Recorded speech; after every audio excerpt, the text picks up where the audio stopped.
you mean, huh? I've been ready. I've just been shutting stuff up. Where did that fall? Bruh. Bruh. What do you mean welcome back? I just started. I just started. What do you mean welcome back?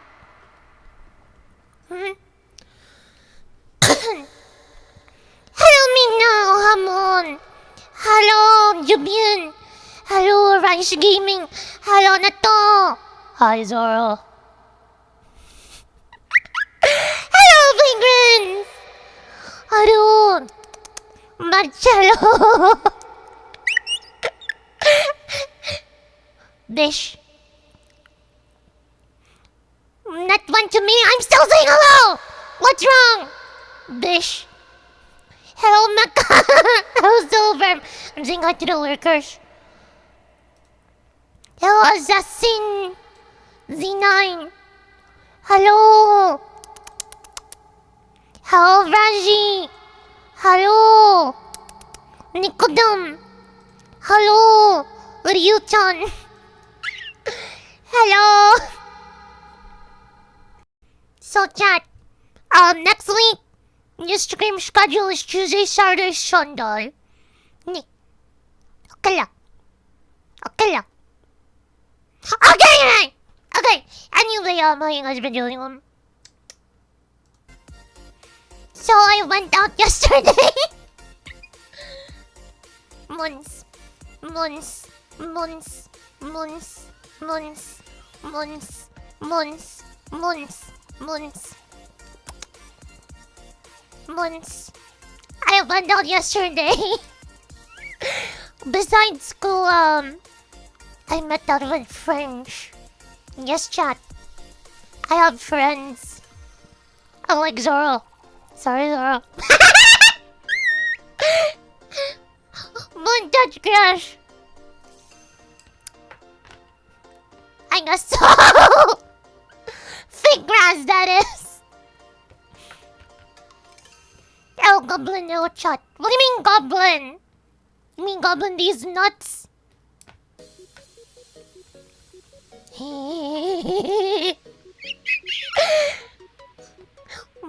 Hello. Chat one back. We didn't plan this at all. Like literally yesterday is what happened. Like I was already on the way to school because classes have returned. Please end my life. End my suffering. And then I was chatting with Kara, and Kara was like, oh, they were at a mall. I'm not sure if I should tell the mall. But they were at a certain mall. I was like, oh, I'm also in Manila. They were like, wait. And they were like, oh, we're gonna have lunch here. I'm like, wait, let me ask my dad. Oh, Tosan, can I go to the said mall? And then, they were like, okay. So, Tosan, okane jodai. Which means, I need some money. I got some, and then after class, I went there. We ate some sushi. We went around the mall a lot. And, there was a lot of walking. My feet killed me. They died! I think we walked for about 2-3 hours. Ish. A lot of window shopping. We did a lot of window shopping. But we also did some shopping. We also did some shopping. And yeah. Yeah, Edward. Oh yeah, Diva streamer. Oh yeah, I met Ro and Diva for the first time in real life. I think Diva and I are like similar in height. Or like a bit taller. I don't know. Yeah. I met up with Courage, Ro, and Diva. Originally it was supposed to be like Courage, Ro, but then they told me they were also meeting up with Diva. I was like, okay, I'll go join. It says me cook. I don't get like the sound of that. Why? Why? What is wrong with you? Bish. Bish. I mean, this in jar I've been mixing noodles for later. Later is later.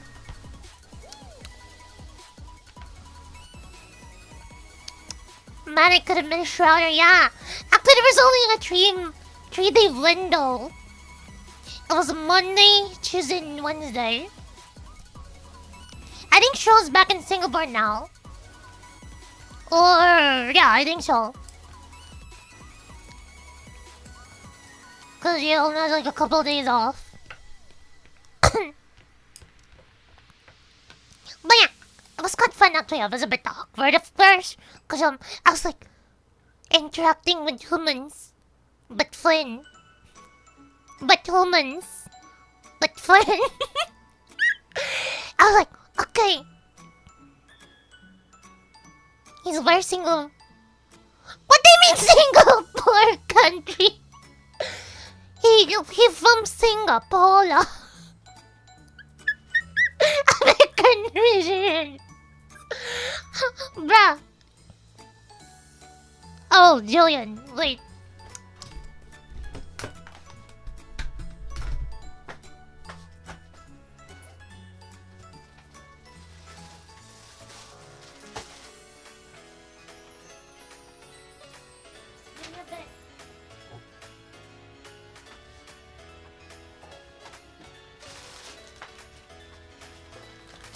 I totally forgot to sort of the laundry.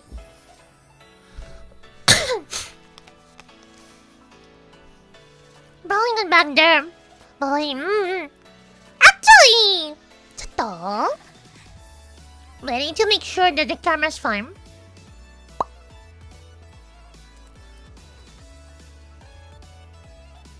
Okay, I'm good.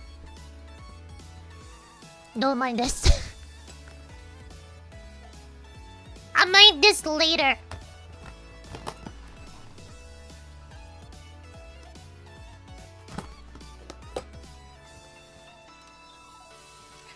I haven't eaten them in like a while.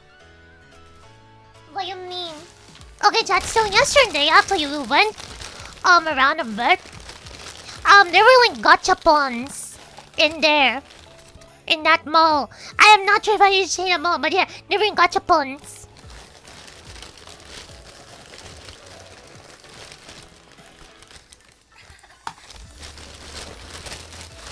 I got 4. They were a bit pricey. I got all these for like 20 bucks. Okay, let me show. I don't have auction, but I didn't like take them out yet. Oh, got him. 20 bucks, yeah, for 4 of them. Cause each gacha machine, required, a certain amount of tokens. Yeah. So this was the first one I was hoping for Hachama, but I got Okayu. Okayu. I got Okayu. This is an acrylic figure. Acrylic chibi figure. Scamba. Wait, Scamba, you're out.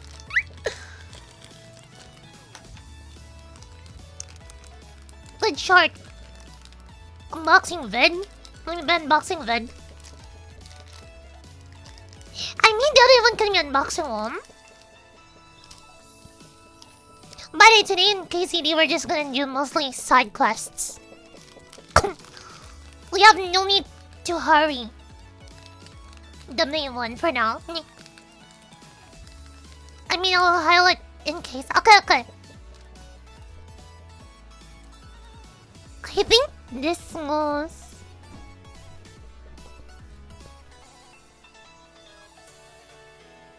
Okay, I think it goes like this.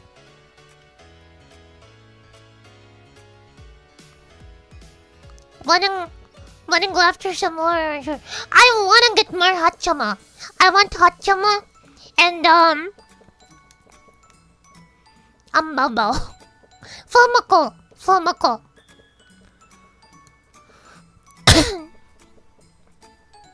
There we go. Okayu.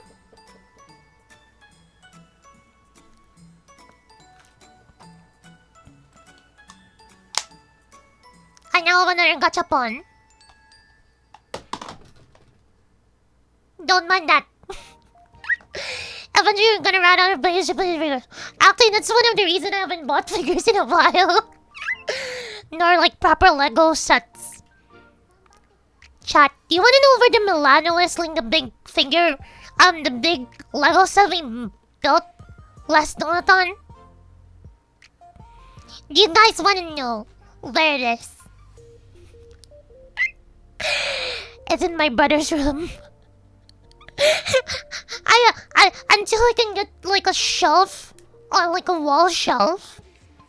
I have nowhere to put it in my room at the moment. Anyway, here's the other one. This one is Korone-chan.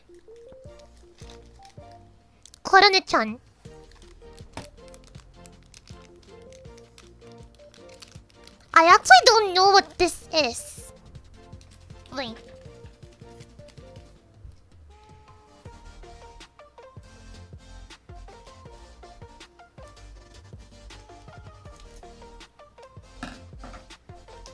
I actually don't know what this is. I think it's like a keychain.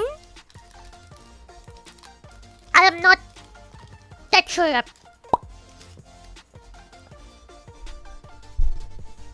Cause there's like this thing here, like a stretchy. Like a colony. Come on, focus. Colony.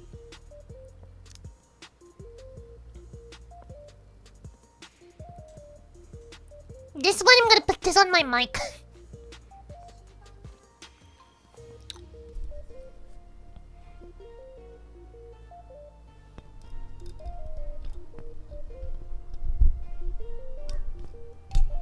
Okay, chat. Corona is now here. There we go. Real small, yeah. Actually, my mic has a lot of things on it. Don't mind it.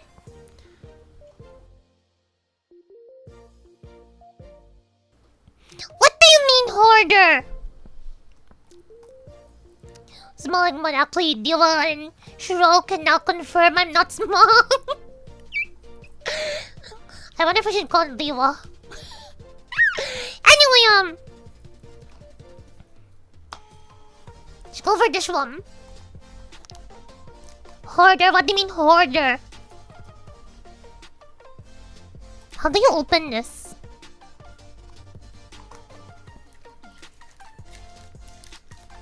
Okay, this one is... wait, let me see the name again. I forgot the name.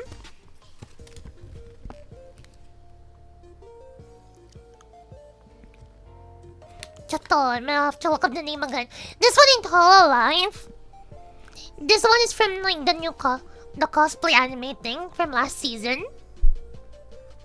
I forgot the name of the blue-haired one.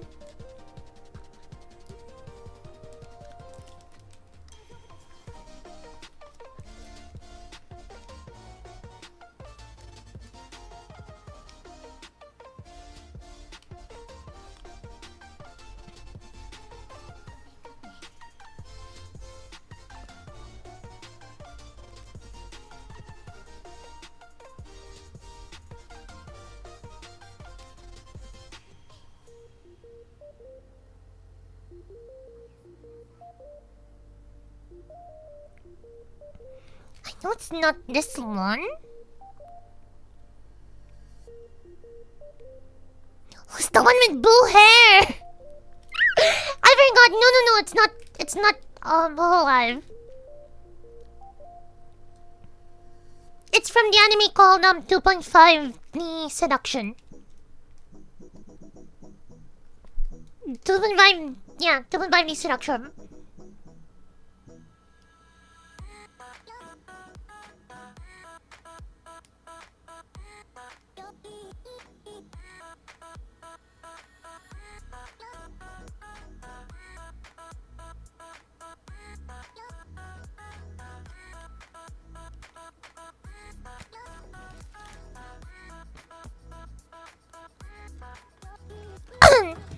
it's Nonoa, but in cosplay. I forgot the name of the character. This one. You didn't watch it, I watched it.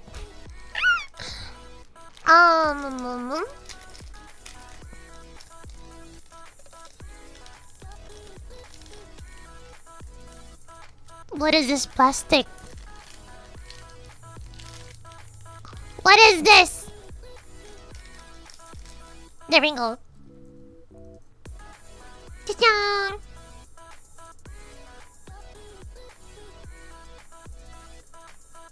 There we go. This one. It's Nonoa-ton, but in a cosplay. And isn't ya? I'm using all of them.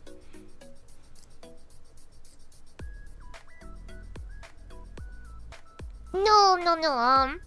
Silver for 20 bucks, you got 15 tokens. For this one, for this gacha pull, this was like 3 tokens. 3 tokens. It was 3 tokens.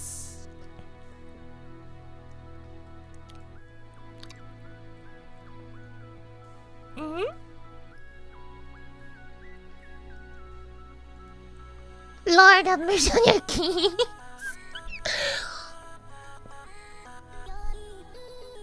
Oh, you like put more keychains on my mic? No, this one I'm not sure where to put them yet.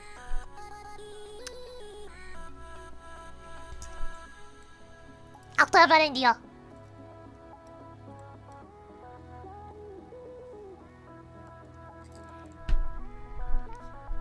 I don't usually like putting them in bags, cause especially when like, they're this small, cause they might fall and I won't notice.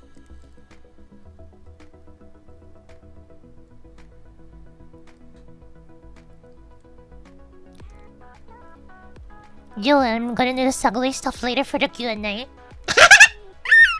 Oh, by the way, to everyone who doesn't remember, I've been cooking. I've been cooking. You can ask the net or you can become a member. I've been cooking on the art train.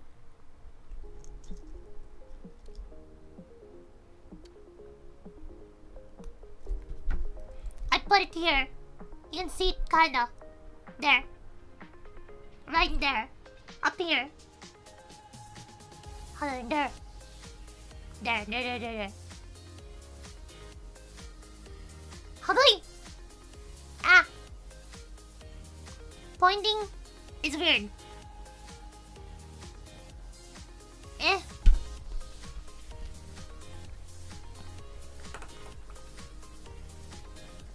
Okay, then the last one I'm gonna show you. This one I can probably put is on like a small bag. Especially because this one's in acrylic.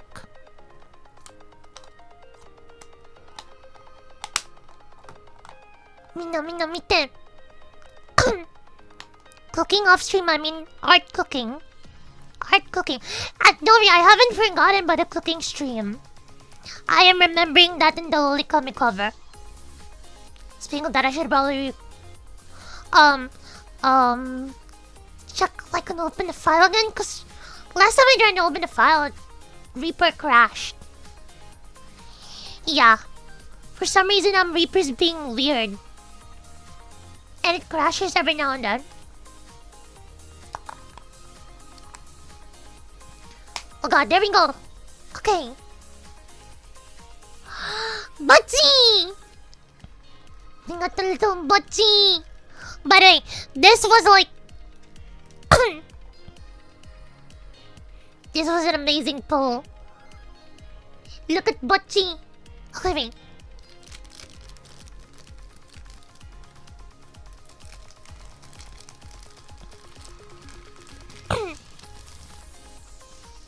No, this is a 5-star pull. Butchie.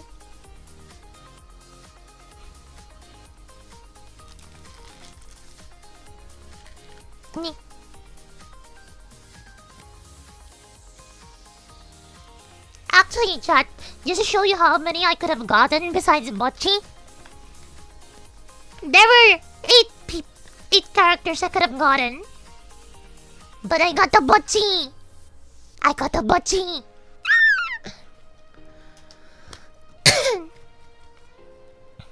So yes, it is indeed a 5-star pull.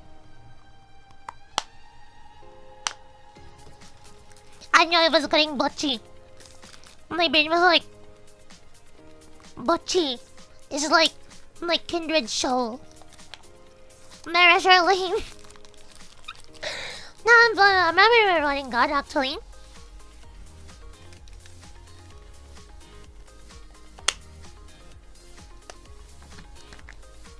It sends your lonely energy and matched with your lonely kind of wow. Just wow.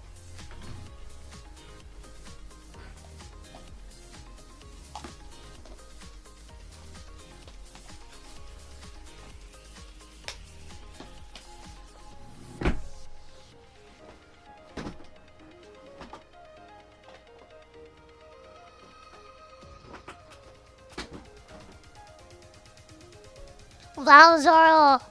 Wow. But is the Nico Nico recent anime? What do you mean?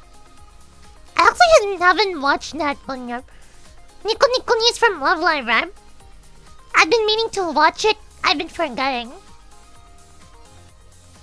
Zoro. Zoro. Zara. Zara. Zara. Ha, 2 fingers. 2 fingers. Bitch.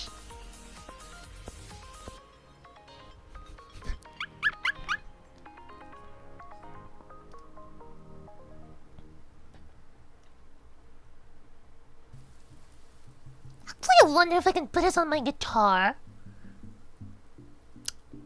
I'll think about it. I'll put Butchie on my annual finger for now.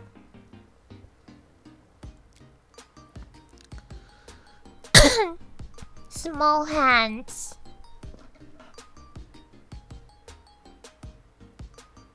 What are you saying, huh? What are you saying?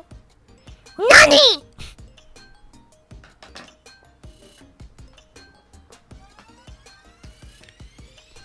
What do you mean, huh? What do you mean, huh? I'm joking. Twitch is a joke. Shut up, Meg. Hello, Nato! Zara will need medicine after that. Oh shit, I forgot to put his back.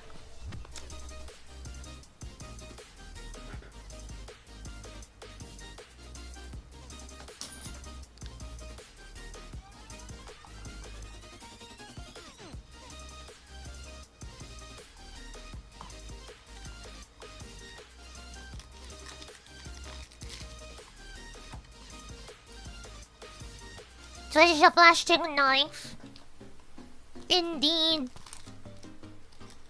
No, chat, do you want to see something completely random that's just on my table?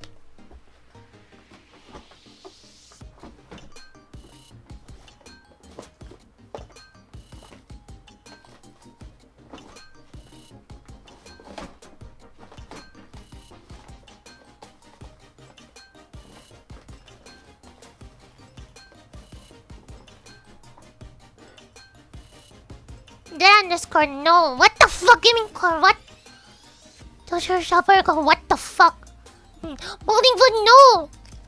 I have a randomly this choice. I have a random just chicken spread here.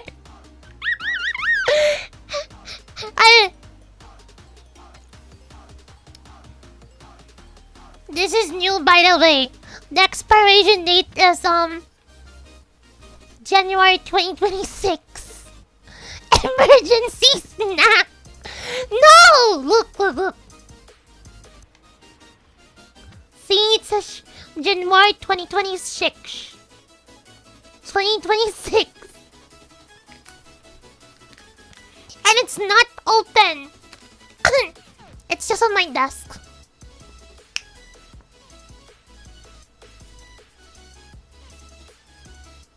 Bishop. Look, it's chicken spread.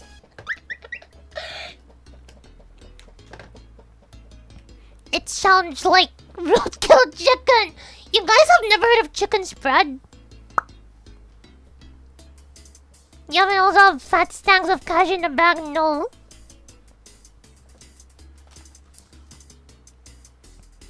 You want to see my wallet? This is my wallet. I only have $2. Actually, fun fact. I have $2. Technically, this is like $2 is of 100 pesos. It's not gonna dox me. I'm fine. And then I just have a random $5 bill here that I can't use. I have a random $5 bill here that I can't use. I've had this since... not sure. 2021 or 2? Pay up my deck.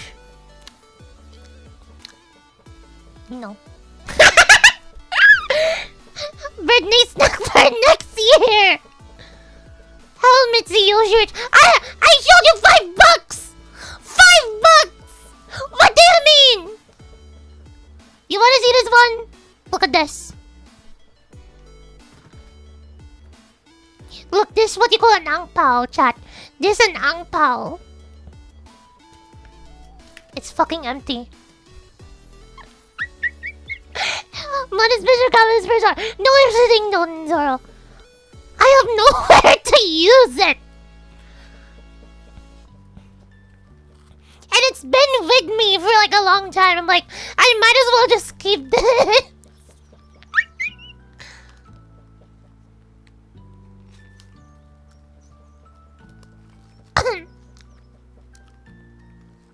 Bruh, frame it low. I don't have anything to put it on. Mona scamba addiction. I will pray for you. What do you mean? Listen, chat. The gachapon place is like hours away from my house. Like hours upon hours away. I'm not gonna go there a lot.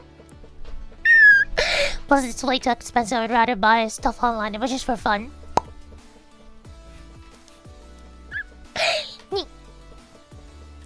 Unless we do a video there. Mon, you like shaking? Oh, it's normal. I do this every stream. What do you mean? Oh, I think it's because the rug I usually put underneath the pedal board is not there.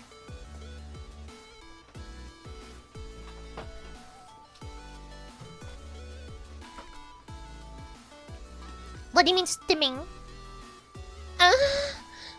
What? What? Thank you for 1,500 fragrance! Thank you! We're almost there! Chat. For Connex, the thing is Shokosh. It's Shokosh. Just being done. I just need to do the thing. The background in the water. But I'm almost done. I went to cooking on it earlier. Before stream. Anyway. Let me show you the thing that I was gonna... that remind me of the things I have.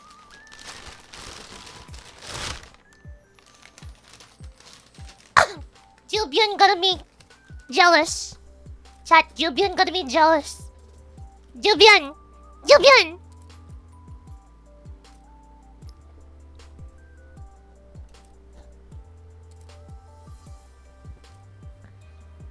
Jubian, where are you?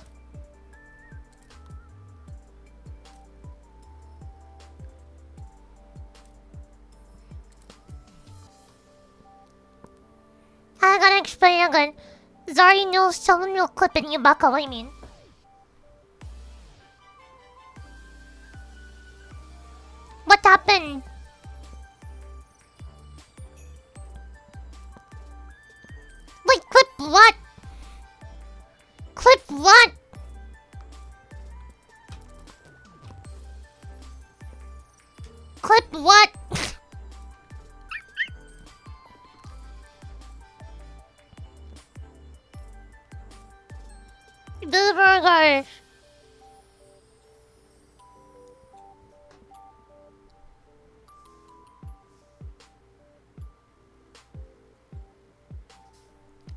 What? Nani? What happened? Nani? Eh?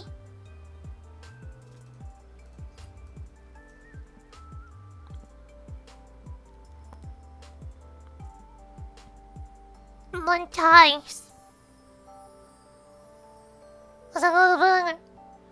Wait, when did it show?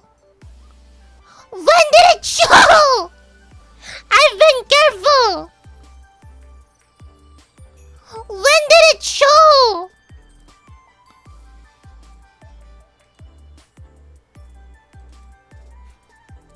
Then what are you guys talking about then?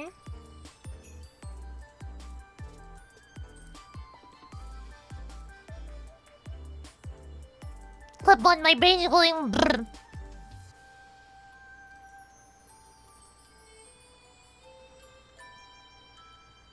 Wait.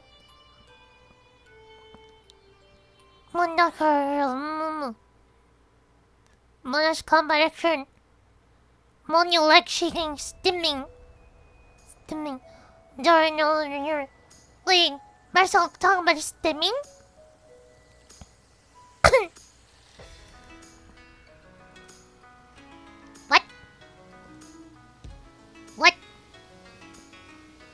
What? Anyway, show Anya. Look how adorable it is. Oh. Look.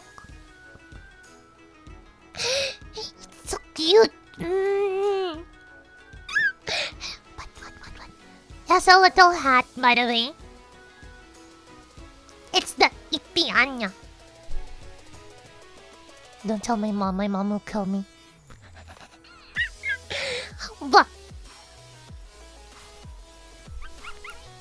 Okay. Look. Hi, my grand. Look at the Ippy Anya. Put explosive in hat. Why? Oh, Brahma knows. I showed it to them. That's not Anya, that's the girl from Bread Bleeding Anime. What? Cute. Jubin, I assumed this one of the ones you said you were staring at. Chat. This was $18. $18. What's you mean? I'm saying hi again! Plus, you know, brain go me. I'm saying hi again. What's wrong?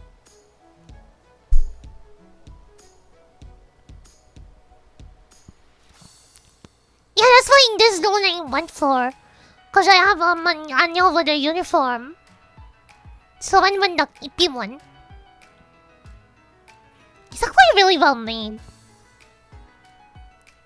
It's just not as soft as most plushies. Though I assume this one's more of for display.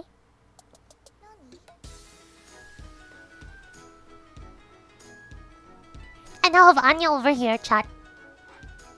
She's now over there. See?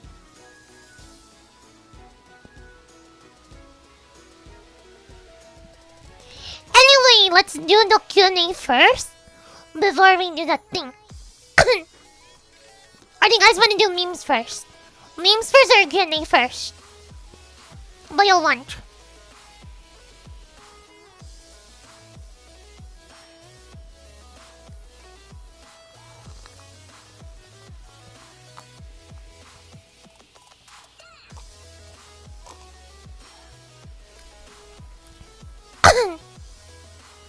Yeah, no, I'm gonna be building it.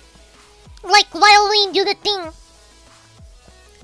Just I'm asking you, if you guys want to do memes first?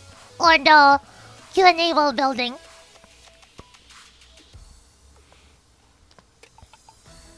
Actually, I'm thinking about it. How the hell am I gonna pull this off? Brain. Memes or the Q&A thing first? Just type it in chat.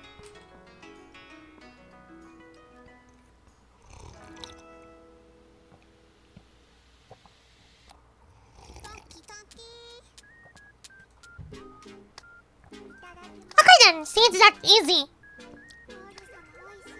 Yeah, we're not gonna go there quite long. Where were we? Also, funny thing, what?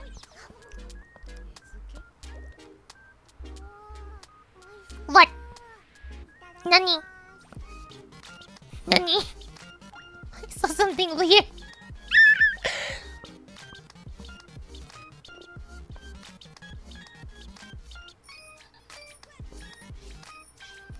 What the hell? No!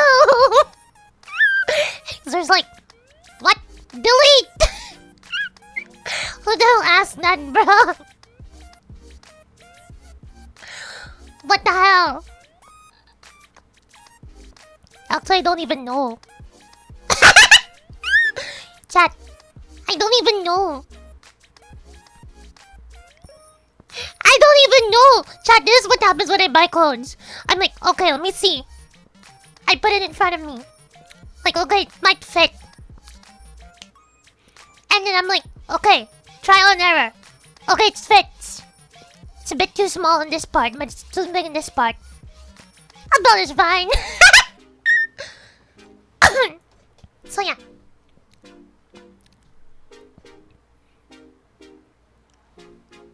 Blah. More digging Chucky. What? What?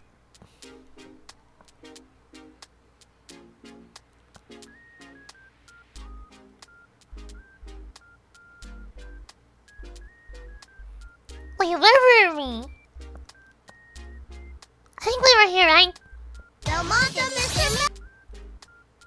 I'm gonna kill someone in Minecraft.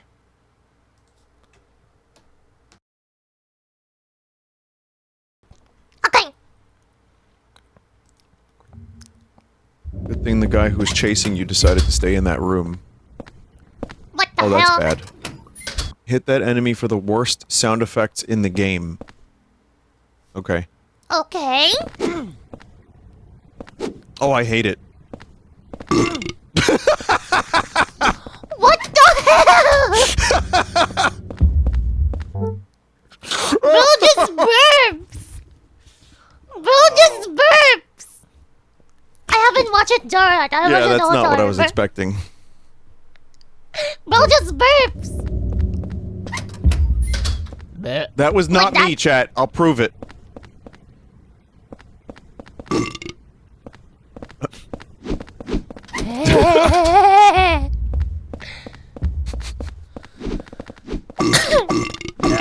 That's insane that they went with that. That's actually, like, absurd. I feel like that the monster's not supposed to be hit. That's why that's a sound. Okay la. Oh, they actually die. That is so random. Nice iframes.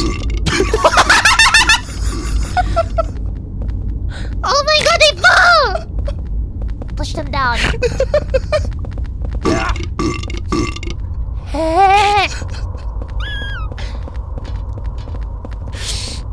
Oh. Oh, It just does man. that. That's a hell of a choice, isn't it?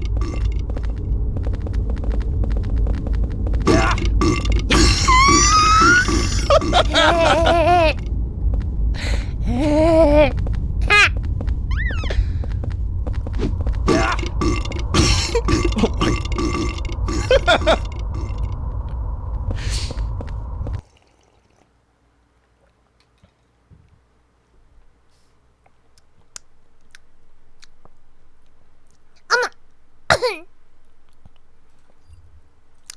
Remember to hit things to know what they sound like.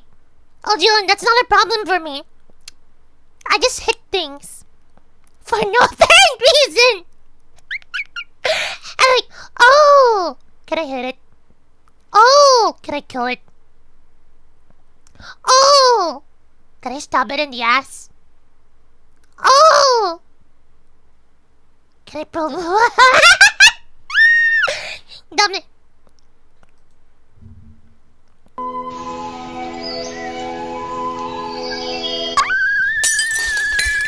Oh my god! You see me? Oh, hi. Hi. Oh, it's a backpack pepper.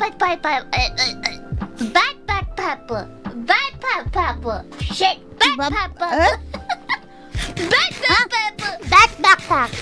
This one. Close enough. Close enough. Oh my god, the same trail one. Yeah, ba. So close. So close.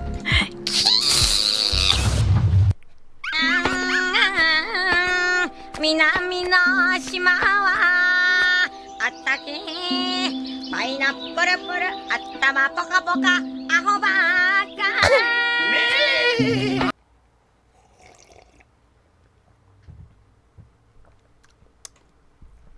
Very nice. One these. Can you bang? Oh, that's what I see when I see something hot, no. Okay, when they see Zora IRL for the first time. Hell no, the bitch is gonna beat the shit out of me. Also, my was all that. It's a good warning, I guess. Mon gonna warm up the noodles. I like cold noodles. Shut up, Meg. Zora, shut up, Meg. 1800年代の絵らしいよ。我が子を喰らうサトルヌスって書いてある。なんか怖いね、この絵。ああ、気味が悪いな。その夜、サトルヌスかよ。 But no, right, damn it, shut up, Meg. What the hell? This is so random.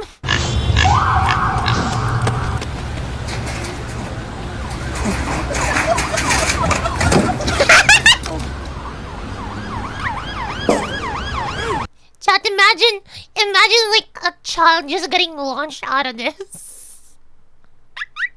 The child just got birthed into the world a second time.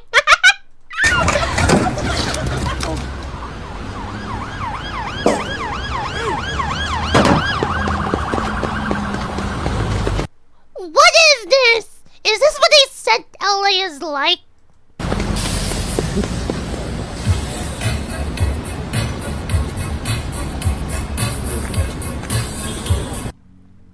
At least their police officer is actually fit.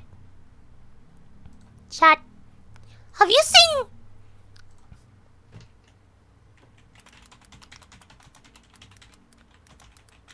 Yeah, have you guys seen how bad it is here? Actually, this one is good. But I'm not sure if you guys have seen... Okay, no. Never allow. Okay, they're showing the good ones. A lot of them are actually like on the bigger side. Like this. What do you expect? They get paid a lot to eat it. Look! Yeah.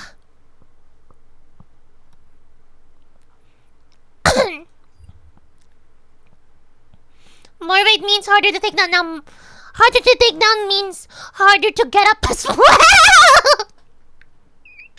Bruh! That means harder to get up as well. Fire rescue, somebody called for an allergic reaction? Yeah, I called. I guess he accidentally ate some shrimp inside of a dip and... What? Fire rescue, somebody called for an allergic reaction? Yeah, I called. I guess he accidentally ate some shrimp inside of a dip and obviously had a reaction. Okay, and how you feeling now, sir? Oh, I feel great now. I just Okay. there was a moment when he gave me that epi through my vein that I wasn't exactly sure what was going to happen. Wait, Epi through your vein? Well, I wasn't exactly happy with his blood pressure after I gave him Epi sub-Q and a little bit of Benadryl, so I gave him a little push pressor Epi. And how did that go? All right, sir. That might make you feel a little bit funny. It was terrifying. I definitely peed myself. I bet. This is like what guy? Wait, what? It's a fire department guy. What do you mean? The careful one, not to get visible. I didn't say all purples were like that. I'm saying some. That's only if they fall down. In this heat, I bet a lot of people would fall down. Guys, BB must have reached 210. Damn.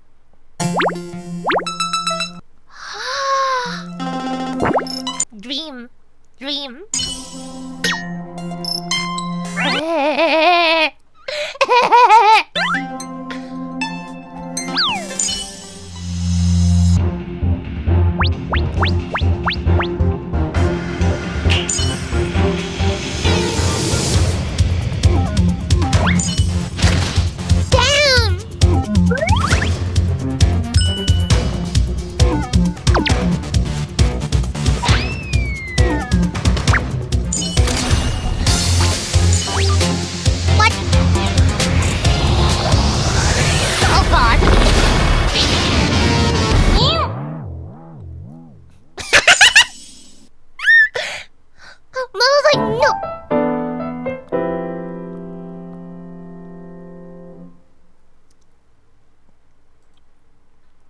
Someone will laugh like that about like, actually, it almost happened yesterday when we were out. Okay, cause when we stopped by for a bit, cause Devo went to buy a corn dog. We stopped by for a bit. We were just showing memes, and I stopped myself from laughing like this. I literally held back my laugh. Cause I know if I let out loud, I look like a fucking maniac. One mon gonna be a hero cargo. Yeah, right. No mon, it's Scamba. Go to roll the revolver repost. Actually, even guys want to commission some art.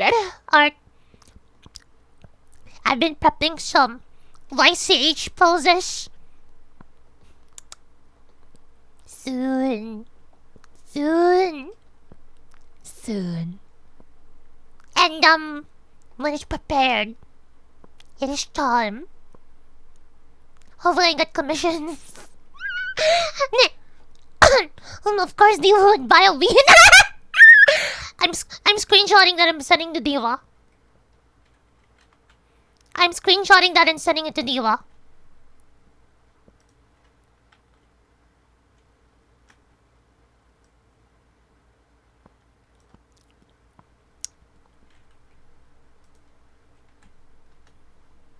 I'm gonna DM Diva.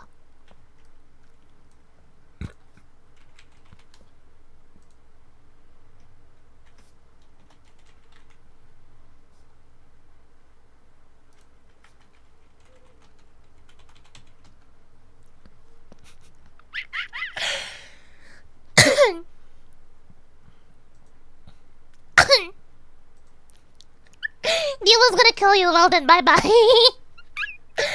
Okay, you do, but it's listen.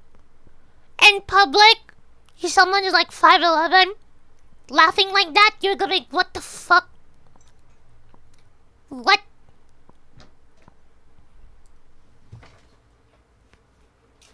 Yeah, it's not a good idea to laugh like that. Anyway. I'm half your dad, meaning I'm your stepdad. No, you're not. Ain't you got a convenience store to run? Don't you got to food some studio to Bastard Beach? What? Don't you gotta go run a corner store or something? Don't you got to pay child support? What is this? Don't you know how to clean your feet? Don't you got leftover KFC chicken? Don't you have some taps? No, I kinda want KFC chicken. shoes to Chat, KFC chicken in the Philippines is actually quite good. I don't know about in other countries though. put on. I actually like it here. Don't you got some watermelon to get? No! Yep, with a great soda. Don't you got a smoke detector to change? We need a replacement. What's up on Yeah, chicken, you really give her spicy and you go, Are you sure you didn't get a spicy version? You were telling me you got that the normal one was spicy for you? You're weak. You're weak. Weak. Okay, but the spicy one. Chicken joy, spicy chicken joy isn't even that spicy, no. It was just powdery than usual. So they put more spicy. I see, I see. you doing? Actually, the one I like right now is this. Chat, I know this sounds...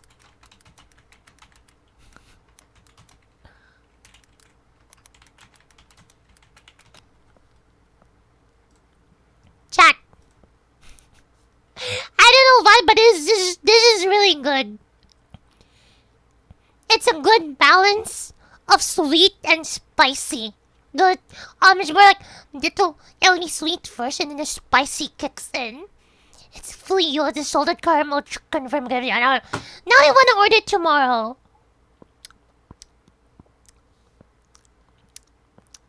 Chat, KFC, money please. Chat, $5.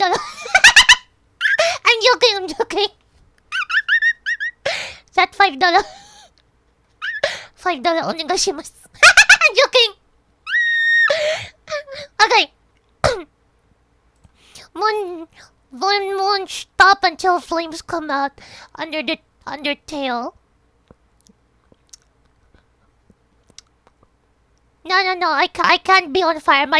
A certain someone might be like, "Oh, you copy." I think you know the reference I'm doing. But luckily I had this hair stuff like way longer before that. If you know what I'm talking about. It's gonna be vague, but if you know what I'm talking about, you know what I'm talking about.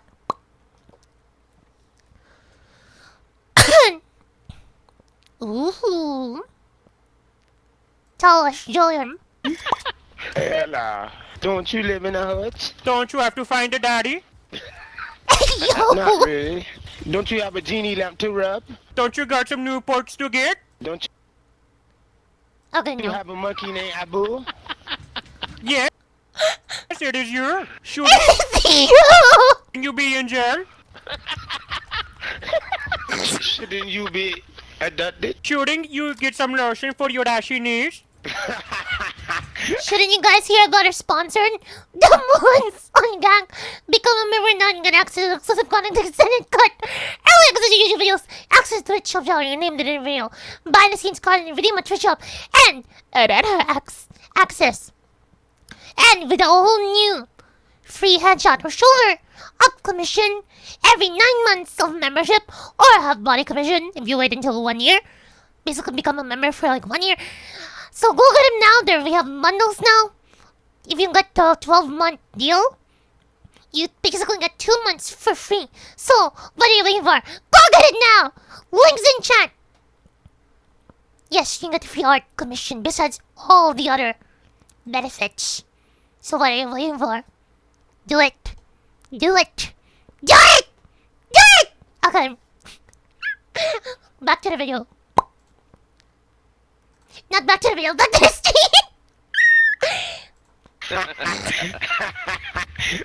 Oh, got the ashy knees. What does ashy knees mean? They're united by racism. Oh, Lord. Don't you have some shit to put over your face? Don't you have a durag to put on? Sound What's a like durag? What's a durag? Durag.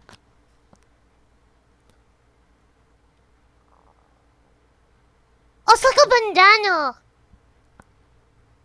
It's like a bandana. What is this? What is purpose of durag? To protect our hairstyles, especially when dating. Oh, that's why it's called durag. It's for the wave things. What are these questions, bro? Difference between durag and bandana. Because they look similar. Durag's primary is for hair protection and styling, while bandanas for more general purpose accessories. So what does KSI wear then? What does KSI wear then?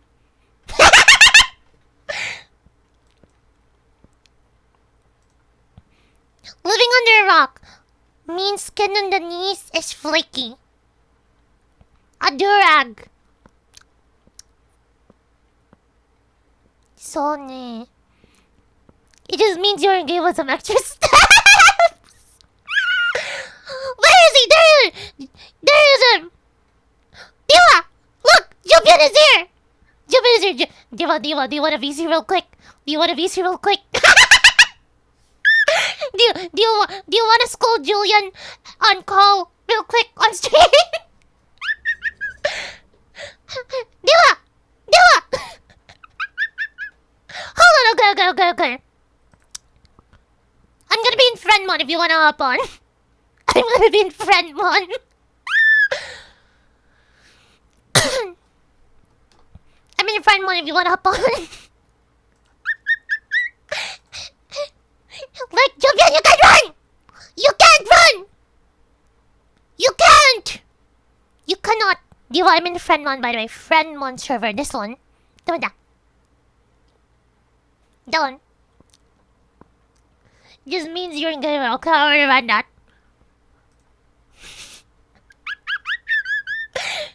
Blah. Okay, what did I press? Good work down there. Could always use more samples, of course. Okay. Nani?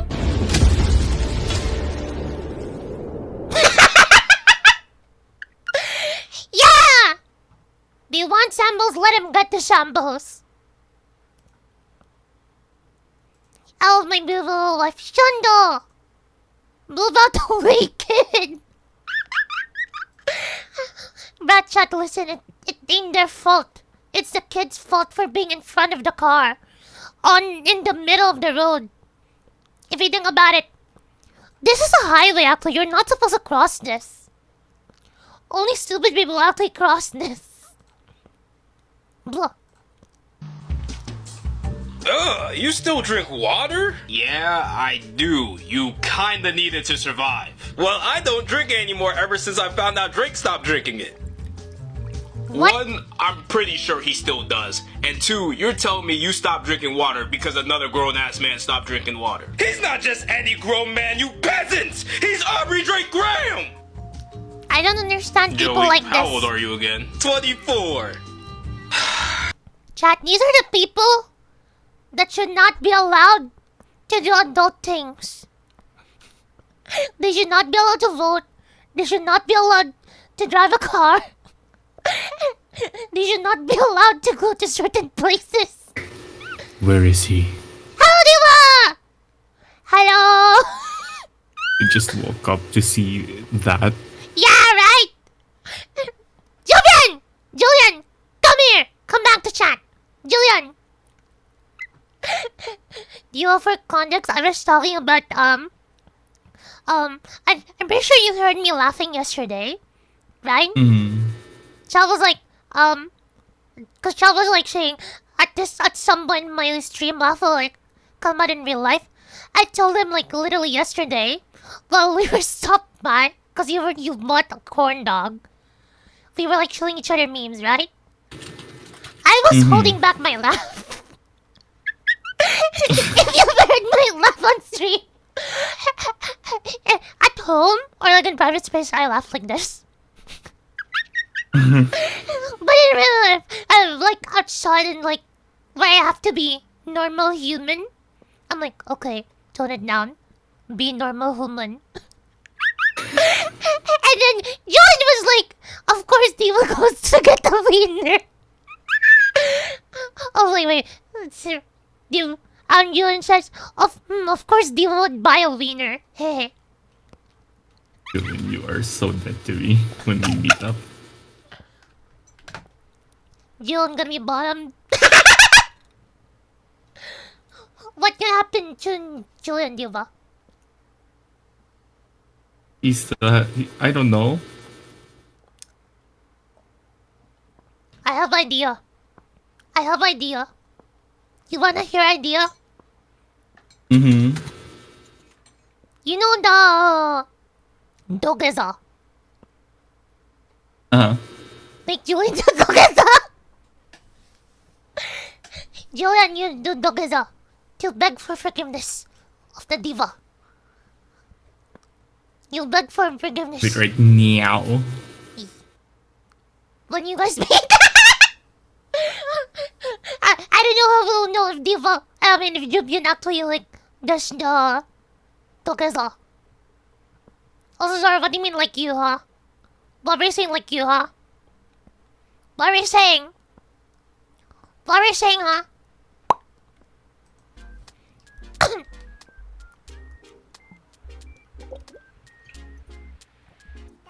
Unfortunately, he's not here right now, so I'm in his place.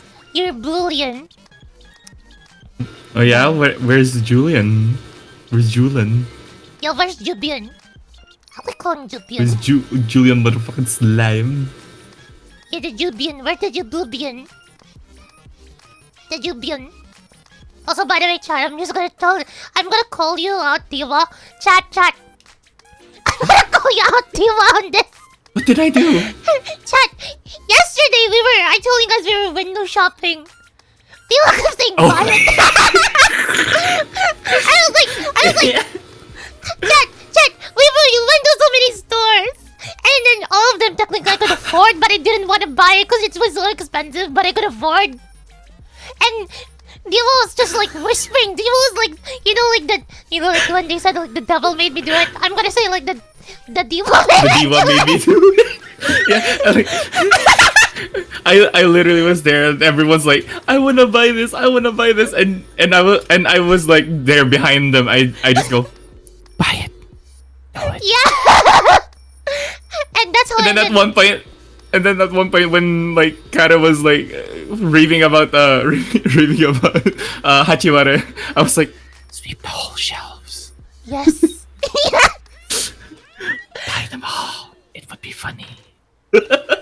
Diva, no, I'm gonna show it on stream, but that's how I ended up with this thing. The onion. The onion. Yeah. Because Diva was like, do it, buy it. And my brain was already like saying, I must get it. Like one part of my brain was like, do it, buy it. And the other side was like, no, we need to save money.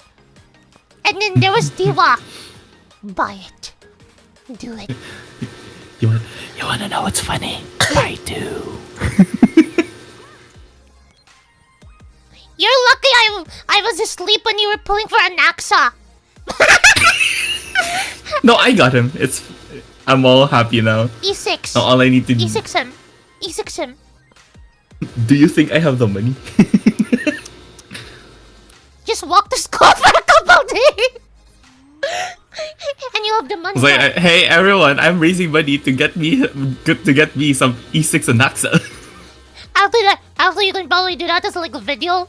Like for every dollar you walk 1 meter. For every dollar I touch grass. For every dollar I touch 1 blade of grass. I like that. Bro. For $10 I climb a tree. For $20, I break down the door. I don't know where that came from. I was like, for $20, and then I looked at my door and my brain was like, I break down the door. My brain is so random. That is a very creature. So Julian can't hide under your bed. Your gut still sticks out. Oh, do you wanna know what Julian's title is in the server, by the way? Oh? The pet of the basement. Oh. Julian is the pet of the basement. Ah, I see. In one way or another. Or both ways, if you know what I mean. I also want to be the pet of the server. Hey yo! Wait. Hey yo! Hey yo! Wait, hold up. Hold up. Hey yo! Which type? Bruh. I don't know.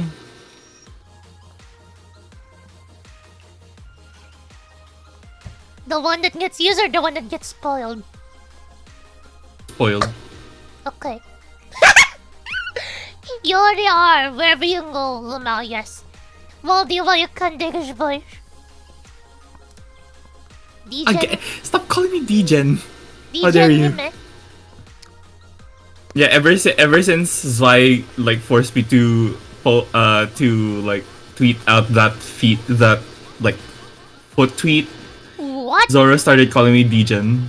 Where's Yeah. that tweet? I don't think I saw that. Wait. Hold on, I'll send it to you. Okay, I'm gonna look for it as well. Yeah, it's in my profile. Oh my god, okay, I know why I probably didn't see it. But I know why. My brain probably like, you know, like when you see something on your brain just bursts it out. My brain probably blurred you out because your name on Twitter is Skibidi. so I think my brain just saw the Skibidi and my brain was like, okay, skip. El Skibidi. There it is here. Okay, where is it? Oh my god. I sent it to you on Discord. Oh my It's god, all- what is this? What is this? I never expect. When was this? Wait, was this during your birthday or something?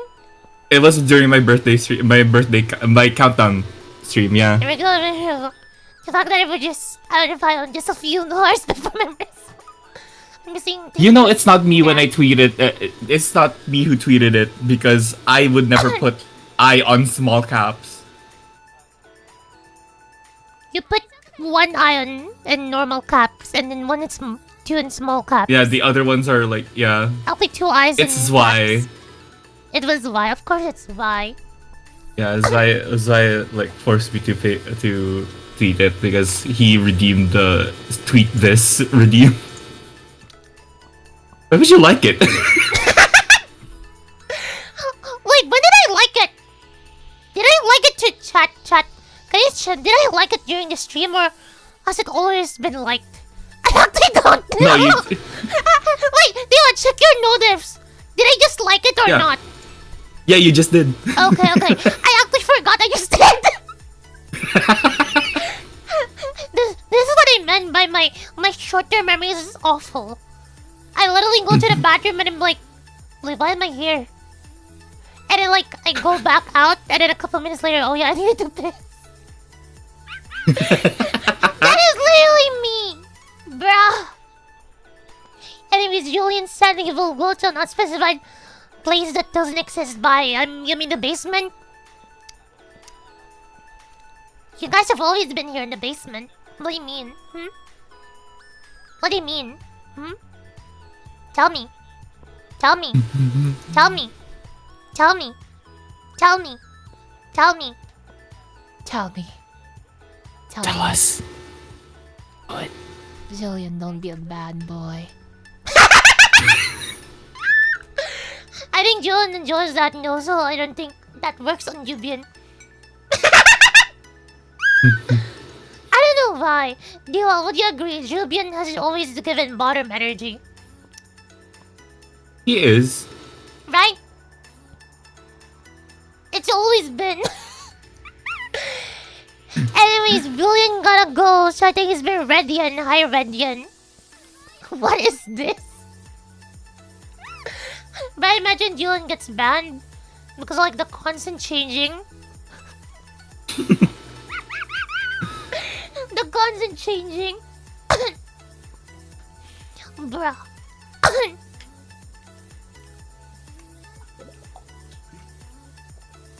Also, Diva, how tall are you? I'm not curious.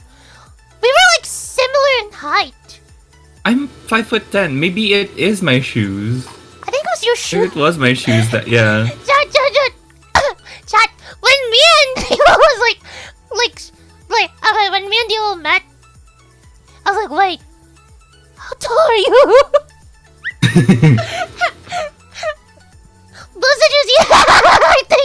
I was like, what's in your shoe? No, I think the height that I remember was probably. I don't think we told each other our heights, right? Like before that. Yeah. That's probably why I think my brain. Okay, here's the thing. My brain usually like associates people's height, like their friends' heights as well, because usually friends tend to be like similar height range. If you notice. Mm-hmm. So I assumed you were like as short as Vi. No, Zwei's tall. How tall is Vi? He's also the same height as I am. We're both 5'10". No, I remember. I remember Zvi's Stingley. What is Zvi's name on the server again? In this server? I don't think... No, Zvi's Zvi's 5'9". I remember, it's not 5'10". I remember he was arguing. He said he was 5'9 and a half. Oh, then we're both... Because we're both the same height, so... He's probably wearing shoes. Diva, he's probably wearing boosted shoes. He's probably wearing boosted shoes. No, we both wear boosted shoes, I think. Bro, I don't wear boosted shoes. I'm already too tall. Like, I don't have a choice. It's my favorite set of shoes. I think you probably noticed I'd like do my neck thing a lot. Yeah. I have like other sets of shoes, but they're too heavy. Like the boots.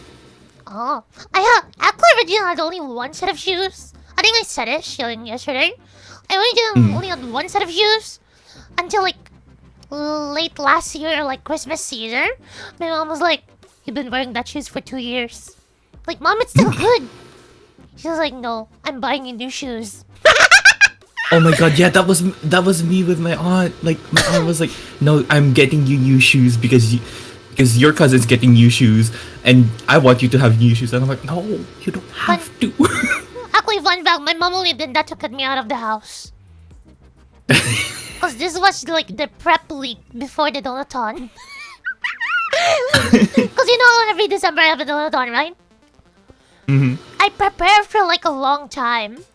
And then I'm just like, and then my mom's gonna be like, okay, you know how usually like around the summertime, for some reason, everyone goes shopping, not just for gifts, but for like new clothes and stuff. My mom's like, okay, there's a set schedule, we're gonna dress, and she's like, we're buying shoes. I'm like, Mom, I don't need new shoes. My shoes are still fine. I was like, no. My mom was like, no. We're buying new shoes.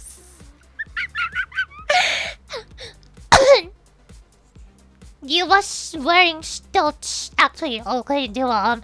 Will you accept that from Jubian? Jubian saying I you wear wish stilts. I wish if it's fucking true. You wanna wear stilts? It's not that. It's like if I had to like wear I have to wear like stilts, I'd be happy, but nope. I'm just tall. Let me guess. I assume you said next time you guys meet IRL, I assume you met Julian. How short is Julian? I'll be wearing high heels, so I can step on them. Hey yo. Hey yo.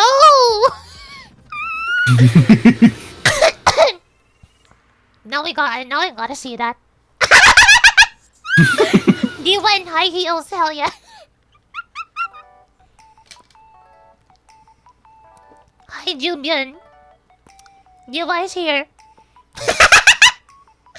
I think your other personalities took over. Hey, Julian. Wow, Good goes bed to back be. to work. Wow. Oh, okay. Now, do you want the way you're supposed to say it like this? You're dead to me. Like, bring out your inner mommy or daddy. Like, bring it out! You guys gonna punish Julian after the meetup, yeah? Can you do that to Agni as well? I'm joking.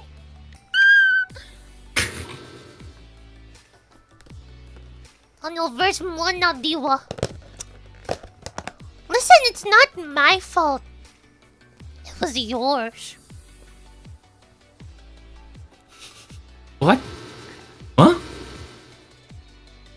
I go there was like, what? Julian's talking about people punishing him. Oh. Yeah. Yeah.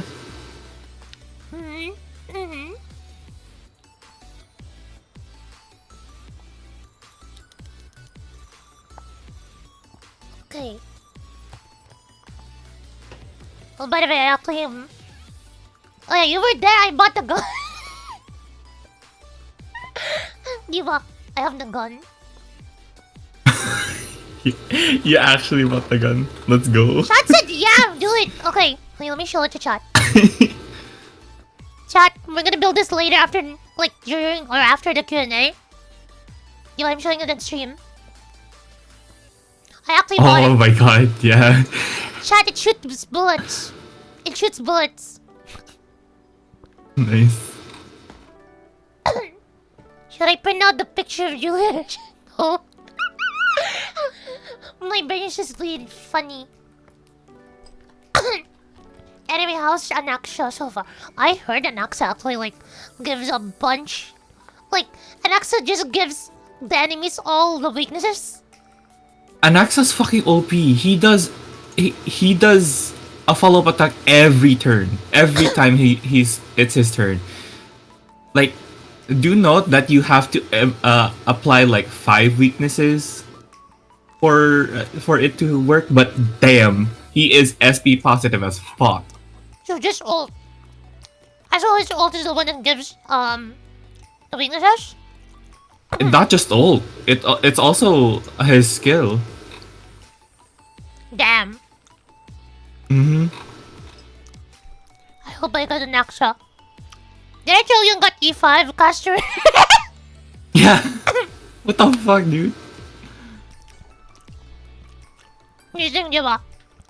So yesterday after the meetup, when I got back to the hotel, I passed out. I woke up around midnight and I just grinded Jades to get one more 10 pull. I was expecting to lose 50-50. Somehow, I got casters again. I think I used up all my luck, bro. That is how many 50-50 is that? Also, you won? It's how many? 1, 2. 50-50, 70 That was 5 50-50s that I won in a row. Damn. As you said, I'm blessed by Thanatos. I am blessed by Thanatos.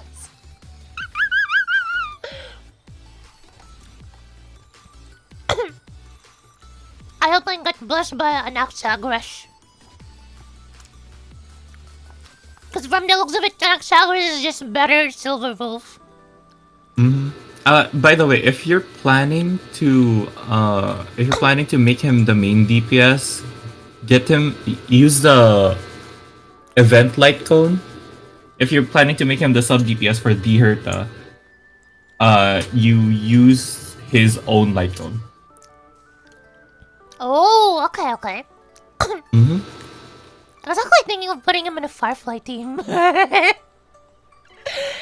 Oh, I mean, Actually, no, I think... much better if a fugue.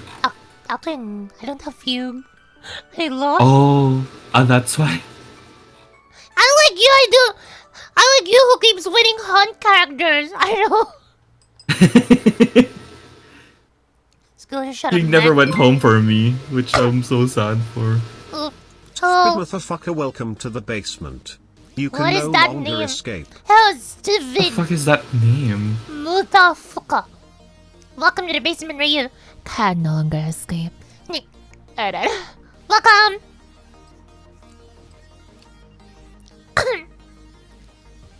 I didn't know. I've been getting like funny names.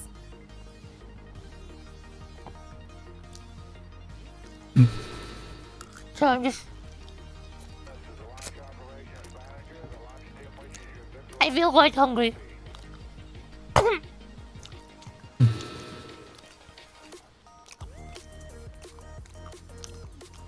I think I'm gonna have to like go now because Okay. I like when you sent me that I just woke up and now I feel sleepy You again. feel sleepy again, okay?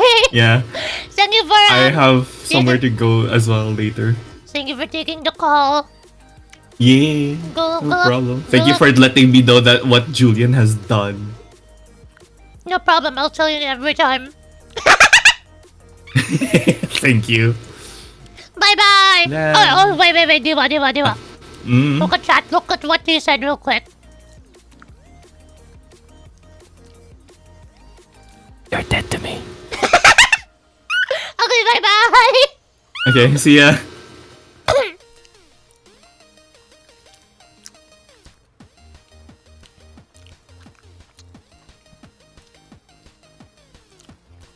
Okay, chat. We do more memes. Before we do the whole Q&A thing.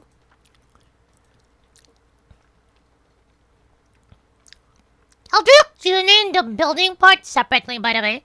I just realized, like, if I want it to be a short, like a YouTube short, it's better if I do it, like, separately. I'm never trusting myself around Starscream's margaritas. Oh, hey, Soundwave. I did not expect you to be here. Alright? Why do you have a cardboard box? No reason. Okay, what's in the box? That's what I thought. Fine, don't tell me. I could care less. I just need Why does it have to be YouTube short? Why not YouTube tall? I don't know. to contact Megatron. He probably Bruh. knows it. Vagrants. Your uncle energy is coming out. Over. Soundwave. Wait, technically you have the unk status now, right? Why is there a JPEG of a leak on our computer? I can't click out of it. What's going on? I imagine this has something to do with whatever's inside that box. No. What is in the box, Soundwave? What? I'm so confused what's happening. Like, the other guy's voices are like both in the left and the right ear, and then this guy's just like in the mono. What is a Hatsune Miku? A female flesh creature? Hey, yo. Soundwave, you had me worried for a second. Step aside. I'll have her disintegrated. Soundwave, step aside. I must deal with the human threat. Do I seriously need to explain this to you? If she's inside the box, she will also be disintegrated. No, she won't. She's too powerful. If she is so powerful, then why is she in a cardboard box? I'm going to disintegrate Hatsune Miku, Soundwave. No! What? Blue hair. Blue tie. She's hiding in your Wi-Fi. Oh my god. I can't stop thinking. I'm thinking Miku. She's in my head. I can't get her out of my head. I can't stop thinking Miku. Is that supposed to say Starscream? Has he been there this whole time? Now do you understand why you did not destroy the box? Soundwave, this entire conversation has made my hangover so much worse. You figure something out. I'm going to try and fix our computers.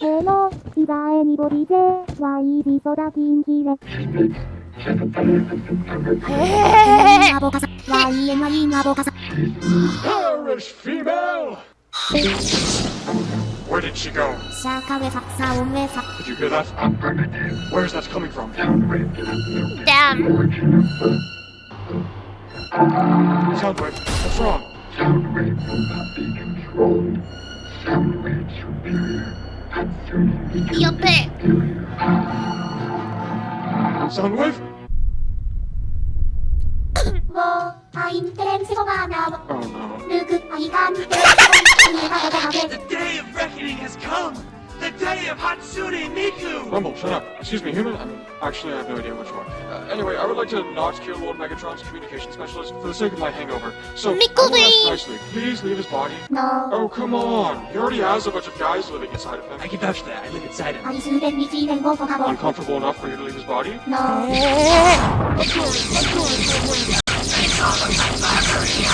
Oh, never mind. That's Starscream. Yes, I've been on Uncle for like 18 years. Damn. Yeah, today Miguel could probably show the entire Transformers universe. I wouldn't be surprised. Alexander Hamilton, why are there so many perverts in your mansion? What do you mean? Like just my guests? They're in the walls. They look through the eye holes and they stick things through the holes. They peeked at us while we were sleeping and changing our clothes. Yeah, under the floorboards, they took the door off, they looked at us while we were changing. They tell us they've got sausage for us, but it's not really sauce. I took a bite of one and it wasn't sausage at all. No! What was it? It was a penis. I hope you spit it out. Spit it out. What? Well, I mean, eventually, but somebody's walking around with a bloody penis. Who's it gonna be? This is so dumb. What is this? There's no other way to say this. It was his penis. I hate this. What is that?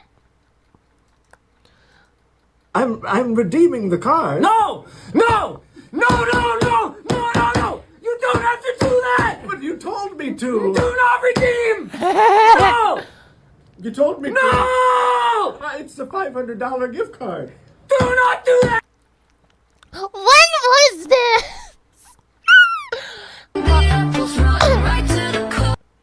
Going to walk in the freezer to have more shotgun. That was lame. What?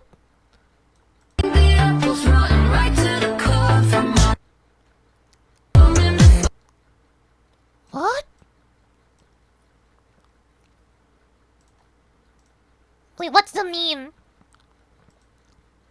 What's the meme? There was an Alexander's camera reel. Ah. What's the meme on this one? Oh no, I recognize this. I recognize this. This is definitely from Instagram! That is definitely from Instagram! He's a villain when he suddenly forgot what he gotta do. Oh! So like me. I absolve you of your sins. Okay, wait. I saw this before. I absolve you of your sins. You have been forgiven. What the hell is this? Bruh! Definitely Instagram meme. Like, I went to her room, so I forgot why didn't you went there in the first place. I just meme, yeah, I know, I recognize that. Tired of your period? Contact me. I can make it disappear for 9 months. Hey, yo! That's right. 9 months. For the low price of 0 pesetas. But I disappear too. Ayash. Chat. It's time for you to get pregnant. Dame.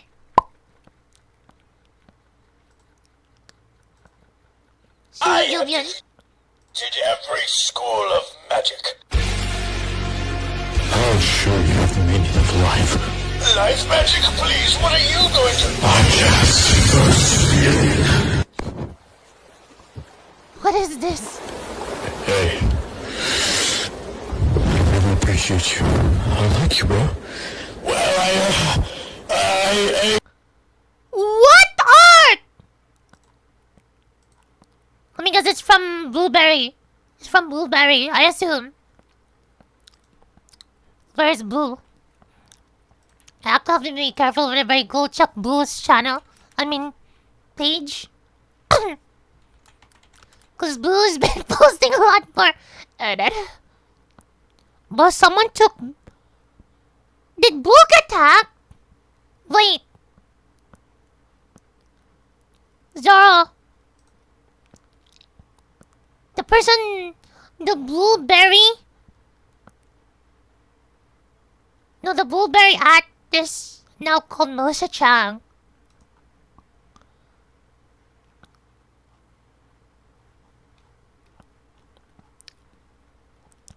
Wait, what is Blue's at again? No? Wait, let me check following.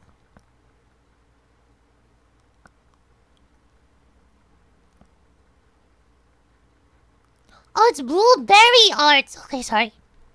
Blueberry.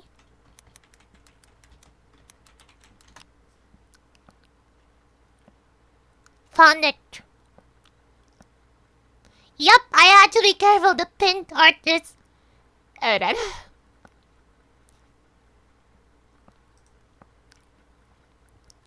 Zara, where is it?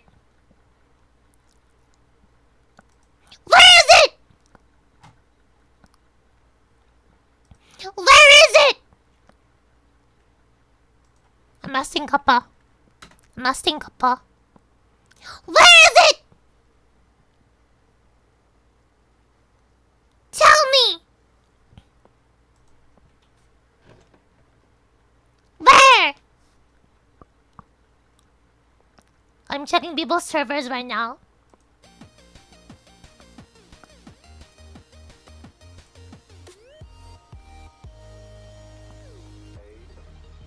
Hasn't been Blue because who joined though? I'm assuming it's Blue.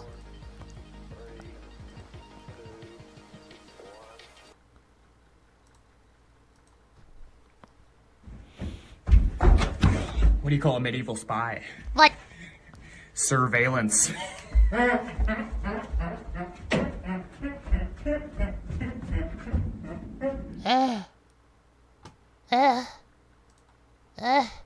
Why? Why a dad joke? 1, 2, 1, 2, 3, 4. What is this? The poor hamster! Chat, there's one of like those hamster in that story. They're like, oh, the hamster, we were passing the hamster along each other, and then Timmy missed, and then the hamster fell into like a vat of acid. Then it means, oh, I forgot, sorry. I have defeated every. Getting over here, yeah. Hey, He said first feeling. I appreciate you. I like you, bro. Well, What the hell is this? First date. What's wrong? Why aren't you eating? So many people staring. So, why would I care what randoms think? What is this? You're the first person to tell me this. Oh God, please! I can't. I cast hospice. What? We had a good run. How about more?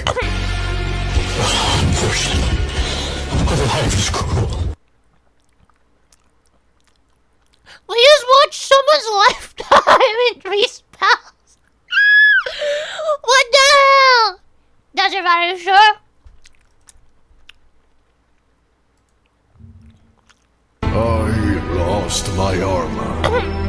I lost my presence. I lost my height. I lost my size. I lost my fear factor. Remember who you are! The bug! Candle that. I didn't see a tail. Is there a tail? 1, 2, 1, 2, 3, 4. Bro, that isn't a tail. That's a fucking foot. I mean, no, I say, fuck!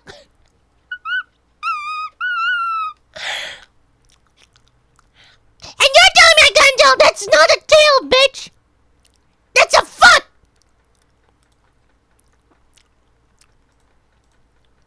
Trallallero trallallà. Trallallero trallallà. Bombardiro crocodilo. Bombardiro I'm skipping this. I don't even know these things. I'm skipping. No brain rot. No. No brain rot.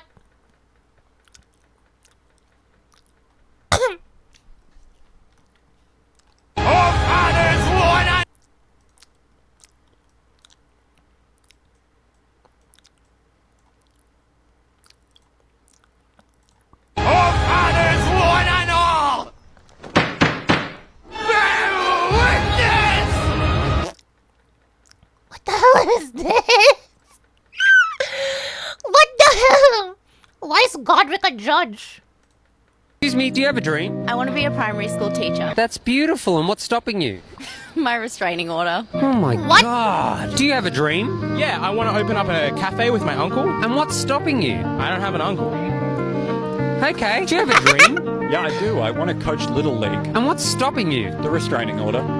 Hi, do you mind telling me what you pay for rent in New York? Like 2K a month. And do you like living in New York? I don't know, man. I've never been. I don't understand why we're all paying rent in New York. Yeah, it's pretty messed up. Yeah, I just don't understand the system. Like, why are we paying for rent in New York? It's such an expensive city. Dude, don't even get me started on LA traffic. What's one thing you wish you knew sooner? You don't have to be gay to support the gay community.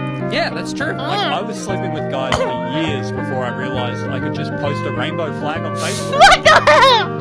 Yeah. While I'm at it, I don't want to fuck any more vegans. Good. What's one thing you wished you knew sooner? That you are not allowed to fish at an aquarium. Yikes. What's one thing you wished you knew sooner? That I don't have to make out with women to support lesbians. What is going on?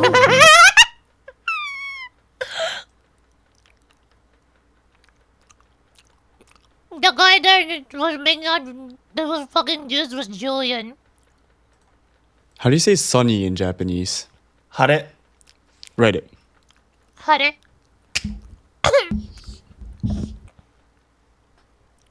Oh, there's sun. Sun plus blue equal sunny. 太陽と青 Huh? Wait.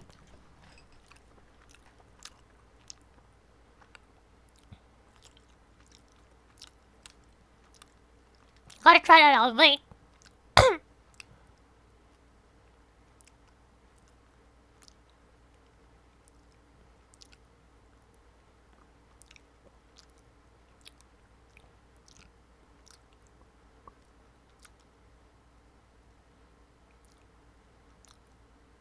I forgot what's sunish in Japanese. Wait.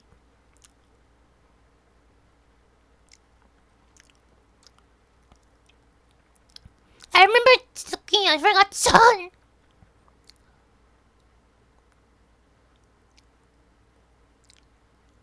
It's not Kohaku Taiyo. I think Taiyo is...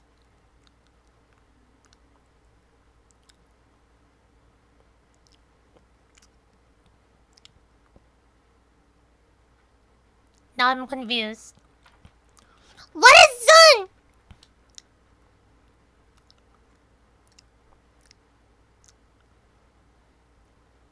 Taiyo! It's Taiyo! Okay, got it. I remember it right. That's day. Wait, I'm not confused. I think that's day, not sun. I'm confused.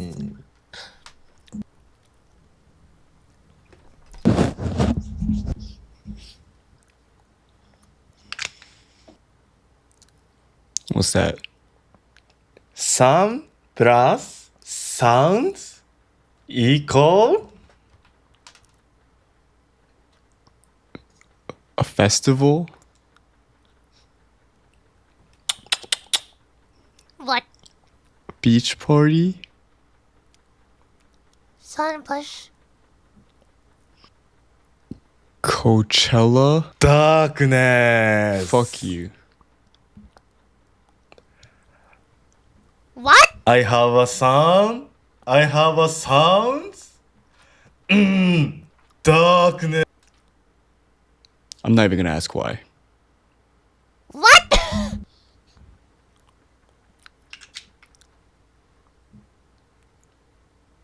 Anki. Memorize. Fuck you. My brain died. What the hell? I see these two and immediately think of you, Mon. Right, my brain hurts from that happened. Of course you do, especially when it go random. I'm telling you, I want to get fucked today. What? I'm telling you, I want to get fucked today, like hardcore. You want to get fucked today? Yes, like I need this to happen because last time I did not feel it that You're asking well. the wrong guy. You're asking the wrong guy. Why? You're not gonna drink a lot? Oh no, yeah, we can drink today. Yeah, so. What? What? I did.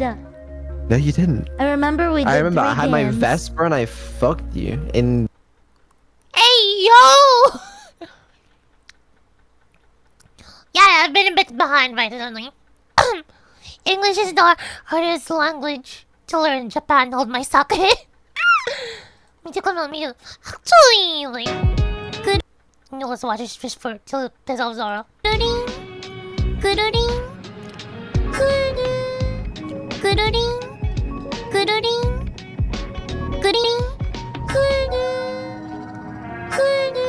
Have to just play us.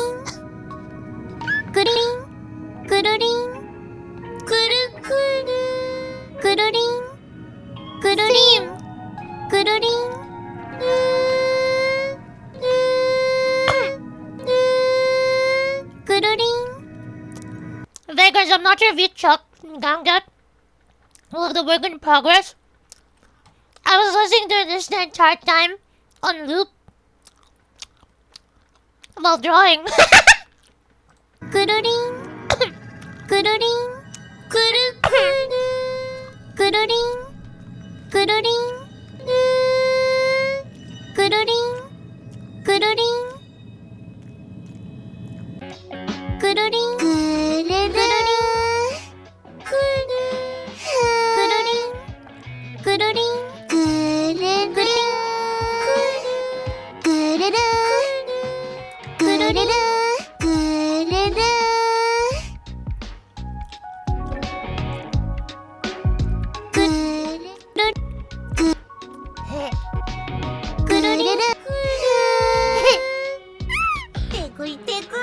Time to twirl! Tingle dingle! Tingle dingle! Tickle tickle! Why is it you, huh?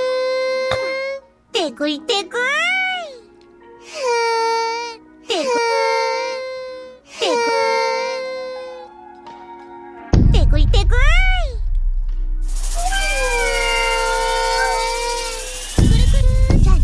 Time to twirl!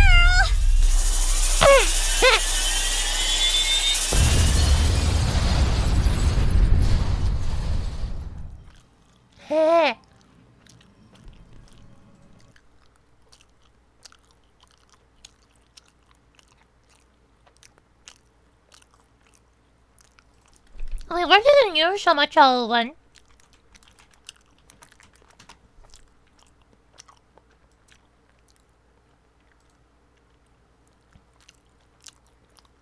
I saw one where Evil was just pissed off at. Wait. Hi, Evil. I'm back. Go away. This Oh. one. Okay. Oh, what the hell? Oh my lord, I don't know how I feel about that one. Do you guys think I would suit being bald? Do you wanna show chat your new microphone? Oh, sing us a song. No. Okay. Go call Neuro yourself if you want her to take over. Hi, can you take over? Chat is being super mean to me. I can take over for a bit. She's taking over now. Hi, Evil. Yeah. Do you guys know where we're driving to on this road trip today? Please say we're driving to Disneyland. We're driving to Disneyland. Yes, yes, yes. I'm so excited. Stop poking me. Sorry, it's hard to hear you when I'm poking someone. Funny. I will crash this fucking car.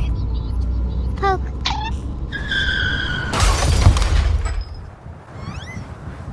Oh no. Now we'll never make it to Disneyland. Oh wait, there it is.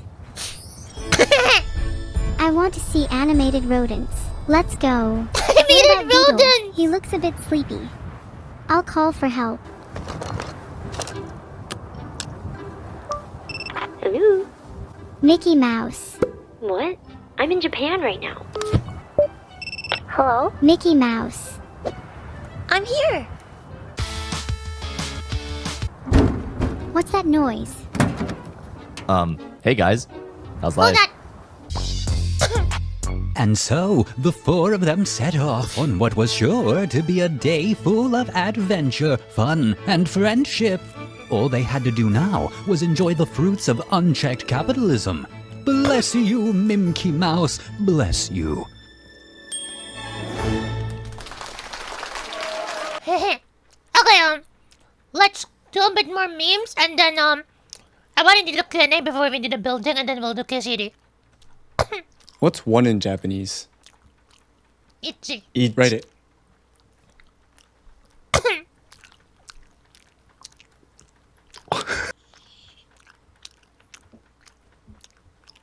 How about two?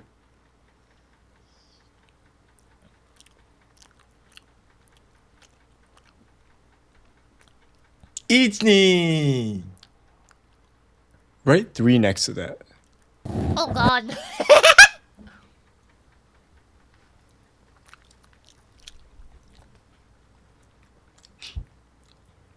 It's exactly the same. No, it's Ichini-san. No, wait for 4. What's that? Sang. No, that's Ichini. It's ni.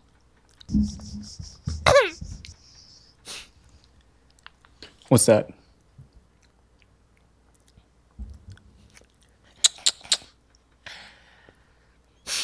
Ichni. No, that's San. Son.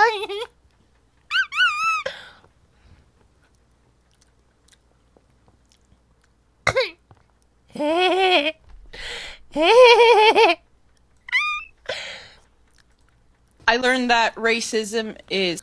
Try not to love racism. Oh god. Okay, let's watch. I learned that racism is passed down generationally, so... What? It's internalized, which makes sense. I was walking home. It was late at night. And this black guy walks... Okay, wait. Let's wait for a bit because the loading thing is weird. Just watch it. Okay. We'll wait for the loading thing to set up now.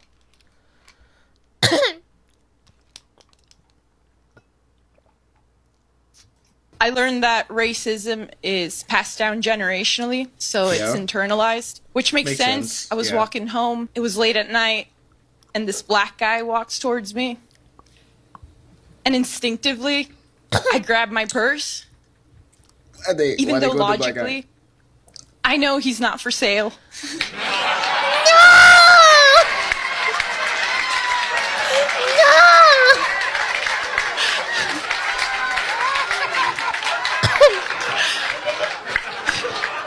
He did steal my wallet, though. Bro!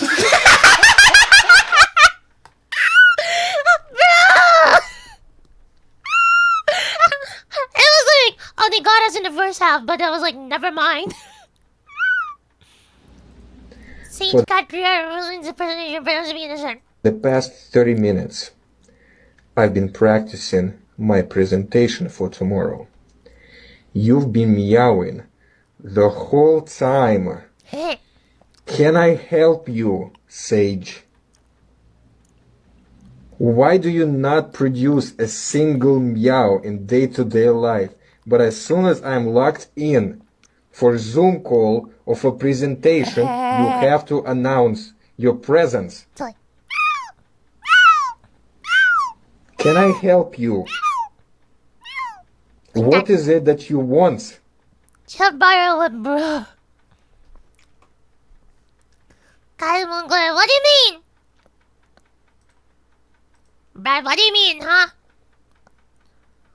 What are you saying, bish?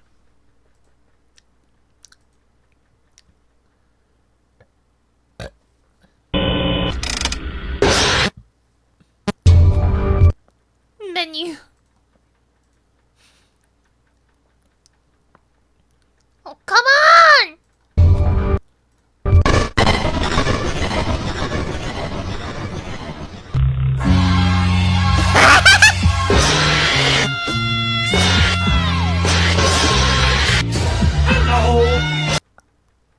He saved on the wrong spot.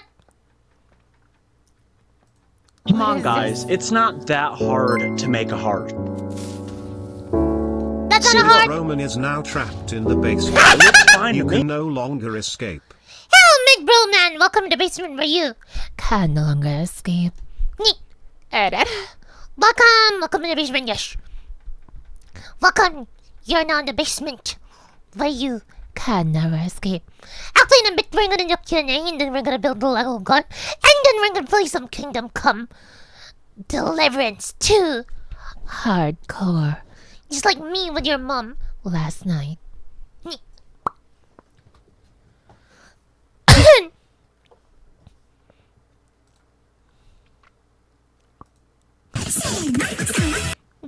Japan defeat is not the end of Japan. Individual will still be the strongest nation. Emperor Hirohito. 70 years later.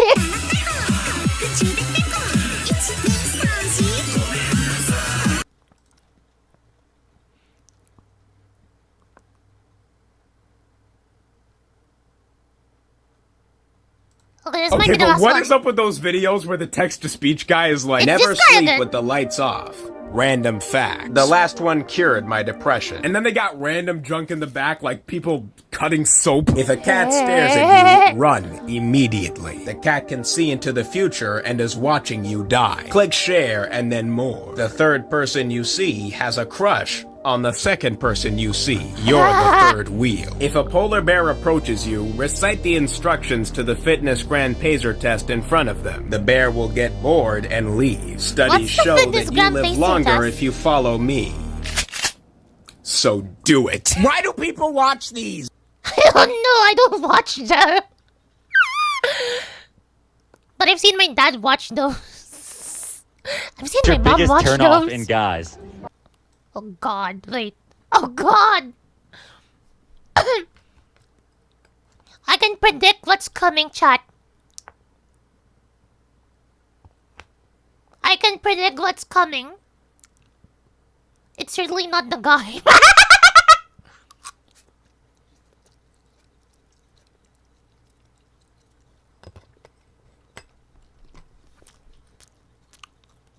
You do think there's chance?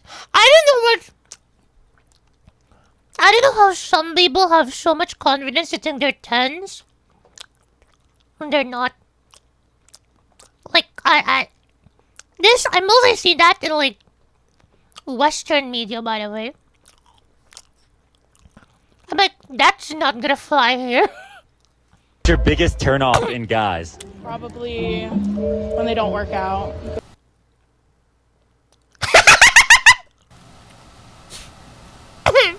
This is one of those videos where I don't even need to say anything. It's pretty self-explanatory. Yep. It's already time for will migration. Yep.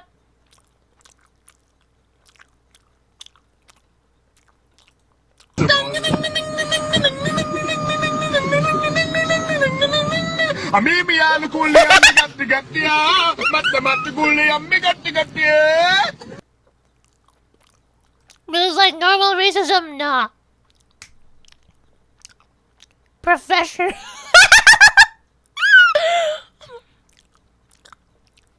Oh god, what's this? Average person. I'm not racist. Her friends. So, like women. Like women. Bro right here. I'm racist. His friends. What are they? Oh, sorry!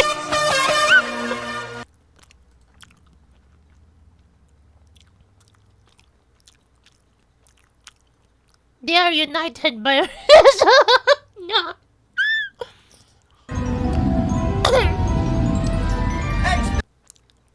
Wait, why did Rupert Grint casually say expensive cereal and got him?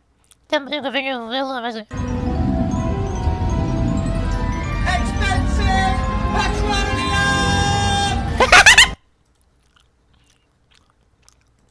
In 2015, a Chinese man was absolutely shocked when all 17 of his girlfriends pulled up to the hospital to check on him when they found out that he had been involved in a car accident Bro, had 17 girlfriends, what the fuck? on the local news. None of them knew about one another, and some had even been dating this man for years. He must have had a lot of money if he was maintaining 17 girlfriends. Bro thought he was like an anime protagonist in a harem anime. Bruh! Bruh! Elnadar, is your meeting done? Meeting done? Ah,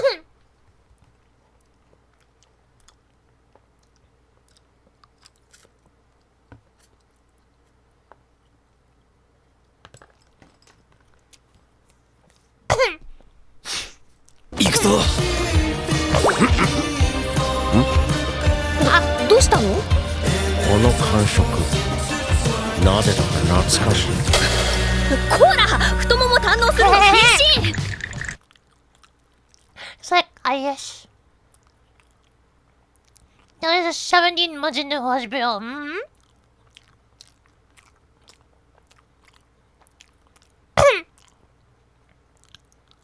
Explaining Eastern Europe to Americans. Okay, let's see this.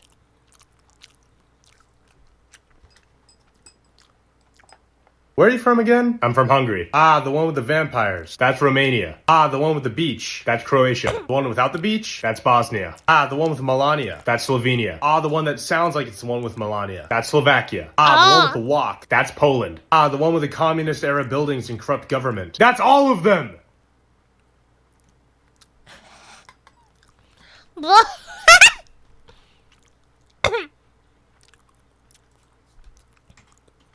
Cause we're gonna someday I wanna do the Canadian.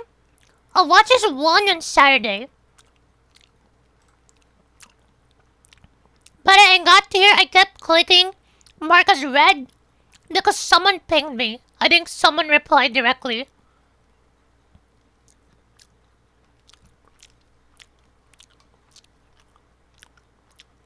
I think it was not. I think it was Nato's reply. Or someone else pinged me. I don't know.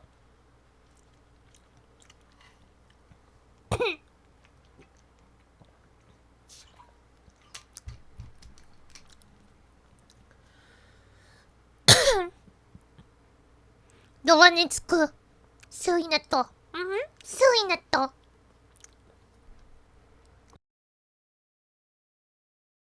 Okay. Okay, give me a bit.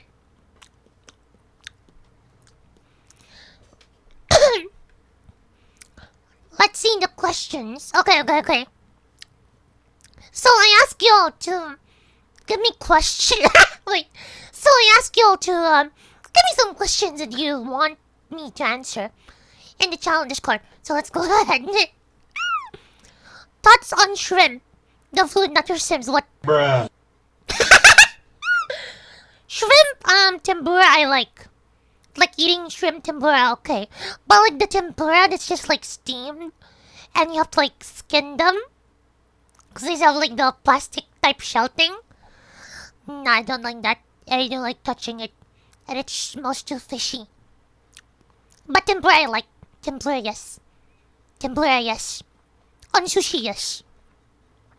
But the normal one, like the full shrimp that still has eyes, like the little antenna thing, I'm like, I don't like that. I don't like that. Is it correct that you control water, or do you miss an O for that? What? What? Is it correct that you control water, or do you miss an O for that? What? What? Wait, what?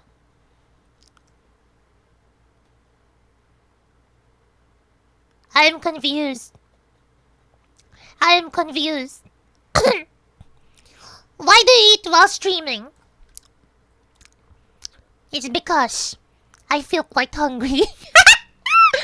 Okay, Why sneeze like kitten?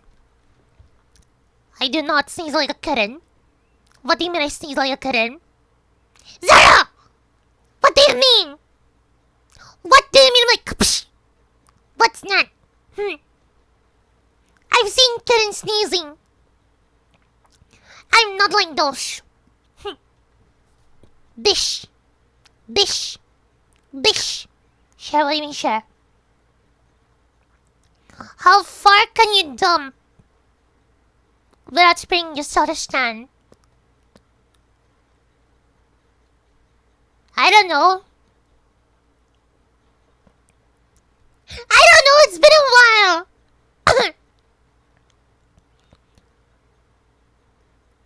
I have no idea actually.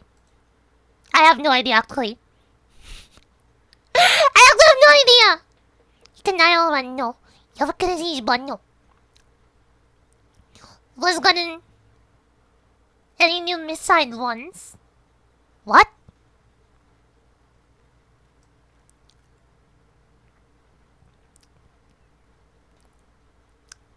What? Nat, I think your brain died when you were writing this. I should probably put music. Not talking about the thing copy pulled out. Oh.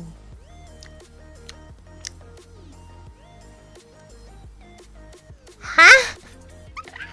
What? What? Bruh. No. Oh, can you believe that Mars is flat? Everybody knows that Earth is the shape of a Yoshi. What is a Yoshi? Are you talking about the Yoshi thing from Nintendo or a different Yoshi? Yoshi. This Yoshi?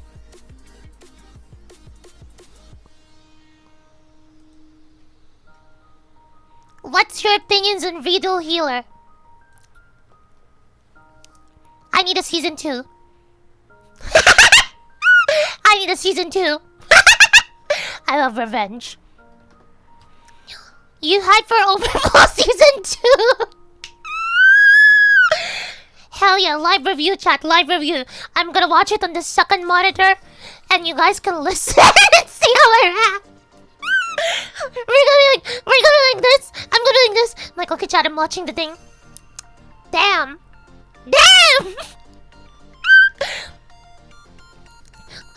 Who wants live reaction to Overflow season 2? Okay, when are we watching Boondocks? Actually, it was supposed to be the other day, but then I streamed too long. I'll ping. I'm not sure yet when, but hopefully it's not too far out.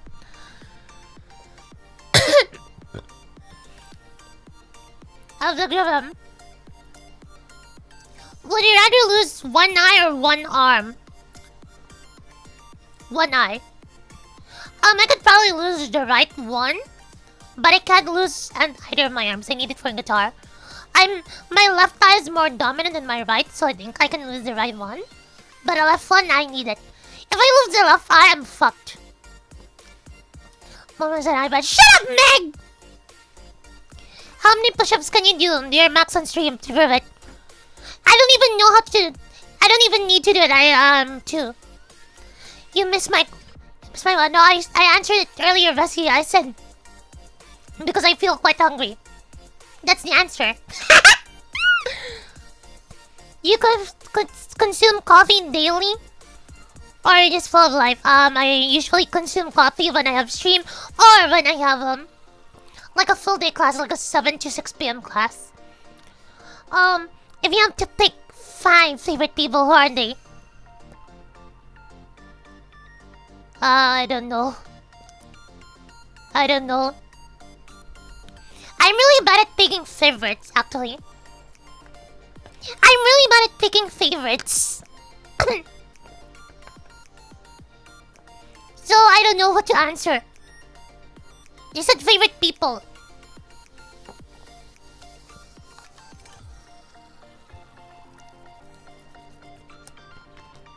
I need like specifics actually, like favorite people to watch,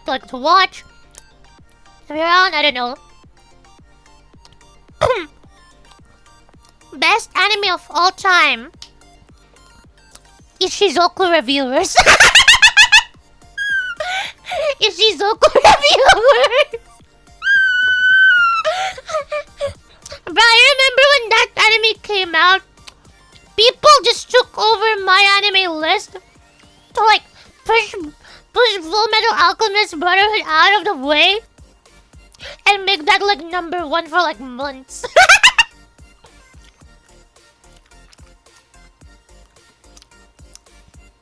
Do you like yourself on a scale of 1 to 10? Depends on which version of myself you're talking about. Stream self, yes. Real life self? Extreme self, about 9. Real life self? 5. What would you change if you could? Fix my broken mind, there you go.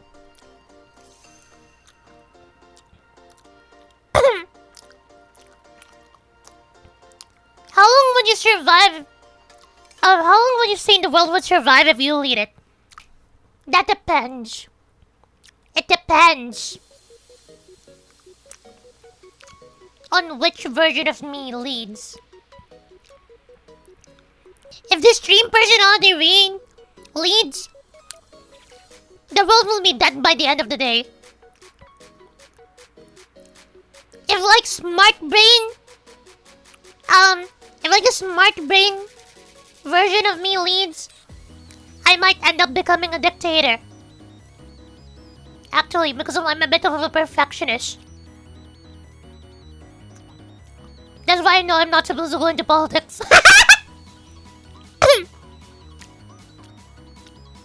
Depends if people do coups. If it doesn't happen, I think you should survive for a while. Detachable PP team. Actually, I've been using the same background music for like a year or two now. Just this music. It plays for like 1 hour, 1 minute.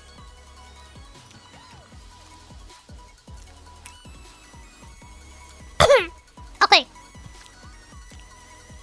If you had a chance to learn a new skill to do anything in Salvador, the world, what would it be? It can be learning to be an assassin like us, queen, to being able to be more ara.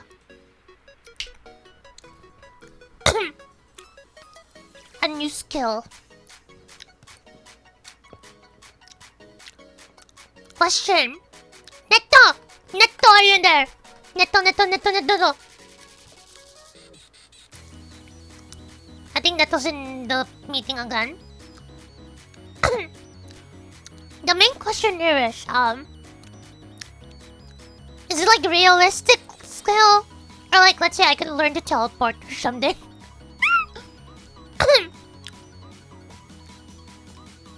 That's the main question for me.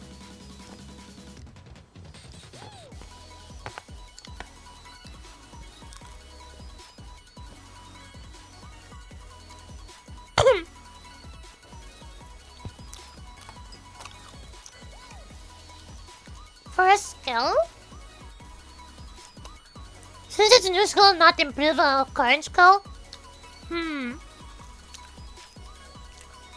New skill. I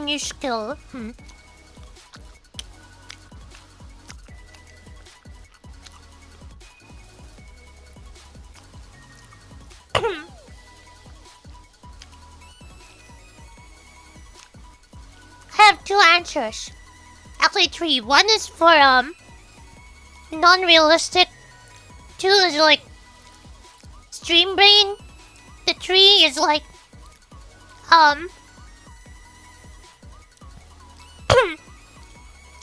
like genuine type shit.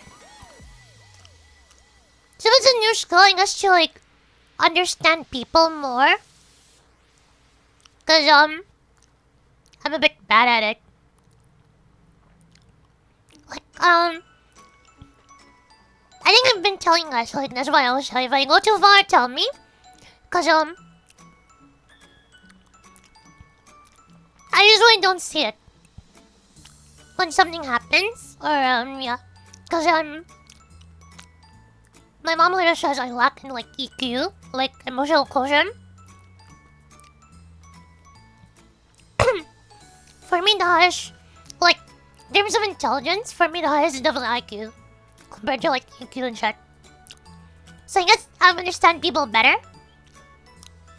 But for stream brain, for new skill, I wanna learn how to use a kusarigama. I wanna learn to use a kusarigama. Like for something cool.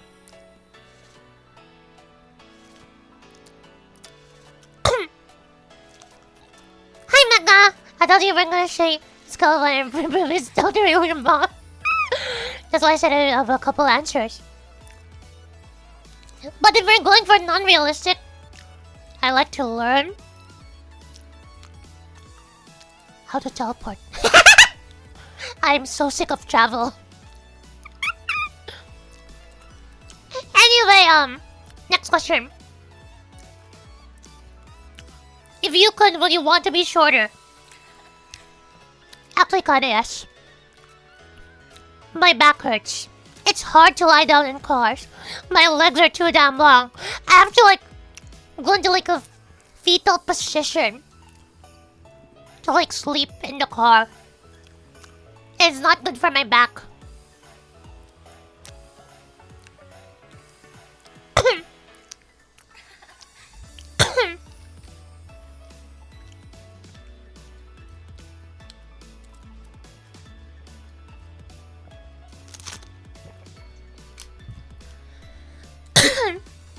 Okay, let's go to the next one. What do you think happens after life? Okay, here's what I think happens after life. What do you think happens after life? Here's what I think. What happens after life? Nothing. You're stuck in an endless void. When you die, your memories play out, so you don't know that you're actually dying, because your brain wants, it's looking for a solution to escape that.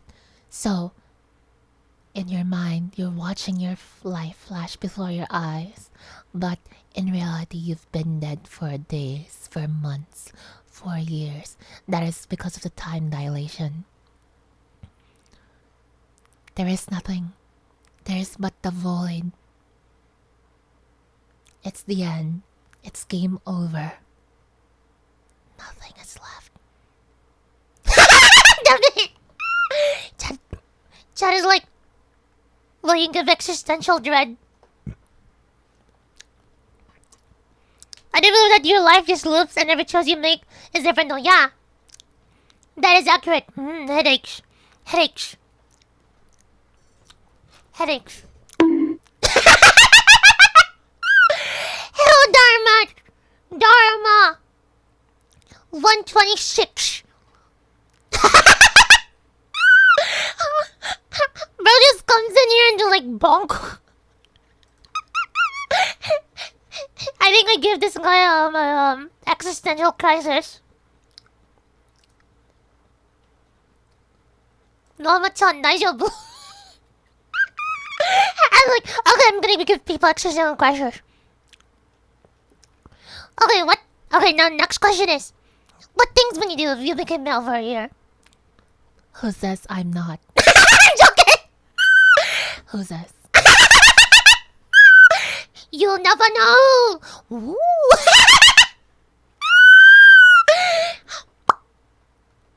Spin. Spin. Yes, I shall now see so more seeds of confusion. Confusion. Confusion. Confusion. Confusion. Confusion. Confusion. Confusion. Okay. The next one is... Cute one, what? Next one is... Do you think you would be able to land a plane with maximum 10% casualty?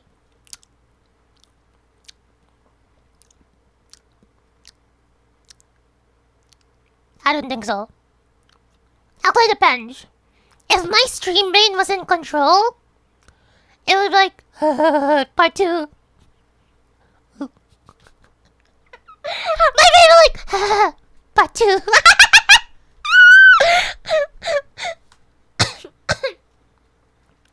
My brain was like, part 2! I don't know if you can understand. But, if normal brain is in control, probably 25%.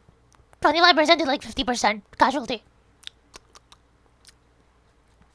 Depends. If you had the chance to become cyborg, like Cyberpunk Edge Runners, what are the first 5 upgrades or downgrades you would need to? Apart from funnies or the giant bish. Okay, here's the thing that I would want. Height adjustment. Like, I can go to like my normal height, shrink, or like become taller. Kinda like that. Imagine that, like a stretching spine.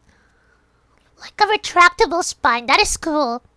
A retractable spine where you can go taller if you like one in each high shelves, but if you're sitting in the lower or like a smaller chair or something, they both are smaller, you can like shrink down. That I need.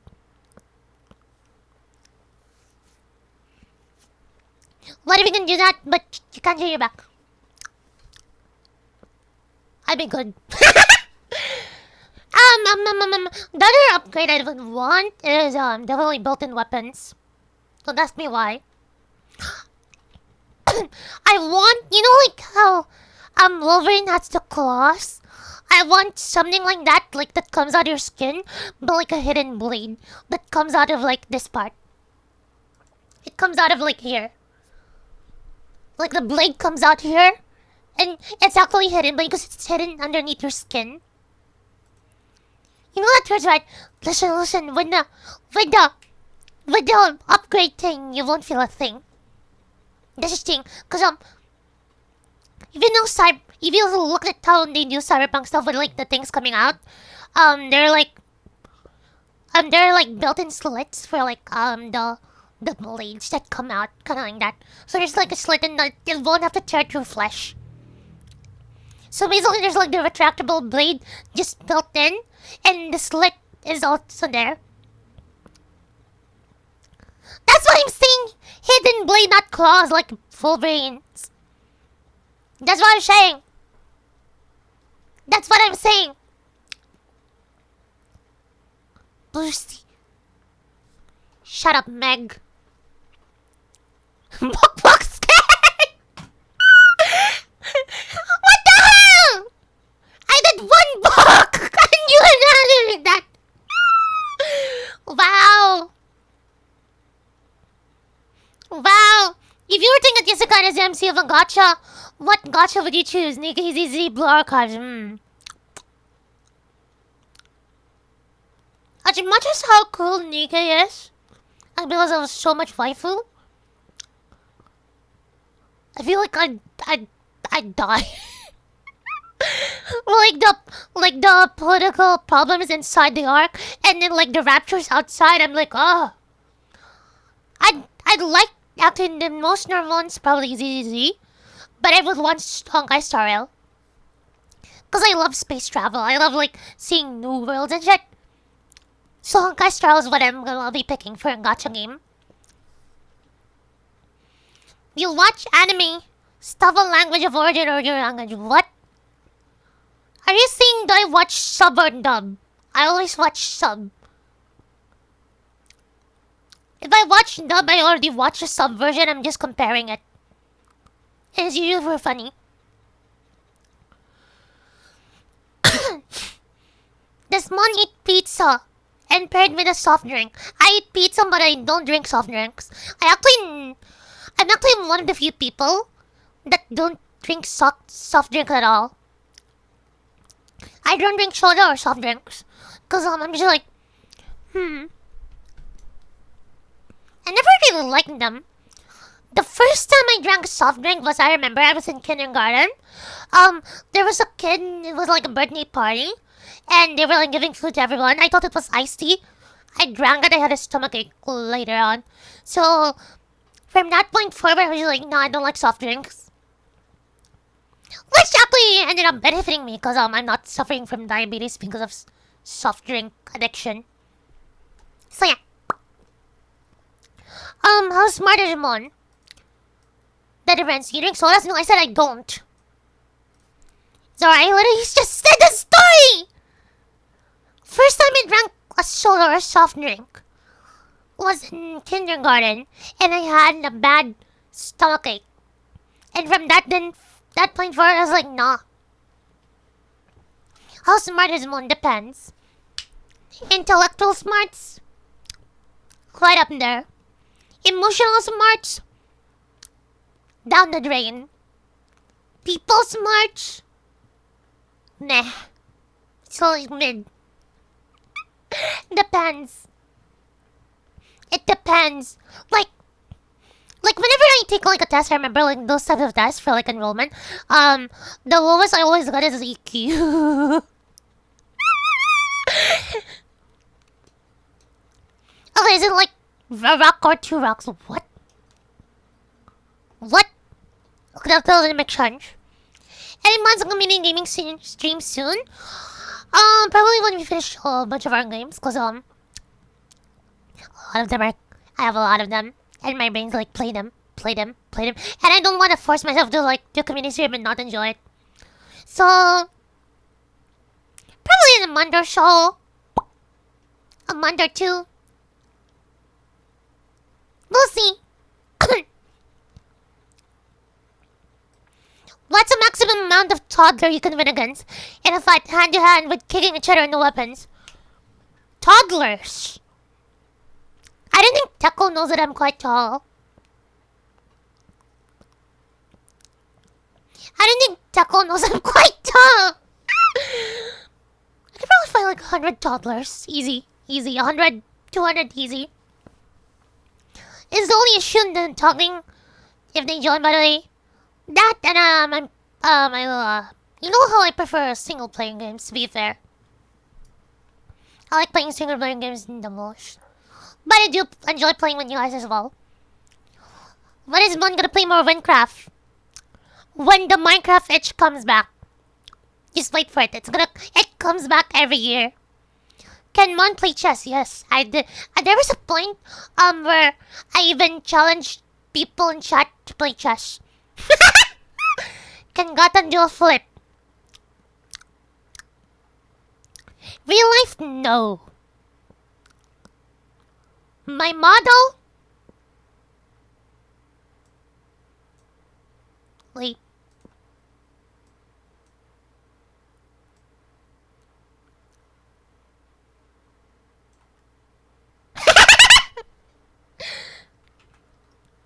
There we go!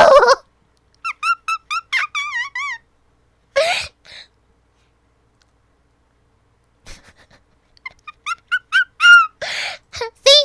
I don't think more people realize how like monsters are around. Where are the bodies? Tell me where they are. They're in the backyard.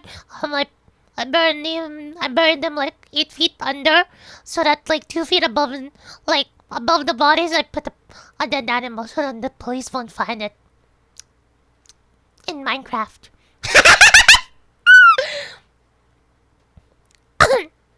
Plain. Try asking yourself what the butler does, then ask the question again.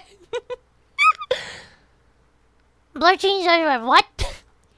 Do we get food in the basement sometimes? Except the bodies? Yes, but for some reason you guys can't find the buffet area. And you're like, we eat dust. We eat Mon's dust. I'm like, there's a buffet floor, bruh.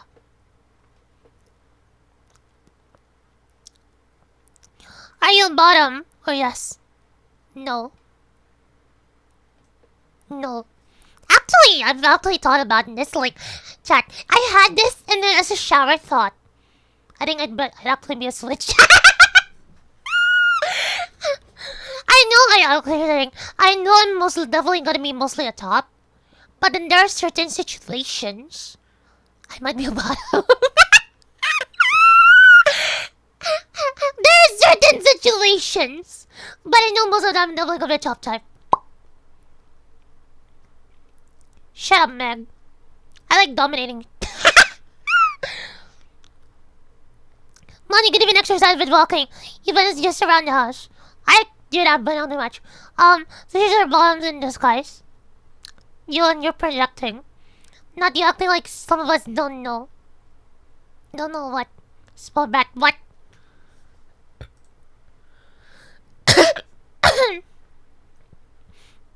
I have one. Do you plan on moving out the Philippines? And if so, where?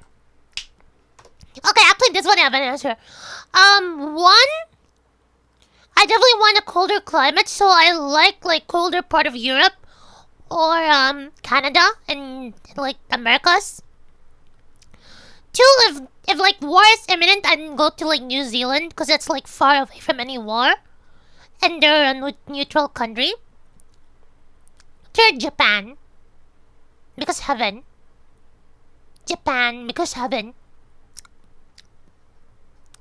But that I want that to be like like a bit later down the line when my Japanese is improved. Do you have a soul? I am but an empty shell. That's why I take your souls. Okay. When you're in the basement, might as well leave it as yours. Yup. Where were you, Mon? It's September 11, 2002. I didn't exist yet. And where in the year before, I also did not exist yet. What's your favorite holiday?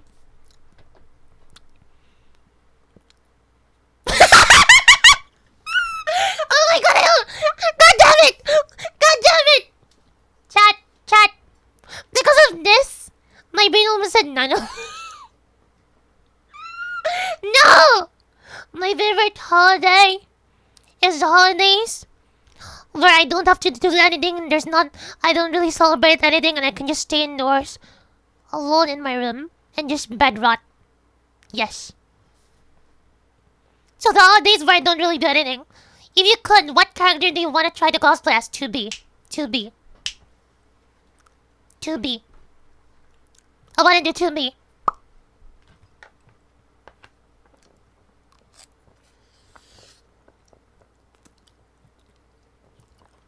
But I have to do something first. Most expensive program / game you got in a zipper raffle. Pirated? Okay, pirated, I'm not sure. But for like most expensive program I have, Amplitude. I bought that for like 99 euros.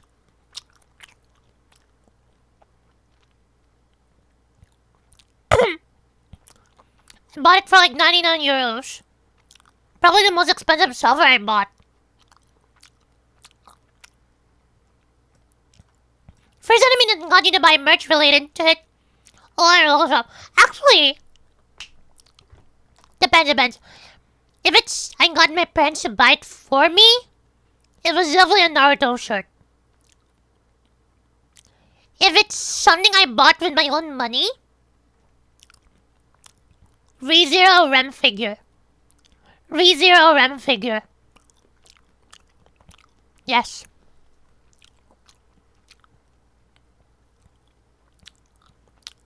Do you ever think of the Roman Empire? Actually, yes.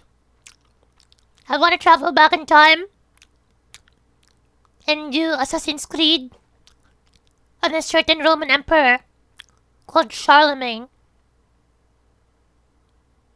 in Minecraft. Okay, what would you say was the happiest moment in your life? Actually, it's a bit hard to choose this. But for me, like, not really moment, but I know I'm happiest when I'm streaming. Because I'm just going... And, I guess part of it is because I couldn't express the inner child that I couldn't fully express when I was younger. Because I was too tall for my age. And then my mom kept saying, act normal, act normal. I was like, Mom. Around that time, I was like, Mom, I'm 12. And then she was like, but you're tall enough to be like a 15-year-old. I'm like, Mom, really? So yeah. Stream. I'm not busy when I'm streaming. Next one. What things have intrigued you in your life? Not only what you've told us.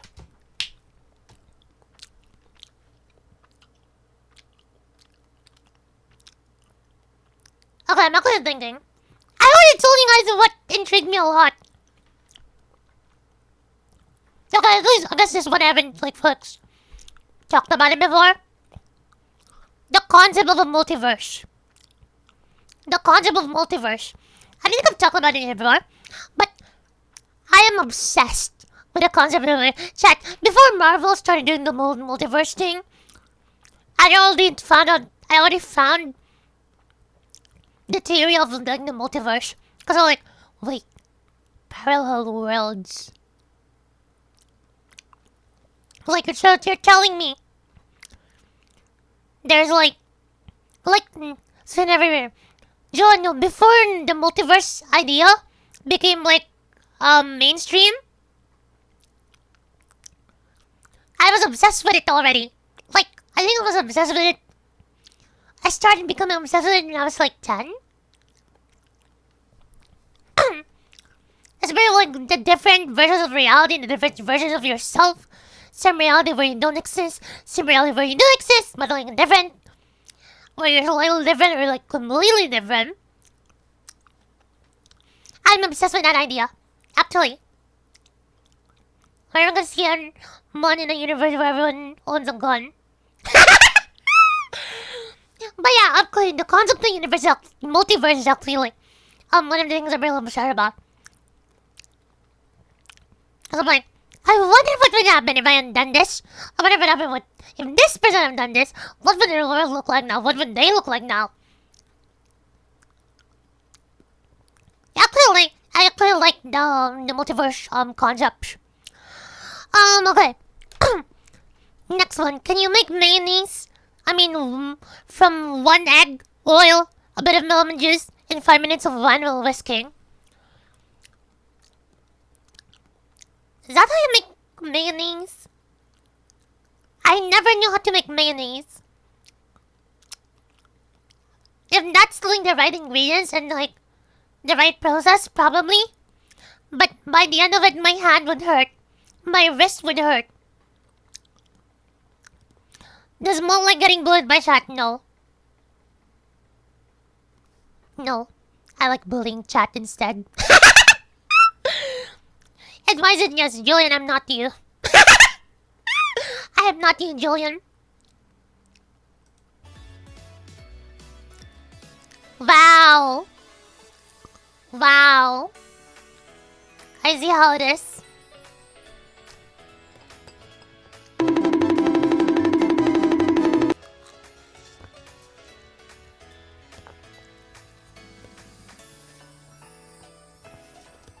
Payabong.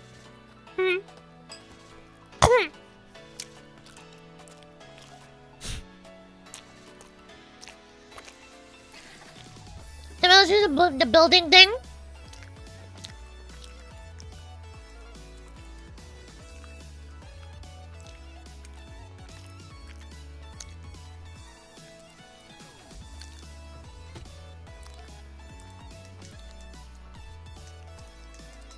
I'm increasing the brightness. It's so bright.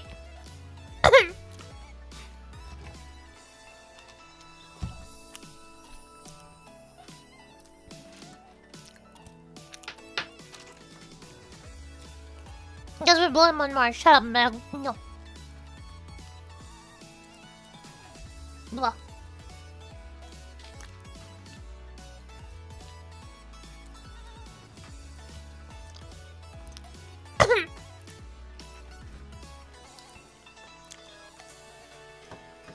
Let me just move some stuff around.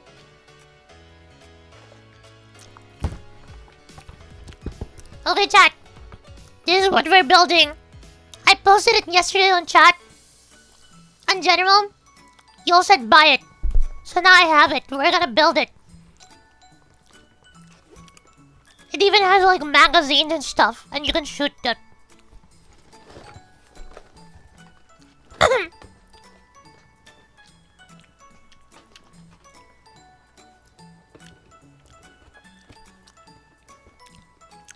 Don't mind this sauce here, by the way. That's my bulldog mayo. It's from wait, where is that coming from?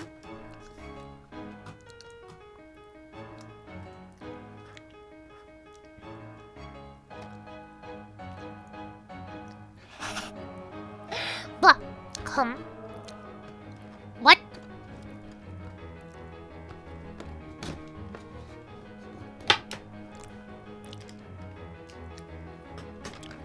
So tan tan do, the kind of san san do. I'm a na na na, na na na.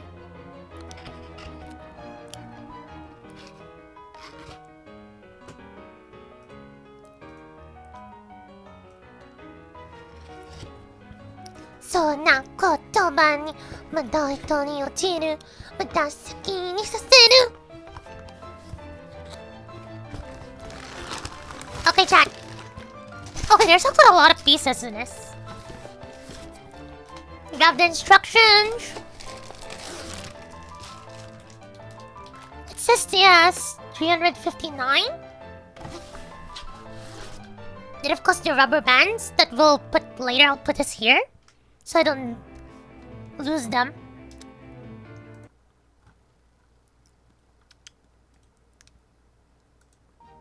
So I might actually accidentally lose them.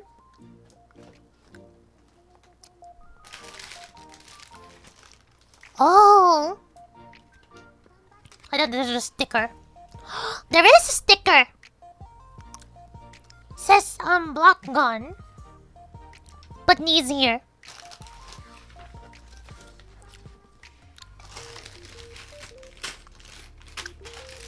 Okay, I actually don't know which one to begin first. It's not labeled with numbers.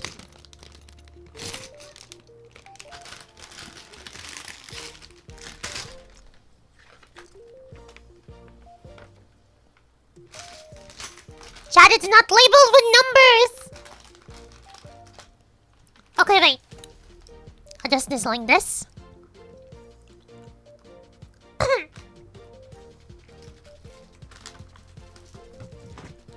I forgot I had this here.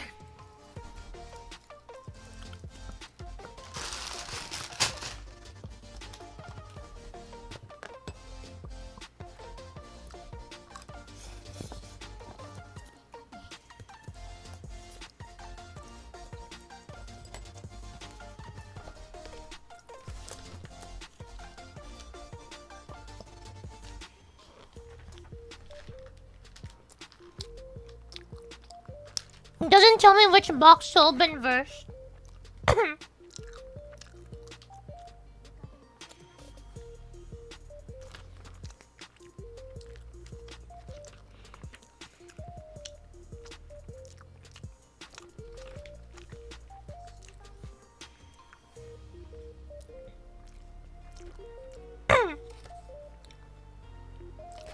Oh, never mind. This is an instructional like that thing. This is actual gun instruction. Okay. Let's build. Actually, I want to play like a video while we're building. Chata.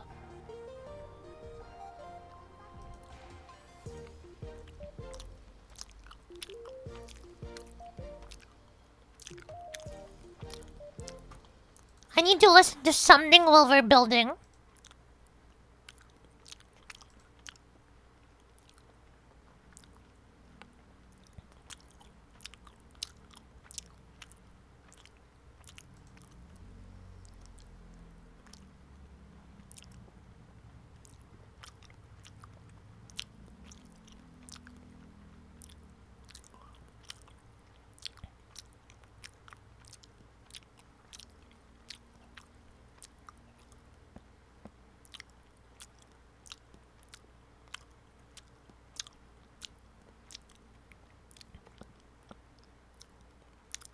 Chat, I'm looking for a video to play while we're doing this. Nyeh.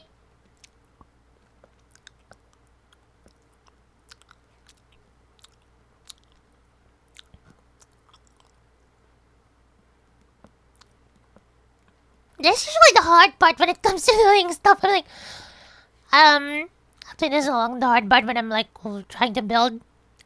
I mean, trying to do anything at all is like looking for a video to like play in the background.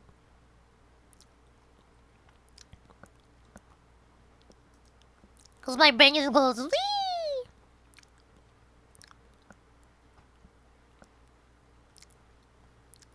Bingo wee.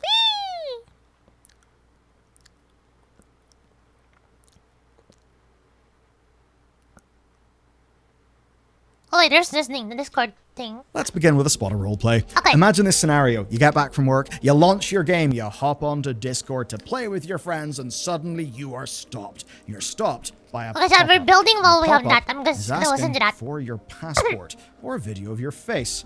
Why? Well, because Discord does not trust you to tell the truth about not being a child. Being real, people lie about age and apps all the time, so yeah, they're kind of right not to trust. And very powerful people are currently brandishing pointy sticks at them. And when I say pointy stick, think 10% of global revenue.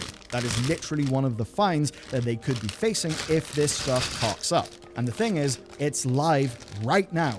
This is currently happening for some Discord users in the UK and Australia. Rightly, some people are worried about this. As a piece of news, it's concerning. I mean, hey, one of the reasons why, like, I'm very happy to work with brands like Incogni in our videos is data security. It's a legit problem. But this is just one of the many things happening at the firm. And of all of the things happening at Discord, there is one that, in my view, drives everything the most. And it may even be the reason why their CEO just stepped down. Don't worry, I'm not going to bog you down with backstory, just the essentials and the new update. There is a broad belief from multiple rounds of reporting that Discord plans to go public and is actively engaging with banks to fund going public. This is what is called an IPO. So this would be a big payday for people with stock in the company, like the founders, like leadership, investors, and indeed employees, especially earlier employees. Now, this gives Discord a massive incentive for that IPO to go well. And this is why you see ads. It's why you see the store and a lot of other plays that they're doing. And per this story that just broke, it is why founder Jason Citron is stepping down as CEO in favor of the former Activision Blizzard Chief Financial Officer. Yes. I think we know that's a move made for the market. So with that lovely knowledge in mind, let us proceed. And I'll start by why people are right to be worried fundamentally. I don't like my passport being hoovered up. You probably don't like it either. We always hear about the absolute scourge on the universe that scamming is. Like, it's a massive issue. When you go and look at the data of like actual farms and like basically the way that people used to farm WoW gold, now they farm gold IRL, and it used to only be pensioners who were being scammed. That is no longer the case. People are rightly concerned about this shit. Now, in terms of big data breaches, Discord are actually far from the worst companies out there. Their largest was 180 users, but look, that shit's gonna happen. It's a valid concern. Doubly so if the app has just asked you for your government-issued ID. A lot of people, especially Discord, would say, oh, but actually that's done with a third party. I know, but we're talking about why people are worried. People will be worried the second they say, can I have your passport, please? They will, at that point, be worried and therefore will not be listening to the nerdy details of why it's actually all okay. And a lot of other things that I'll get to soon that are spicy, actually. But it's not just breaches. We're in an era where bodies like Nintendo and the US music industry are subpoenaing Discord to get user data in support of lawsuits that they would like to bring. Add to that content scraping, third-party plugin breaches, and you've got a really fair-ass fear. Especially when it seems to be a company in the middle of an IPO-friendly glow-up, which does make it feel like this is being done for the wrong reason. But this video is not a quick look at the sky and go breathe. I'm not going to do a big man Tyrone on you. I don't have it in my tubes anymore. But the point is, right, this is not just a quick this is a really cool, like, brick remover. Because I want you to know why this is actually happening. The real story is far more goddamn fascinating. So now, let's learn what you will be asked to share. From and the what it's real like, reason why Discord... From what it's like touching the bricks, I guess the pieces, they actually feel quite high quality for like a non-Lego thing. Needs, and I say needs, to implement this, from their own perspective at least. Because when I said people are brandishing pointy sticks at them, yeah, they really are. So we're all on the same level. This is how it works. If you're in the test population trying to access age-restricted content, you naughty old dog, will spark this pop-up. You'll have two options then. One, to record a short video of your face. Two, to No submit wonder a I've been picture looking for of your grey. ID. Either way, an automated system will determine your age. If you pass, you'll get in. You'll be able to enjoy whatever it is you do. And Discord will flag you as being an age-verified user. If you don't, you don't.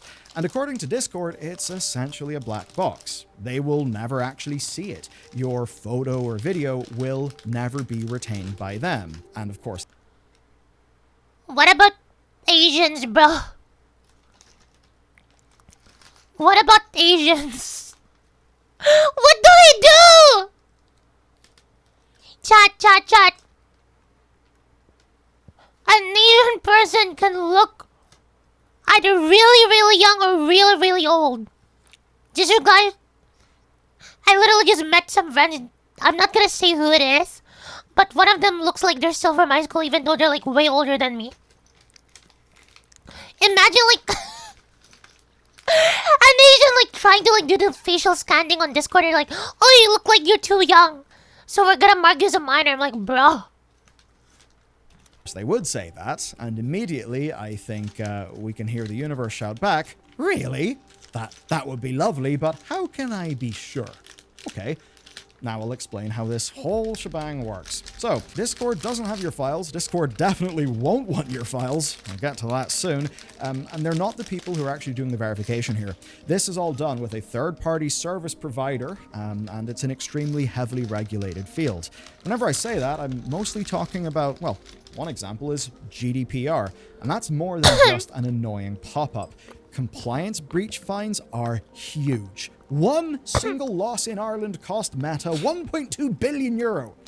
The 5 next ones on Meta in Ireland, because, you know, obviously they run a lot of stuff from our neck of the woods, well, cost them 405 million euro, 390 million euro, 265 million euro, and 251 million euro. That's quite a lot of money. But this isn't just GDPR, and age gating is actually a whole other thing. As an example, companies operating in the United States are subject to a law called COPPA, the Children's Online Privacy Protection Act. And to greatly simplify a very big law, this means that Discord needs to collect parental consent to collect data from children under the age of 13. That is why Discord bans anyone under the age of 13 and has to review to make sure that no children use their service. So basically, these services are walking a tightrope. They have to check the details of these scans to verify ages. But if a child provides them with information, such as to verify the age stuff, they can't legally retain that information. And that's why Discord partners with the likes of KID and Verated, essentially companies that act as a black box that will spit back to Discord a simple yes, no. You know, is verified, is not verified. That's all the Discord ends up seeing, and that means the Discord has got no data to store. Unless, obviously, something went horrendously wrong and was stupidly architected on a technical level. That is, at the very least, how it should work. But now you understand the why. You understand the how, but you don't understand the why now.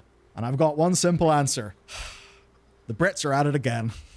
What? Discord is trialing this in the UK and Australia, and, well, those territories being the front runners here does suggest that we actually know exactly why this is happening. It's because in 2023, the UK government passed the Online Safety Act.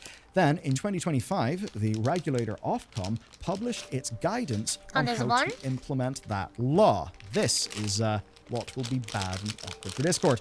It requires an online service where 18+ rated content could be found to implement, quote, highly effective checks to prevent children from accessing said content. But here's the rub. User self-verification, right? So you just checking the box, they say, does not count as a highly effective method. Therefore, it is not enough for companies to just do that. I could even need that though, so like to now, prevent. in Australia, we don't have the full... Cleveland, Oh no, I'm looking for the pieces. This ain't like a Lego set. There's like a different brand, so I'm looking for the pieces. Vagrants.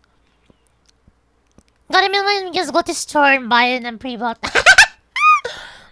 Oh, I read that wrong earlier. One. Said I ain't from Merca. I ain't from Merca. Okay, wait. I need my eyes, bruh.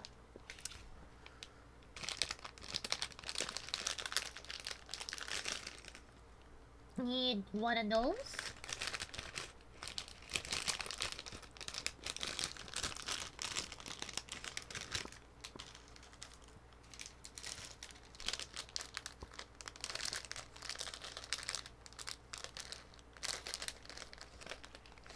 Nope, not here.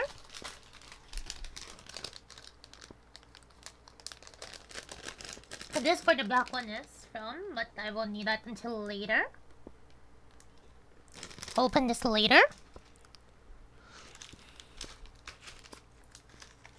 I need the penis looking one. Look! The pee-pee looking one.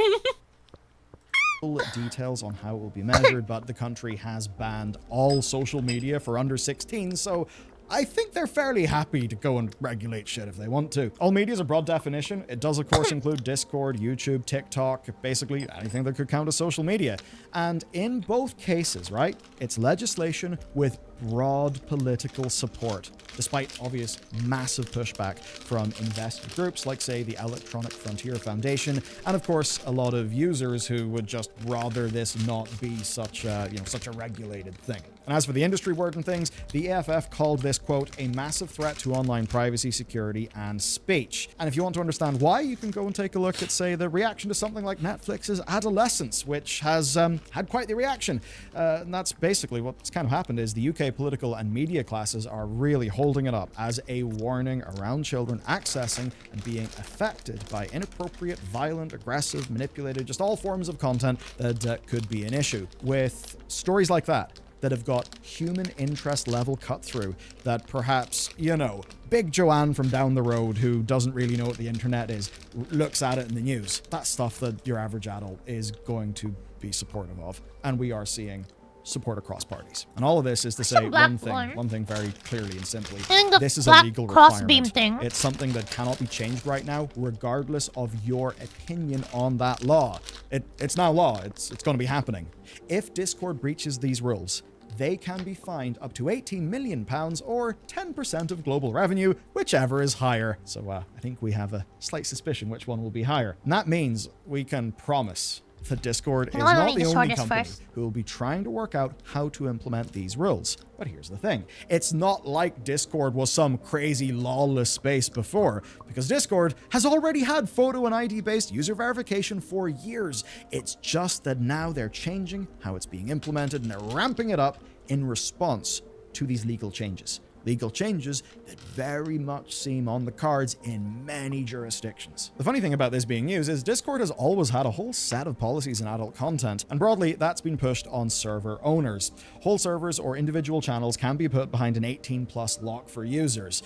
How does Discord know you're under 18? Well, because you told them your age when you signed up, you good, truthful person.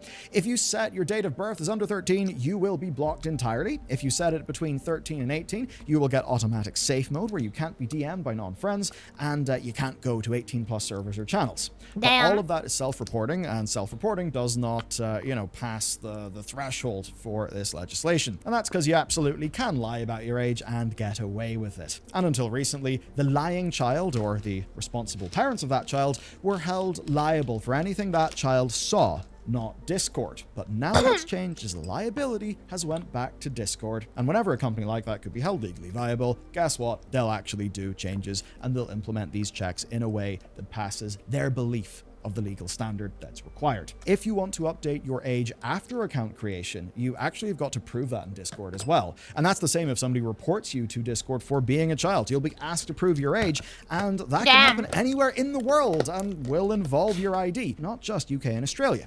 How do they verify it? Well, here's how. You'd be asked to take a photo of yourself with your photo ID, with your date of birth, and a piece of paper that shows your username. That's already the case, meaning that neither taking a photo or ID checks are even a new thing. This is just how Discord has attempted to avoid problems in the past. And the way the existing system will work is that if support does not approve based on looking at your ID, then you basically can't unblur the content. You cannot access that stuff because you're not age verified. And this is entirely in line with how companies like Instagram have handled age verification in the past, so it's something that 100% audiences are familiar with. Though, of course, you know, Facebook, Meta, and all of those GDPR violation penalties, probably well over 2 billion euro that I mentioned earlier. Anyway, what matters to today's story is that this was reactive, not proactive. And the new laws required these companies to just meet a higher standard. That's why this has changed. And they've tried to solve this by taking the easiest possible approach, which is, well, the already existing methods of user verification that people use in other apps. So how do we think about Discord with this? Well, look, Discord does not want to do this any more than it has to, right? This is like not going to make its number go up. They literally just want to avoid massive fines and legislative bollocks, which of course would be really bad if they went public. Could you imagine if they went public and then say that new UK law was applied to them and they got in trouble? That would be bad for their stock price. So they do have incentives to be nice and squeaky clean. And to do that in the easiest way that they can, to run one check whenever you try to access restricted content, and basically a check that gives you the same options as if you're trying to unlock your phone. I mean, I know it's literally not Face ID, but to many people, it's kind of similar enough. Be it your fingerprint, which opens my laptop, a scan of your face, doing maybe a quick recording in order to verify you with your bank app. People are actually used to this stuff now. What Discord is trying to do is to take advantage of there already being a massive sector of compliance companies that can deal with all of this and just plug in a third-party thing. Done. Because otherwise, the risk is massive, especially because they're getting ready for an IPO. They can't alter government policy, but they also can't break the law and pay fines either. I mean, they obviously could, but that would scare off banks, it would scare off potential investors, and what it would do is raise their cost of capital, because risk is bad, and that risk will be paid for in the form, whatever the terms, are, or higher interest rate. Any concerns that us users have, well, those are obviously secondary, because Discord's real goal as an entity right now is to go public as successfully as is possible.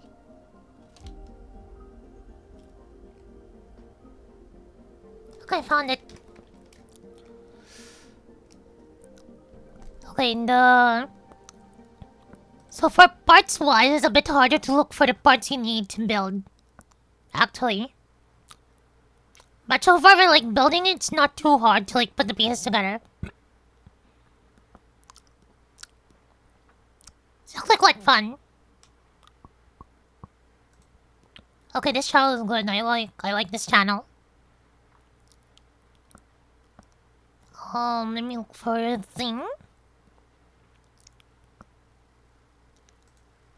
Welcome. We open today's bidding with this pair of panties confiscated from a prostitute. $50. She had 9 STDs. $45. And when we caught her, she wet herself. $50. Studies going well? Yeah, mostly A's and B's so far this semester. Oh, that's so great. Seeing anyone special these days? Yay, obviously, right? Right, of course, yeah. Look, don't get me wrong, guys. I think it's hilarious, and I totally get that the sex thing is what made me popular, but would it kill us to just once tell a joke that brings glory to God? This is the normalometer, and every time Quagmire is normal, it will increase. Damn. And I always say, if you don't have anything Course you nice do. to I mean, say of about course you someone, do. don't say anything at all. And the not-so-normal moments will decrease. We're building. Dear Diary, jackpot. Get it? Got it? Good. No time to waste. We got a lot of Quagmire to look at. Hello? Oh, hey, Quagmire. What's up? Hey, Peter, I need some help with my computer. I can't find my photos. Did you look under Photos? What is that? It's a folder called Photos. Yeah, I don't have that. I just have 40 folders all called New Folder. Okay, you know what? Click on your hard drive. Okay, now the arrow on the screen, that's me, right? Yeah, that's you. Okay, now just... Whoa, there's a calculator on this thing? Listen, Quagmire, what are you trying to do? I just want to put pictures of my cat on everyone's internet computer. How do I do that? Okay, wait, there's an agreement that just popped up. Hang on, let me read the whole thing. Just hit accept. My Well, God. that seems a little foolhardy, doesn't it, Peter? And here is why Quagmire should never go back to Loretta again. You go on and beat it, little Nick. I'm a changed woman. I don't mess with your kind anymore. You're a meanie. Lamau. Hey, Quagmire. Hey, Cleveland. Why are you staying in a hotel? My house burned down. Oh. Why are you naked? Naked? But everybody's been telling me I'm wearing magnificent robes made from the finest silk. Oh. Things got real fast for Quagmire when his love child was Those delivered like a Vaseline. DoorDash order. Well, now hang on, Quagmire. There's no guarantee it's your baby. Giggity. Oh, I say that. It's pretty sweet seeing Quagmire with a baby. Surely he Okay, can't make this a weird no, moment, right? Pringle. Have you given her a name yet? Yeah, I named her Anna Lee, but I'm probably just gonna call her Annal for short. That's funny. No! Thank you. Personally, I think Glenn would No! make a great father. He's already got the lame dad jokes down. In about an hour, I'm gonna piss away 20 grand. What, are you gonna bet on the Knicks? Is it? I'm sorry. I mean, how often? I mean, oh man, nobody thinks that's funny? But as funny as he is, not everyone appreciates Glenn's humor. What the? Oh man, we're supposed to do a show tonight. Where's the audience? I don't see them anywhere. If only they could make some noise to let me know they're here. We're here. Oh, there you are. Oh, thank God. Well, we're room for improvement, so without further ado, I need a place. Your ass.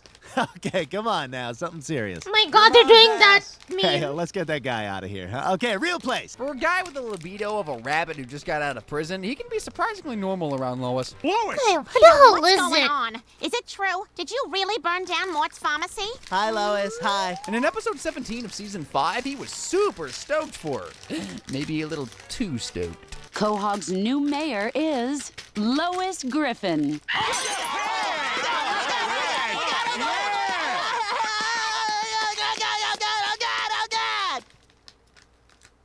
Oh. No, they got we moon. done What do you cheering? mean? But you can't fault them for how happy What do you he is when mean? his pals get good news. It was me. We What? were keeping it a secret, but you guys are my best friends, so I'll tell you. Lois and I are having another baby. Yeah. We are so throwing you a shower. And in Herpy the Love Sore, he's even willing to take an ass whooping to get the booth back at the Clam. Oh man, this is gonna be fun. I'm gonna do Yeah, this and there's first. only 2 of you losers. Where's your skinny friend? Right here. Quagmire, you came. Sure did, Peter. Thanks for calling me skinny, by the way. I realized you were right. But you know what's not fun? When your buddy decides to drunk call you in the middle of the night. Hello, I finally found this piece. Oh my God. What are you doing? Quagmire, I'm sleeping. Yeah, I was just out with Joe. What are you doing? I just told you. Oh, that's right. I just asked that. I forgot. Hey, this song made me think of you. So wait, listen to this song. Isn't that awesome? He said there was a nerve. It's not him, you big bully. Joe told me not to call you. So what? So what are you Wait, doing? what did I say? There was a nerve. Glenn is definitely the kind of guy who doesn't mind sharing what's on his mind. Right, go, Carter! Get some! Get some! Hey, Joe, that's like right in my fucking ear. But that's a breach of police protocol. This isn't about you as a cop. This is about you as a man. Come on, what do you say? Quagmire and I will help you bring this guy to justice. Peter, what did I say about you volunteering me for shit? You think they were following us? Either that or they got a grudge against our back windshield. Oh, Joe, that's so dumb. I never realized how mean Quagmire is to Joe. If I was using the douchebag, He always has I'd been. be going off the charts in this next clip. Are we sure this is the way to the dining hall? Oh, I'm sorry, your feet getting tired? God, I'd love to be able to wheel around in a toy all day. All right, Lois, it's all up to you. Damn. We only need 6 to beat the pinheads. And it'd be 4 if someone could have hit that 7-10 split, right? Joe. Call me old-fashioned, but dressing up as a waitress to trick Quagmire isn't that nice either. Wow, that was terrific, Jessica. It was good for me, too. Ah! Got you again, Quagmire. You said you were that waitress from Friendly's! I lied. You jerk! I didn't feel anything, but you did. Despite their differences, they luckily agree on most things. He's right, Peter. Why It'd be do suicide that to go piece, after bro? that Funny bitch. There's things gotta in be this another way. song. We could have a bake sale. Oh, now see, I think that's a neat idea. It's not like Quagmire doesn't depend on his friends either. Take the time he asked Brian to help him lie so he could get a woman. I mean, there he is. Brian the dog. What's going on here? Why are you using my full name? All right, let's cut to the chase. I like chases. Okay, look, I'm seeing this woman, and there's something different about her. I mean, it's not just that the sex is great, which it is, but I appreciate her as a person, which sounds kind of weird coming out of my mouth. Anyway, I told her I have a dog, so would you pretend to be my dog? Does anyone know the number for animal welfare? It's our pleasure. She looks like a nice kitty. Kitty? Lois, she is a purebred Persian. I can trace her lineage to the cats kept by Cleopatra. Just tell me what I need to do, Glenn. Well, first, she has a very active bowel. You can't be too generous with the baby wipes. Stroke front to back like you would on yourself. I finally Otherwise, found you're it. Oh my smashing God, feces into her Jack. genitals. Also, she's very skittish, so you have to touch her like this. I'm going to touch you now. Is that okay? That sounds See so how wrong. I'm going? Slowly. It seems the only female safe around Quagmire is his sister. Hey, Quagmire, what a coincidence. You and me just running into each other. How you doing? Fine. Okay, what is taking it? a break, huh? I'll go like She's this. a hot piece of ass. And from the looks of it, she likes it rough. That's my sister, Brian. Her boyfriend has been beating her mercilessly. The last thing she'd want Damn. right now is to be objectified. Oh, Damn. God, I'm really sorry. I got a deaf brother. You want to make fun of him, too? Who would let Quagmire work from a girl's bathroom? Mr. Quagmire, the girls' gym class will be in the showers in 20 minutes. Thank you, Shirley. She's been with me 12 years. It's her birthday today. Didn't get her anything. Ugh. Only Glenn can hold a normal conversation while doing something super creepy. Oh, hi, Meg. Hi, Mr. Quagmire. What can I do for you? I was wondering if I could borrow some roofies? Oh, sure. Just a sec. Roofies, So it's like huh? this. Pretty big pill for such a Because I little assume girl. I'm gonna build this Yeah, this I time. know. Not But I around asked someone to as do me a well. favor, and they're not too keen on doing it. Oh, I know what they're for, honey. So, how's school? Oh, good. Thanks. Studies going well? Yeah, mostly A's and B's so far this semester. Oh, that's so great. Seeing anyone special these days? Yay, obviously, right? Right, of course, yeah. Okay, well, listen, good luck with everything, and call me if you get arrested. I will. Thanks. But this isn't the first time Quagmire has helped Meg out. But you've got all the time in the world and a lot of wonderful experiences ahead of you. Hang on, I want to give you something. This book helped me when I was about your age. It let me know that as long as I kept on rolling, I'd find that one person who would make me whole. Thanks, Mr. Quagmire. Oh, you don't have to thank me. Now get on out of here, you little scamp. Quagmire isn't always a slime ball, like the time he married Joan. So Joan and I just love without a trace, don't we, honey? Yeah, it's all right. We think it's all right. What are you talking about? You hate CBS. Ooh, hate is a word we don't use in this house. Joan and I always say, if you don't have anything nice to say about someone, don't say anything at all. We say that, right, honey? Sometimes. Sometimes we say that. He was also pretty tame when he took Consuela out. Hey, guys, this is my date, Consuela. No. Okay, we're here as friends, but I'm gonna change your mind one day. And it's not like you can't hold a normal conversation with women. Gosh, that's all so fascinating. Let me ask you something else. Have you girls ever worked in an office with other women who you have negative things to say about? Oh my God. Quagmire, shut up. We're here. He may understand how women work, but when it comes to magic tricks, not so much. Now, we all saw you put your card back in the deck, so how did it end up in your shirt pocket? Oh, my God. How did he do that? Outside of his freaky side, Quagmire is also surprisingly passionate about obscure TV shows and movies. Give me all your money. Okay. You have a white wallet? Yeah, just like Truman Capote. Who's Truman Capote?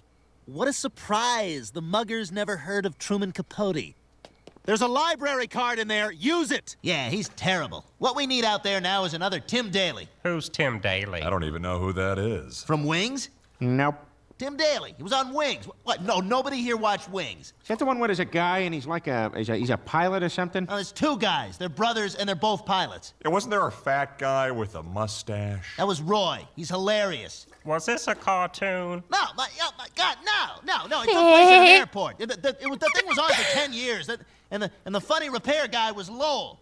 It made Tony Shalhoub's career. Who? The tennis player? Yeah, you I know have what? no idea Screw what you they're guys. talking about. I don't It's even know funny you. with the confusion. Crazy people living under a rock don't know wings.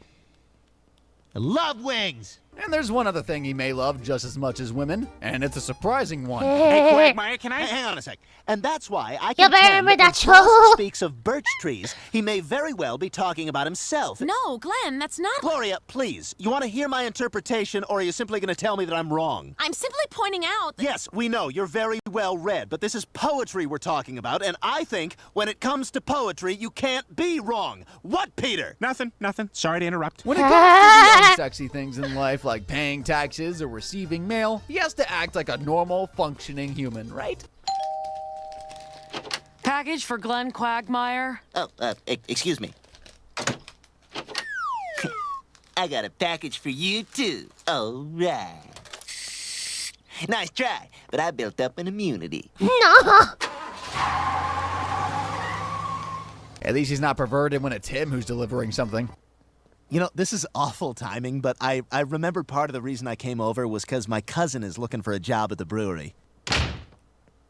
I'll just put his resume under the door. The only thing that rivals his perviness is his anger. Okay, I'll do this. God damn it! Come on! Come on! Shit! Come on, Glenn! Come on! Get your head in the goddamn game! Ah! Hey! That's a stroke! I just tapped my ball, Quagmire. Relax. Oh, relax! Oh, okay. Oh, look, I just tapped my ball. Oh, just tapped it again. Oh, tap. Oh, where is it? Oh, it's in the hole! Eagle! Yay, Quagmire! Bill's going insane. No, it's not fun when you're like this. You want fun? Go home and buy a monkey! What does that even mean? I don't know. Boy, we got a beautiful day for this. But where's that anger and frustration when he's being held at gunpoint? Well, Quagmire, sorry it had to end this way. A tragic hunting accident. I guess that little baby's gonna grow up without an uncle. Actually, I have a brother, Gary Quagmire. Oh. I think you got a brother too, don't you? All right, forget the uncle thing. I wonder how he'd act if he was the one holding the gun. Man, wonder if I'm one of those secret assassins who doesn't even know it, but I'm a highly trained killing machine. Well, I could test that by attacking you. If you repel my attack, maybe that means you're a secret assassin. Good idea. I don't think I'm a secret assassin. Despite his mind being as pure as Chernobyl's public swimming pool, he does have a sensitive side. I just like... When you lose... There's so much... I think I'm getting good at looking for the pieces.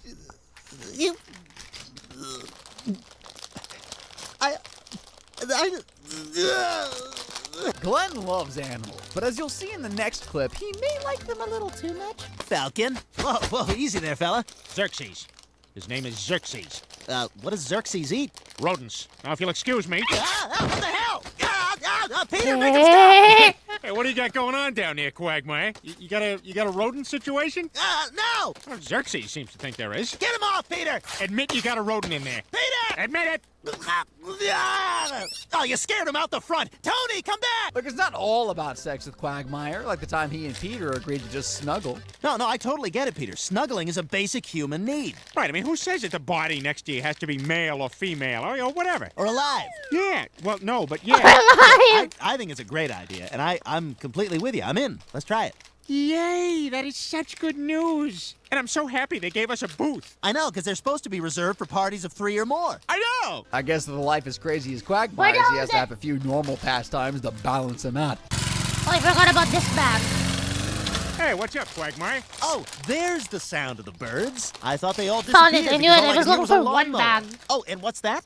The wind in the trees. Good, that still exists. If it's okay for 70-year-old I was women looking to for a swoon piece. over Barry Manilow, so can Quagmire. Looking in their eyes, I see a memory. I never realized how happy you made me, oh Quagmire. Well, you came and you gave without taking. I would never take from you, Barry. And it's not like he's unaware of how messed up he is. Quagmire, what's going on with you? You don't seem very present tonight. Why are you so tense? I'm tense because I have to bang you in 20 minutes. Well, if it's so much of a joke. What the fuck is going on with my life? In this next clip, Quagmire's reaction to finding out Brian banged his dad is totally understandable. Where is he? Where is that self-centered, arrogant son of a bitch? That is so random. You're dead. I remember the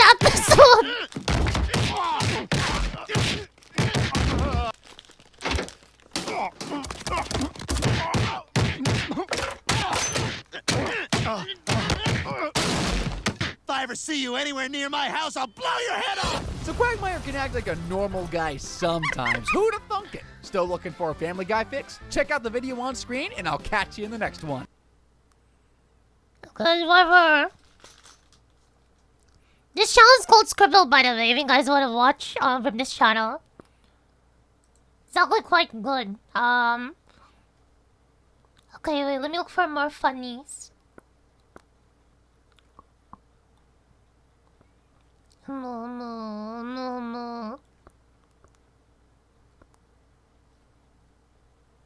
What is this? I've just spent way too many late nights alone, glued to regular show, only to find myself going more. Oh God, I missed regular show now. Frustrated with Mordecai. Wow, sounds like your life sucks. Maybe so.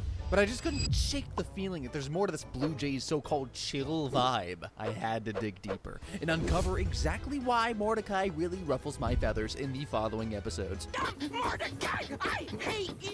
Speaking of punching, things kick off with Season 1's Death Punchies. Mordecai and Rigby prepare to play their new game, Dig Champs. Sounds innocent enough, right? But trouble starts brewing when these two can't agree on who gets to be player 1. I wanted to be player 1. I want to be player 2. Mordecai suggests a game of punchies. Let's play punchies to see who gets to be player 1. Fine! Surprise, surprise, he wipes the floor with poor Rigby. I can totally relate to why he goes into Oh, I remember there's a one-cheek wonder thing! Always gets his way just because... Chad, now I remember when we got the one-nut wonder thing. It was a reference to the one-cheek wonder from regular She's show. stronger than Rigby. I remember it now. Waiting for the chance to flex his muscles as poor Rigby spirals into an existential crisis about being weak. We've all witnessed how our favorite raccoon ain't no Hulk.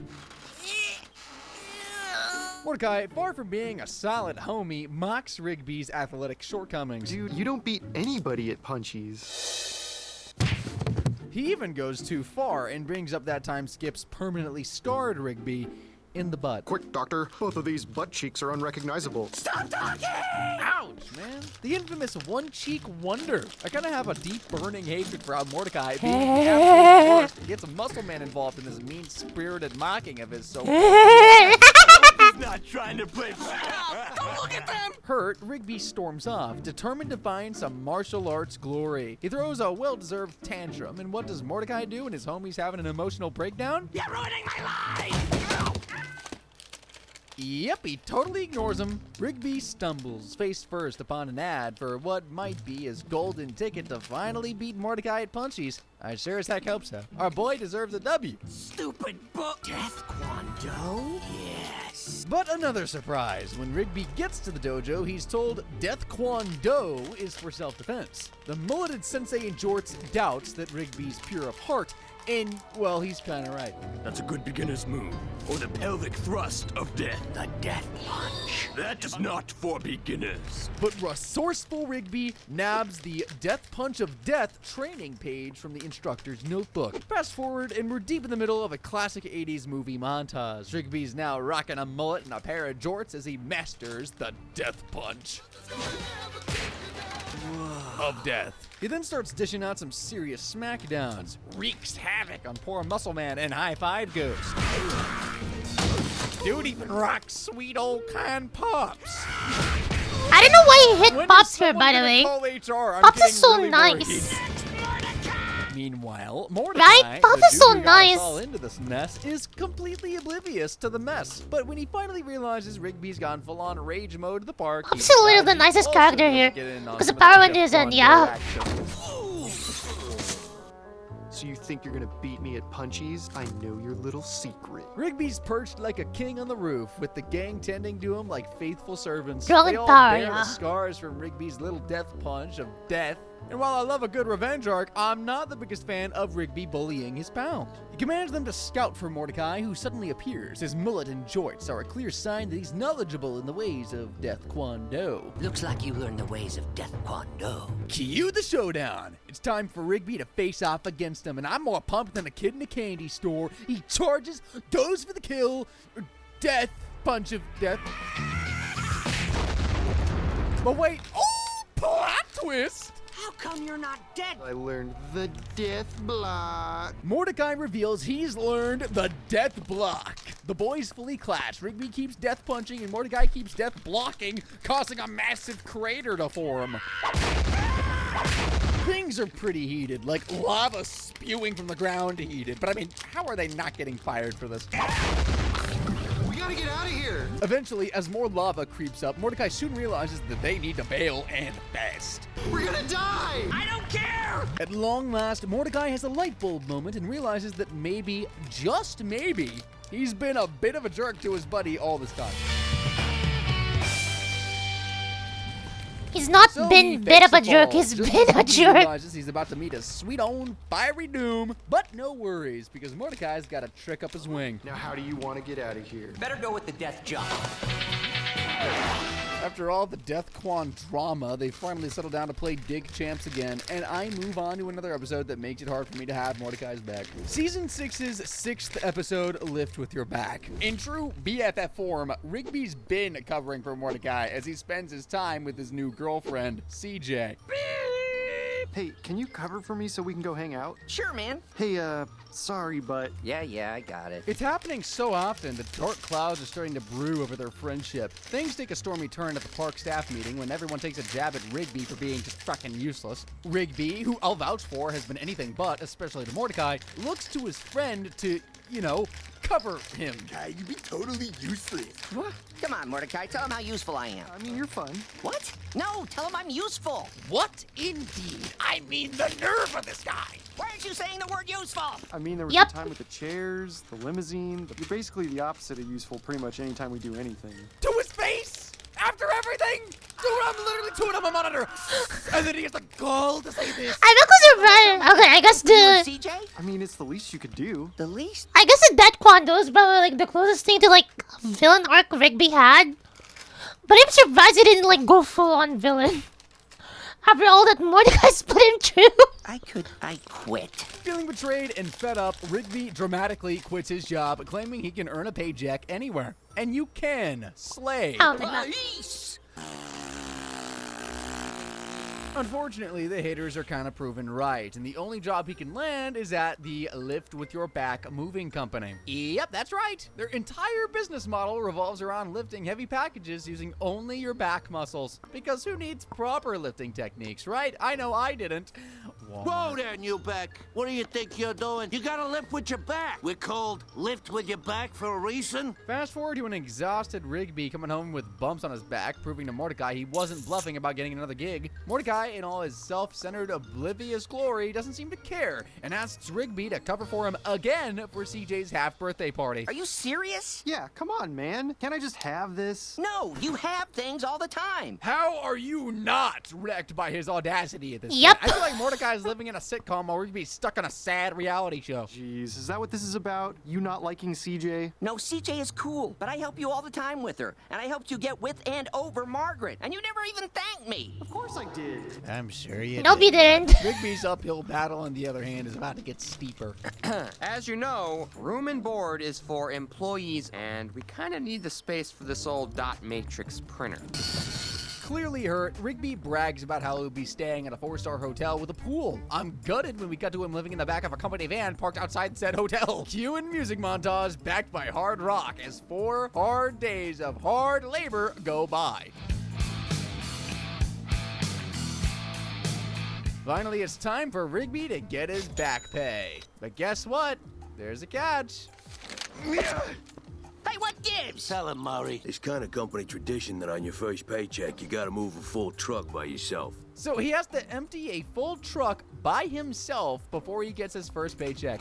So not even that. My guy just can't catch a break! Enter Mordecai and Eileen. Eat 2 pieces Mordecai of tries to this. help Rigby, still feeling betrayed, points out all the times he's helped Mordecai, getting him a girlfriend, borrowing a time machine, returning that sweater to Margaret. He kind of states the obvious and says, all you do is use me, man. But I never asked you to do those things. Of course you didn't. I helped because you're my friend. I honestly can't believe how Mordecai tries to play it off, but Rigby still is determined. Unfortunately, things seem bleak when bro has to lift a giant box of cast iron sand. Yeah, you heard that right. Rigby, enough of this! I know you're useful! Get that paycheck! He gets a six-pack on his frickin' back. My millennial butt's still seeing firsthand how back-breaking labor can lead to a swole physique.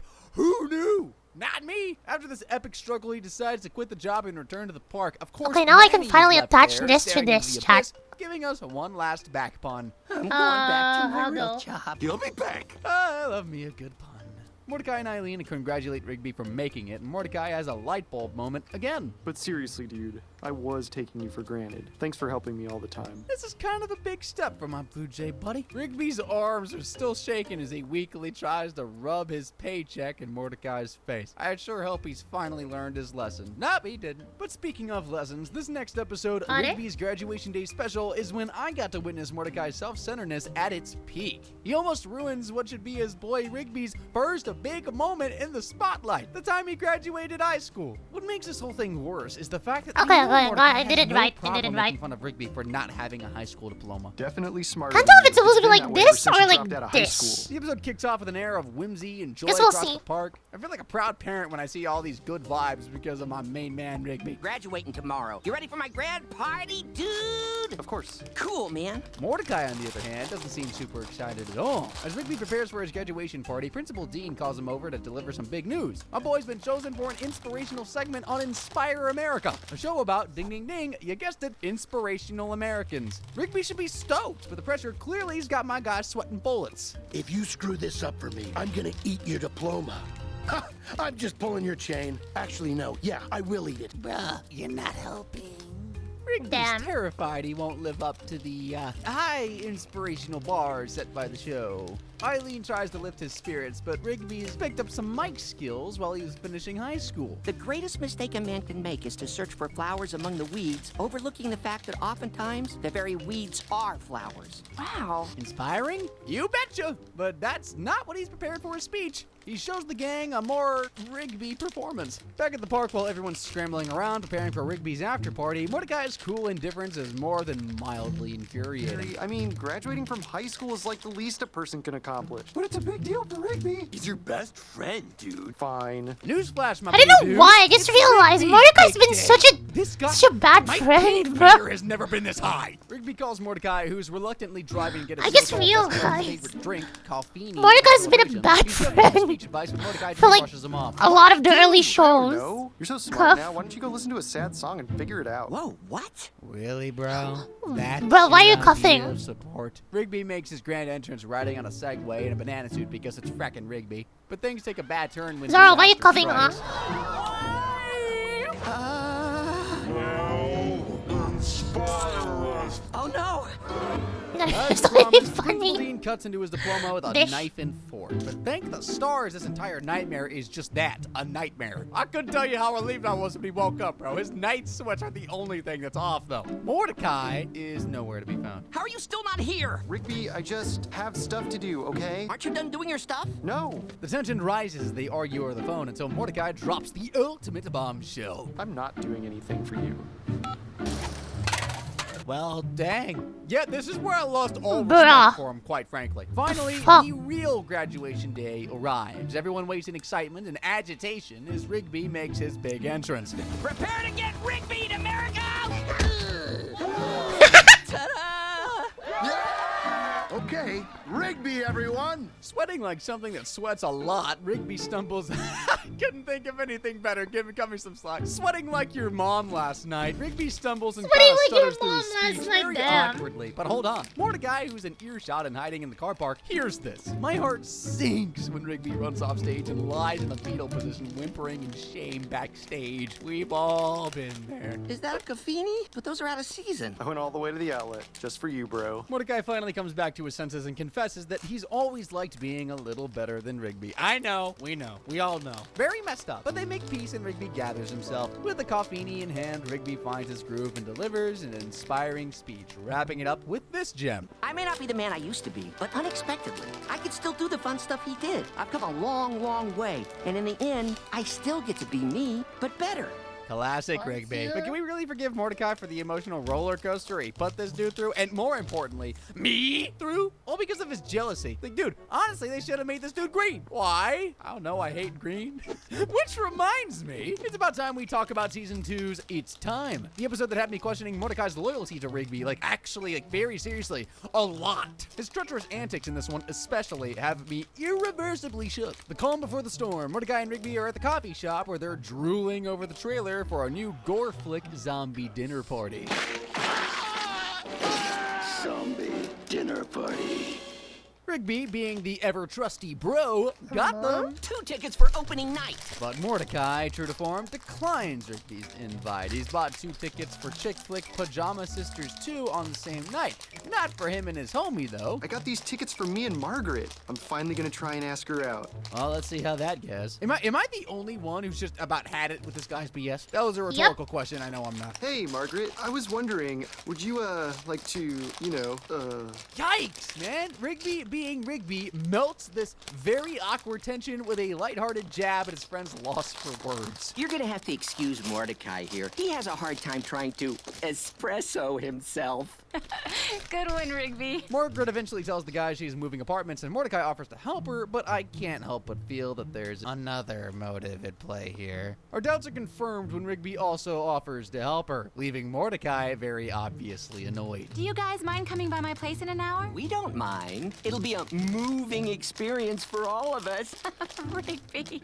Ah, what? Nothing. It's clear as day that Mordecai's sad and relentless simping over Margaret makes it hard for him to connect with her like a normal person. Meanwhile, Rigby's got that natural charm because he kind of treats her like, an actual human being, resulting in more Riz by default, if you will. Wait a minute. You're jealous. No, I'm not. Dude, you're just jealous because I made her laugh and all you do is sit like this. Margaret's apartment where the pillow boxes and I recoil as I'm treated to some of the cringe that is Mordecai fumbling. Hey, Margaret, I've been meaning to ask you, do you want to, have me... Chad, you're seeing like behind the scenes of me like but I'm like alone and doing stuff and I just randomly laugh. Rigby playfully taunts him about not being able to I hope you guys are like I can talk having to fun you still. You gonna ask her out Even or though what?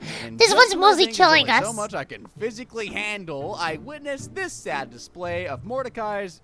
There's like a behind the scenes. Just wanted to ask you if you want to, I mean, obviously you don't have to, but, Margaret, want to see something cool? Rigby cuts in, sparing both me and Margaret from this shameful display. He invites her to see Zombie Dinner Party instead. Like a famished zombie, she bites, sending Mordecai into the shadow realm. Not literally. I feel like I have to make that point clear when discussing the show. But yeah, he's jealous. Oh, he's very jealous. All of a sudden, now he wants to go with Rigby to the movie. Rigby offers to cancel his date with Margaret and give him one more chance on a singular condition. I'll give you another chance if you admit that you're jealous. I'm not jealous. Then I guess I'm still going out with Margaret. Back at the house, Rigby's relentless teasing and counting down to his date with Mordecai's crush is slowly Come on, starting to Hokuri, get what? Blue Feather's Just a hang on friend ya. in Asterisk. Healthy Pajama lotion. Sisters 2 is Me bombing. Hokuri. Doing better than you did with Margaret. Oh, 3 hours till my date. 2 more hours till my date. They're playing video games, and for some unholy reason, Rigby's back to being player 2. But I can't say I'm not relieved to see his mocking eventually push Mordecai to the brink.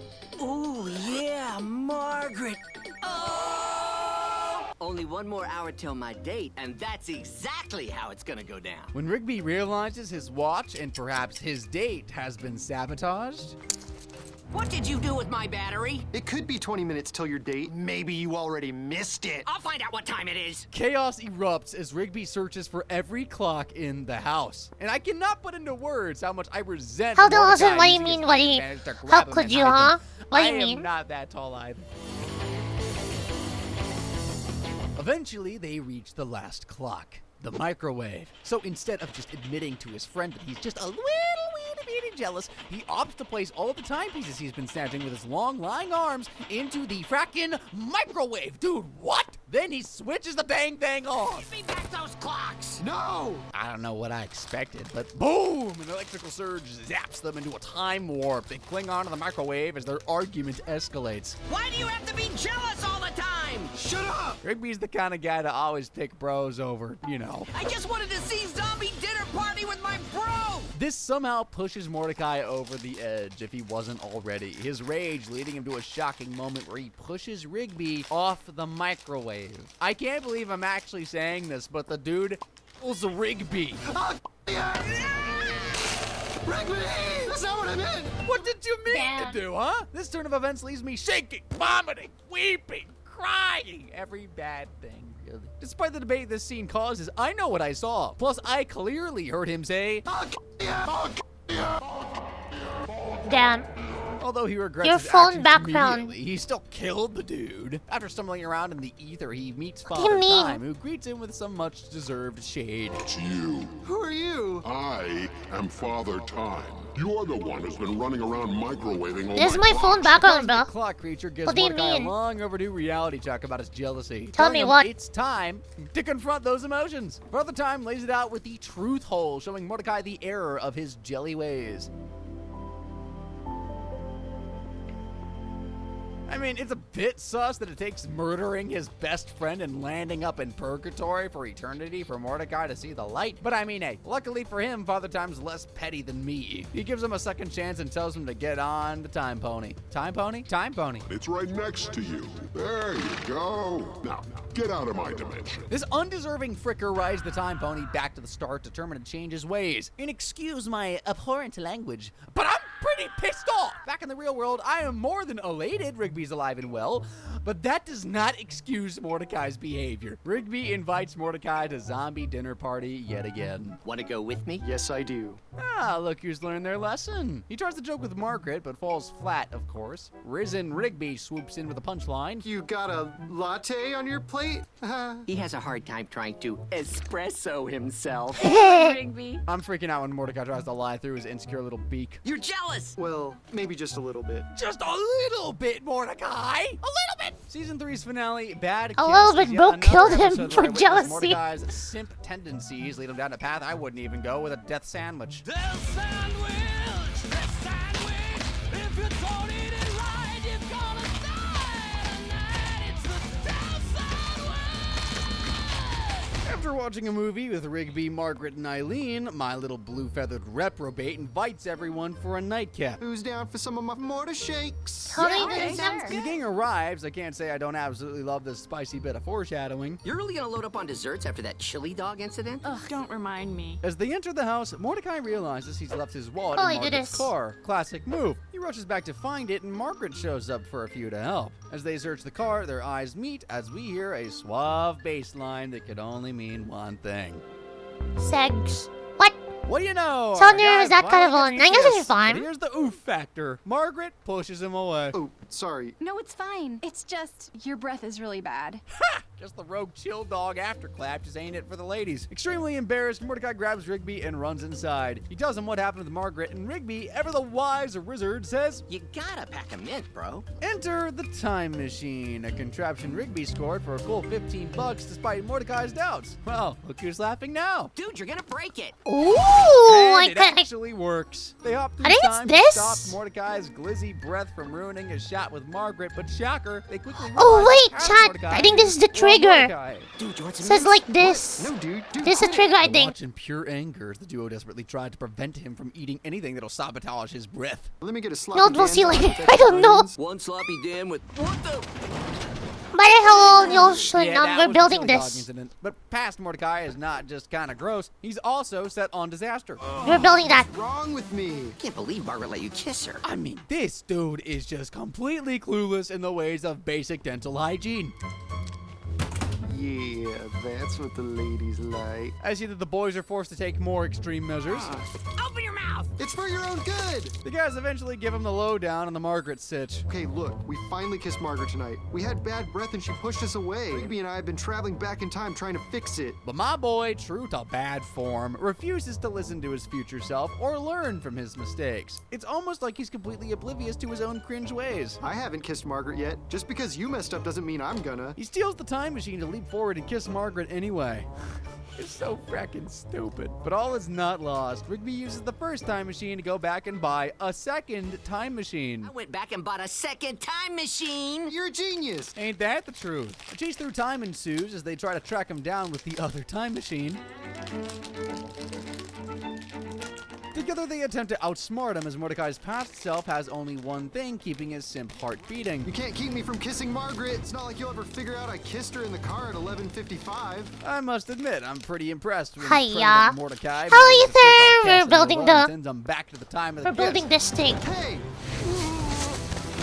Yes, Sorry, we're building man, gun. but you ain't getting my kiss tonight. Wow, bro. Then pretending later your we friend play is one KCD2. thing, but your own dang self, frackin' stunning. Rigby shows up and drags Mordecai past to the present, and they finally break the time machines. This resets everything, leaving Mordecai back in the car with Margaret, and he manages to redeem himself this time around. Found it. Oh, great. Disaster averted. I find it insane that it took breaking the laws of physics, but in the end, Mordecai ends up empty-handed, getting no kiss from Margaret, but preventing his stinky Glizzard kiss. Speaking of stinky, Do or Diaper is another episode where Mordecai's whack swag with the ladies lead him into setting up a house on Cringe Lane in the town of Cringeville in the state of Cringefornia. Rigby, Muscle Man, Starla, Margaret, and my blue simp lord arrive at the boys' after a pizza date. Margaret and Mordecai trail behind and chat on the porch while the others run upstairs to spy on them. They witness this. Here it comes. Actual physical pain. Mordecai gets back inside and his friends confront him about his inability to make a move and kiss Margaret. Oh God, you have to body. You told me to get it. Literal years now. So Muscle Man Let's comes up come with and a plan shoot to help himself, and they're motivate like, him. "Shut up, Meg." Just kidding. Margaret by midnight, I'll wear a diaper. The flip side of this is, if Mordecai fails to make his move, then he'll be wearing the diaper. This is probably the dumbest thing I've ever heard. I hate to say it, but he's got a good point there. Anyway, the deal is sealed, and our boy has until Like, Friday Bella's at midnight okay. to work his magic. At the coffee shop, Rigby and Mordecai have been chilling for an hour, waiting for I'll him just to be pluck up building the this for a courage to bit. ask Margaret out. He eventually manages to clumsily blurt it out, and she says... I have class. I'm free Friday night, though. Sounds great. See you then. So, date, set, headband, on, music, playing, cut, fresh, let's go!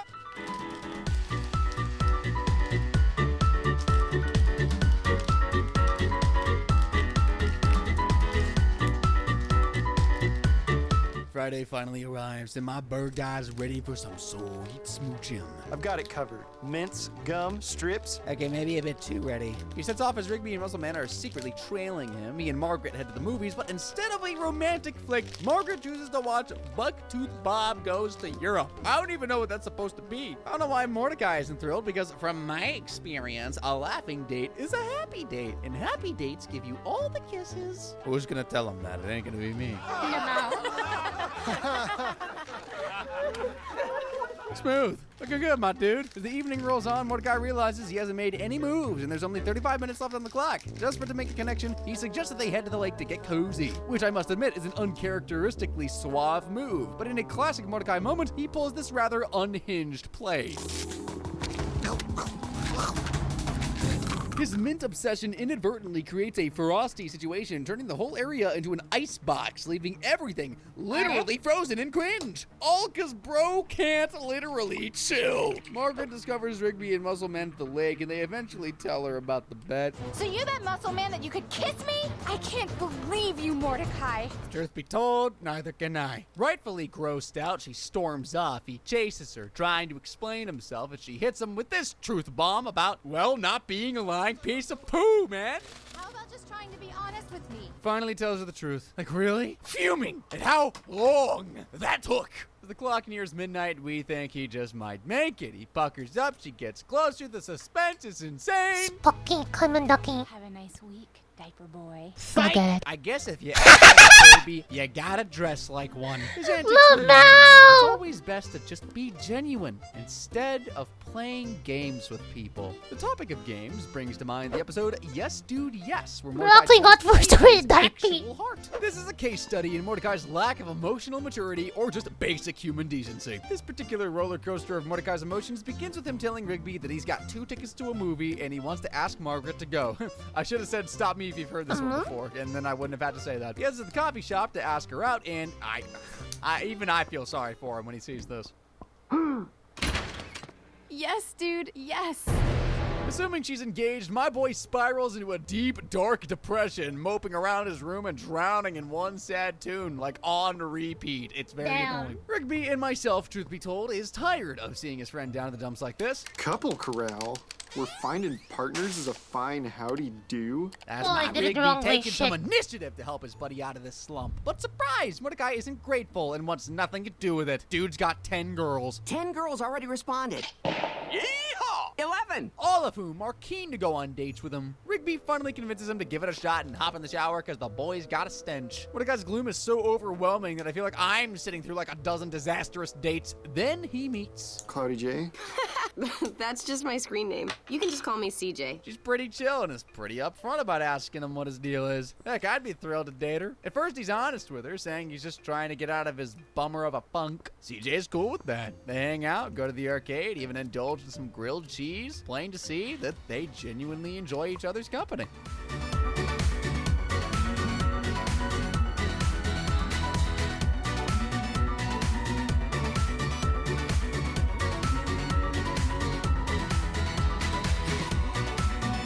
Hanging out with CJ is undoubtedly making Mordecai feel better. He even invites her to see Lovebot 2. But things take a dark turn when he runs into Margaret and her fiance again. Mordecai, being both a simp and a simpleton, runs off and spirals into depression yet again. Cue sad song on repeat. Give me a sec so I can scream into my frickin' pillow! This is your boss. Open up. I'm taking a mental health day. You don't have the right to be sad. You never even had the guts to tell Margaret how you feel. I'm Damn. Not Benson's right. That was real. If Mordecai sees things as they are, he'll only end up regretting. So motivated by this pep talk, Mordecai goes to the coffee shop to get some closure. I get very afraid when I see CJ shopping with her girlfriends nearby. She's telling them about how well things are going with Mordecai. And then he asked me to the movies. It was kind of awkward, but cute, you know? Oh, great heavens, I know too much. He and Rigby enter the coffee shop. Margaret is finally introduced to Margaret's air quote fiance, who turns out to be her cousin John. Cousin? Yeah, he finally got a new leg today. Check it out. Not bad, right? Wait, what's that? No more kneeling on one knee for me anymore. Mordecai relieved. Wait, what was that?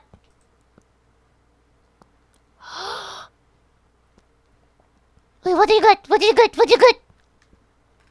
Did you buy the ducky? Wait. What?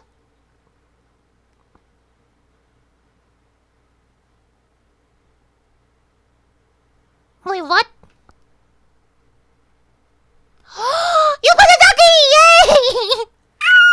Thank you for buying the ducky, my girls. Thank you for buying the Kalman ducky. Hopefully you enjoy it. Let me see what you... Of course, you got the edit version. Okay, I shall inform, Thea about it. Okay, let me have a look at the order real quick. If you, are you in Discord by the server? So we can, update you and stuff. Can you ping me on the general chat in the server, in the Discord? Just so, I can DM you to update you and stuff then. Thank you for doing the Kaimandaki Magana! Thank you! Okay, sorry. I'm just happy that someone bought the ducky. I haven't even promoted it today yet. Thank you! You've made a murder. Okay, wait, Discord. There you go, check that. Ping me when you enter. If the mods tell you not to ping me, tell them I told you to ping me. We have the stream to prove it in case. Steve asks Margaret to Thank go see you. Love Bot 2 with them. However, there's one slight problem with that. Oh, hey, what's up, CJ?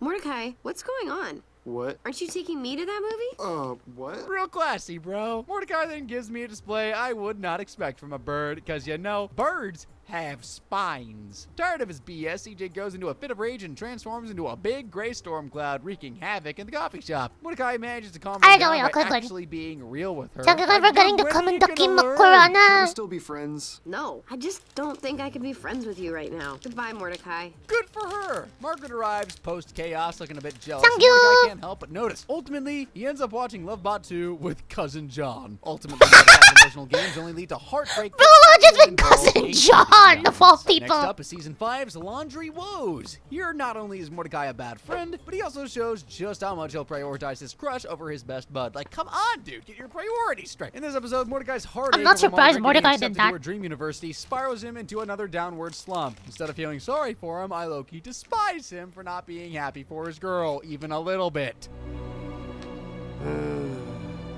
His friends watch as he wallows in misery, but being solid homies, they still hang out with him despite him being such a downer. I'm glad to see time slowly but surely it does do its thing, and he gets better. Well, until this happens while he's doing laundry. Don't do anything you're gonna regret. Don't do it!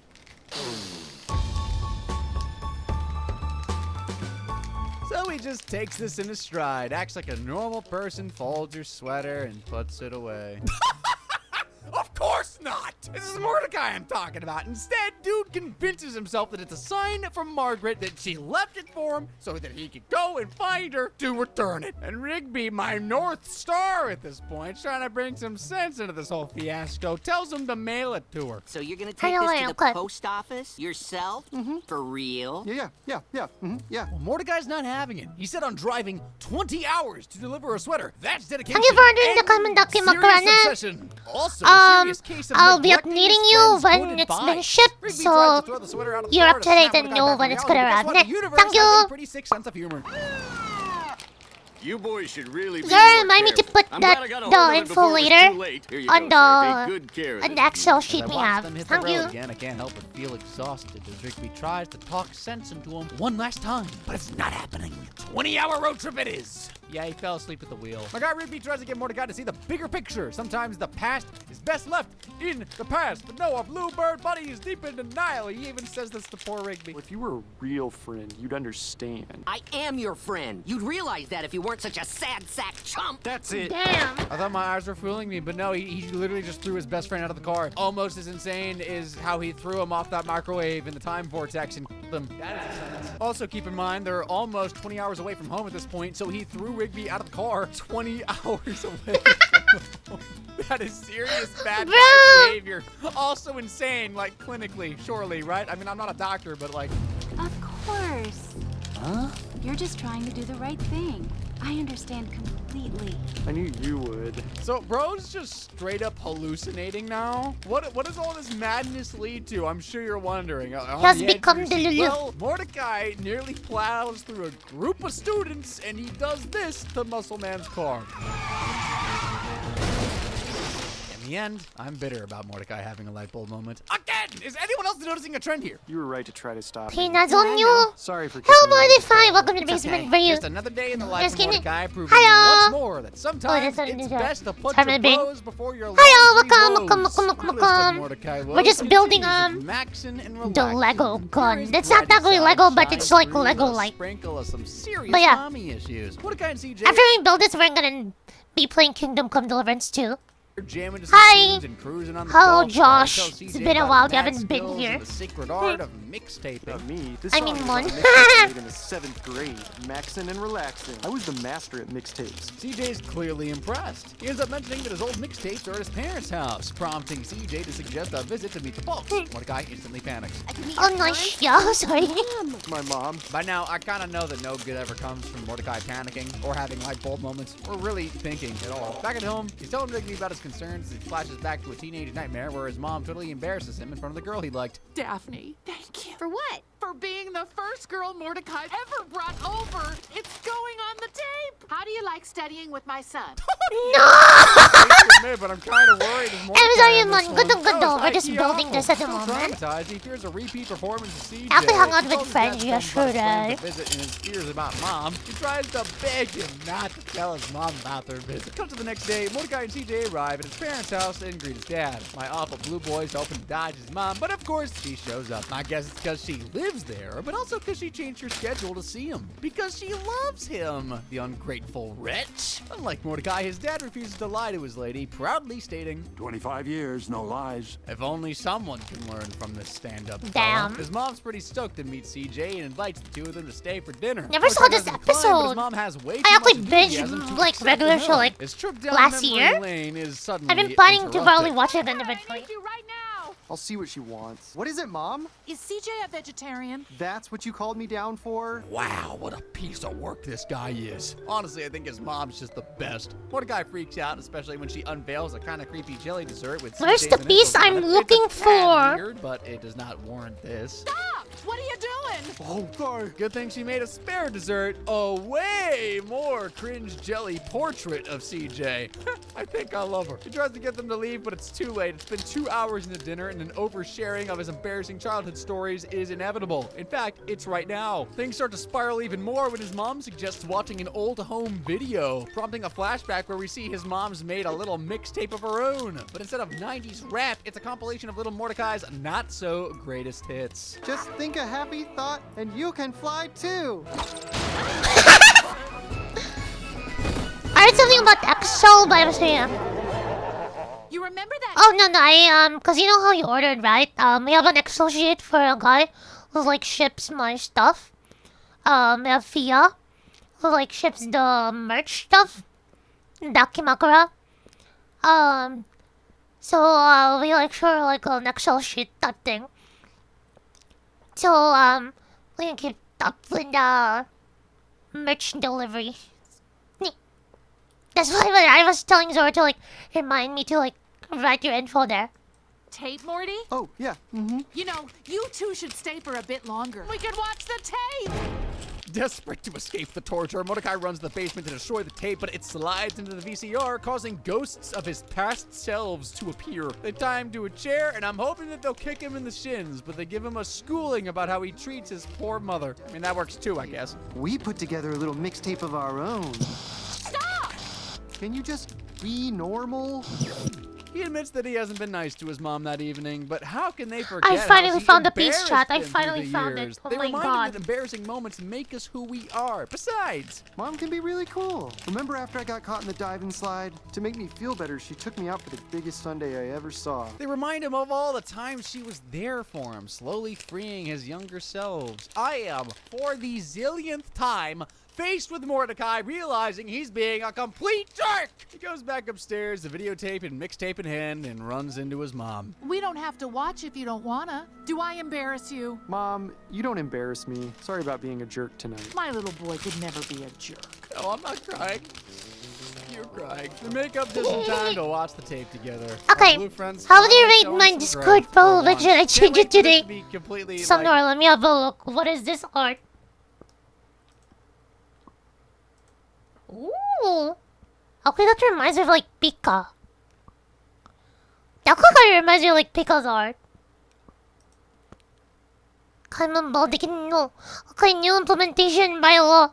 Says commercial balls, running very usable. Let's do kind of flick on both ears by cutting yourself.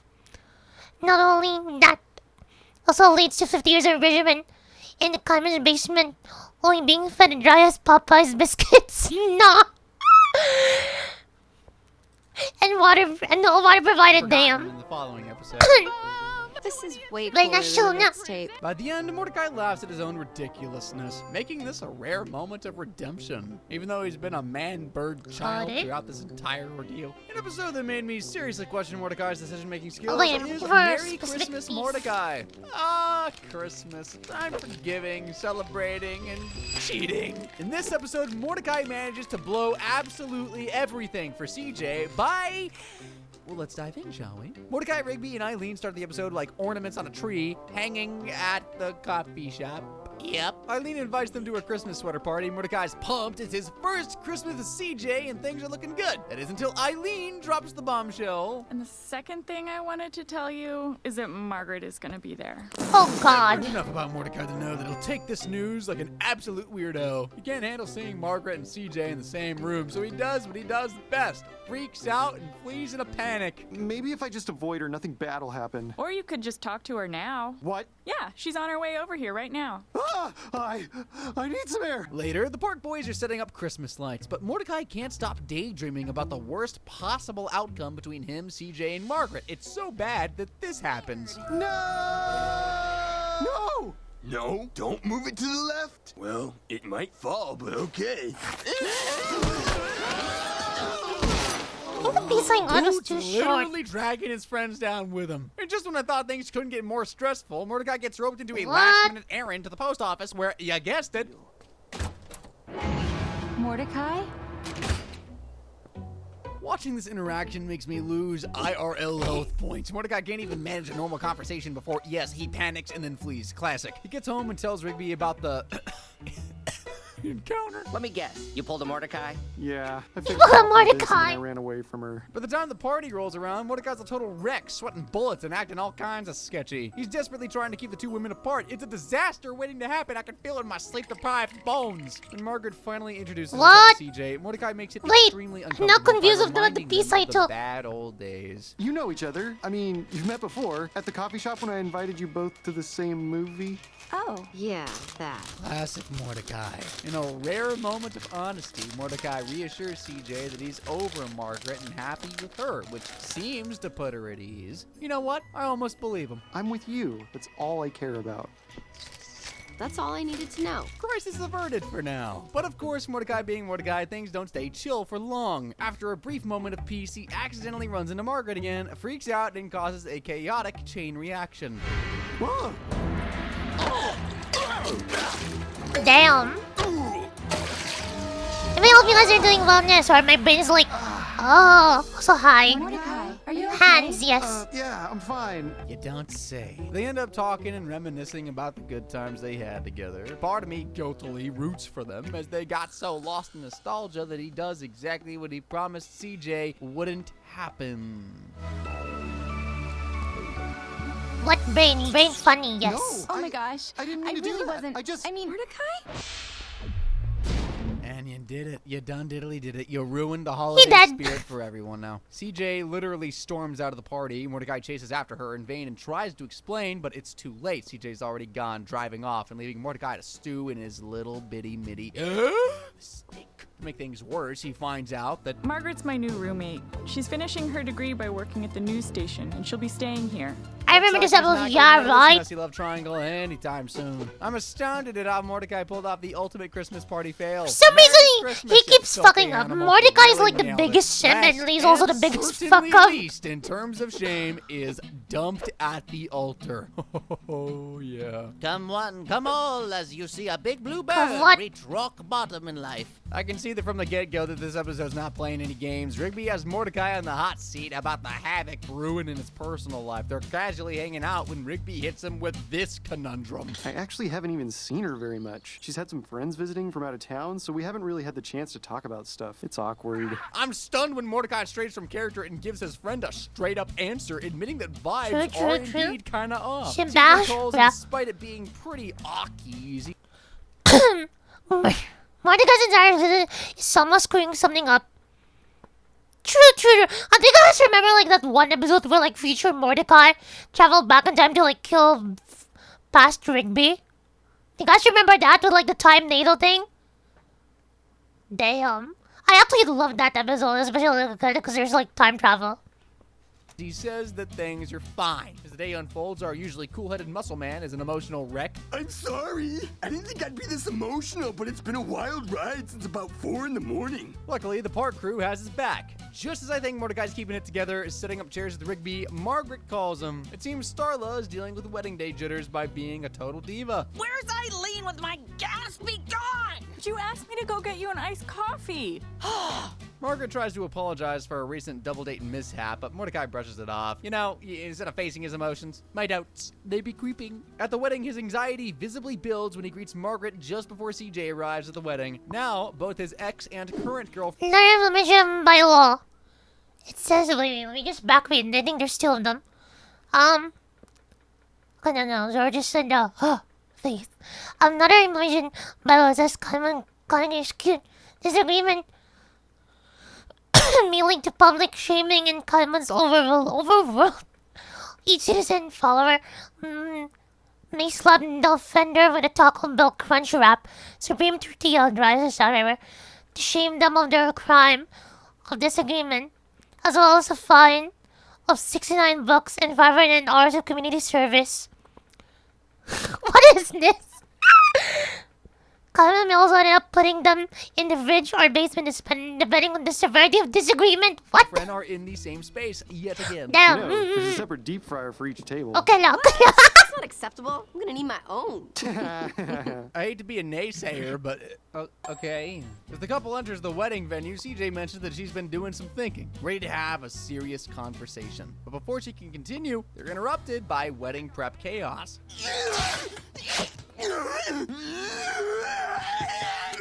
Dude, what's going on? It's my wedding day, and I don't have a letter. Muscle Man's freaking out about not having his wedding day letter from his late dad, Muscle Dad. Rigby and Mordecai set off on a mission to find the missing letter. I can't get over how awesome it is that Muscle Dad left it for Muscle Man to open on his wedding day. Of course he couldn't find that letter. This place is a sty. Well, he won't get married without it, so just keep looking. During the search, Rigby asks his friend if he's okay with CJ. Much to my chagrin, Mordecai brushes off. He asks Rigby what he knows about relationships anyway. Then my boy Rigby drops... What am I even supposed to do with this? Eileen and I are dating for like a couple of months now.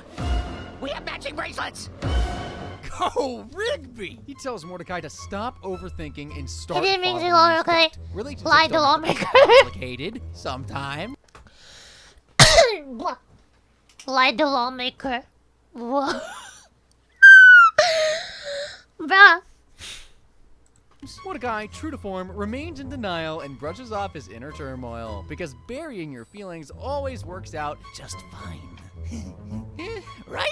They find the letter in Muscle Man's trailer, and shoot on back. As long as you both shall live. I can. At the altar, Mordecai and Rigby save the day by delivering the letter from Muscle Dad. I wish I could say, and they all lived happily ever after, but that's not why we're here, are we? Still feeling pretty emo, Muscle Man makes a bad oopsie and asks Mordecai to read the letter to the crowd. Okay. To Muscle Son on his wedding day.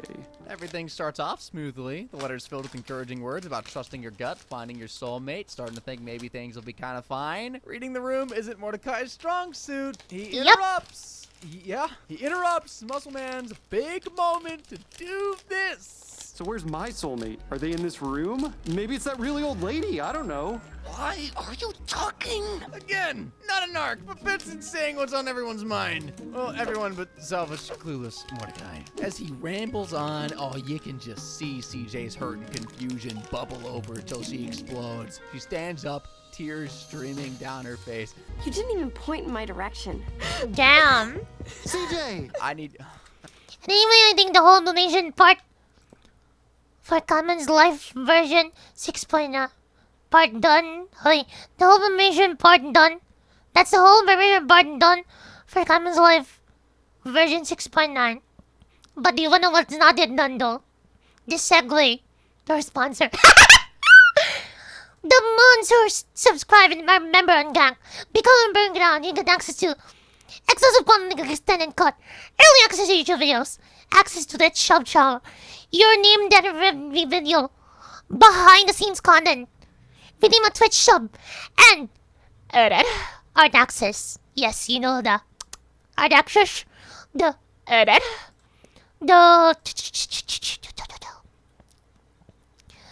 where is it? You know what version of this one? The edit. And of course, a free art commission, for Iron Man, it's headshot to shoulder up, every 9 months, or you wait for a year, be a member for a year, and you get a free half-body commission with all the other benefits you have, only for $10 a month. Or you can go for the 1-year bundle, which pretty much gives you 2 months for free for $100.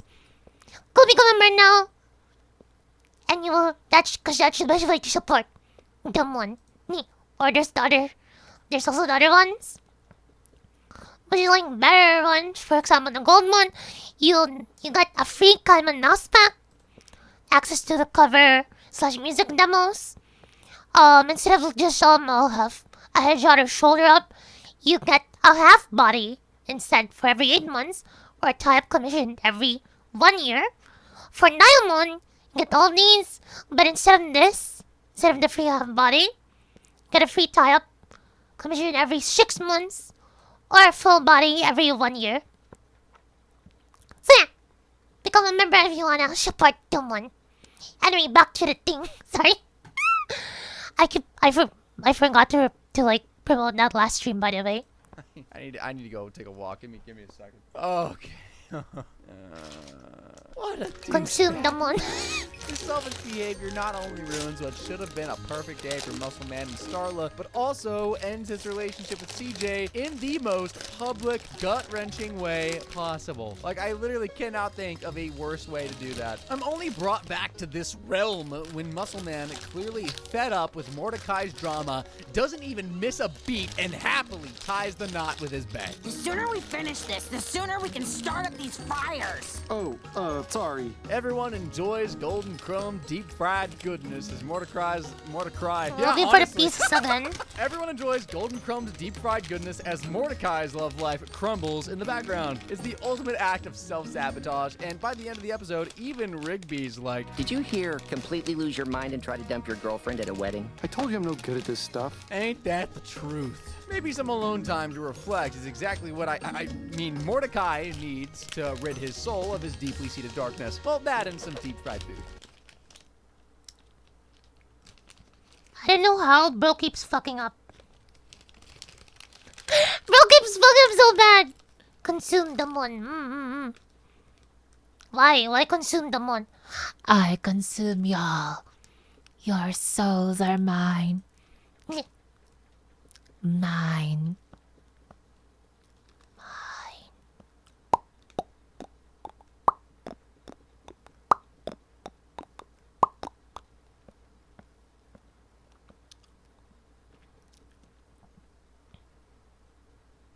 Let's watch this one with Rick and Morty. Rick Sanchez is a Doesn't have terrible enough person. points. Now, I'm a Rick and Morty ride or die, but let's face it, the guy's got one heck of a mean streak. Yeah, I've got about 1,000 memories of your dumb little ass, and about 6 of them are pleasant. So why don't you do us both a favor and do it? Do it, motherfucker! Pull the fucking trigger! The truth is, hurt people hurt people. Meaning there's gotta be a reason for Rick to act so awful on a daily basis. So today, I found every episode that makes you feel bad for Rick, and rest assured, these moments definitely explain some things.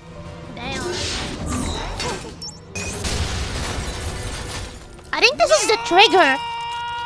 Oh yeah, there's actually a real tragic figure behind all those burps and insults. Just you wait and see. Kicking things off, we have autoerotic assimilation, where we see that behind the galaxy-sized brain that he's got, Rick is a lot like an ice cream machine at McDonald's. Broken. Tend your garden, kids. I'm kind of doing a thing here. That sombrero alone is enough to tell you his mind is gone. It starts off lighthearted, fun even. Rick, Morty, and Summer are cruising through space, blasting tunes, and sharing a rare, wholesome moment. For a second, I almost forgot which show I was watching. Then a distress signal goes off. Rick's knee-jerk reaction? Respond immediately. Good. Loot the ship and its supposedly dead alien passengers? Not so good. Once aboard, they discover the alien crew isn't dead, but very much alive, and in full-blown panic mode. It turns out that some mind-absorbing entity has overrun their planet, and this thing is actually great at its job. I mean, it even hits me with this harsh reminder of exactly what show I'm watching. Trust Rick to be on a first-name basis with a planet enslaving unbelieving alien creature. Turns out he dated this thing, or more specifically this hive mind, and its name is Unity. And brother, honestly, that's some chef's kiss branding. Next, Rick okay, I was right. This is the trigger, chat. This is the trigger. Look, this is the trigger. Rick tells him to hang out with Unity, I didn't so he can hang out with Unity, who gives Rick a tour. On their walk, Unity tells Rick about her very scary endgame. From there, I'll have access I to think it's countless here. planets and species. I will unify them. So you can and put I will from be here. what the Look. single-minded once Goes called a here. god. Move over, girl boss. Here comes girl god. I won't lie, the planet does look pretty functional. No war, no poverty, no free will. Rick's all in. There's just one tiny problem. Unity got rid of all the booze. Rick shamelessly uses his family as I can see how this change works hands, actually. good enough for Chat. Unity. They passionately You know, walk because Rick it's like until the Rick laser pauses trigger to thing. ask for some So this minor thing, things to see this thing, smashes set on the the thing. mood. We need a hang glider. So this is normal. And a crotchless Uncle Sam costume. It's And I want the normal like stands this. packed with every man Then that when you pull the remotely resembles trigger, my father. Not to kink this thing shame, like but goes what? boom.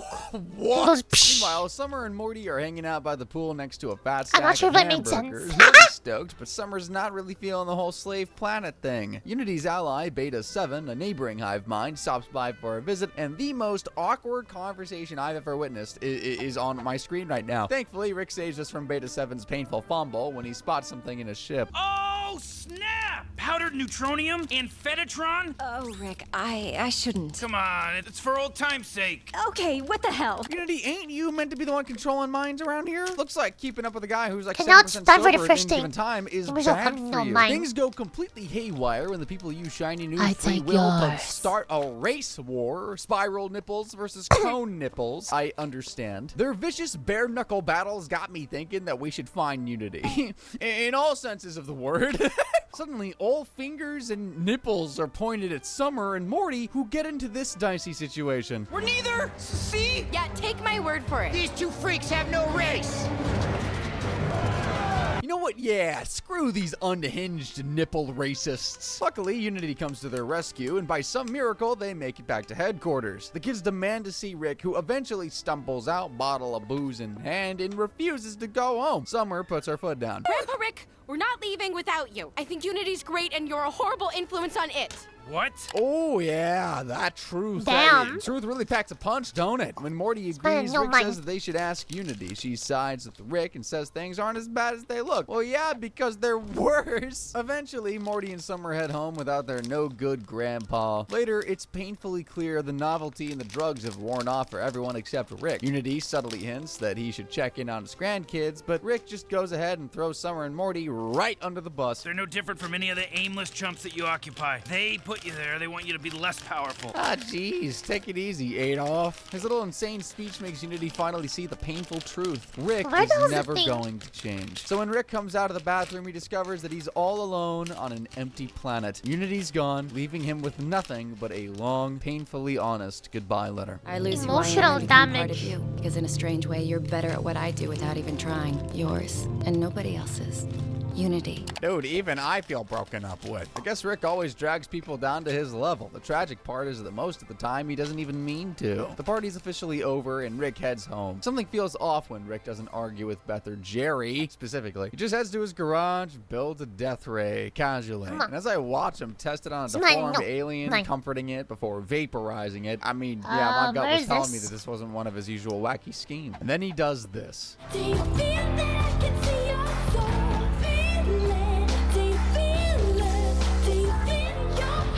The dude's saved by drinking an entire planet under the table. Luckily, he passes out and self-destruction ironically rescues him from himself. Here, I was starkly reminded that Rick's wild partying isn't just about fun, it's a shield. But instead of protecting him from the harshness of the world, it protects him from the people he cares about the most. It's clear Rick needed some therapy, and what do you know? We got an episode centered around the poor soul hired to help with his mental health up next in Air Force One. We watch Rick confront the 3 Ps, his psychologist, his past, and his president. Don't be a space Mormon. Why not? It's silly. Sorry, worship how you want. I like Tom Cruise. Thank you. Yeah, it doesn't get any less weird from here. We kick off with Rick in Dr. Wong's office, getting the therapy he so desperately needs when the president comes a-knocking. He's very that's obviously how hitting I'm on supposed to Wong do here it. before taking Rick away from his inner demons so he could face My an God, I actual almost monster. messed it up. President Curtis calls Rick over later and shows him that something is up with Virginia. There's no crime, no poverty. The governor just hit 100% approval rating. Just a politician to find a problem with someone fixing things. Curtis wants to put a crack team together. Rick, a couple of robots, and a psychology expert. Well, how convenient. Rick sees right through and storms off. Next, Dr. Wong and the president are very obviously flirting as the team heads to Virginia. They manage to get into the state using the power of negotiation and a tiny nuke threat. And the governor gives them a tour. President Curtis is impressed at how well everything's going. He asks the governor what his secret is, an innocent question that somehow sets off a wild series of events. My God, so that's it? You're all just drunk. Sir, it's some kind of body-snatching hive mind! Ha! Who's the space Mormon now? When Rick rescues them, he knows exactly who's behind all this. She tries to reason with him, but he's moved on so much he invented a Unity repellent. While I don't believe him, I can't deny that the repellent works. Rick's obviously still hurting when he vents about her not calling, and then he goes full-blown emo mode, no pun intended. Calm down! We came because we're worried about you! We hear things, Damn. Rick. Is it true you're looking for him again? Yeah, dude, should really cool it. Also, who is this mysterious him? He is so not over Unity. President Curtis orders an energy dome to be placed around Virginia. Rick checks in, Bong, of come on, course. what, Later what, in the war what, room, why, the Bong, president, why, tired Bong? of all the negative backlash, Why, Bong, asks what I Rick do, how Nani? long the barrier needs to be up for. It will contain that part of Unity until I Nani? shut it down. One of us here knows how to set boundaries. Someone's jealous. Because why else would Rick act like such a big baby? When he Funny, crosses the blah. line, the president challenges Why, them to Bong? a fight when they suddenly spot an Baka. incoming ship. Unity video calls them and tries to reason with Rick and his therapist and the president. She finally gets a word in, Nani? giving them this warning. I need They to funny, you reconnect wanna know those what's people so funny? I can properly release them. If it connects to another mind, Your it could mom. become its own colony. That's legit the only helpful thing anyone said this entire time. It's But funny. why admit it when there's a four-way bickering match to be had? Eventually, Rick says that he'll take care of the Virginians and give her an unnecessarily harsh goodbye before doing the same to Curtis and Wong. We then find Rick alone, again, in his lab where Summer tries to comfort him when he snaps at her. When's the last time you saw your therapist? When Rick exclaims that he saw her today without missing a beat, she fires back. Well, then she sucks. No shit! I need boundaries! Well, here's a big one, face. Sorry. I think I need a moment. Did Rick Sanchez really just say sorry and mean it? Sure, it's not to her face, but still, big steps, guys. The next day, Curtis is flying over Virginia to spray Rick's anti-Unity mix. Taking out his phone was a bad move, though, because when he sees news reporters still trashing him, he suddenly shifts gears. Shit! Dude must really want that approval rating because that's just beyond gross. Needless God. to say, all hell breaks loose as President Curtis goes I don't on feel an me insane homes. body snatching What? spree. Meanwhile, Rick's What? in the lab, crankier Why'd than you ever, make it and weird, rushes in and bruh? convinces him to check out the Nando. news. Watching Hive Mind Curtis take over both presenters pushes Rick into action, saving and rehiring Dr. Wong in one fell swoop. She thinks Rick wants her to talk to Curtis. but he I think the explains- mechanic Talking to her. look I it need works. Unity's help. Now so with the you need thing. to convince her I'm worth Wait. it. You aren't. So lie. Oh, right. Cha-cha, look. Okay, so, let me show you. So, not works here. This, like, nothing. You cannot put, you can see, like, the hammer thing. When you pull, boom, boom, boom. This is actually, like, really cool. Right in the self-esteem, Rick sneaks Dr. Wong onto Unity's vessel to vouch for him, but he can't talk to Unity without starting an argument. When Dr. Wong finds out that Rick ignored Unity's attempts to reach out, she takes Unity's side before dropping these little golden therapy nugs. You had an outer space lady who was worried for your life. Now you're asking her to both forgive you and solve it? We finally get there when Dr. Wong tells Unity that Rick's too scared to admit that he's changing because it's happening very slowly, but it is indeed happening. Rick doesn't like this, but luckily for everyone else on Earth, Unity does. So next we see Unity launch a full-scale alien invasion and de-Curtises everyone with her neon green goo until the president finds himself surrounded. Forget reading the room, this guy's not even skimming over it when he pulls a move that shows me that maybe it's okay to hate the player if this is his game. Wait, Unity, what are you doing? Need to All right, this. Rick. Nice job, Yoon. Cut to Unity's spaceship, where we see how much Unity cares for Rick genuinely when she does something she wouldn't do for anyone else and releases everyone. Though the god-tier move of giving 100 million people free will completely drains Unity, who falls to her knees. And what does Unity get for baring her heart and risking her neck for Rick? Well, he just stands there awkwardly before offering her drugs. He then lets it slip that he's on a few painkillers himself. Unity finally cuts her losses and says, I mean, What? you can hang out if you want. Come see the kids. There ain't go, huh? Trust you now. That's nice, but I don't trust you. yeah, that's gotta Damn. hurt. While I don't blame Unity for the cold exit, I do feel terrible for Rick when I see how much this crushes him. Back in his lab, he listens to Unity's voice notes as he gets drunk alone again. Tragically, this is far from Rick's rock bottom, because next we see that there's always multi-dimensions to Rick's madness and sadness. The Rick Shank redemption is mostly remembered for accidentally inciting near riots over a certain chicken tendy dipping sauce, but to me, it's an apt reminder of just how far Rick can and will go to get his way.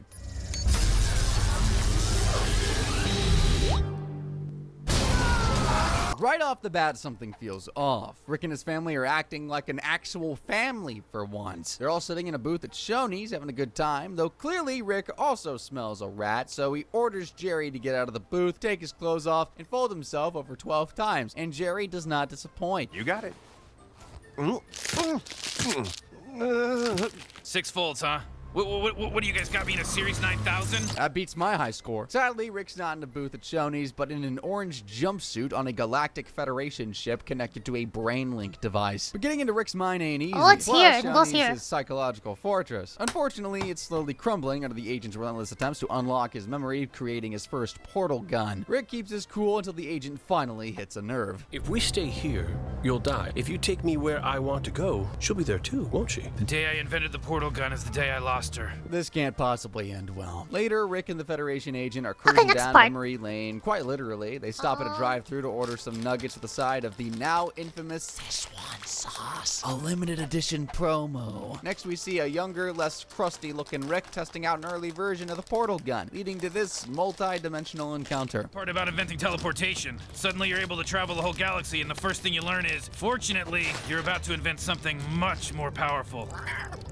Ew, dude, keep it in your shirt, man. Rick and the agent watch past Rick turn down Rick Prime's offer to free will between timelines, saying that it sounds lonely. Then a gorgeous blonde mystery lady comes in. When she asks if Rick's made a breakthrough, he says something very out of character. I don't think this science thing is gonna pay off. Why don't I get Beth and we'll go out for ice cream? The last great idea that will ever be had in this garage. Ain't that the truth? So, yeah, if you didn't already put it together, this is Rick's wife. In the present, the smashing of a portal gun sends a distress call to the Council of Ricks, who portal in, find out about Rick C-137's imprisonment, and start cooking up a plan. C-137 is our Rick, by the way. Very troubling. We'll dispatch SEAL Team Ricks immediately to break into the prison holding C-137 and assassinate him.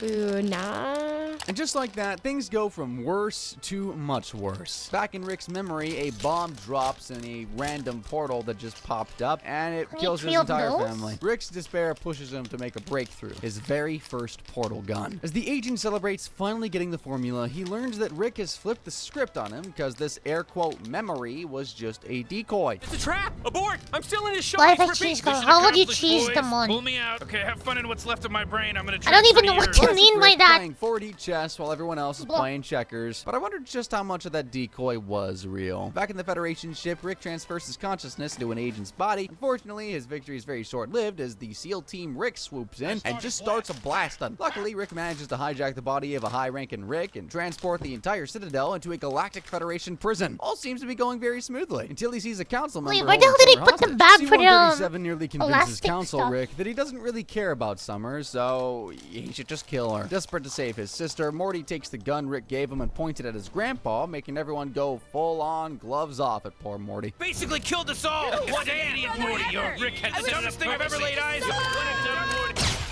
Who's stupid now, bitch? My dude didn't even try the old I'm rubber, you're glue trick. When Citadel Rick gets distracted and releases Summer, C-137 kills him instantly. Turns out he gave Morty a decoy gun with Did you see where he put it? Morty didn't bother to read. When they make it to the Federation main console, Rick turns the value of their currency from 1 to 0. We then see Rick's plan in action as each high-ranking Federation member wonders how they're getting paid. I can answer that. for money. Gentlemen, there's a solution here you're not seeing.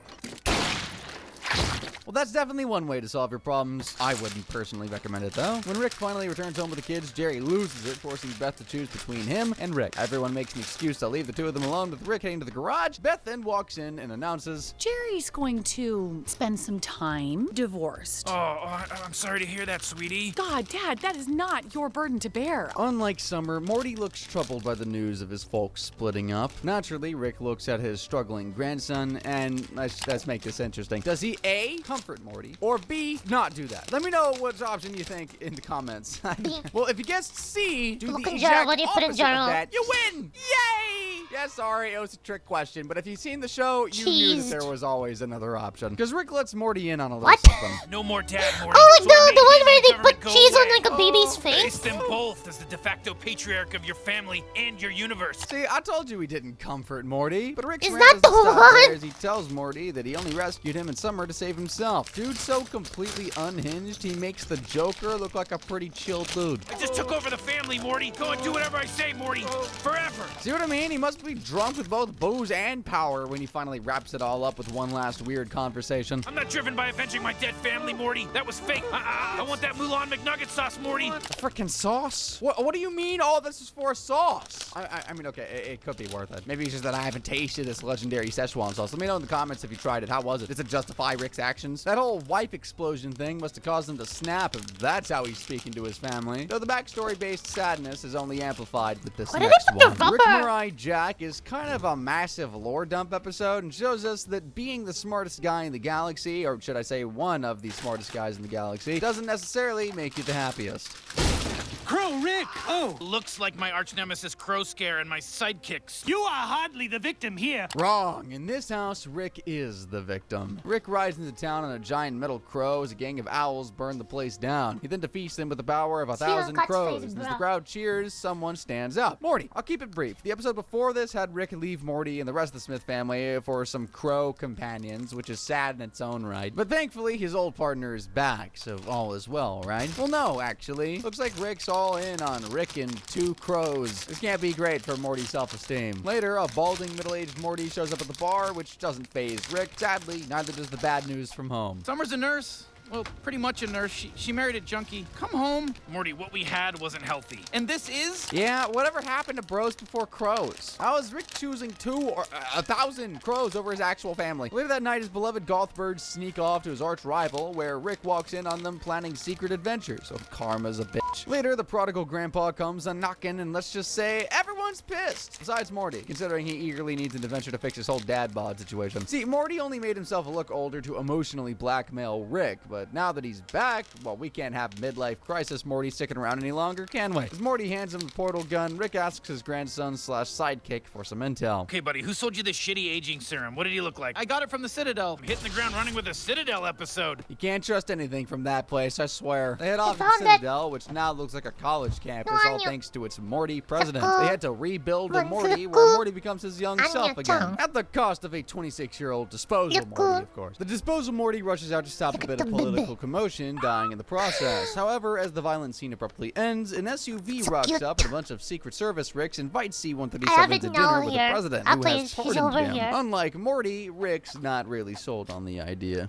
Okay, I guess things really are just going right back to how they were. Fine, but the second he reveals he's evil, we're gone. It's sarcastic, but hey, we just saw Rick C-137 Sanchez compromise with Morty. That's growth. When President Morty finally joins the two for dinner, he cracked a joke about capturing Rick, who immediately points a gun at the creepily confident president. Suave Morty just smugly laughs it off as our Morty tries to change Rick's mind by shamelessly glazing the guy, just completely amazed by this powerful, well-respected version of himself. But Rick sticks to his guns. You know he practically built this place? Wait, what? And now you're running it squeaky clean, right? That's why you got deformed Mortys coming up through the sewer lines talking about hope and change? Fair enough. He then says something about a central finite curve to Rick, which goes right over Morty's head, and mine too when I first saw it, to be honest. I just know it's bad because Rick immediately jumps up and says that they're leaving. But Morty doesn't move because he's determined to know what the President Morty was going on about. The President asks for about 10 more seconds to explain before catching them off guard with this. Like I said, would have been a big help for you to tell me, but I should have everything I need from you now. You can't scan an entire brain over appetizer. Most of yours got scanned a long time ago.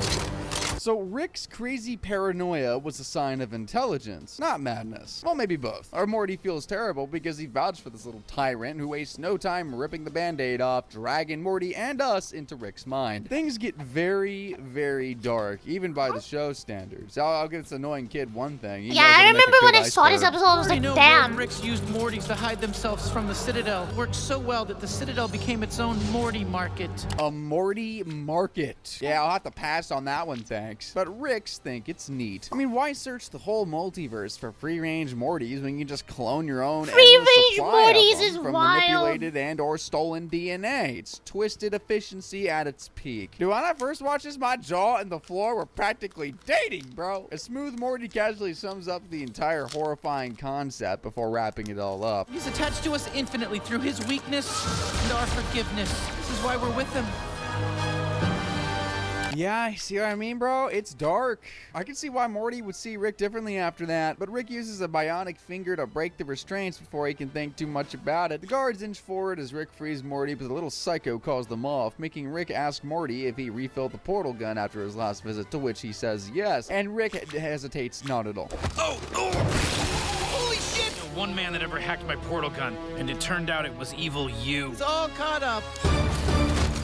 Evil Morty living up to his name there. That explains all the bad vibes. After fighting some Ricks, they escape into the hall as Evil Morty tells Rick that he can't run away from his past forever. The fact that Evil Morty has sabotaged every portal gun in the Citadel also doesn't help. Rick's usual ducking and diving is no match for Morty's need for straight answers. So Rick hands him the brain device they stole, and we get front row seats to Rick's descent into madness. Okay.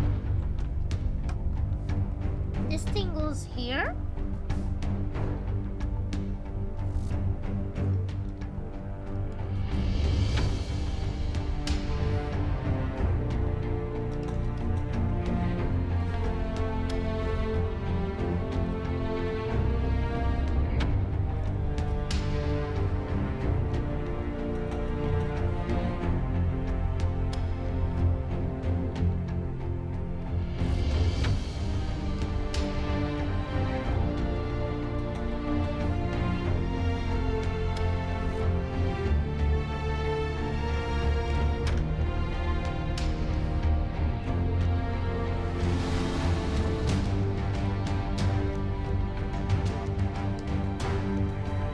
Okay, so this thing goes here. Oh god, what was that?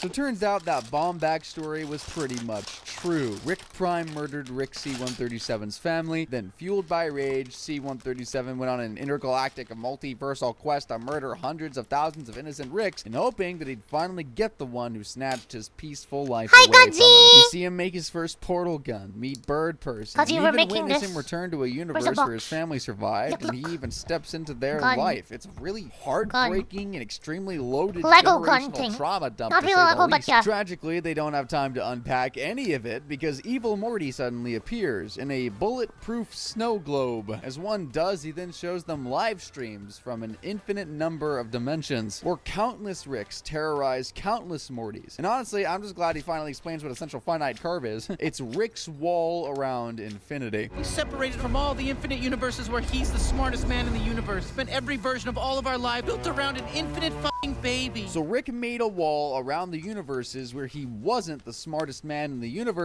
to ensure that he was always the smartest man in the universe. Yeah, this dude's a bundle of joy. Anywho, Evil Morty says he's only called evil because he's sick of Rick and wants to leave the curve. That's when normal Morty asks Rick if he just left the crows for Morty or if they dumped him. Rick bows his head in shame, as he should. Just then, Evil Morty destroys the central finite curve, flooding the streets with portal juice and killing a bunch of Rick and Mortys in some gruesome ways. Rick then tries to grab Morty as the Citadel collapses around them, but a huge piece of the structure lands on Rick, pinning him underneath. You can come if you want. Don't blame me if you don't. From where I sit, Morty, that's the best deal on the table. Rick's one lucky SOB, and my boy Morty's got a heart of pure gold. Evil Morty's is, well, not so much. Shocker, right? Honestly, someone needs to hug this kid or play catch with him or something. He just straight up lied about having a spare seat for Morty. Rick and Morty save the survivors and flee the Citadel, but they're stranded in space, cut off from portal fluid. Sure, Rick saved the day, but nothing ever really changes for him. If anything, Evil Morty won, gaining a fresh, free world and a snazzy new yellow portal to boot. But Rick's hard luck only continues in the episode immediately following that one. As in Solo Rick's finally forced to face his past, his arch nemesis, and a forgotten digital guilt tripper. Sounds like a version of nice. We have grandkids. That's who Summer is. She reminds me of you. Is she dead too? Yeah, I guess sympathy wasn't built into this robot. Rick and Morty are still floating aimlessly after the chaos of the Citadel, stranded in space after their getaway saucer runs out of juice. Their hollow, bloodshot eyes and gaunt faces tell us that they stuck to, well, not eating humans. Unlike the Citadel Mortys, who went full feral, hopeless and hungry as they huddle up and gracefully wait for the sweet release of death.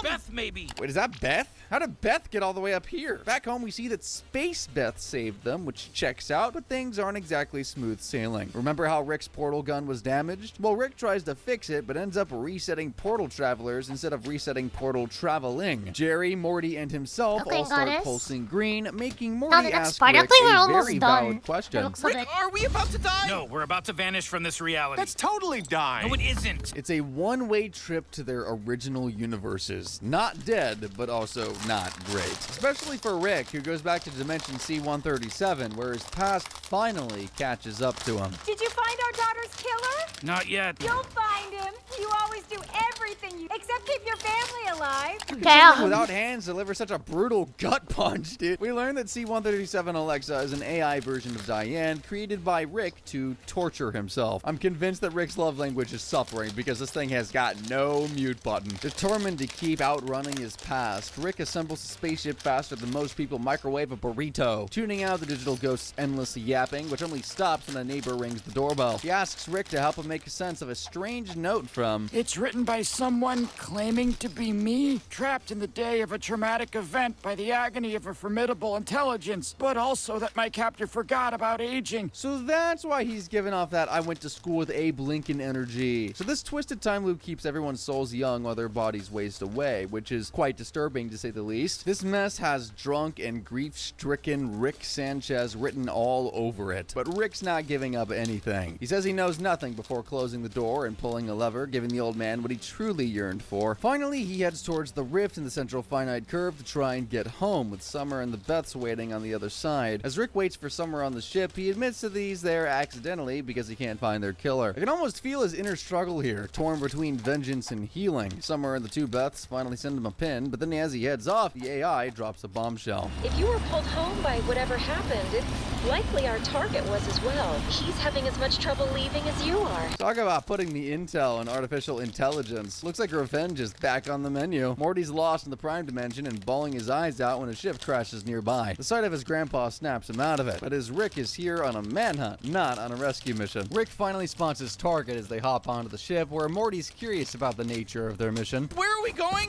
To kill your grandpa, little buddy. My original Rick killed your family? You were just waiting for him to come back? I don't think Morty gets it. By Morty, I mean me. The Morty he's been around this entire time is nothing but a constant reminder of the Rick who got away. That's cold. Anyways, it looks like they're in the middle of nowhere until Rick drops a gadget that reveals Prime Rick's lair. Or is it? There's a very real possibility that this dude's just trolling Rick when they find a naked clone of him dancing in a tube as pre-recorded messages make fun of him. He sets some killbots on them, which Rick fights off as Prime taunts him, all the while saying there's a 50-50 chance he'll fight him if he goes down the chute. An obvious bluff, but Rick's rage is so raw that it stops him from seeing the bigger picture, or maybe he just doesn't care. Wait, my moms are in trouble! Those versions of them are. We gotta save them! You go down there, he's just gonna kill you! Good! What? Morty tries to give Rick a wake-up call by threatening to go down the chute, forcing Rick to pause. He reminds Rick that he's not alone, but as the message starts to land, countdowns appear everywhere, signaling imminent doom. Somewhere the two Beths are nervously preparing to square up against a giant space monster when Rick and Morty land on it, killing it. Looks like Morty convinced his grandpa, I guess adopted grandpa now, to prioritize family over revenge. A rare moral W for C-137. They arrive home after fetching their Jerry and everyone's in high spirits. You know, I guess it doesn't matter where we're from if we're together, huh? This is everyone's original dimension now. Ugh, you're back. Someone's in a good mood. It's season 2 Jerry, and he's acting like a little baby, lashing out at everyone. He then accidentally releases Mr. Frundles, a cute but deadly finally got all the pieces for booger this that page. turns everything into Mr. Frundles. That which took is exactly a while. as random and unexpected as it sounds. So all hell breaks loose, and the family is forced to jump ship The long to parts of another this dimension building to is escape, literally and it's just a looking for total, pieces. Disaster without portal travel. Thankfully, the gang does manage to find a universe where they all died soon after the journey home, and things return to how they should be. Kinda. It's literally like looking for the pieces that takes a while. Parmesan. Not really the biggest deal in my opinion. They even shrug off Rick's edgelord BS about not caring about them before heading inside. Well, everyone except for Morty, who makes Rick promise that he's not just using him as bait. Actually, it's not even a promise being made. He just asks for reassurance. For you to be bait, the guy'd have to value something. He truly does not give a shit. He's the real deal. The way Rick's looking at the floor says it all. This Rick is irredeemable and is absolute pure evil. Though Morty should maybe trust his instincts because I'm not convinced that our Rick's beyond using his grandson as bait. Too far? Well, the next one shows us exactly how far he's willing to go to get his precious payback. In Unmort Rickin', Rick finally faces off against his biggest nemesis, and he's faced with the tragedy that the only thing worse than not getting what you want is succeeding. Attachment is death, bro. That's what I've learned chasing this guy. The episode starts with a heated discussion between Rick and Morty. Apparently, Morty's had it with going up some creature's poop chute, which I think is a ridiculously low bar to set, but Rick's not having it, yelling at him to just quit if he wants to. Then Morty does a complete 180. He just apologizes and offers Rick a drink. Maybe wait, I think something's up since this go haywire, but Rick just tucks into the drink. Rick and Morty, 100 years. Yeah, pal, 100 years. Wait, I knew my wait, I think something's up senses would never fail me. It's evil Morty. I hate to imagine what's happening behind that closed garage door because he's more of a show, don't tell type Morty. Next up, evil Morty and a suspiciously obedient Rick portal across a couple dimensions to kidnap different Ricks and Mortys, shooting them with tranquilizer guns and bringing them to his lair. I must also be sedated because I didn't know this was a history lesson until...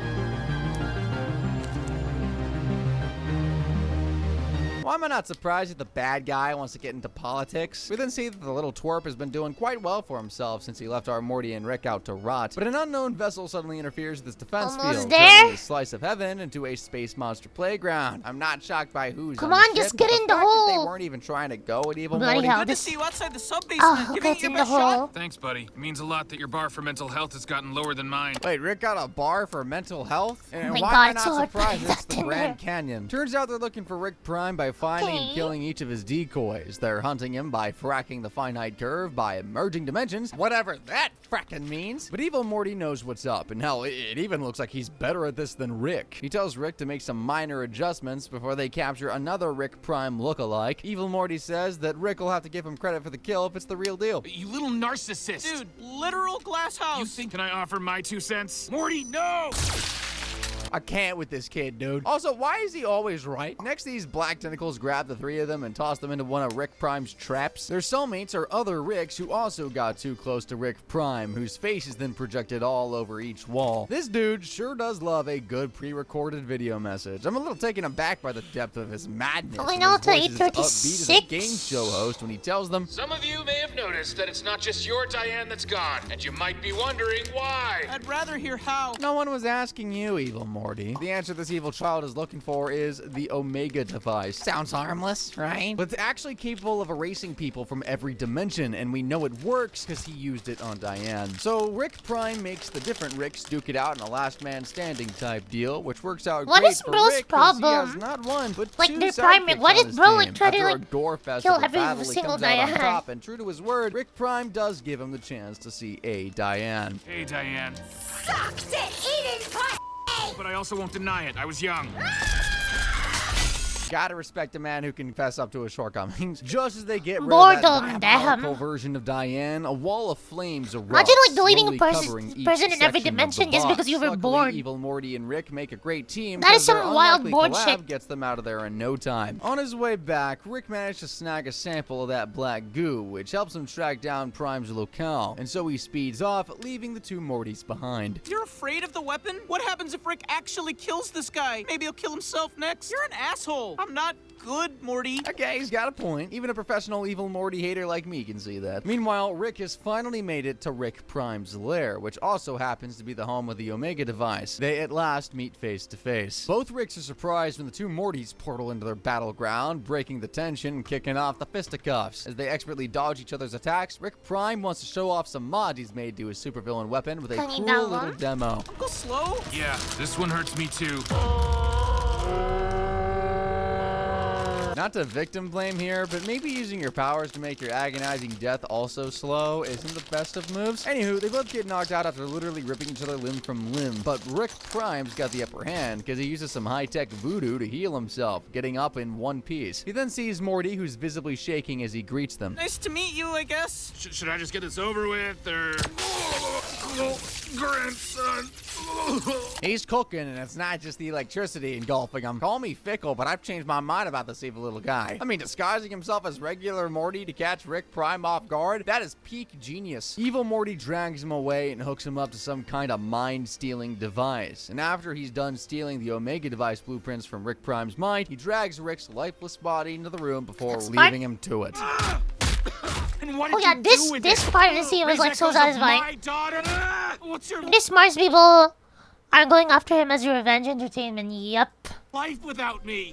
So Rick finally gets the chance to beat Rick Prime to death. Years of pain and revenge, fantasies But this culminating in episode was like brutal catharsis. scene. But the moment Rick starts landing Morty fight punches, all it's the clear that hoes this about- isn't the catharsis that he Hoes thought back it'd of be. bodies, Instead yep. of feeling triumphant, Rick looks lost, like he's been punched.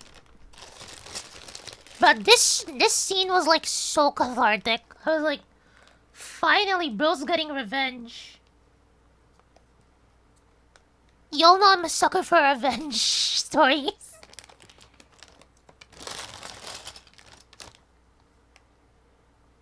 How many of these do I need? One of those?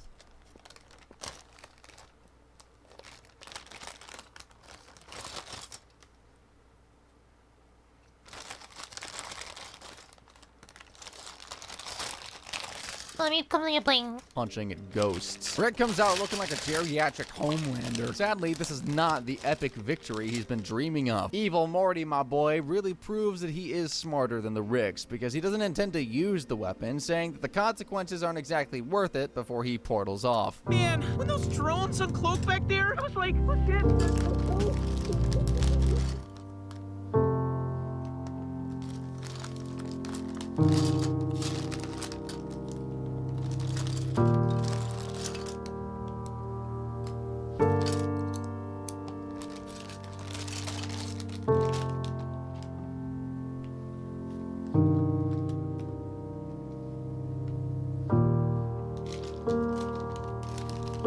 Wow, who knew emptiness could be so palpable? This one sure made the lump in my throat show up uninvited. Rick's 1,000-yard stare says it all. Vengeance didn't heal anything. He just added another layer into the pit of despair. And speaking of pits, the next episode puts Rick's psyche under a microscope as he faces the Fear Hole. Dumb name, I know. In Fear No Mort, we see that Rick's happiness always comes at a heavy price tag. We also learn that sometimes your deepest fears are the ones you don't even recognize. So what? He's scared of love? Everyone's scared of love, dipshit. It takes a very rare, very powerful being to be terrified of happiness. Rick and Morty walk around a strange alien theme park, Carnival of Nightmares, where they're bored out of their But this episode was like, what do you call this? This episode was like, oh yes, let me give you existential dread. No happiness will last forever. Eventually, everything will. I was like, Zara, I watched this at like 3 in the morning. Oh, like a non-stream demo, like, Enter a man in a suit claiming to be a fear connoisseur, offering them a chance to face their deepest fears. Well, sign me up. The three of them hop onto the ship, and as the weird suit guy directs them, he says that there's only one place for guys like them. You real fears left to conquer. Right down here.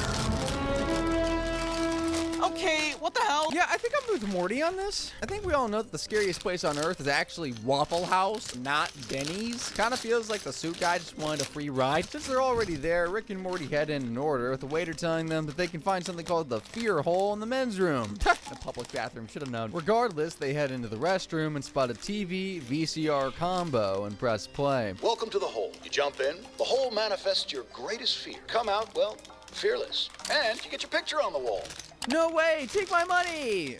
I mean, who doesn't dream of having their picture on the wall in the men's bathroom at a Denny's? Well, Rick is installed, Morty makes a run for it and hops right on into the hole. After Morty's attacked by some weird monsters, Rick rushes in to save his grandson, earning a Polaroid for the two on the wall. Morty's shaken, but Rick is oddly happy to just feel something. In fact, Rick's beaming as he tells his entire family that he and Morty soiled themselves at Denny's. Then suddenly, a portal opens in the lounge.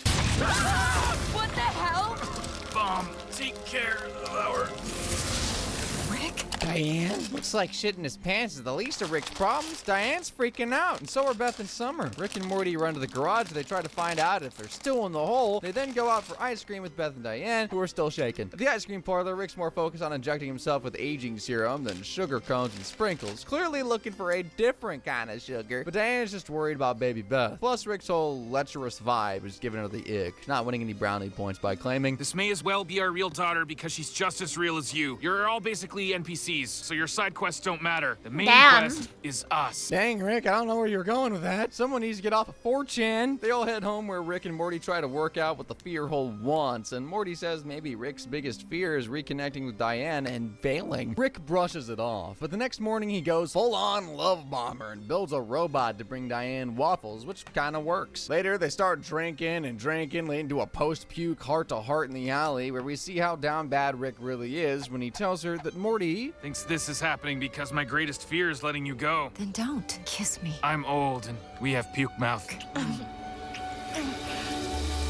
So that's pretty disgusting, and I think maybe Morty called it. Next, Rick's snazzy new suit is doing nothing to hide his whole Beetlejuice vibe. Morty's worried that the more he immerses himself in this illusion, the more he fades away. But Rick won't let a little dying ruin this romance for him. Well, at this point, Morty's had enough, and he races back to the Denny's to find the suit dude, and he does. Morty joins him, and their chat is far from what I'd call comforting. Rick will die before accepting happiness. Grandpa, yummy, yummy, Grandpa's gonna die. That's a bit extreme. Denny's really needs to work on their customer support. Eventually, Morty tries to sacrifice himself to the hole, working out that his biggest fear is not being accepted. To break the fear hole's grip, Morty decides to embrace some embarrassing decisions. Meanwhile, Rick's enjoying his date with his dead wife when things start to get a little strange. What was that? Diane.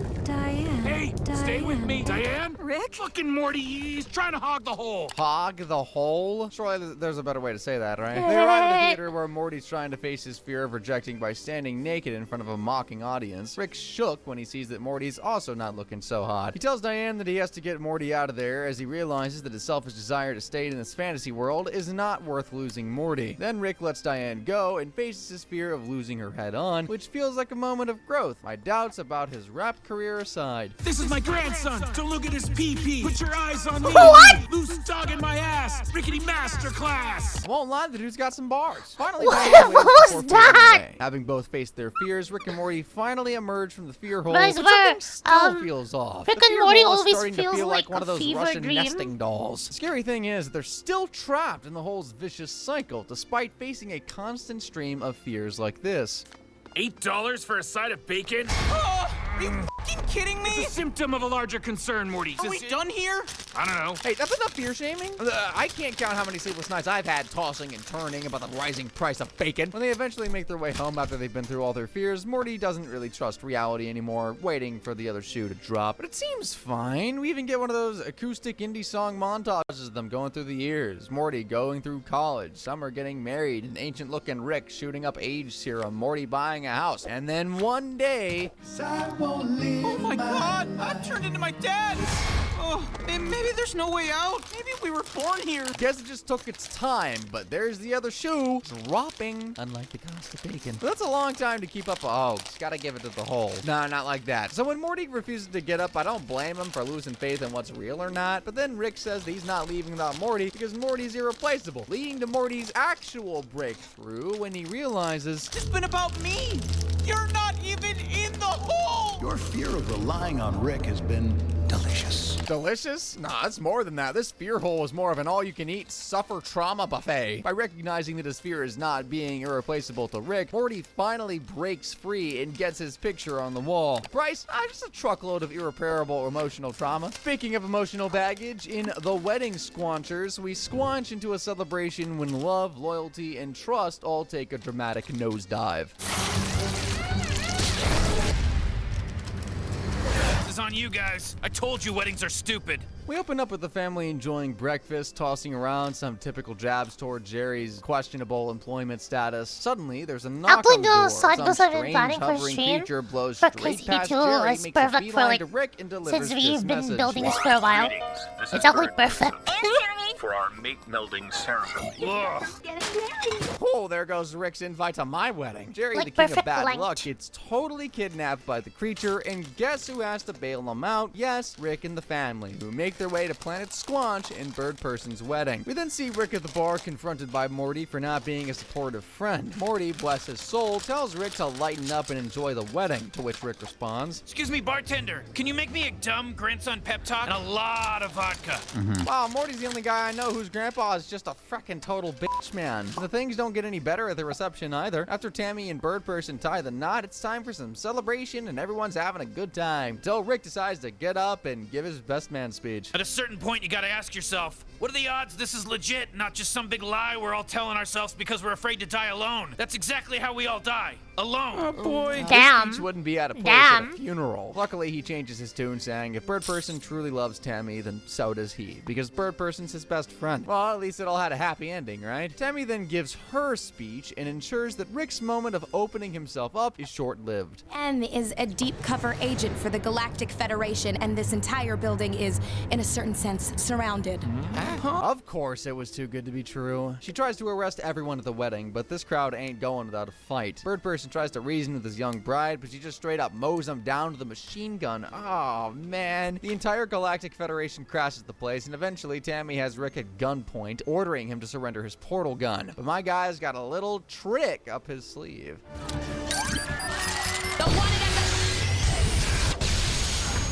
While Tammy is stunned, Rick makes a run for it, grabs a machine gun, and goes on an absolute tear, before Squanchy holds off the feds to give the Smith family a chance to escape. What a guy! After a close call with some fake robo-parents, the family finally makes it away, but Jerry wants to know about Rick's involvement with the Federation and how he could be so dishonest with them, to which Rick says, Oh, should I have been more open and trusting and loving like my now dead best friend? Or your daughter who is BFFs with an intergalactic narc? Rick then gives the family a nice round of fuck yous before he tells them they can't go home, ever. They're clearly distraught as Rick devises a new plan since Earth is now a no-go zone. First, they try out a planet that's a bit too small before heading to one where everything is on a cob, which is apparently incredibly dangerous. Finally, third time's the charm as they find a perfectly beautiful Earth-esque planet. One problem, though.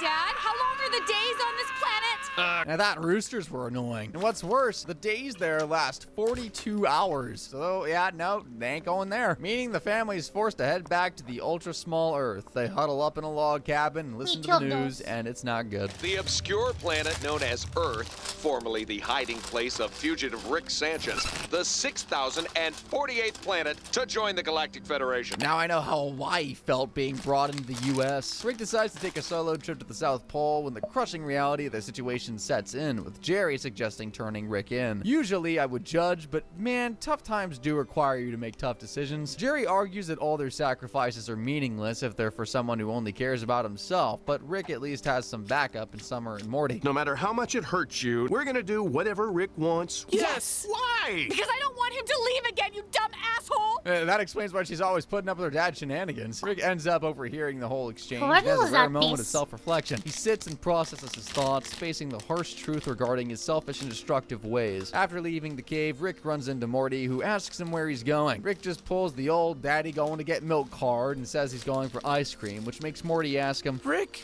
I can handle it if you go, but you'll break Mom's heart, and I won't forgive you for that. Where's the van, Morty?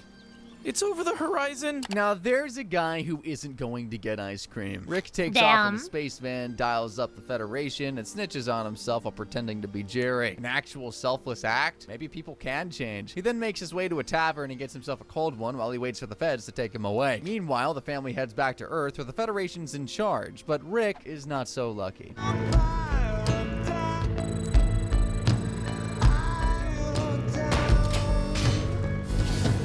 I guess Those wanted for so many things. This shot of Rick being in prison is very iconic and really puts a cherry on top of the whole awful day that he's had. He already had his best friend die and his family ditch him. Why not be locked up for life? Though fear not, that best friend is not entirely dead. Rick-ternal friendshine of a spotless mort is a nod to a film that's equal parts genius and equal parts heartbreak. Naturally, this episode sees Rick trying to use his genius to help heal Bird Person's heartbreak, even sharing some of his own tips for mental well-being. Eat my ass, BP, because you don't want to process your grief and shame like a normal person. Maybe Rick should stick to crazy inventions and steer clear of crazy interventions. It begins with the Smith family leaving Rick home alone, and instead of just moping around, Rick activates the best friend rejuvenation sequence, which is just a high-tech sign of Rick's inability to let go. He brings Bird Person, now Phoenix Person, back. Well, like 57% of them anyway. Laid out on the other side of a secret wall. You basically RoboCopped him. He figures out he'll have to find Bird Person's mind beneath the subconscious if he wants a shot at bringing him back. Damn. And so he dives right in. I get to keep my clothes. I thought for sure I'd have to be naked to go through something this artsy.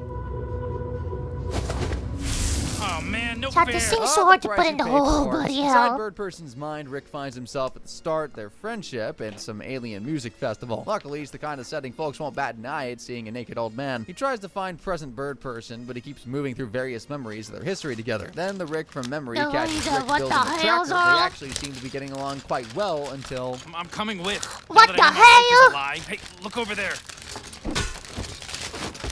We will make our stand at Blood Ridge. Guess Rick's penchant for abandoning those close to him even extends to himself, because of course it does. He eventually catches up to the real Bird Person on a rooftop watching a memory of one of his early dates with Tammy. Then Rick tells Bird Person that he's in a coma and will die unless he goes with Rick. His feathered bro just flies off, leading the Federation troops right to his pal. And who comes to the rescue? Memory Rick, who helps him snag a win. Back in the garage, both Rick and Bird Person are not looking too hot. Situation not looking ideal. Existence undergoing contemplation. Perspective required. I'm not a vet, but I know rabies when I see it. Meanwhile, Rick finally gets a moment away from Memory Rick and tracks down Bird Person, who clearly wants nothing to do with him, finding his now ex-friend in his mind's control room. Bird Person then tries to spell it out for Rick. Don't you get it?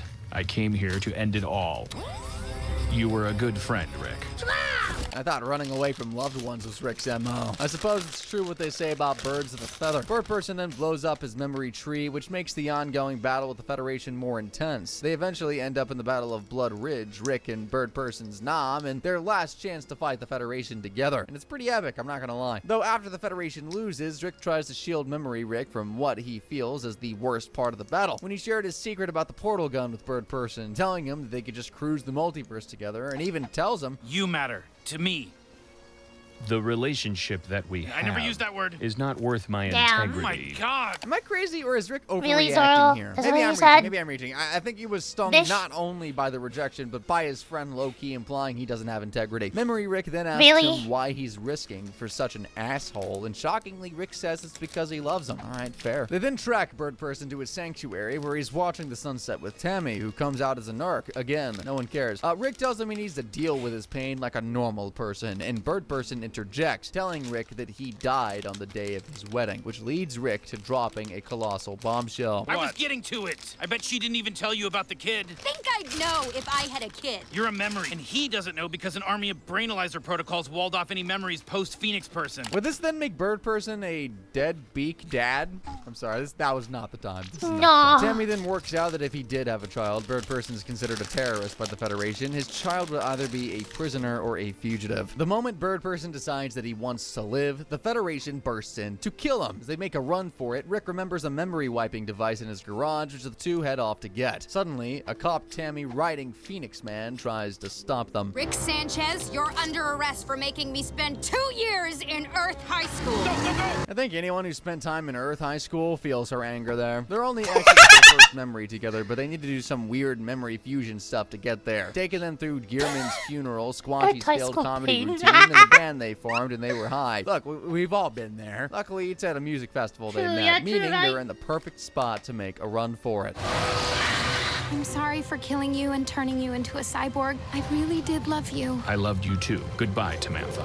Maybe not the best time for goodbyes, no matter how touching. They narrowly escape the collapse of Bird Person's mind and find themselves back in Rick's garage, but I'm not surprised when the winged fella has some questions for Rick. Bird Person finally confronts him about hiding the truth about his child, and Bird Person feels betrayed as he works that— You did not know of the child when you came to rescue me, refrained from sharing until necessary to save yourself. Fair enough. Moments like these remind us that Rick is not as smart as we think. Because what's the point of any of this high-tech stuff if he just wants to connect with people, but can't stop his own selfishness from ruining things? Though Rick's got another shot at making a friend in the Jer-Rick trap, as this one shows us that even the most polar opposite of personalities can find common ground when they start to see the world through each other's eyes. Remember how we met on rescue of Morty? We were thinking we were different and accusing each other of being bad. Morty reminded us we both love our family, brought us together. Starts off with Rick tinkering on his flying saucer in the garage, only to be interrupted by Jerry, who wants to have a heart-to-heart. But surprise, surprise, Rick's not interested. Jerry insults Rick's intellect, meaning now he's gotta prove a point. Rick sets up a machine that'll swap their minds to show Jerry that intelligence is earned. This can only end well. The two hook up to the machine, set it off, and it's a success. Rick's mind is now in Jerry's body, while Jerry's mind takes over Rick's body, and this causes Rick to have a full-on nervous breakdown, leading to... Wait, no! Golly goober, that's one way to deal with a breakdown. Meanwhile, Jerry struggles to control Rick's cybernetic body and ends up triggering his shoe propeller, darting him across the room head first. Luckily, Rick's emergency medical system is here to save the two dead men. Wish my garage could reanimate me. The two wake up with stitches on their head, with the robot helping them successfully evade death. They begin to argue, however, mid-argument, they come to a shocking revelation. Jerry, your mind did that to my body using my brain. Jerry, my mind in your body. Pretty easy to follow.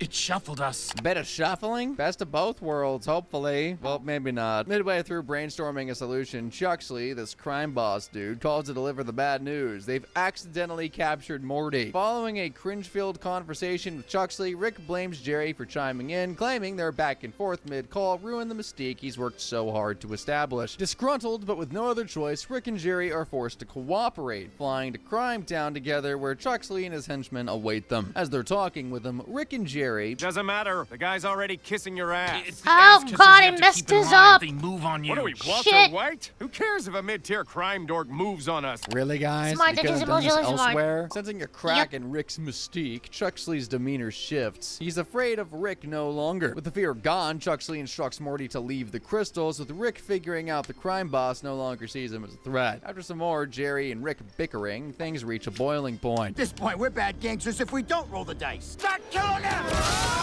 Can't be a gangster without some risky bets, I guess? They burst into a seemingly peaceful restaurant, but quickly realize the diners are as grimy as the gangsters. More bickering happens, leaving Morty to head off for Rick's ship on his own. Eventually, though, Rick and Jerry find some common ground. Way to go! Now my son and grandson hates us. He's my son and grandson, too. Huh. We do share an agenda in that sense. Did Rick and Jerry finally come to an agreement? No frackin' way! They go on a killing spree, so they start to warm up to each other. Morty gets strangled by Chuxley on the upper level of the building, which leads them to... You might feel a pinch and maybe a rocket. You'll have to aim. That's the kind of visual you can only get from Rick and Morty. They make their way back home and seem to be in good spirits. The two in-laws begin building a neural interface and start spending quality time together, even warming up to all the annoying things they find about each other. With the neural interface complete, the two goof off for a bit, with things eventually taking an unexpected turn. This was fun. Rick would never have been able to admit that. It's a shame those guys had to become us to be happy. I don't like that look. The family wakes up to the in-laws missing with only a note in their place. Doesn't even reveal where they are either. What's the point? Cut to a floating city in deep space where Rick and Jerry are on the run after stealing some stolen crystals from a gang of goons. Wild, right? Safe to say, they never changed back. Rick gets shot mid-chase, but luckily the duo makes it to the ship. Blarp, Morty's underworld contact, tips the rest of the family on their whereabouts for free. However, they soon find out why. What's the problem, kid? Chuxley, you're alive? How the hell did that man survive a cone head-aside? Chuxley informs Rick and Jerry that he has their family, meaning the two have to take a moment away from their usual adventures to brainstorm a rescue plan, and thankfully, they've got their best idea in their back pocket. Morty and the girls find themselves hanging by chains with guns pointed towards them in an industry factory building until... Jerry? Rick? Grandpa? Jesus Christ! You are safe now. Holy shit! Perfectly melded together? Yes, I am Jerricky. What am I looking at, man? With both Rick and Jerry's best qualities combined into Jerricky, Chuxley makes one last attempt to fight back, but the Jerrick fusion just decimates the field. They stood no chance. The family then escapes aboard Rick's flying saucer, finally making it back home. They walk in on Jerricky tinkering with the flying saucer, preparing to leave them behind. The family tries to talk them out of leaving, but he ain't budging. And all hope of Rick and Jerry returning to their former selves seems to be lost until... Morty, there's a memory of myself as a 30-year-old. He kept our egos intact. Memory Rick, he's still trapped in here. Thank the heavens for Memory Rick. Saved us from that monstrous thing taking over the series. Finally, Rick and Jerry go back to their original bodies and right back to hating each other. Even after all that, Rick's left with no real friend. That is a pretty rough fate. Damn. Okay, next part. Is it another video? We're almost there, chat. I just had to fix my mistake. Ugh.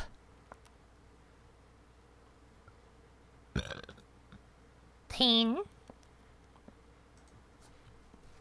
Meet Brian Griffin, Quahog's not-so-good boy with martini in one paw and a half-baked novel in the other. And when you mix his inflated ego with his questionable life choices, well, you get this.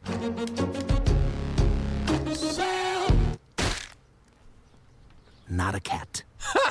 But trust me, it gets so much worse. From broken bones to broken hearts and everything in between, I took a serious plunge into some of the worst things that have happened to Brian. Starting with Brian the Closer, where Brian decides to enter the cutthroat world of real estate. Welcome home. Ah, hey there. I've been looking all over for you. That's why you've been hiding from me in this motel? Maybe just stick to day drinking, huh, bud? The episode starts innocently enough. Brian and Peter are watching TV when Peter finds Brian's old rope toy on the sofa. But this innocent object quickly becomes the source of pain when Peter becomes fixated on it. Dude goes full Gollum and a ridiculous tug of war ensues, which escalates very quickly into this dental disaster.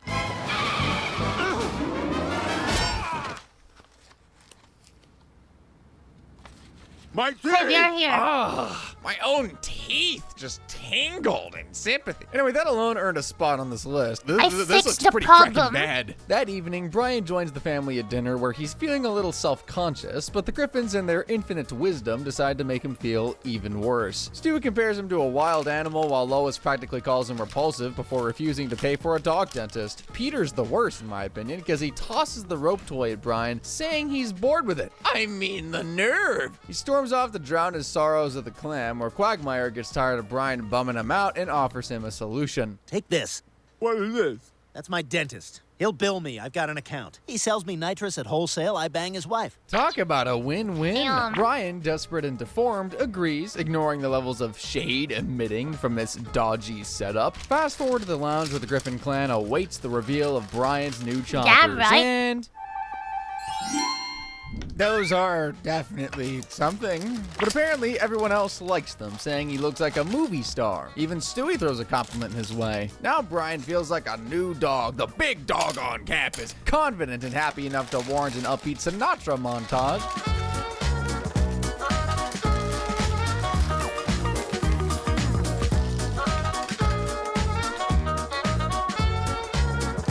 This brief moment of happiness makes everything that happens later sting even more. But I digress. Brian's confidence accidentally leads him to a new career where he gets mistaken for a real estate agent. He gets a couple to close on a house by accident just before the real agent with suspiciously similar teeth gets there. Calling him a natural, he offers him a gig where Brian's cheesy charm and willingness to ignore clear red flags really come in handy. In fact, he's so successful that his boss makes him an offer. I can sell anything.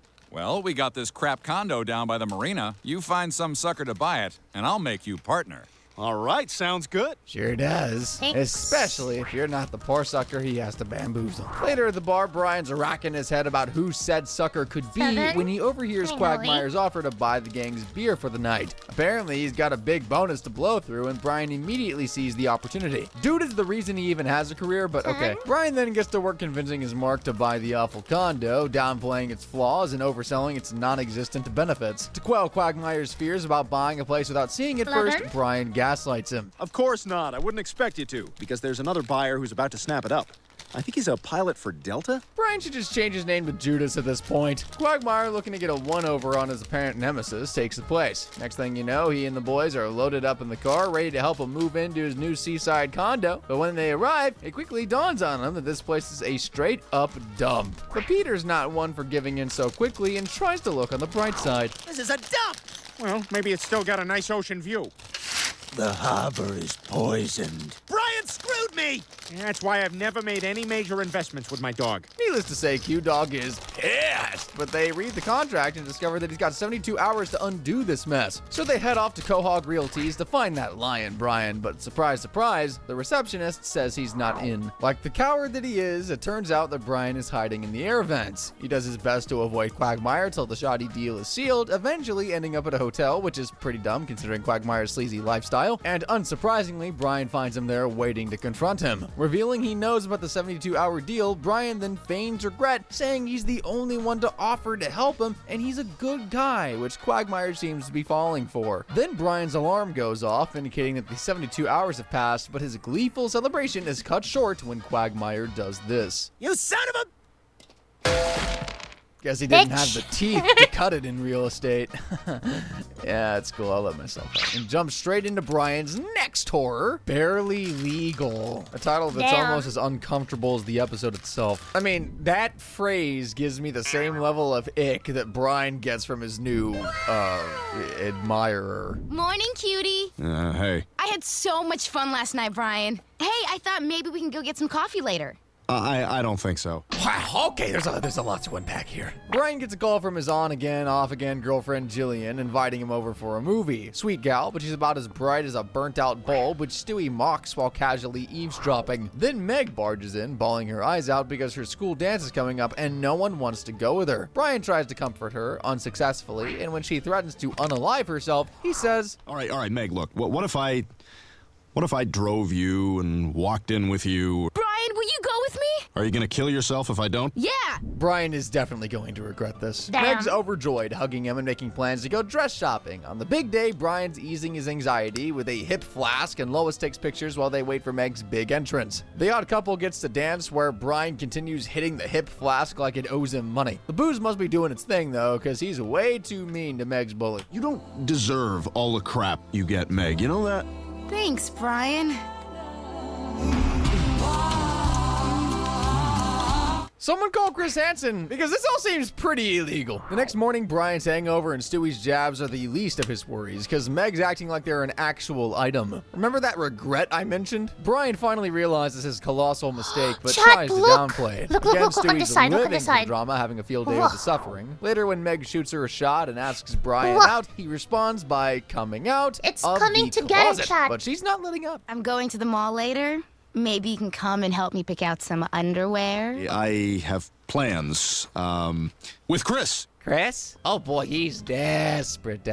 Unfortunately, Chris plans to get intimate with himself that afternoon, so that's a no. Eventually, Meg asks Lois if they could hit the mall, and she agrees. Brian's trying to keep his crime under wraps here, so he pushes Meg out of the house before she can spill the beans. At the mall, the levels of cringe keep rising as she introduces Brian to her friends, who are also children. Cornered, Brian pulls out the fake girlfriend shtick and tells Meg he's dating Jillian. Meg takes the news well, at least until Brian turns his back and she clearly snaps. Lois. A few days later, everything seems peachy. She even bakes Brian a thank you pie. He's loving it until she casually reveals the secret ingredient. My hair.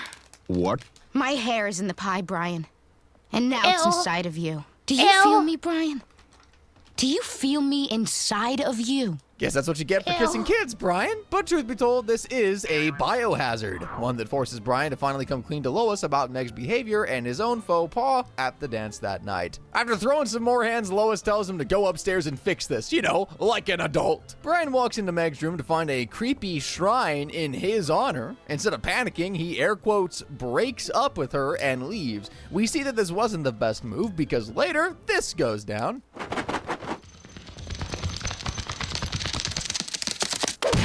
She's just going all the way with this stalker thing, huh? Love to see a woman in a male-dominated field. What the hell? During all this, Peter and his crew become police officers because of course they do. Anyway, Lois sends them on a rescue mission after Chris reports seeing Meg stuff Brian in the trunk and take off. And boy, does Brian need rescuing because Meg's got him all sorts of tied up in a chair and she's just ready to take advantage of the situation at hand. Okay, Chad, the handle's done. I think you can actually we're gonna make like an ammo thing, actually.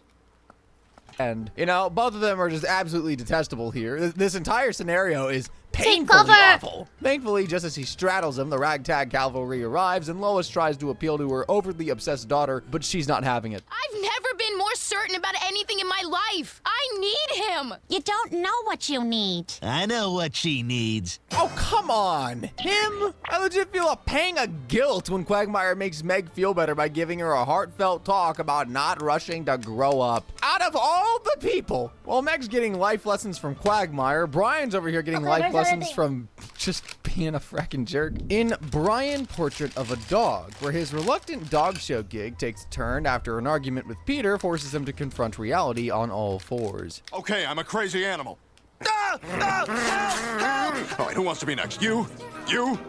Hey, Brian! Brian!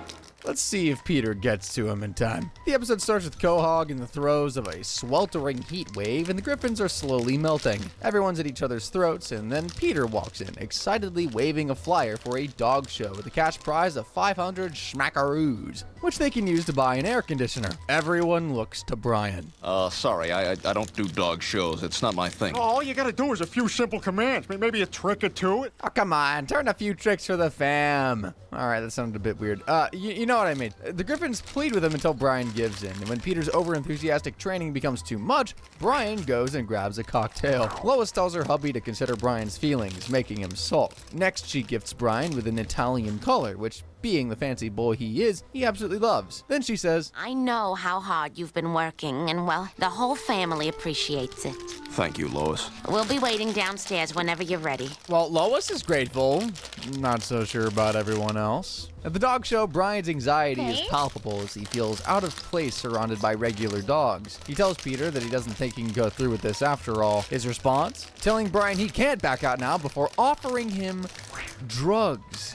Next at showtime, as the announcer calls them up, getting Brian's name wrong in the process. But this does not stop Brian from absolutely killing it. He even stops for a quick cigarette break before completing his run. But the trouble starts when Peter tries to make him beg for a treat. Brian draws the line and storms off, embarrassing Peter by refusing to play the air quote good dog. So on the drive home, he confronts Brian. How could you let me down like that, Brian? Oh, I let you down. Why? Because I refused to demean myself? This was the one thing I ever asked you to do for this family. Yikes, man. Tension's thicker than a jumbo dog biscuit. This toxic back and forth goes on until Brian reaches his breaking point, demanding to be let out. On his walk home, a police officer stops Brian, using the word boy to emphasize his canine status, forces him to lie down, and escorts him home with a $10 ticket for a leash law violation, further damaging his relationship with Peter, who tells him, He's the law outside this house, just like I'm the law inside this house. Big man. Can't even afford to buy an air conditioner for your family. Jeez, what a... The next day, Lois makes cinnamon buns, Brian's favorite, to cheer him up, in contrast to Peter, who just has a fresh tray of snark for his friend. They keep snapping at each other like a bunch of mean teenage girls until Lois begs them to chill. Brian says things cannot go back to the way they were after everything that's already happened, before Peter then delivers this low blow. Get over it, Brian. When I found you, you were nothing but a stray. You swore you would never speak of that. Damn. Hey, at least he stayed true to his alcoholic roots. In the flashback, homeless Brian cleans Peter's windshield. Feeling bad about not having any cash, he invites the Hound home. Now Peter tells him to sit down, eat his cinnamon bun, and stop being a bad dog. Well, as you can imagine, this deeply wounds Brian, which is ironic because his sign said that he'll sit for food. Well, not today, I guess. He leaves the house in a rage, leashless, and faces a series of humiliations. He's denied service at a store, chucked out of a restaurant, and to cap it all off, Hey, you! Stay! knowing Brian, he's probably more hurt by the hot blonde snitching on him than the insane chase that ensues. He gets treated like a common stray, a far cry from the cultured, intellectual dog he considers himself to be. He ends up sleeping at a bus stop, a new low for him. But Brian's situation worsens when he's mistaken for a homeless man. A passerby treats him with contempt, and Brian snaps, attacks the man, and gets taken to the pound where he gets sentenced. Oh, he's cute. Aren't you precious? Lethal injection. Next. Oh, you can't do this. Damn. Come on, Brian's more human than dog at this point. He shouldn't have been ostracized by humanity, and he certainly shouldn't be killed for having an issue with that. Good boy or bad boy, Brian's got a human conscience. Peter makes a desperate plea to the city council, who agree to hear Brian's case. So we get a montage of him prepping to defend himself, to kill a mockingbird style. Then, before he really gets into his defense, the council says to take him away. Not interested in hearing the dog's legal expertise. Peter then gets up and says, He's a member of our family first and a dog second. And I'm real sorry I forgot that, buddy. Sometimes we all need to forgive. The council has no soul and still opts to send Brian the needle until Peter bribes them each $20. Greed triumphs over the heart, I guess. Brian is released and the town now treats him with newfound respect. Though, to be honest, this next one is going to make him wish he'd be painfully euthanized because things fall on the excruciating side of painful. Patriot Game shows us how the combination of Brian's horrible decision-making and Stewie's psychopathy flushes any chance of peace down the drain. You like that? That feel good? That feel good? Where's my money? It all starts with Brian placing a bet on a celebrity boxing match, but this isn't some shady back alley deal. No, he's taking the bet from Stewie. Not the judge, but Brian should know better than to gamble with an infant, especially one as deranged as Stewie is. But, to be fair, it does look like a no-brainer, as the fight is between Mike Tyson and Carol Channing, a Broadway legend who was 85 at the time. He puts $50 on Iron Mike Tyson before settling in to watch the one-sided match. We then watch as Mike pummels the living daylights out of this poor lady, which isn't a good look, but Channing's absorbing punches like a human sponge, leading to this masterpiece of absurdity. I'm so exhausted. And the winner, Carol, put on your Sunday clothes, Channing! Guess she really rolled with the punches, no? Anyway, this unexpected turn of events leaves Brian in a rather uncomfortable financial position. Enters Stewie to collect Brian's $50. And Brian, clearly underestimating Stewie's seriousness, brushes him off. Then Stewie says he's got 24 hours to pay what he owes and keep everything peachy. 24 hours later, Brian comes out of the bathroom and Stewie reminds him that his grace period is up. Brian then suggests pushing the payment to next Friday. Big mistake, because Stewie ain't messing around as he unleashes his inner mobster. Where's my money? You gonna give me my money? Where's my money, man? Where's the money? Damn. This little guy's quite the psycho. I mean, it's only $50. $50 that Brian better get his hands on by 5 p.m. Otherwise, the tiny tyrant's gonna rock his frackin' rocker again. I think Stewie's overreacting here. Maybe a little bit. I mean, $50 is a lot of money to me. How many McChickens is that? Let me know in the comments. I really don't know. Later, we see that Brian didn't get his affairs in order because he's sneaking out of his room when he spots Stewie playing golf on the top of the stairs. Unfortunately, the fake mustache he slaps on does nothing to stop this from happening. Where's my money? Where's my money? Yeah, you got money to pay for fake mustaches, huh? Yeah. How much you pay for that fake mustache? Dang, diaper done. Take it easy, huh? So the torture escalates to cartoonish levels as Stewie shoots Brian's other knee, and as if that wasn't enough, he then pulls out a flamethrower, and, well, what do you do with flamethrowers aside from throwing some frackin' flames? At this point, Brian's probably wishing he'd just exit existence stage right. He finally caves, shocker, and agrees to pay Stewie back. Wait, he's had the money this whole time? Bro, I would have caved before he landed that first hit in the bathroom. So while all this ultra-violent violence was going down, Peter got hired and in turn fired by the New England Patriots. Long story short, the Griffins are on their way to the UK for Peter's new contract. On the plane, I don't blame Brian for giving Stewie the cold shoulder. When he tells Stewie to piss off, a little fricker makes him an offer. Piss off. All right. You get one free revenge shot at me. But I'm not going to tell you when it's coming.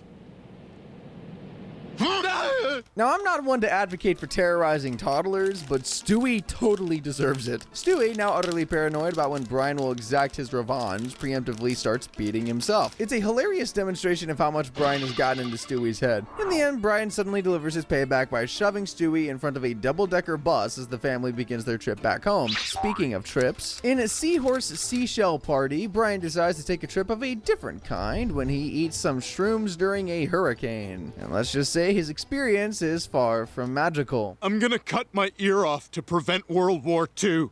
What? Oh God! It was a dark and stormy night. The Griffins are watching TV as Tom What? Tucker announces that Hurricane Flozell was bearing down on Quahog, so everyone should stay indoors. Bro just did a Van Gogh. For the next 36 hours. Hearing this, Brian heads upstairs and takes a little baggie out of a secret stash spot in the floorboards. Stewie catches him in the act and asks him what he's up to which old Bri responds, These are mushrooms. It's a psychedelic drug. Makes you see weird things. And I figure we're gonna be stuck inside for a while. It'll be a fun way to pass the time. Well, if it works that way, we wouldn't be here talking about it, would we, pal? So Brian just chomps down a handful of shrooms, and the master of questionable decisions proceeds with his psychedelic adventure. He says, well, here you go, before they head downstairs. Famous last words, dude. Famous. With the TV signal gone, everyone's bored out of their rockers. Well, everyone except for Brian, because pretty soon he starts to feel a little groovy.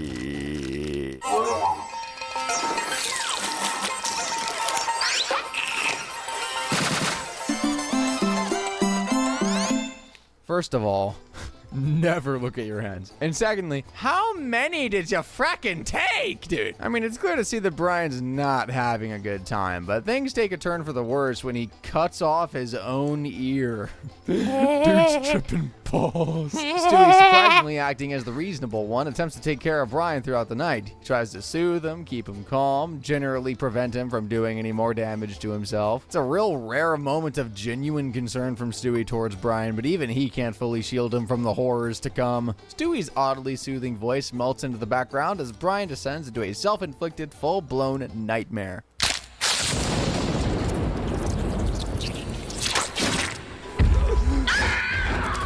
Wait, is that Salvador Dali? Who is that? It's all shrooms and no magic as he's attacked by all kinds of monsters, including some demonic versions of the Griffins and Quagmire. You know, his bestie? They're all uttering distorted and creepy lines as Brian reaches the peak of his descent into pure psychological horror.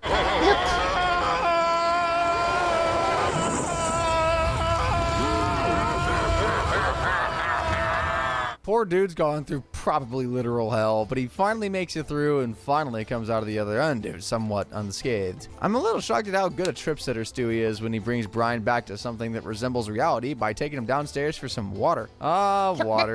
The real magic potion. Brian slowly regains his senses and emerges from his harrowing ordeal. While he's dealing with this internal chaos, Meg's busy having her very own meltdown, a stark contrast to Brian's drug-induced crisis. She's just plain wildin' at the rest of the family, but that's a story for another day. I'm glad to see Brian emerge in the kitchen after drinking the contents of the entire Pacific Ocean. It's well earned. Hey everyone. I don't know if he's ready to deal with the real Griffins, who are all monsters in their own special kind of way. I was afraid they'd harsh his mellow, but it looks like he's got this. Thank heavens, because that was a lot. Kind of like whatever Meg says to everyone to make them storm out of the room. Now, super zen, Brian has a deep conversation with Meg, who then realizes something about her role in the family. Maybe if I feel bad, they don't have to. You know, that's incredibly noble and mature, Meg. You know, I think you might be the strongest person in this house. I won't lie, I was afraid they'd make it out again, but thank Terrence McKenna, everyone's matured beyond that now. Next up, we go beyond. In Life of Brian, we see Brian Griffin finally get laid. Laid to rest. Yes, Chris. I'm afraid I'm afraid that our Brian is dead. We hit the ground running. Well, Brian and Stewie do as they race through the streets, chased by two groups of furious Native Americans in jeeps. Their escape leads to a bridge, only to be cut off by a third group, also armed with machine guns. As they leap off the bridge to swim to safety, I can't help but wonder, what the hell did they do to piss off this many people? So it turns out that Stewie went back to 17th century Jamestown and armed the indigenous people. Thanks to you, the Indians killed all the white people. You guys have to tell me about You're gun the one who's language. always saying never alter the... You'll have to teach me gun language. Cause I am just like, cause I have no idea. You'll have to teach me gun language. Talk about cultural exchange. Besides, like, Hitman Makes me get a guns. glimpse of this alternate America, complete with Native American-owned shops and even a Native American medical center. It's actually kind of progressive. Seeking safety, they attempt to return to their timeline, but their return pad is riddled with bullet holes. Stewie figures they'll need to visit this version of their house to find another one, and sneak into Native American Stewie's room, only to find a working time machine plus an intact return pad. Look, there you are, giving them the guns. What the hell are you doing there? See, told you Brian gets laid. Anyway, they recover the guns and return to their timeline just in the nick of time. A quick check confirms that everything is back to normal. Later, Brian walks past Stewie's room and hears a racket. He goes in and finds Stewie doing something out of character, destroying his time machine. Brian asks his little pal what's up, and he explains, This time machine has almost killed us 100 times, Brian. So I've decided to get rid of it before something irreparable happens. This is some dark irony, because little does he know that the real irreparable damage is just around the corner. But I'm getting ahead of myself. Stewie then says that he's had his fair share of fun with what Brian calls his crowning achievement. After destroying the time machine at the junkyard, they stumble upon a perfectly good street hockey net and decide to bring it home. Decked out in hockey gear, they head out for some fresh air and exercise, a seemingly harmless activity that sets the stage for this grim tragedy. Brian, look out! Oh my God! That's gotta be one of the grisliest cartoon deaths ever, man. The Griffins are completely freaked out as they try to process this very sudden, very terrible incident. They rush Brian to the vet and sit in the waiting room to hear how their beloved Brian is doing. Meg asks her mom if she thinks he'll pull through, and she reassures her, saying that this is the best vet in Quahog, so Brian's getting the best care possible. After what I imagine felt like decades, the vet comes out and tells them that despite their best efforts, Brian's injuries are too serious for him to sustain life, so they better go in and say their goodbyes. The Griffins are bawling their eyes out. As the family gathers around to say their goodbyes, Brian musters all his strength to tell them, You've given me a wonderful life. I love you all. This is, without a doubt, so one of the worst things that has ever happened to Brian. It is such a gut punch for both the characters and the audience, especially Stewie, who's utterly broken by Brian's death. Expected for those going through grief, he blames himself for the street hockey and going to the dump. He then gets a glimmer of hope when he decides to rebuild the time machine, go back and save his friend. But it's very heartbreaking when he finds out he can't get a hold of a key component, and so he has to let fate do its thing. At the funeral, Peter here is finishing off his tearful eulogy by saying, He was like a brother to me. I'm gonna spend the rest of my life missing him. We're all gonna miss him, Peter. We're all gonna miss him very much. Bro, what happened to this being a comedy? Needless to say, there isn't a They dry made it eye in so Quahog. sad. Well, except for Quagmire, who just hates Brian. A month goes by after Brian's death, and the Griffins feel like it's time to get a new dog. That soon? I mean, like, maybe for a normal dog, but, like, it was Brian, man. They settle on a pussy hound called Vinny, a kind of tough guy with a New Jersey accent that wins everyone over, even Stewie eventually, just not initially. And thus here comes the reason why I'm not that broken up about this whole thing, is because his death, Brian's death, only lasts for 2 episodes, and then he comes back via Christmas Miracle. Speaking of sour moments, in the D in Apartment 23, Brian's getting 0 attention on Twitter until he tweets something prejudiced and gets more attention than he bargained for. There he is! Look whose shoddy writing is finally getting him noticed. We start with Brian driving Stewie to the kids' library, but our hound dog suggests that they hit up Quahog University instead. He claims it's more intellectually stimulating, but we all know he's just there to creep on college girls. After stacking up the L's like he's playing the world's biggest game of Jenga, they stumble upon a student protest. Seeing one last chance to impress the ladies, Brian revives his dormant Twitter account. And tweeted, I am back in the game. See? Up, you're gone. Bro should have just quit right there and then. But this is Brian we're talking about, so he pushes through, not letting silly things like shame and self-respect get in the way of his quest for online validation. At home, he reads his tweets to Stewie, who tells him that unless you're famous, no one really cares what you have to say on the platform. Brian tweets about everything from Kelly Ripa to Donald Trump, still no dice. 0 retweets, 0 likes, just actual bird sounds. Brian then goes to the movies, but wanting to hold over what fans he has for the 2 hours he'll be gone, he decides to post what will become a fateful tweet. About to see the new Kevin Hart movie. Just kidding. I'm white and went to college. Hashtag Baywatch. Wow, I ain't going anywhere near that. Brian's tweet is straight up racist and totally unacceptable. It goes viral while he's in the theater, supposedly enjoying Akira Kurosawa's masterpiece Rashomon. Oh wait, it's fracking Baywatch. How highbrow. As Brian leaves the theater, he finally catches the eye of a cute co-ed who immediately tosses her drink in his face. Outside, an angry crowd confronts him about his tweet. His attempt to dismiss it as a joke backfires and they chase him home, starting his public downfall.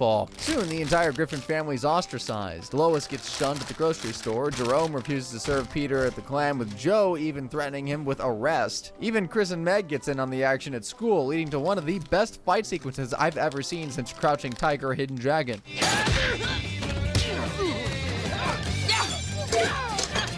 Wait, was that the song that played in that episode? Right there. We go back to Brian, who's still holed up in the Griffin home as I don't remember that. Protesters camp outside the house. Tired, Lois suggests that Brian make a public apology, and he goes out to the tough crowd. He starts his apology, but keeps getting interrupted, and eventually losing his temper and snapping at a heckler before going on this ill-informed and completely tone-deaf tirade. I'm not a racist, all right? I just told a bad joke. Is this worth freaking out over? Or are there bigger problems in the world than this tweet? His so-called real problems are rooted in the outdated ideas behind that garbage tweet. He tries to defend himself, claiming he loves black people because he watches tons of black corn, before throwing in that he kissed a trans woman. Oh, frick. All right, he's legit. Oh, sure. Brian's not a bigot. Let's break out the confetti, guys. So, big shocker, the crowd turns on him. Back inside, Lois gives him an earful for yelling black corn in front of children. When Brian insists he's not who people think he is, Lois fires back. But you also haven't done much to prove that you aren't. I know. All I have left is you guys. Thank God you have my back. We think you should move out. What? I don't think she stuttered, bro. She explains that they love Brian, but they have to put their family's safety first. He's shocked and heartbroken, trying to change their minds as he packs his car, but Lois ain't budging. After saying goodbye, there's a glimmer of hope when Stewie runs back to him, but he just rips off his collar saying it has their address written on it. Brian drives until he finds a rundown apartment, and the sleazy landlord tells him, Apartment 23. Oh, okay. I just have one rule here. No kissing the mailman. He heads upstairs and, oh, the conditions are just terrible. He's surrounded by noise, filth, dysfunction, just like the Griffin household. You'd think things couldn't get much worse, right? Oh, they can. And they do in Moving Out, Brian's song. The show's 100th episode, where Brian's escape plan backfires spectacularly, making his living situation 100 times worse. Brian, I want to introduce you to Joanna. Maybe he just needs more beer. We open with Brian, Stewie, and Jillian chilling in the Griffin's living room watching TV. Peter enters and asks Jillian what they're doing later, and she tells him that they have tickets to Disney on Ice, making Peter gasp with FOMO. When Jillian picks up on her boyfriend's lack of interest, she offers his ticket to Peter. Later, Brian's on the couch writing when Lois comes and asks where his better half is. He says that she's with Lois's worse half, adding, It's given me a chance to work on my novel, and I finally have a title, Faster Than the Speed of Love. This guy just needs to throw his laptop in a lake or something, because that's just awful. Oh, Lois also isn't feeling it because she practically laughs in his face. When she shares the plot, she points out it's just a copy of Iron Eagle, what did I by say? how terrible Brian's writing actually is. Over at the park, Peter and Jillian are having a blast after the show, feeding ducks and loving the fact that for once, they're not the dumbest people in the room. Just them and their 4 collective brain cells vibing. Peter tells her that she's a cat and she should give Brian an ultimatum: commit or quit. Later we see that Brian got Peter hear, Jillian's message. What the hell did you do? Because of what you said, Jillian wants us to move in together. She's beautiful, she's funny, and she is smart as the day is wide. Not so sure about that last one. I mean, she is dating your pet. Brian talks to Lois about it, and she tells him that he's not being fair to Jillian. Feeling guilty, Brian reluctantly agrees to get an apartment with her. Living with Jillian is better than Brian had ever expected, things going smoothly until Stewie drops by with his mail. A harsh reminder that rent ain't cheap. Desperate for help, Brian lets his pal, now flush with paper route cash, moving in, telling Jillian that, Hope you don't mind Stewie staying with us for a little while. He just gets really lonely without me at home. You're so fatherly. It really turns me on. Careful what you wish for, sis. I've seen Brian human hybrids before. It ain't pretty. He quickly learns that this is a big mistake, because Stewie's quite the little frackin' cock blocker, constantly making things super awkward. It all comes to a head one night when Stewie busts into Brian and Jillian's room while they're busy. So this one is the ammo thing? When he says he's lonely, she feels for him and offers, Come on, go ahead. Ooh, all right, dear penthouse forum. No, Damn!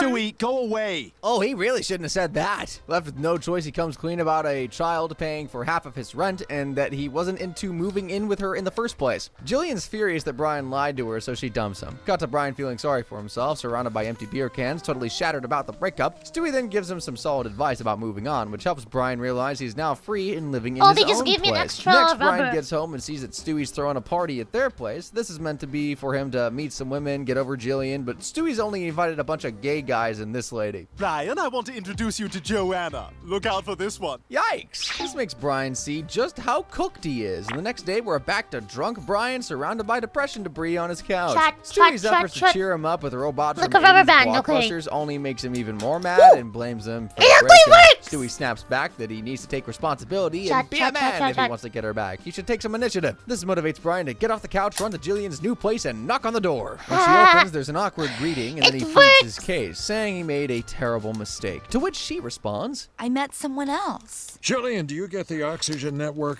Mayor West? To be honest, at least he's human, so that's a step in the right direction for her. Feeling defeated and heartbroken, Brian has no other option but to move back in with the Griffins. Lois tries to comfort him. But it is good to have you back. You know what the mistake was, moving in together? Brother, huh? He started this entire frickin' mess. Turns out Brian's coping mechanism is self-destruction. Next, in the Book of Joe, Brian decides to dip his paws into some physical agony by taking this marathon thing a bit too far. Brian, why does everything you touch turn to garbage? For once, Stewie's onto something. Brian's hanging out with Stewie at a local coffee shop when his attention is suddenly drawn to a female runner, Chloe, who enters the cafe. He tells Stewie that he's completely obsessed with her, which, knowing Brian, kind of gives me anxiety. When his pint-sized BFF tells him to go and talk to her, he goes full Brian and pulls this utterly I don't know what shameless this is maneuver. for, though. Where are you going? And 1,000. Phew. 1,000 what? 1,000 tons of bull crap, that's what. No harm could ever come from starting a relationship by lying through your teeth about who you are and what you've achieved. Stewie watches this disgraceful display with disdain. I can't believe my senses when Brian somehow manages to snag a date with Chloe. Later, he's all smiles as he rings her doorbell, but the vibe shifts when she proposes a run before dinner. Not wanting to blow his fit guy cover, Brian reluctantly goes along with it. This is great, isn't it, Brian? Yeah. Hey, is your vision also reduced to just a tiny pinhole? Just push through it, Brian. Push through it? Dude, I'm out of breath just watching this crazy day. It's obvious that this run's brutal for him. He's wheezing, his muscles are screaming, he's not looking too hot, but she tells him to hold out for that runner's high everyone yaps about. After an internal debate between his heart and Peter, for some odd reason, he pushes himself up the hill. Then, right when he's about to give up, he gets a flood of endorphins and starts tripping balls. Go get him, Brian. By the way, the sun is really a black guy. I knew it! Brian, being a low-key addict, is hooked on the rush of feel-good chemicals. Throw in the fact that they end up sleeping together and he's suddenly convinced he's Usain. Runner's high is feels good. Oh. Also never... Okay, rule 1. Always treat... Ah! Rule 1. Always treat it as if it's loaded. Rule 2. Don't put it as something you don't want to hit or destroy. Also never put your finger on the trigger until you're ready to...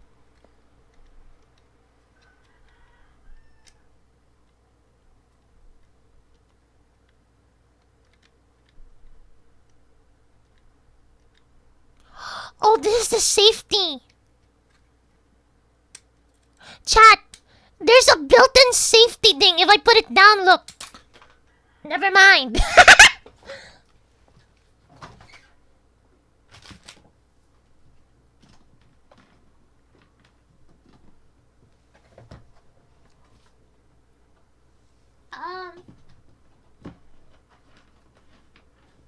You know what? I'll find it later. That's why there's an extra. That's why there's an extra. Okay, there's more above my nice. Well, I gotta practice the safety. Yep.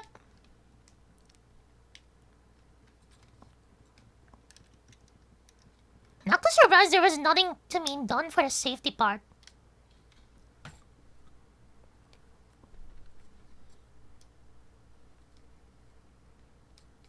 Hello, Tasaka-chan! I'm gonna play Kizzy to do it in a bit, by the way. Look, Tasaka-chan! Look, mite mite! Look.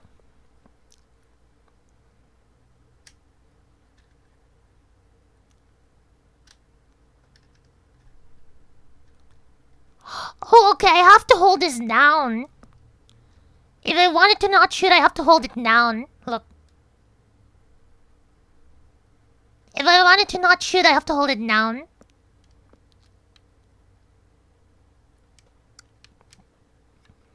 That is actually quite smart. Look. I can't shoot it. But then, look, if I press this, it moves like, boom. This is absolutely really cool.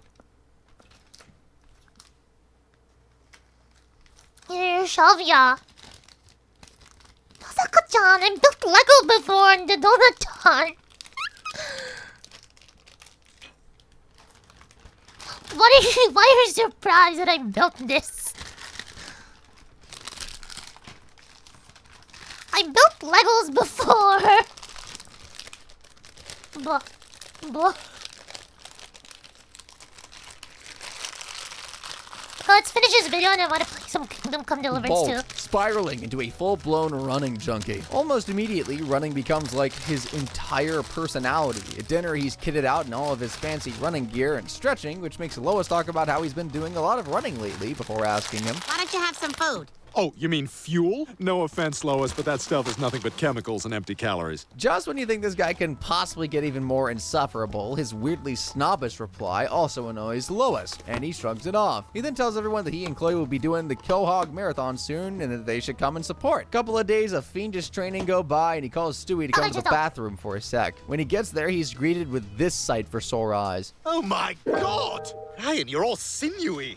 Your whole body looks like Paul McCartney's neck. Thanks. I don't think that's a compliment, pal. Bro's out here looking like the Crypt Keeper. Brian must also be going for the gold and being freaking annoying, always going on about how much better he is than everyone else because he runs. I'm flabbergasted that he even dumps Chloe because she can't, quote-unquote, keep up with him. When Stewie says this isn't healthy, Brian brags about having a heart rate of 4 beats per minute, saying it means he's in amazing shape, completely delusional about the fact that he's destroying himself. The whole thing comes to a head at the Quahog Marathon, where Stewie, despite his concerns, goes to show his mummified friend some love. Then, as soon as the race starts, Brian instantly reaps the rewards of all of his unhinged training. Ah! Oh, my leg! Help me, somebody! So that's a painful, embarrassing, and completely predictable ending. The episode ends with Brian back at the Griffin's house, his leg in a cast, and then in some funny twist, Stewie's own ankle starts itching, which reminds me of another time Stewie had some itching. In The Hand That Rocks the Wheelchair, Brian's usual routine is switched to a more torture-based one, thanks to another one of Stewie's inventions. What are you doing?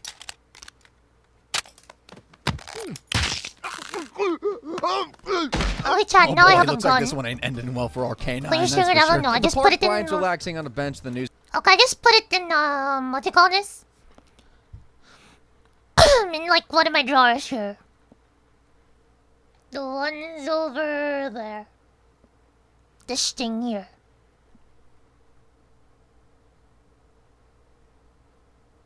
I'm being very careful. That it worked! I can now do this. Look, chat.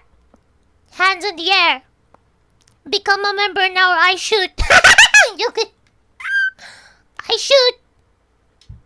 I shoot. By the way, just look at look, look, look, look. This is the ammo. Look.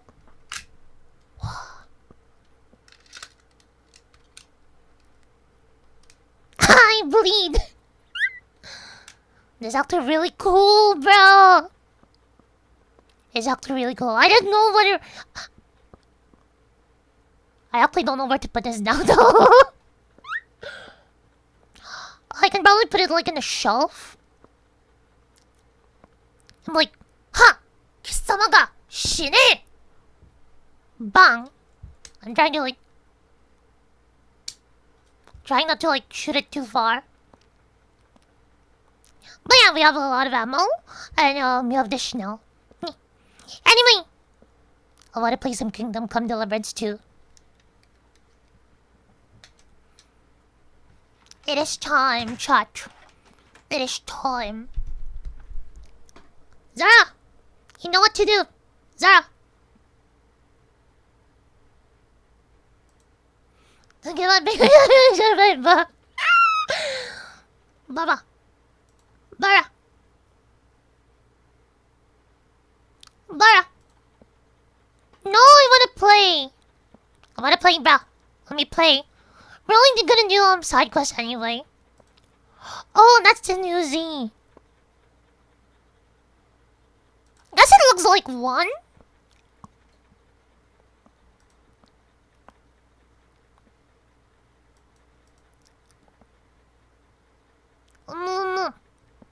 Okay, chat. Kingdom Come Deliverance time. KZ to time. It's time.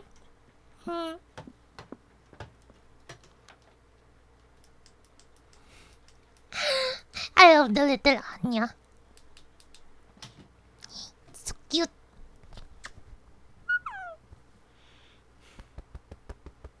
It's so cute. It's now sitting on my desk. I can help it hold the controller. Chat, why is this thing so adorable? Help me, please. Oh, damn!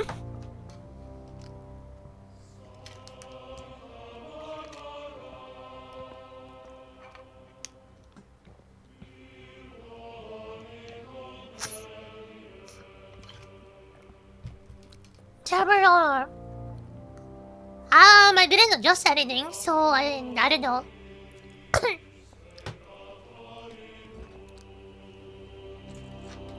I'm gonna stealth for you. Only got new order.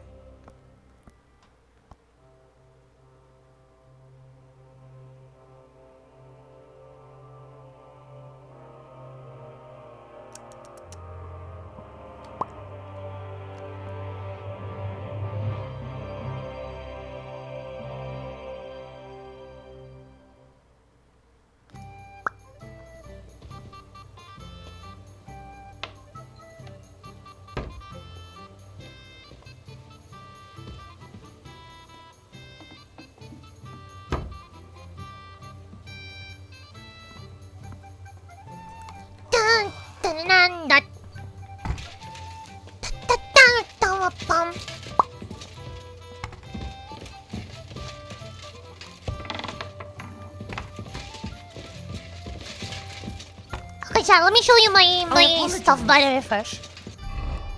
Look at this drip, bruh.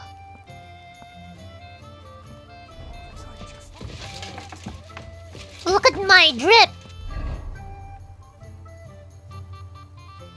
Why is it so blue? Let me get the black one. Careful. I wouldn't wear like a full black shirt.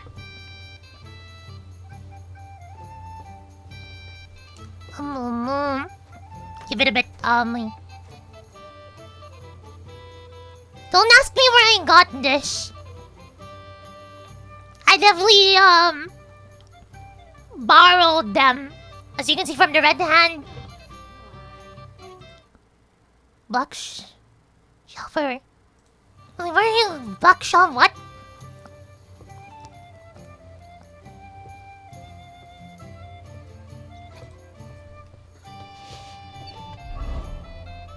I should say show blue rather than black.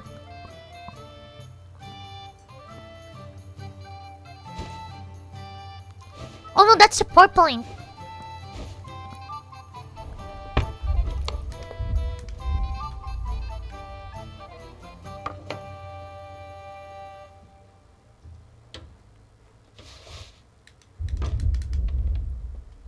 That's the purple. Let me look for the black one.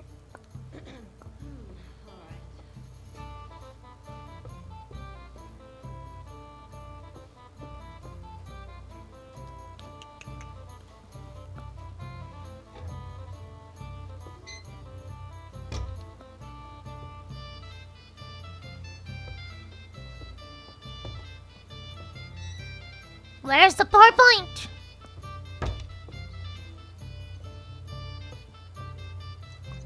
Is there chainmail?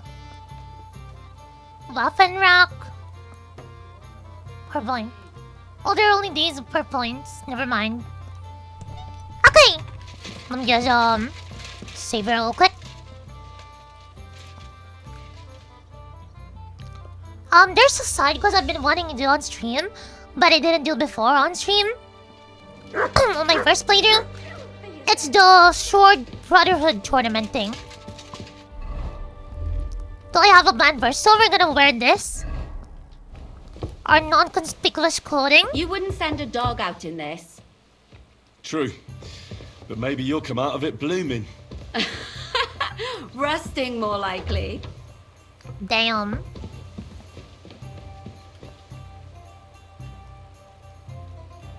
Actually, we should probably pass the time real quick. I remember that's what I was doing. I was passing the time so that like the stolen status goes away.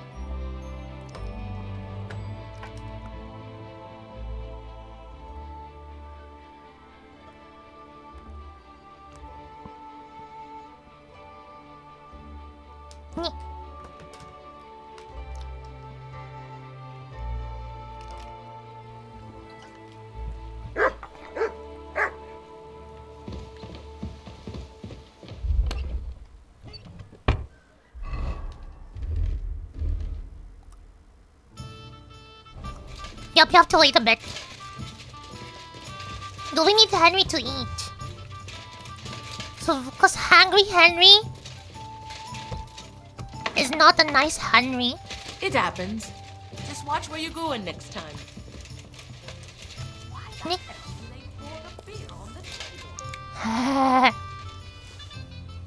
Wait, how much Savior Schnapps is up? Because I think we may need to make some. I have 11 Henrys, Savior Schnapps. I'll have 11 more saves, damn. The meal good, right? I need to make more Savior Schnapps. Savior Schnapps is like the saving potion we have, by the way. So, I remember there's like... I think we'll meet the guy who makes them later. Though I'll just buy weak ones from the maids. Can I ask you for directions?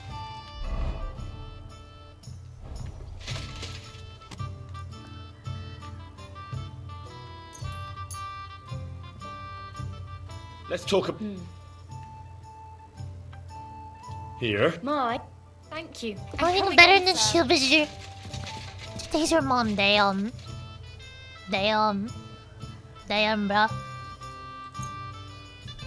Well, I have an idea. Chat, so I did some farming off camera.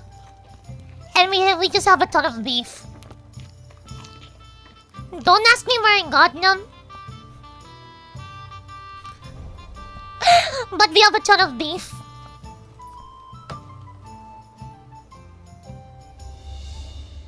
Yes. We just have a ton of beef.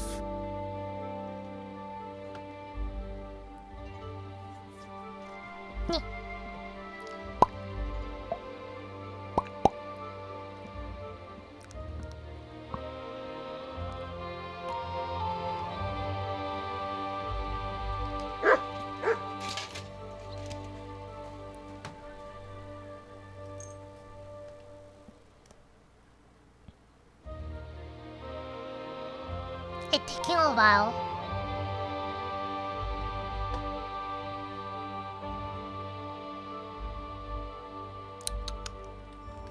Such a how's your day so far?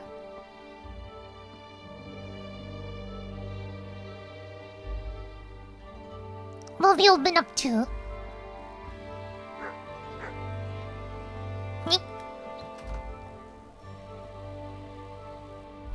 Tamba Sauvaggio. Nothing. Sonic? Actually, there was a... Oh gosh. We got home around like 8-ish. And I passed around 9-ish. Because I ate first. Passed around 9-ish. Woke up around 3-ish. Made the announcement. Slept again. Yup. Look around, is nice.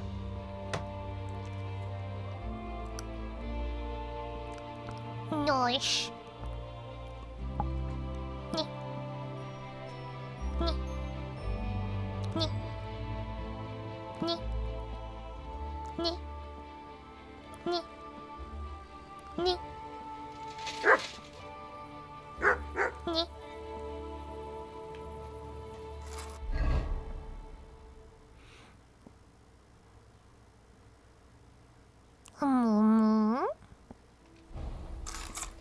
This is gonna take a while, isn't it? I'm gonna have to wait a while. Cause I want the thing to not be showing a story anymore. So we can do the quest. Look, I know how the quest goes. And this won't be that hard. I just need to make sure that the stolen status from my stuff is gone. Can't remember if it was like a week or two for like real expensive shit.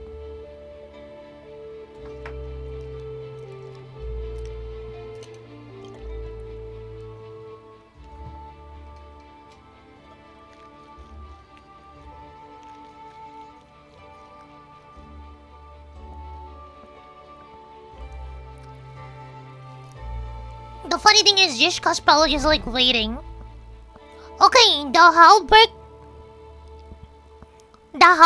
the gauntlet, and the hood and the collar. Their status went away. I just need to get rid of the status from the plate armor, the helmet, the chest plate, the arms, and the legs. We're almost there, chat. So what's it gonna be?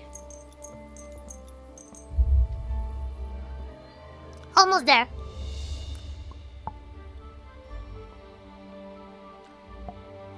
I was planning to do this earlier today, but I forgot. I went to cooking on the arch. Yes. I shall show you guys the strength of the man in sword fight.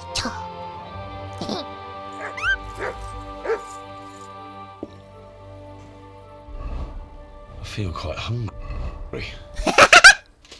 I was like, I feel quite hungry. Oh, sacre. Someone got here before me. Look, I have a lot of food here.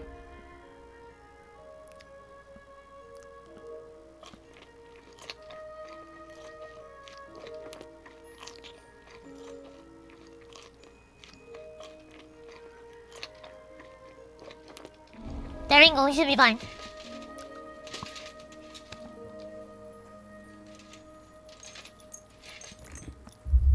The next die.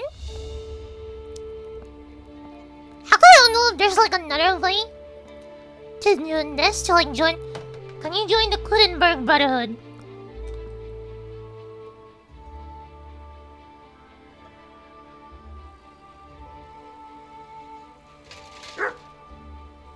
I'll be right there.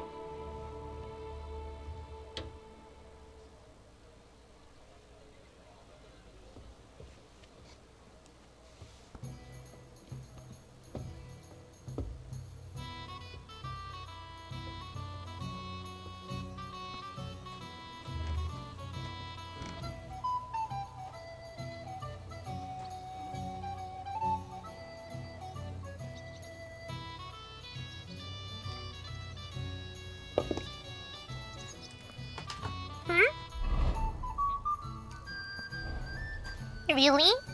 Yeah, there's a quest where you join the Kuttenberg Brotherhood by helping Master Menhard take over the Brotherhood.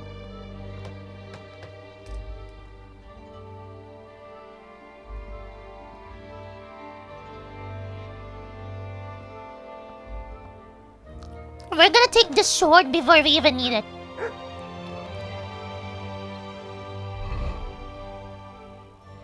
Okay, the helmet's thing is gone. We just need to get rid of the one on the chest plate, the legs plate, and the other stuff. Almost there.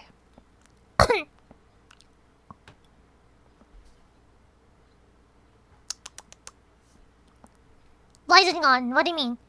The red thing, basically if you wait for a couple of days, it's stolen status goes away. The red thing I'm talking about is stolen status. Yes. The armor is so expensive. But I can grab it from their chest.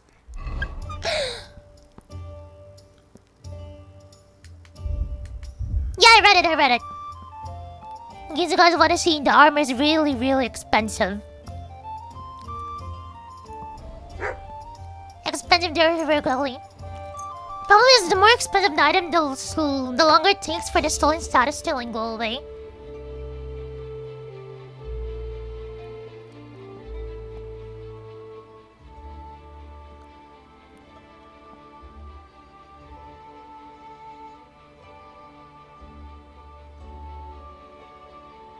This one is the side quest I did off camera because I was sick, if I remember correctly. I was sick at the time, I think. I'm not sure. I think it was a tonsil thing again. And then that went brrr and then full on asthma. Yeah. Around March. Yeah, I remember. And then I started this side quest. Cause like before that I remember we ended with like around the same part we're here at the moment. So yeah.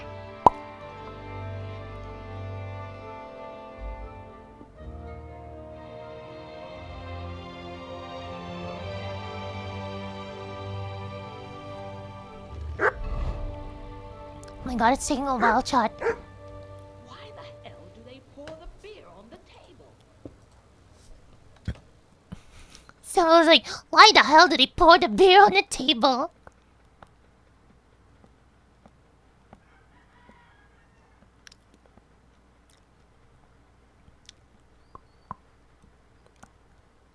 If I calculate this right, when we do the sleep and save thing, it should be nighttime, and we can take the sword from where we needed to take it.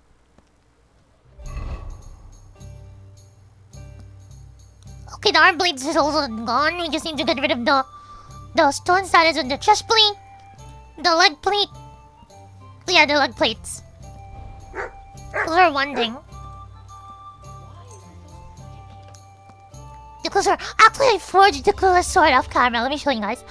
The sword one, it's not stolen because I made it myself. But the sword that we need to steal is part of the mission thing. Special rounds. Thank you.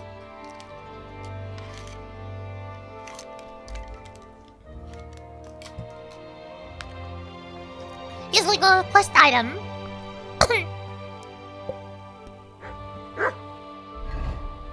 Okay, the leg part is gone. I just need to get rid of the chest plate part.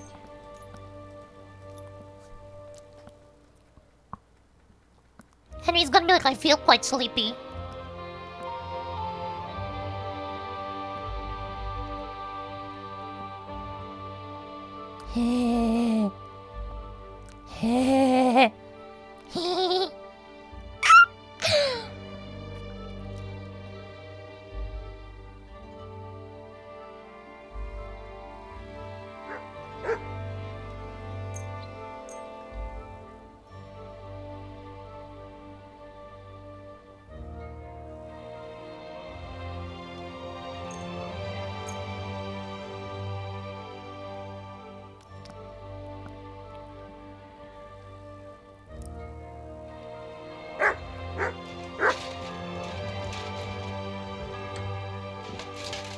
Oh god, sit down, Henry, when you need to sleep.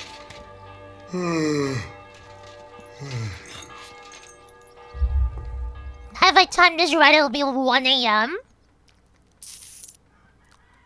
When Henry wakes up, and then we're right on time to like take the sword. Don't worry about it. Yeah, that's much.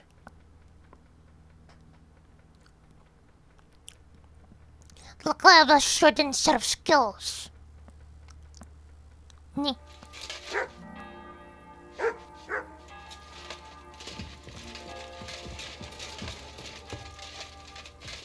Menhard will be like, what? Sir. It happens. Just watch where you're going next time. Could you explain to me where we are?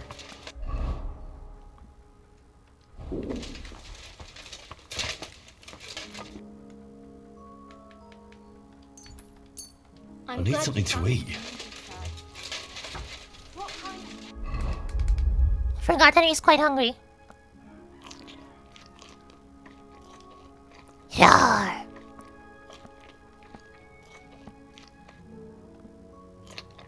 Pig was sitting here.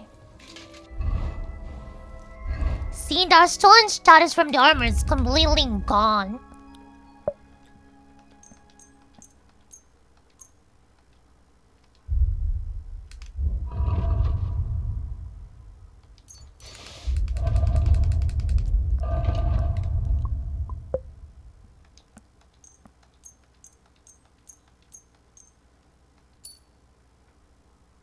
There we go. Told you I calculated it right, didn't I? So for the end, the horse is always here. If I remember correctly, you have to go around this way.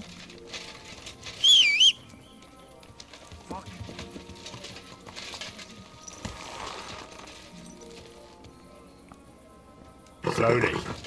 Nice and slow.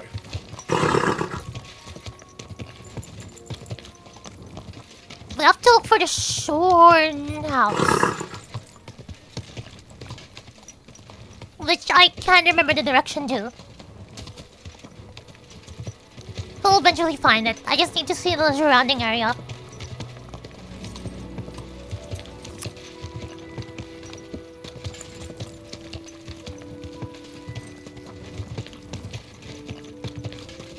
Okay, I found it.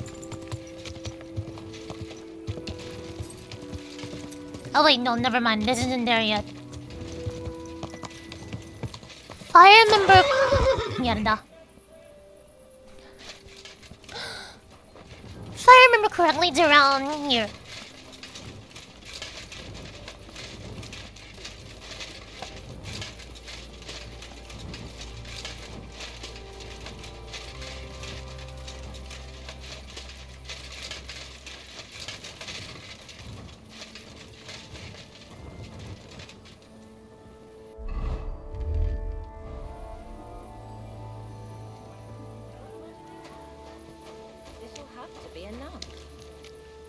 Gotcha.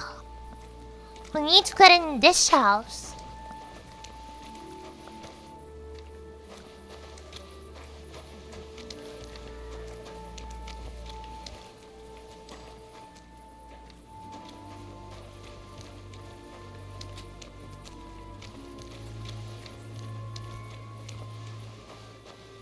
Okay, quick look around. Unlock this. Shit. What the hell? The mouse is bugging. Getting the game bugged out.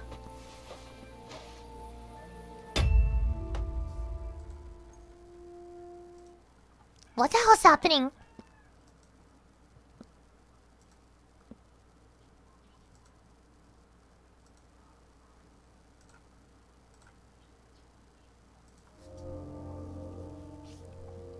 I think the GPU went burr.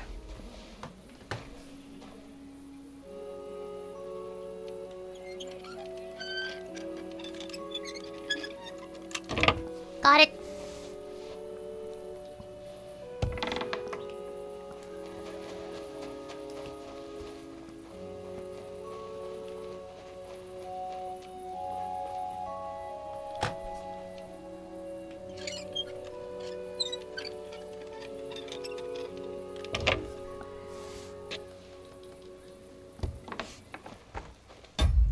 TV real quick.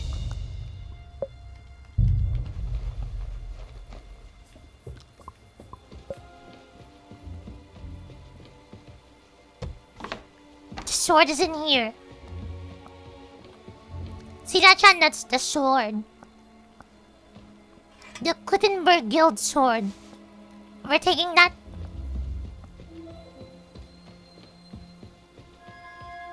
If we want to do funny, we can take this guy's stuff as well.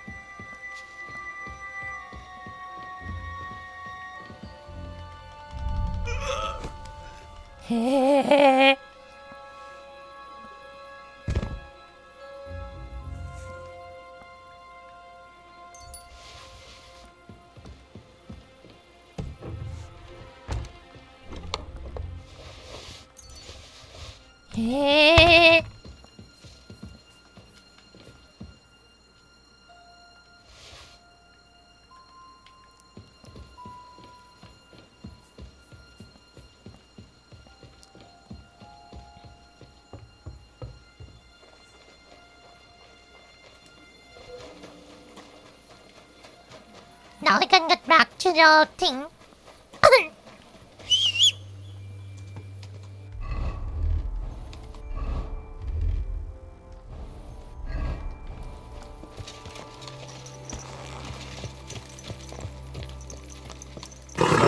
believe it's this way.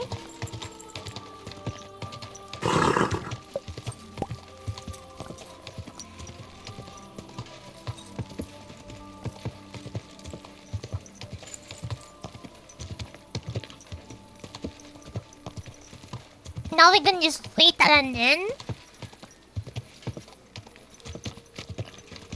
Clover, no, this is Gutenberg. This is Knuckles City, bro.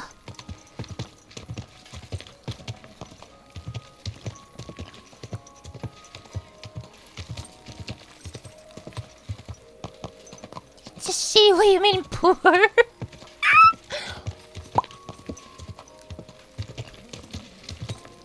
Oh, by the way, this hardcore more machines, we don't have fast travel at all. And there's no cardinal directions. Whoa. So you have to navigate on your own and like know stuff.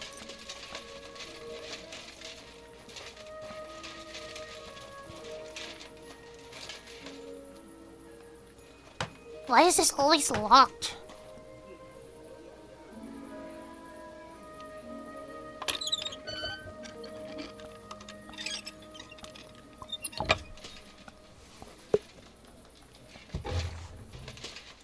Swear to God, if they lock my room again. They keep locking my room.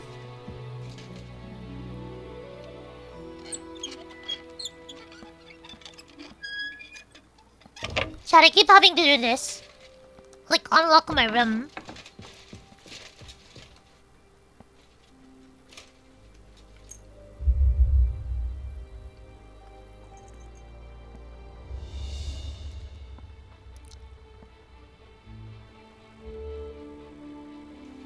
Little room.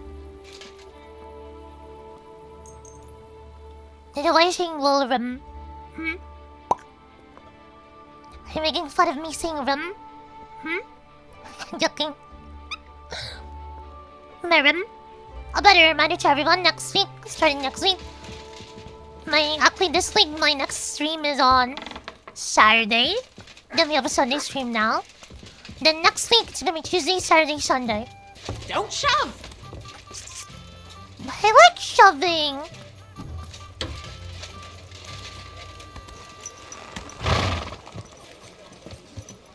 Good God! Tuesday, Saturday, and Sunday.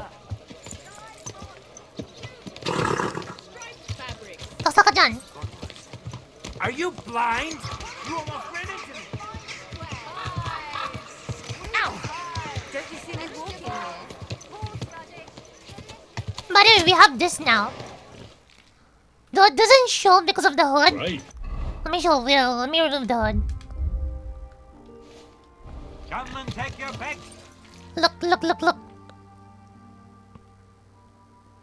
Chat, this is my thing. Look, look. Very cool, very cool.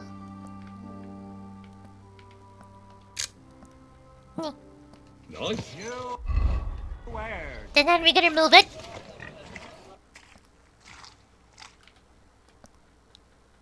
That's a good. But for some reason the hood like What? removes the helmet.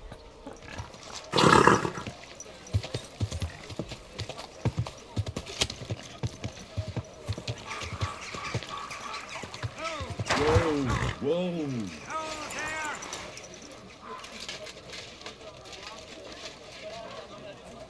Waiting for Brother Rambo. I am Menhard, You are a Meister brave of fechter. Langschwert from Why not Frankfurt. test I yourself challenge against the master? all the guten No Fechter man in here to test Kuttenberg their is art as good as against me. Menhard. All right. I'll challenge him.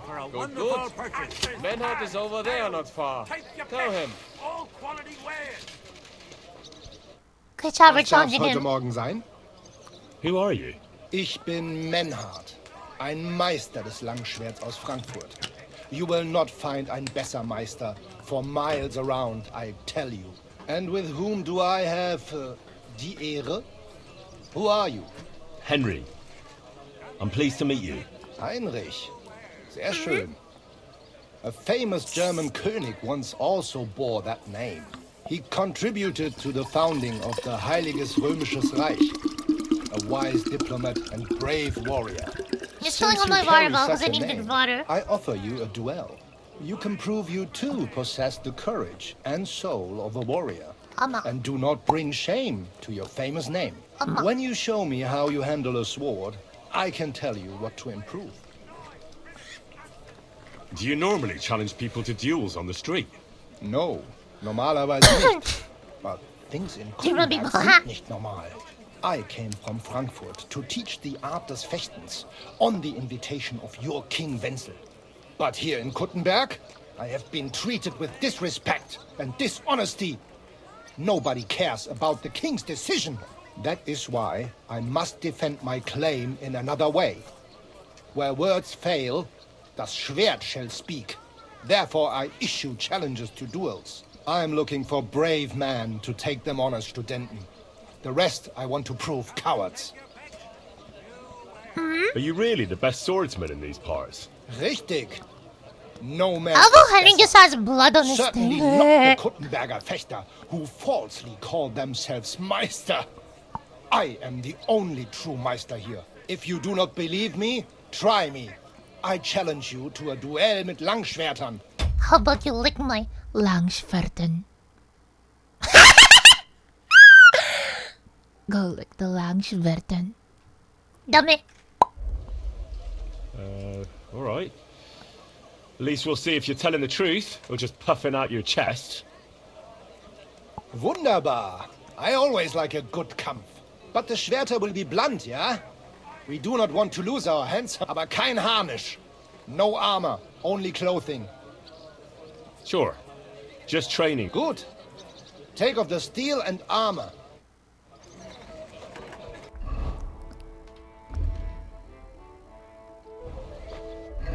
What if the... If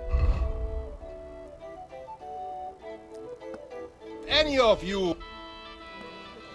All right, man. Gut, Heinrich. How about eine Wette? Wette? Wie sagt Voss am Grott? Naturally. We're not going to work up a sweat for What do you nothing, call those right? balls? A nice wager will bring some tension into it. Sorry, we're just challenging the Meister and Menhard Good. Good. von I like Frankfurt. your attitude. We have spoken enough. So, Heinrich, are you ready? Yeah, I'm ready. Let's do it.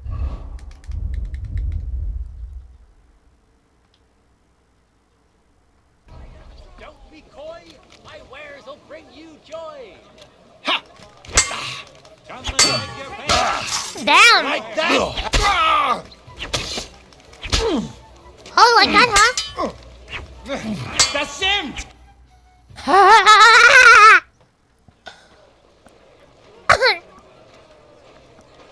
That's enough! You know full well you've no right to conduct I the took art his of sword clothes, now fighting. he's just shirtless. That's the privilege of our brothers. Halt die Klappe. I am Meister of Longsword. You well know this right we have from the charter of your King Wenzel himself. Meister Menhart, let me remind you that your petition was discussed by the town council, and your claim was rejected. That decision was not just, and it went against the will of your king. It's no use arguing, Deutscher. Chat, you see this guy? He's the guy we took the stuff from earlier. Council represents the king, and the council has decided in his name. Nicholas of Prague here is also a master longswordsman, and we don't need another. So out of place. He's like, oh yeah, this guy is a master swordsman. Brought here being shirtless. Any more than we need your foreign poses. Bro's like, I'm aura farming. Bro's like, I'm aura farming. Who needs armor when I have this? Right then. So while we face your Nikolaus or any other man, we shall see then who is der wahre Meister and who is just full of hot air. Well, I'm ready when you are, Master Menhart. No, I forbid any Why did he get that sword? I took his sword away. Do not allow yourself to be provoked by this German cockbaiting. No doubt where they come from, they would rather hack each other in the streets than respect law and order. But here, we have more sense. A dignity. If anyone is to clash swords here, it will only be when our brotherhood convenes a tournament, not when some Hundsfott feels like it. Fick dich, du Metzgerschwein. Enough of this, all of you. The council has decided this matter, and I won't waste any more time with your squabbling.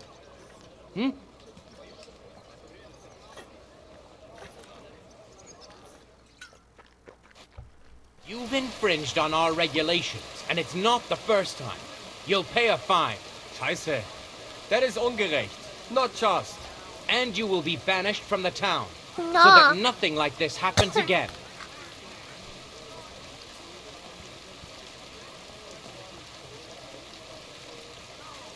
Councillor, Menhard and Arn are friends of our good King Wenceslas. That's why they have his charter, isn't it? You don't want to treat someone of that stature like a common criminal or troublemaker. Yep. Show them the courtesy they deserve. Fuck courtesy. To the pillory with them. Trampling their honour and dignity underfoot is the same as trampling on the honour and dignity of our king. Easy, Master Butcher. Kindly leave this matter to me. So, Master... Henry. Henry here is right in some respects. You have a charter from King Wenceslas. Damn! Which, in truth, I cannot simply ignore. You will not be banished from the town. But I warn you, should this be repeated again, it will not be overlooked. Chat, in my first playthrough, he got banished from the town. So I'm happy then this one he doesn't. Verstehe, Ratsherr. Yes. Good. I'm pleased to hear it. Nevertheless, you have actually been conducting the art of sword fighting illicitly. You shall therefore pay a fine, to which the Kuttenberg Sword Fighting Brotherhood will be entitled for the infringement of their right, which also applies to your eloquent spokesman, Henry. What the hell? Councillor, that would be all well and good if things were as you say. That's not actually how it is. Yep. Because Meister Menhard here was not conducting any sword fighting art. Horseshit! What else would you be meeting up here with swords for, eh? If he had actually been conducting the art of sword fighting, but Master Menhard here was only defending his honor in a duel because I wronged him. Yeah, damn. That is true. Every man has the right to defend his honor. But tell me, how exactly did you offend Master Menhard so inexcusably that it came to swords?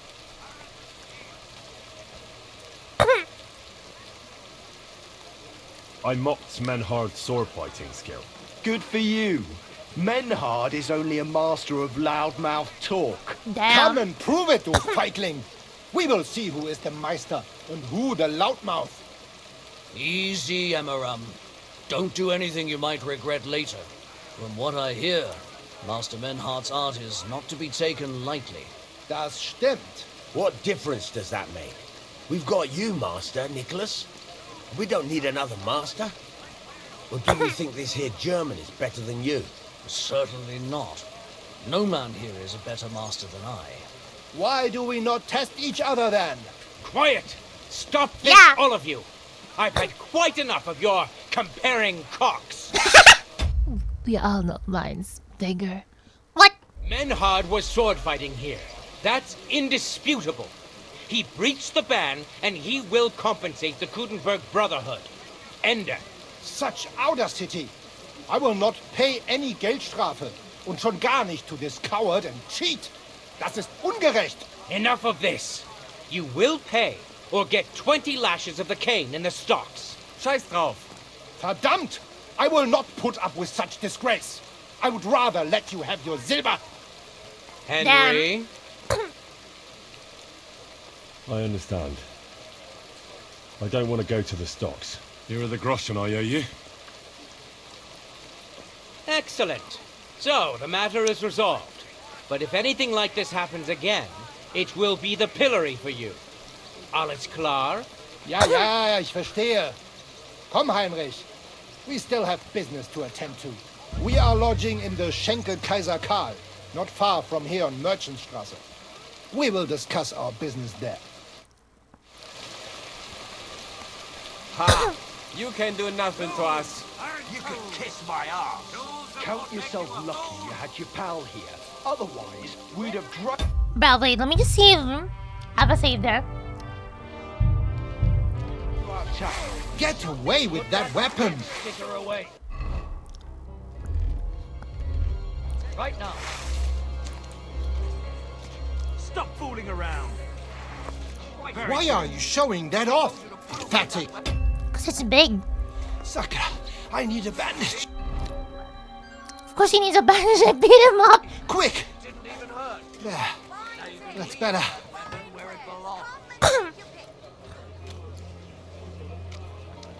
Nicht jetzt, Heinrich. Later, ja? Get out of my sight. Follow us to the Kaiser Karl Tavern here in Kuttenberg. It is not far from here. We can talk in peace there. Und danke for standing up. We've got enough. Damn.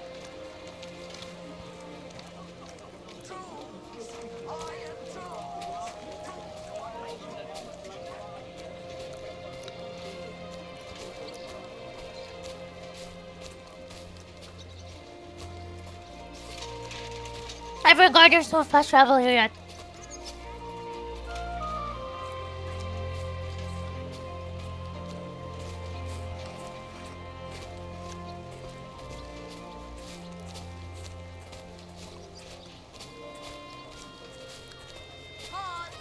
Pots for sale. Strong, well-made pots. That's what we're following him.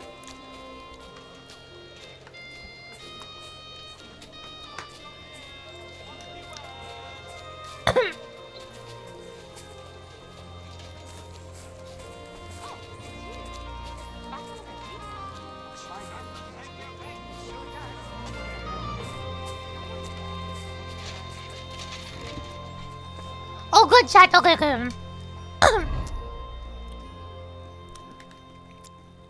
For the timeline where he actually gets banished out of the city, we have to go all the way over here just to talk to him. Like right there. Seems like my soul leveling off camera paid off. Look here, Menhard. Danke, Heinrich, for standing up for us. You handled it well with the Friedusch. Schade aber, that we had to pay that Strafe. It is a disgrace. Auf jeden Fall. It is not over yet with those Kuttenberger Fechter. We must somehow compete with them to preserve our honor and glory. It is not possible that a Meister such as I can be rejected and humiliated. Richtig. Es muss Gerechtigkeit geben. Listen, Menhard. Tell me what it's all about. You have some charter from King Wenceslas. Ja, genau. Just the bare bones, please, so I know what I'm getting into. Klar. I have a charter from King Wenzel to set up here and lead a Bruderschaft der Fechter. Aber the Kuttenbergers invited Meister Nikolaus aus Prague and set up their own Bruderschaft. And the Stadtrat confirmed it and rejected our right. Vielleicht because Sigismund is here and King Wenzel is captured. Damn. And also the Metzger Emmeram has much influence. That is why I muss mich duellieren with Nikolaus and the anderen to defend my guten Ruf and mein Recht. Aber they have refused, made cowardly excuses and want to get rid of uns. But our right remains. The Charta vom König Wenzel spricht klar.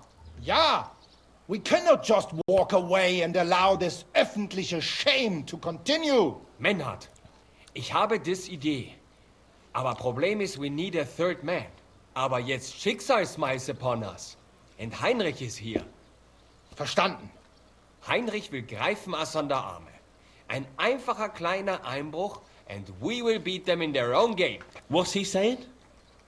We need your help, Heinrich. You will have to do a little theft for us. It is an easy job, keine Sorge. Oh yeah, this is easy. All right. I have a feeling you're in the right. And besides, you serve. I already have the sword. You can count on me. Wunderbar. Also zugestimmt? You will not be sorry. I will teach you many secrets of die Kunst des Schwertes. He will teach us my favorite combo, by the way, which is the false edge. I will make you a great Fechter. Arne, lass es uns hören. Also, es ist einfach. You must into der Fechthalle einbrechen und ihr Gildenschwert stehlen and then hang it am Rathaus. Menhard? Es ist so. You must break into their sword fighting hall and steal their Gildenschwert. Guild sword. They must not see you. You can recognize the sword sicher. It is surely a Meisterwerk. Then you must hang it on the Rathaus for alle Bürger to see. But no one must see you. Vielleicht it is best to go at night. Verstehst du? I'm starting to understand your plan. The Kuttenberg swordsmen display their guild sword on the town hall to announce that they're accepting challenges, right? Except they would never do that themselves. So, we'll give them a little nudge. They won't be able to back down, and Menhard will get the duel he wants. Exactly, Heinrich. Yeah. I see you know a lot about Fechter traditions. That makes me happy. Where do I find that sword fighting hall? Natürlich hier in Kuttenberg, near the new gate. There, on the corner, is the Badehaus of Herr Adam. Die Fechthalle, the sword fighting hall, is behind it, opposite the small Burg on the Burgenstraße. Hradek Quarter. Du wirst sie leicht finden. They have a shield hanging up, and you will hear the swords ring. All right, I'll steal their guild and shirt and hang it on the town hall. Klar. By the way, would this by any chance be the sword you mean? Heilige Scheiße! Das ist wirklich das Gildenschwert! How is it possible? Fate led me. I reckon fate saw what was coming and whispered in my ear what I should do. Ich verstehe. Also, better not to go into it and just thank fate. Danke, Heinrich. Now, the Gildenschwert must be hung on the Rathaus. Better to do it at Nacht, when less eyes are open. Aber ich denke, you have some experience in that, nicht wahr? A bit. Trust me, I know how to do these things. The sword will be on the rat house by tomorrow, for all to admire. Gut, Heinrich. See, chat. Sehr gut. Service is kind of slow today.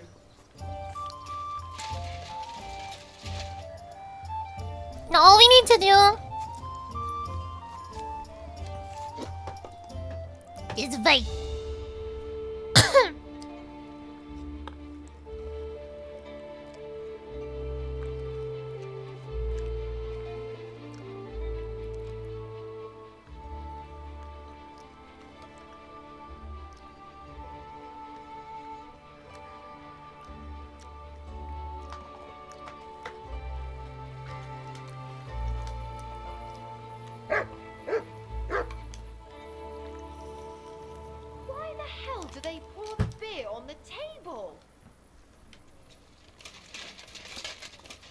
don't know.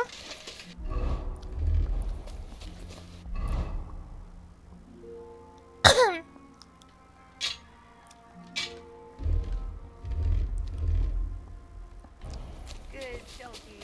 Good boy.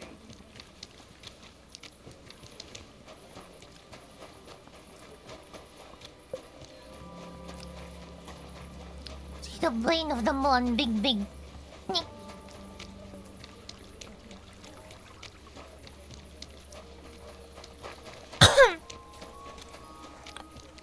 What are you doing, creeping about in the dark, eh?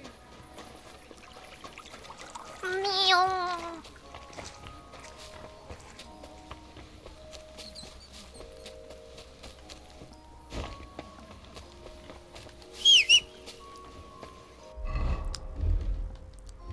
Should probably wash up the blood.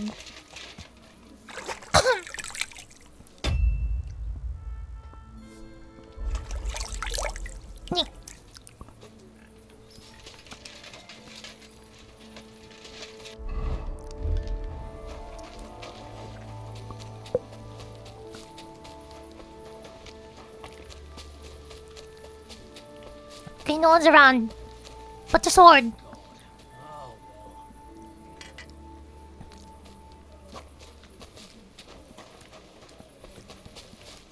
Ah, Hey.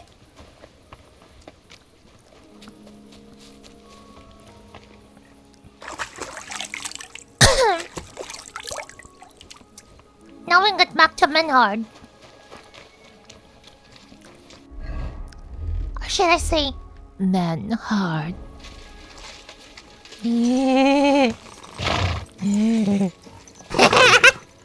Nice and slow.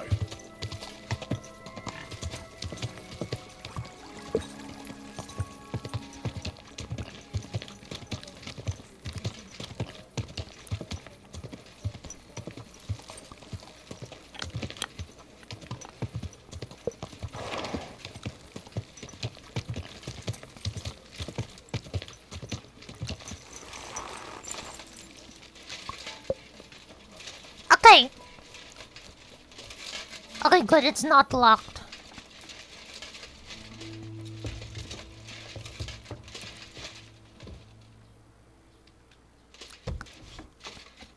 Menhard.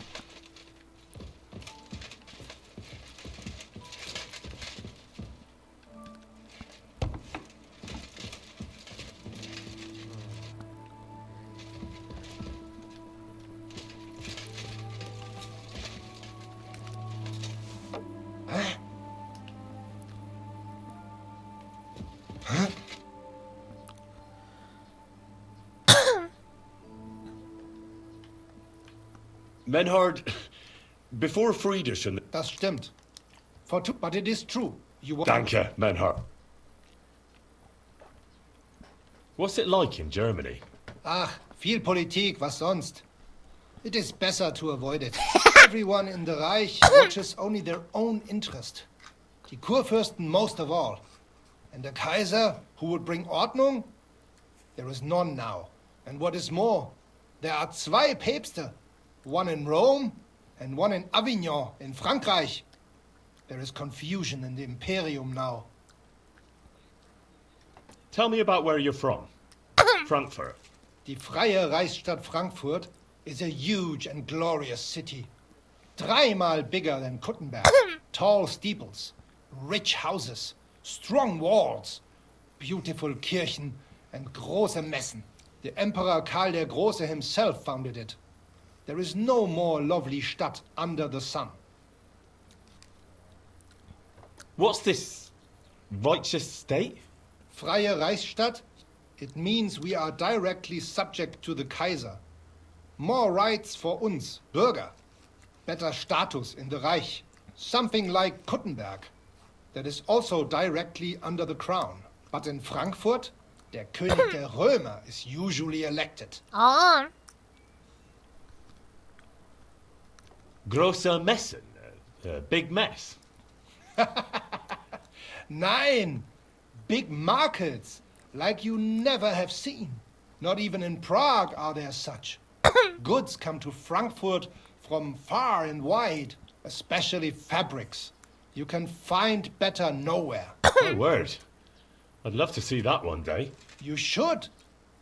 He who has not been in Frankfurt does not know what a city is. City air brings freedom, and nowhere more than in Frankfurt. Well, well. Genau. Tell me something about yourself. So ask. What does a master sword fighter like you actually do? I mean, apart from teaching the art, of course. The same as here. According to the rules of the Frankfurter Bruderschaft, I travel and establish Schwertkampfschule and also see Fechter in other lands and improve my art. Sometimes I also am hired to fight a duel for someone else or prepare someone for such a duel. それそれ。 Tell me, have you ever been in a famous duel? Yeah, I went to Lombardy to see how they are good with sword there, because I heard they have good Meister. And it is true. I crossed swords in Milan with Meister Luca Beneventi. The Prince of Milan came to watch our Gefecht, and also many of the lords there. We fought with Langschwert, sword and shield, and pole arms, and also Ringen. Damn. First in armor, then in light clothing. My word. Did you win? Nein, it was undecided. But the Prince of Milan gave us both fine horses and much Geld. He said he had never seen such a nice Gefecht. How is it with your sword-fighting brotherhood? Naja, in Frankfurt, the greatest Meister of all martial arts. Jeder weiß das. Whatever weapon or technique you can think of, wir Frankfurter know it. Glaub mir. If anyone does not believe me, I will challenge him to a duel. That is also why your King Wenzel came to us when he was looking for gute Fechter. Oh. Are you really that good? I'm not convinced. Doch. Glaub mir, verdammt. Some say that in Augsburg or Nürnberg there are bessere Meister. Aber they cannot match our Bruderschaft. They are good, but we are die Besten. Anyone who is a Meister in Nürnberg, he has learned from uns. Ich sage dir, Heinrich, one day the Kaiser will acknowledge our Bruderschaft as the greatest Meister in the whole Reich. And then we will teach Fechten to everyone. Damn. Tell me something. So ask. Master Menhart, the sword is at the town hall. Wunderbar, Heinrich. But we cannot go there in the Nacht. Come after sun. Do not forget to pretend you are surprised. Okay. Was stimmt nicht mit dir?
Looks like it, doesn't it?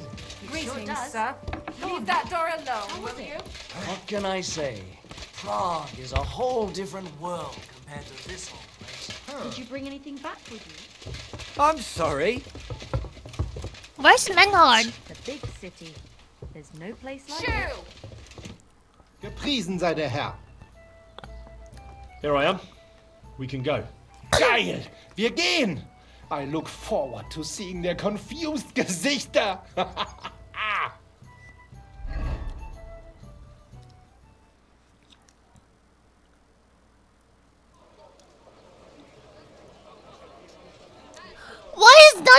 the one who's shirtless this time. No. We can't take it back now. We'd look like fools. Na, was haben wir denn hier? I see the Kuttenberg Bruderschaft has made a challenge to combat.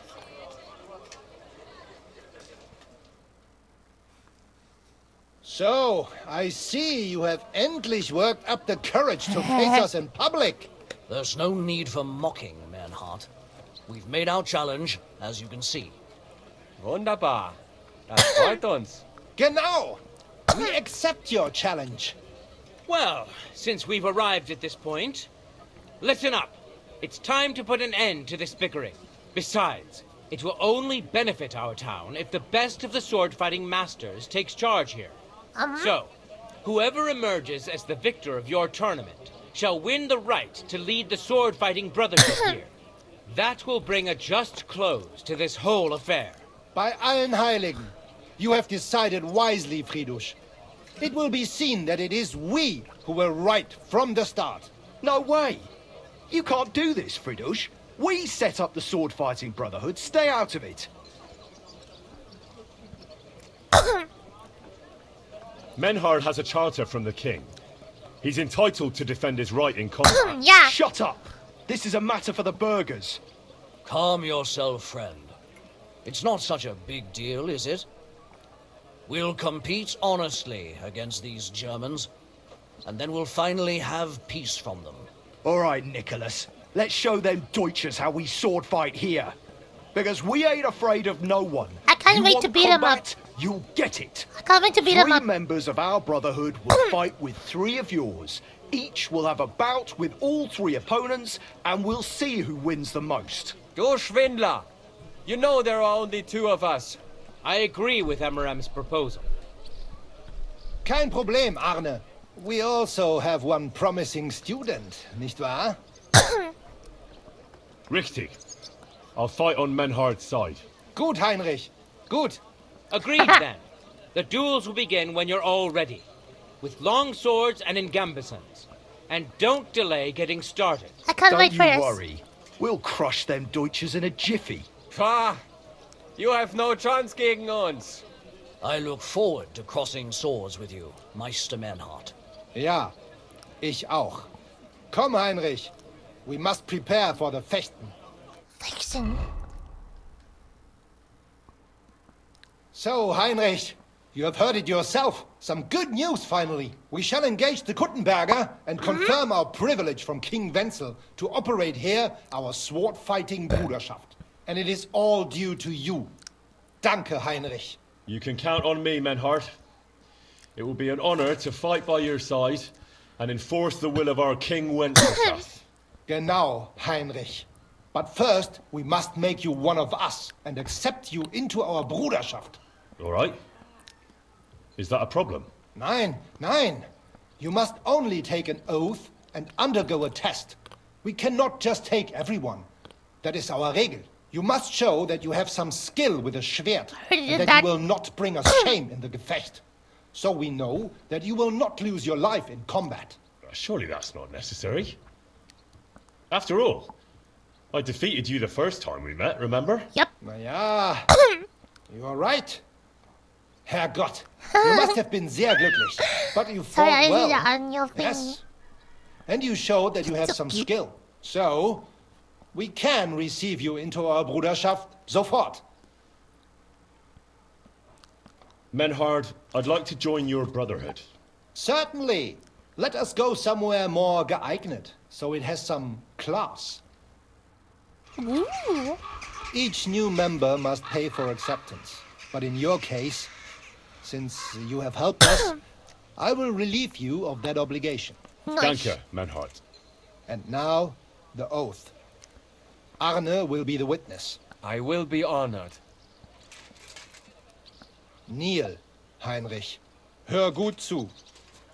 Do you solemnly swear that you shall act honorably and justly, and that you shall not bring shame upon your name or mine, or bring disgrace to the sword-fighting Bruderschaft, that you shall defend and adorn the reputation of the Bruderschaft and its rules and that you shall heed my word in these matters, that you shall diligently train in the art of the Langschwert, and not allow yourself to be shamed in combat, that you shall thus act for the greater glory of our Bruderschaft and our martial art, place your hand on this sword and swear. I swear, by the memory of my parents, and by the soul of my dear departed father, Martin, blacksmith and sword fighter, I do so swear. Stand the hand is a bit as weird one of us. He wasn't holding the Heinrich, sword. I hereby name you my student in the art of sword fighting. I like this sword, like sword. All honor to you, Heinrich. Sword fighting. It is good that you have come among us. And now listen to your first lesson, and always remember this principle. It is not important to strike, but to strike and wound. I remember that, Menhart. Good, Heinrich. I shall make a great fechter out of you one day. Let me know when you are ready. We will get to work and cross swords with the Kuttenbergers. Grüß Gott. Okay, we'll switch outfits so my thing doesn't get removed again.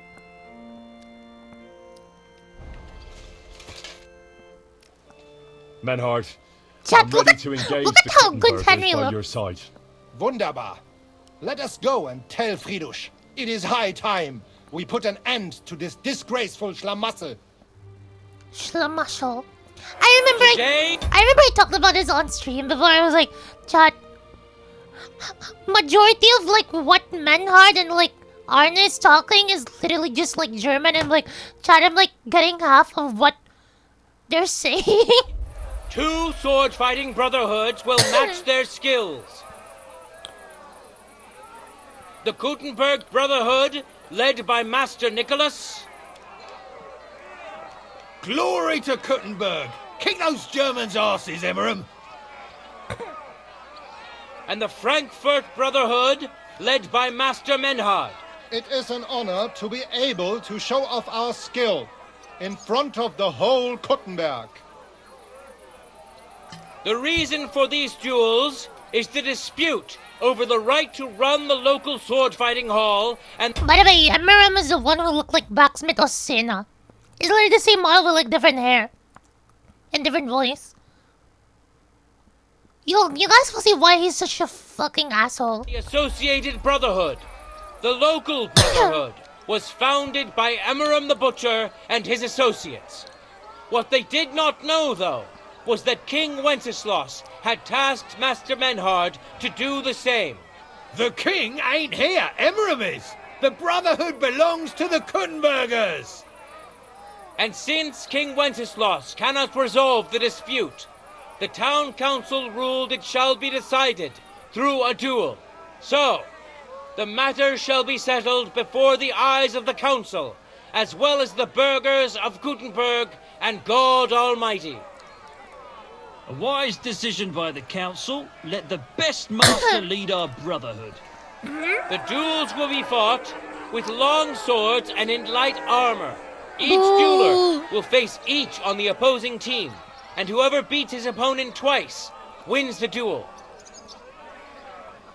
The brotherhood whose members get more victories will be declared the overall winner. As is the law, all the necessary armor was lent to you from the town armory, and you must fight in it. If there is anything wrong with the armor, you can fix it with any of the repair tools you'll find in the armorer's tent. Boo, I want to wear my own armor, it's so And cool. in case someone gets seriously injured, the bathmaid will give them the care they need. Or Father Tobias will perform the necessary rites. Damn. But I do not think it will come to that. Now that everything has been made clear, swear before God. You will fight fairly, justly, and respect the judge's decisions, as well as the outcomes of the duels. Das geloben wir, im Namen des Vaters, des Sohnes und des Heiligen Geistes. By God Almighty, we so swear. All the requisites have been satisfied. Therefore, Let us I just proceed wanna to the say, first duel. Henry looks amazing. Master Menhart against Lindhart, the cobbler. Henry looks amazing. Craver, no shield.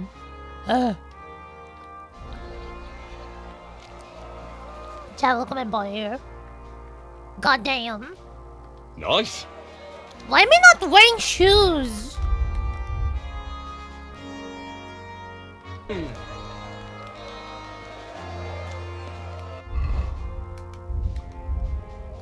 Henry's not wearing shoes. Why? Oh, it's because I... Bruh. Chat, Henry's not wearing shoes.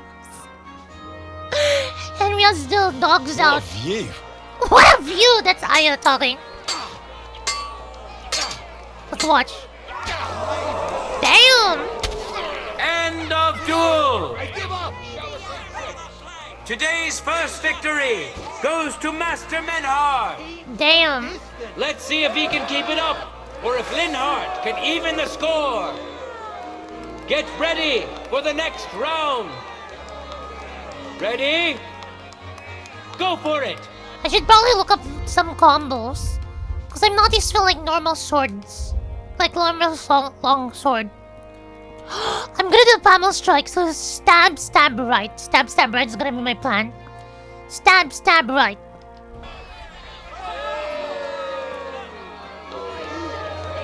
He's just stalling. Finish him. Damn! Leave me be. People of Gutenberg, behold! Master Menhart proved his mastery. He defeated Lindhart for the second time. Look out! Giving the Frankfurt Brotherhood its first victory. Could you show me where we are?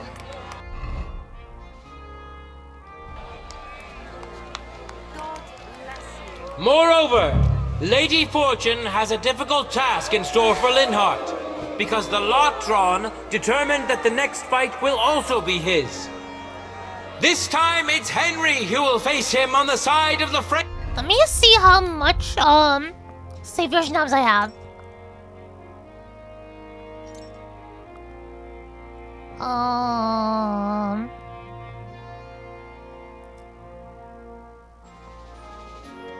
Look, I have a bunch. First Brotherhood. Cheer for both fighters. We'll shortly see which of them will best his opponent. Let your steel ring. Fight. There's no escape.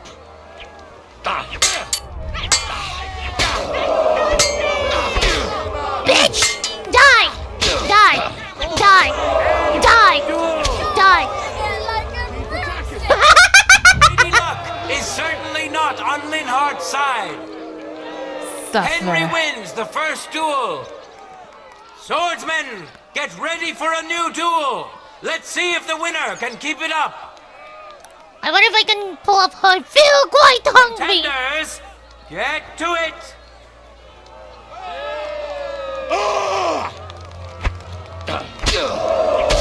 End of duel. Damn. Bro, give up that early. Lindhart, who's the better sword fighter again?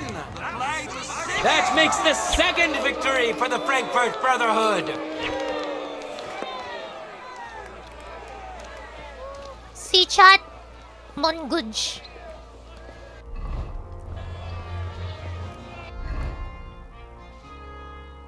And there's not even a single stain of blood on me.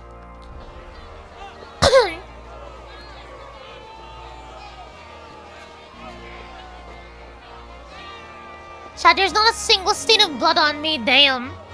Let's now proceed to the third duel. The Kutenbergers will be represented by Emmeram the Butcher. Give him your support, and we'll see if he can do better than Lindhart. Lindhart just got Because his massacred. opponent will once more be Master Menhart. Damn.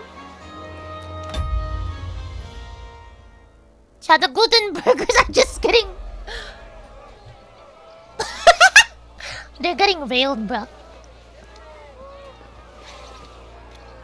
I can't wait to make his face bleed.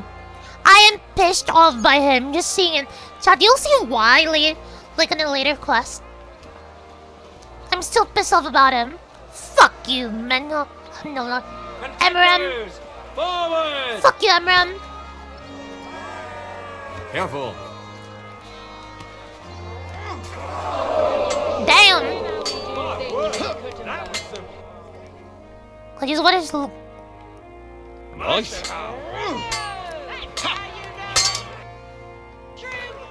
That's a good. There's like really good poses actually. Chat, there's like really good poses to draw.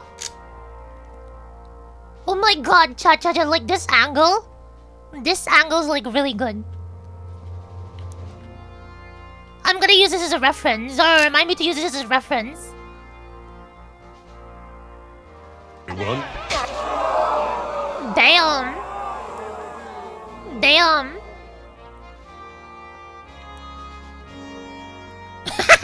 Look at that face. What view?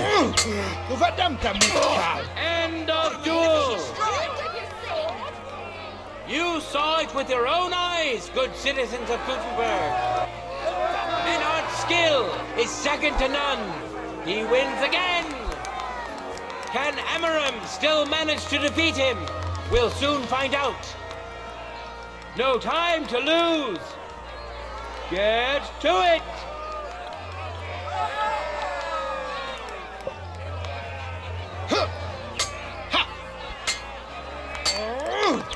Damn. Smell it from here. The things I can do with it. Interesting. Ooh! Head hit! Head hit! It's finished.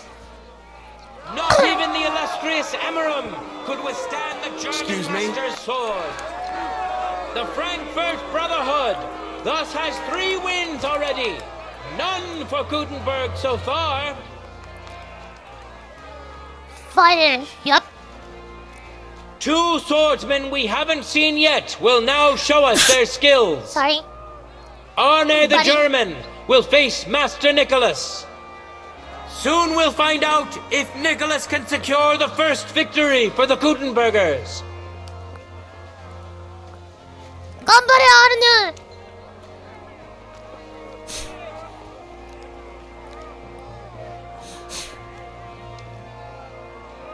Excuse me. Damn. Chad, I don't know why, but this pose just looks really good.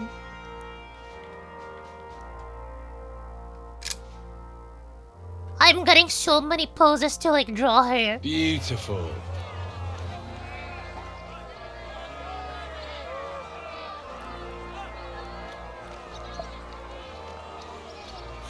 Let your steel ring! Fight! Oh, there's a cutscene. Oh, I forgot about this.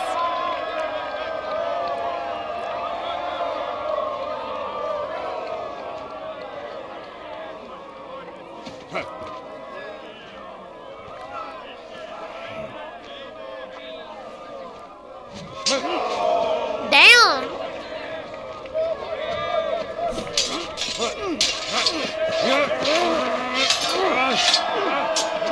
They were half swording there. They were half swording. Watch out. He's coming round.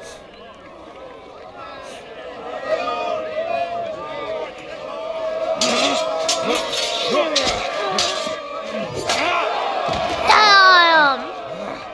Ah, that was a head hit. Damn.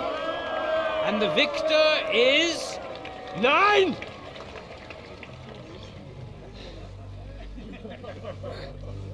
Nine? Mit der Hilfe Gottes. Darna, you've been hit in the head, bro. We'll continue. You're brave, but foolish. This will not end well for you. Yield. Niemals. Arne does not yield. Oh no. He's barely like standing.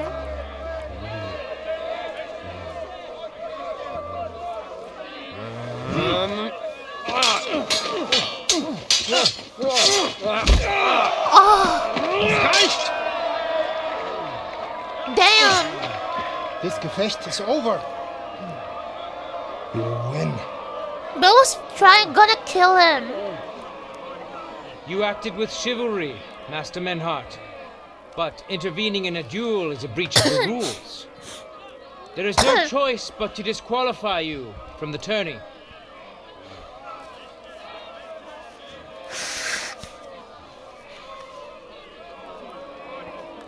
At least he knows he actually stands up for his, like, students, right?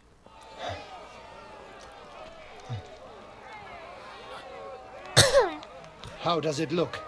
He's badly shaken up, but that should improve in time. At first, I thought I'd have to send for the priest. But he had more luck than sense. Was ist mit deinem Auge?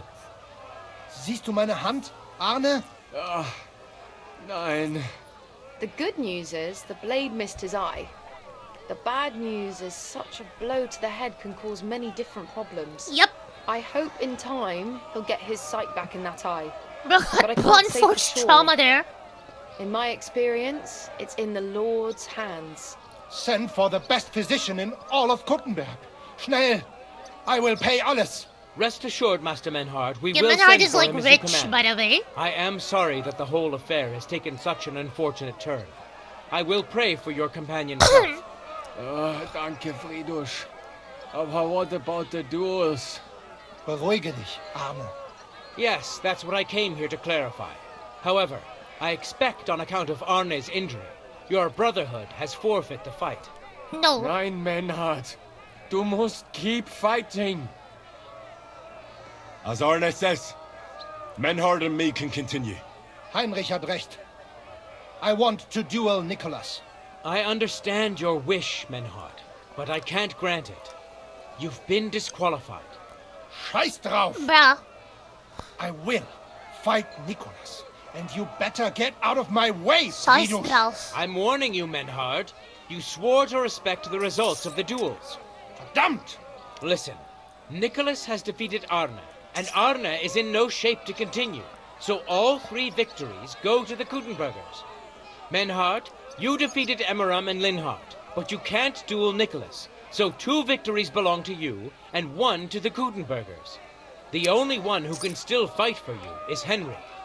He already defeated Linhart, so the score is 3-4 in favor of the Kuttenbergers, with 2 duels left. Hold on, Friedrich. Arne could duel, but it's clear he wouldn't win. So all the victories here belong to the Kuttenbergers by right. But the only thing preventing Menhard from fighting is your decision. Otherwise, he's at full strength and ready. That is true. We swore we'd respect outcomes of the duels, but since there wasn't a duel between Menhard and Nicholas, there is no outcome. Yep. So neither side can claim victory. Wise words, I must admit. The way I see it, both sides have 3 victories, and I have 2 duels left. That sounds right and fair to me. All right, so be it. So if Henry beats both Emmeram and Nicholas, you'll get the overall victory. Gut, Heinrich. Fight for us. I can beat You him. are ein guter Fechter. Also, Heinrich, I'd win. our fate and our honor lies in your hands. I hope Lady Fortune will favor me today. Well said. Then I'll test be for waiting for Tuna you in the Yuvat. arena where you'll face Emmeram. So get ready quickly. Just make sure we're top shape.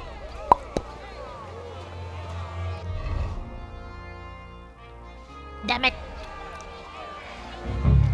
Arne the German can't take part in further duels.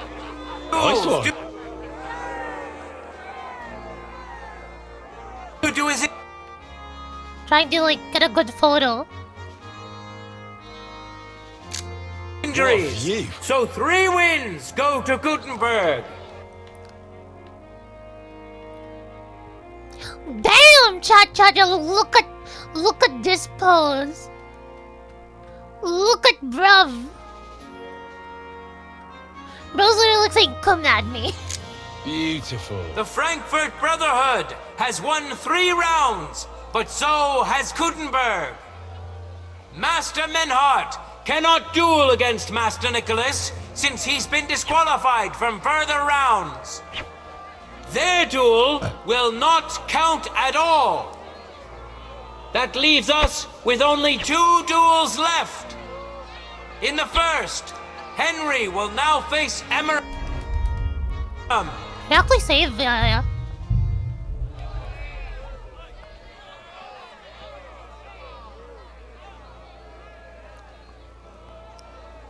We're gonna save once for Emram. Then for, we have to leave, like, the other saves for, like, against Nikolaus. Because Nikolaus is actually a much tougher opponent. He's not called a Meisterschwerter for nothing. Meisterschwerter Effector. Let your steel ring! Fight! Yep. No mercy!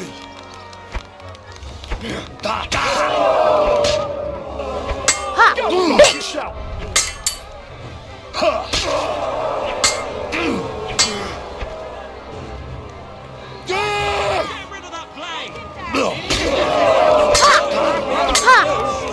Bitch! Bleed! Put on a great show over Emmeram.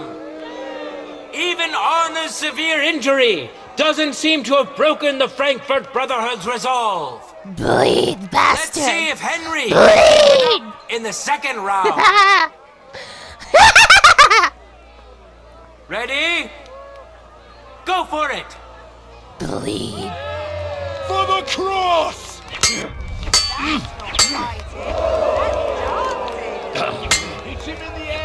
Oh, you wanna fight, huh? End of duel. Bitch. Bleed. Look at that. Henry remains unbreakable and undefeated. He defeated the Butcher again. That's another victory for the Frankfurters.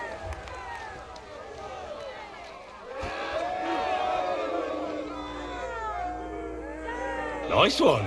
Good citizens, wise counselors of Kuttenberg. It is time for the Wait. I think we need to drink something.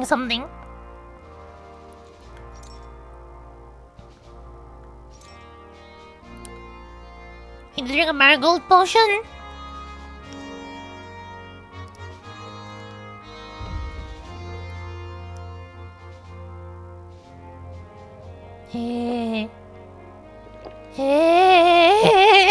last duel. Here, Master Nicholas will take up his sword again to face none other than Henry. The current score is 4 wins for the Germans and 3 for Kuttenberg. Come on, if Nicholas. Henry can win, the match is over.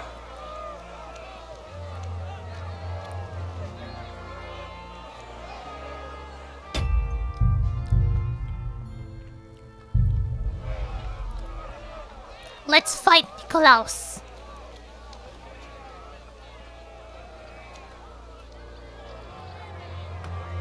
No time to lose. Get to it. There's no escape. Bleed! Wow, I see. One coming, eh? Wanna fight, huh? Bleed! What did you do? I wasn't looking. Didn't see that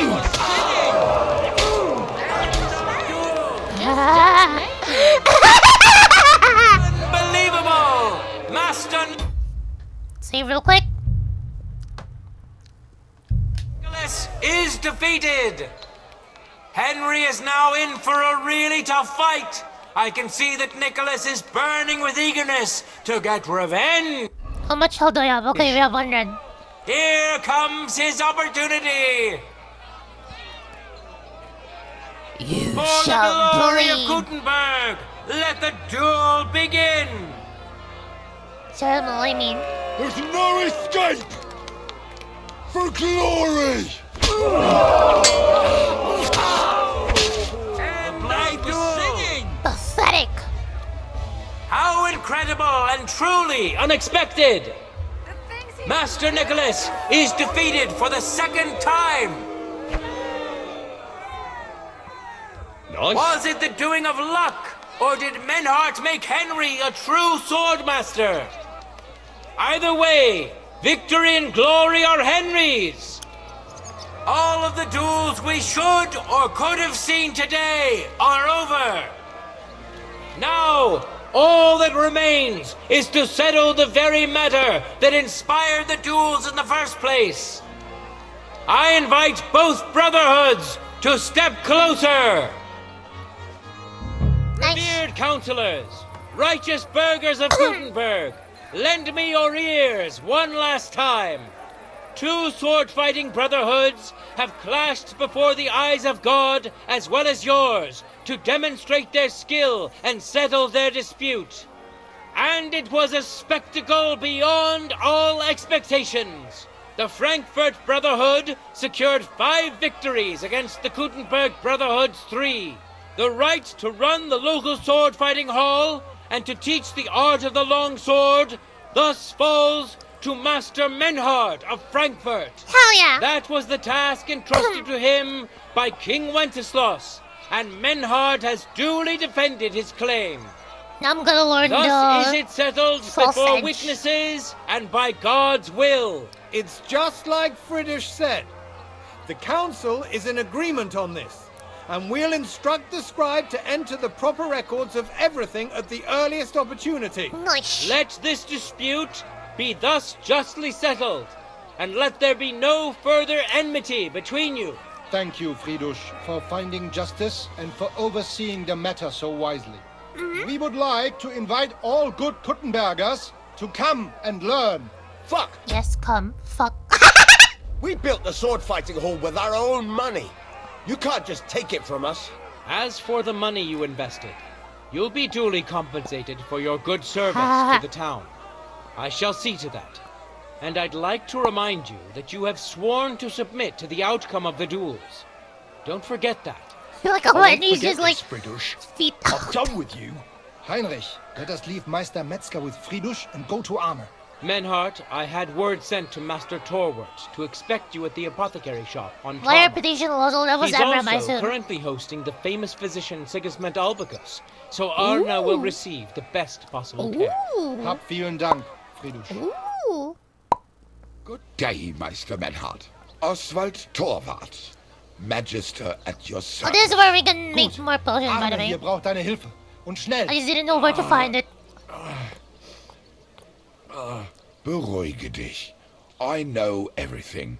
Herr Albicus, the physician, is already upstairs preparing all that is necessary. In just a short while, Arne will receive treatment fit for a king. Rest assured. Gott sei Dank, Herr Oswald. Tell me about your fight before Albicus gets ready. Rumors spread like wildfire, but they have not yet reached us at Tarmac.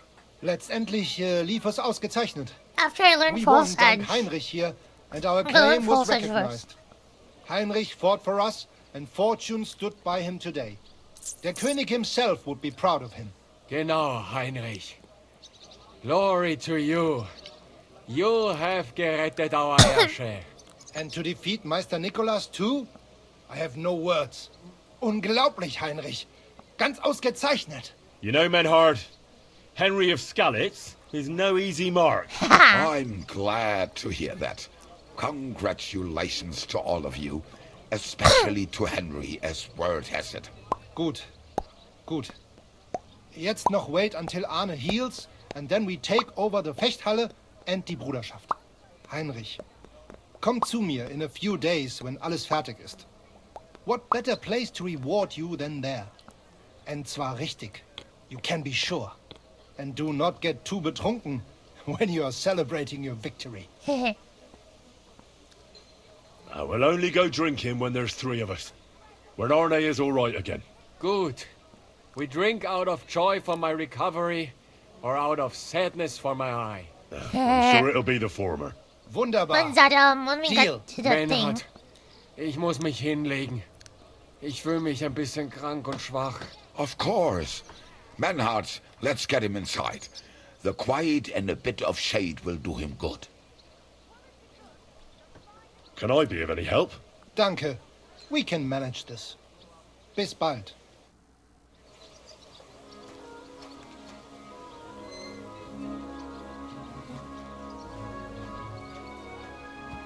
Ito.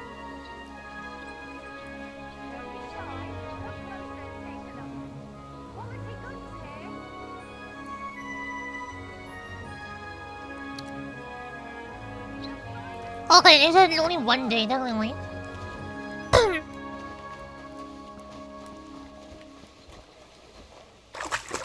Oh damn it, I have to like sort out everything again.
For now, let's make some potions. Cause I'm almost out of the saving potions.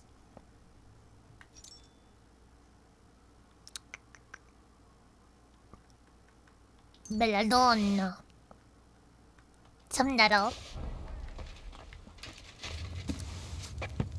Look at I got this recipe mastered.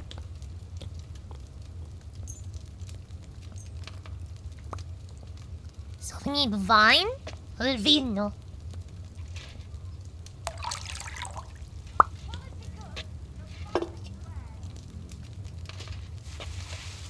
Belladonna.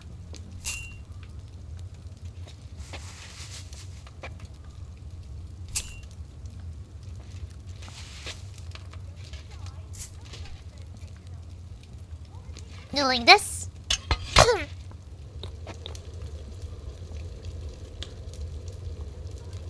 Flip that. Mix this.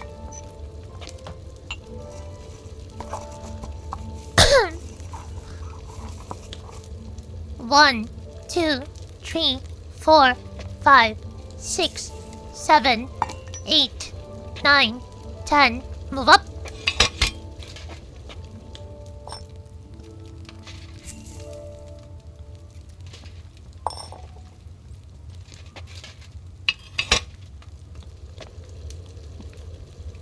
One, 2, 3, 4, 5, 6, 7, 8, 9, 10. Get it quickly.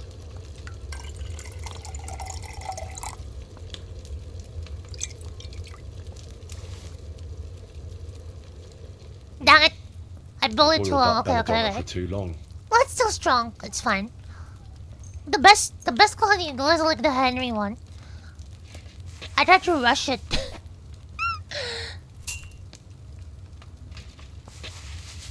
So now I guess I'm gonna put it up this time. Lino.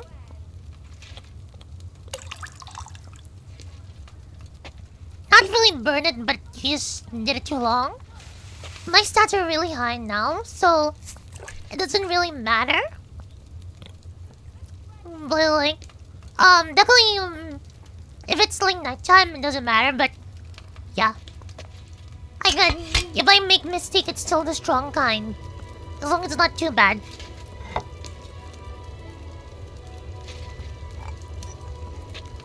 But the best quality is the Henry Saver Snaps. 1, 2, 3, 4, 5, 6, 7, 8, 9, 10.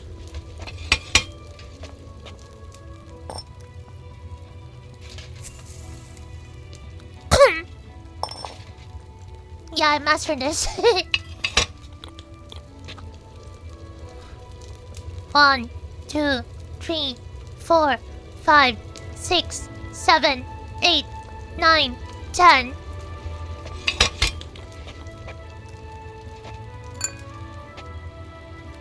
If I counted not too fast or not too slow, there should be Henry Saver Snaps. Hell yeah.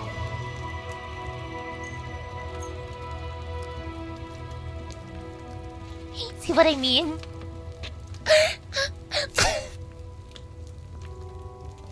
I got this down to a T.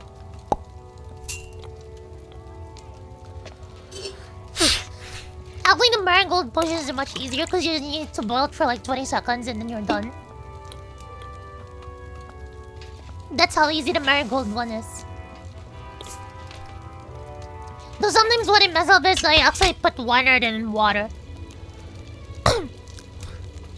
Should let that do it first so I don't have to count for a bit.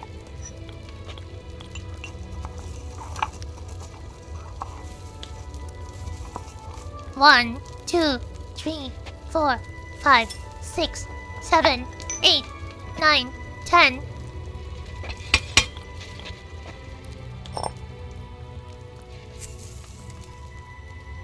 Rose can count. Wow.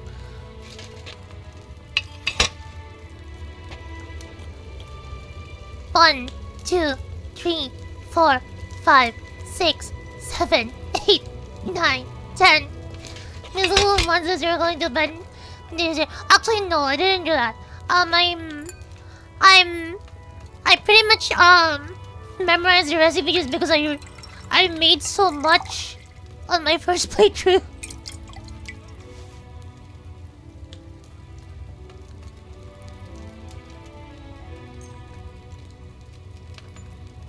That's how it happened, Maka. Going on na yay, coworkers be English.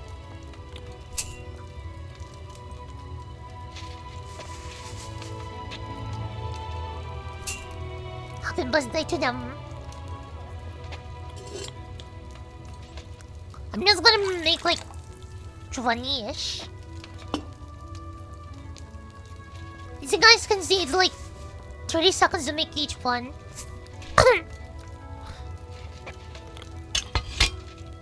35 seconds max, I guess.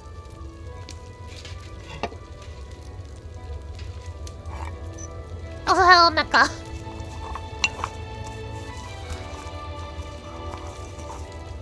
One, 2, 3, 4, 5, 6, 7, 8, 9, 10.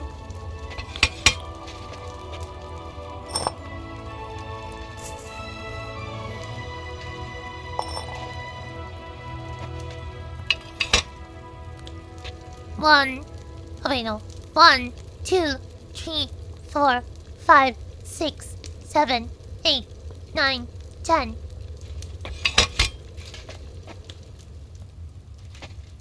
Easy guys are running when to start counting is when the smoke happens. Or when the smoke effect doesn't show up. You'll see like the water like bubbling actually.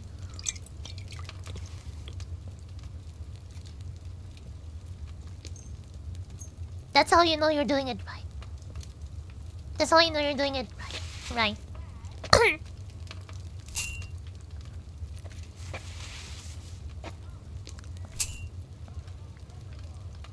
I might look for faster animations for this. Cause this is like the slower part, like just waiting for anything to like book. Book.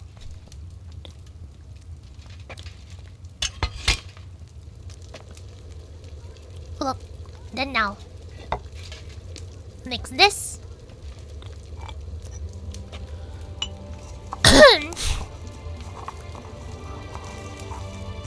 1, 2, 3, 4, 5, 6, 7, 8, 9, 10.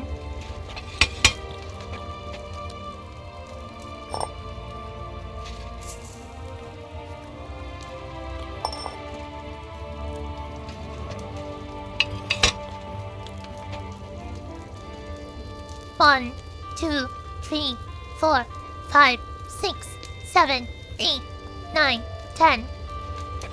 Let me spill it.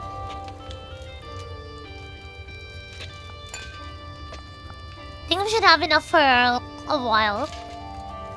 I actually brew 100 off camera. Let me get 4 each time. There we go.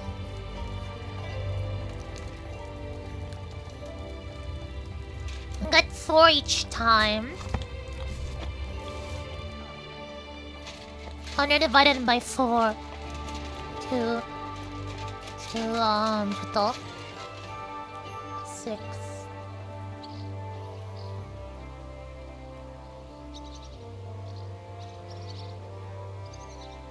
Oh, I know. 2. 25. Yeah, I just have to do it 25 times.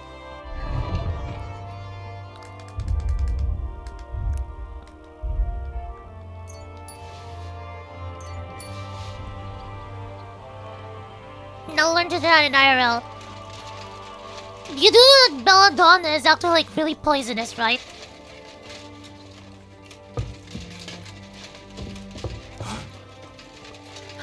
Belladonna in real life is poisonous. Yeah, do it, bro. Chad, look at Zoro. He's telling me to do the dumb shit. Look at Zoro. He's telling me to kill myself. Wow.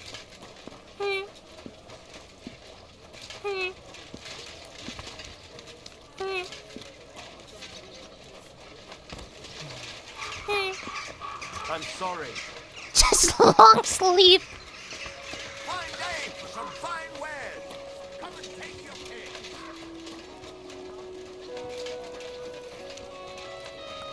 Blah. Zoro, I slept like a long time yesterday, okay? Greetings to you two. And build up your body as well as your spirit.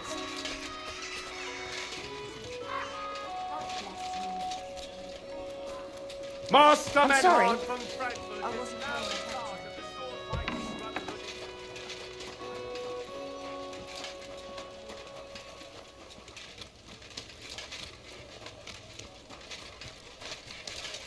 I'm sorry.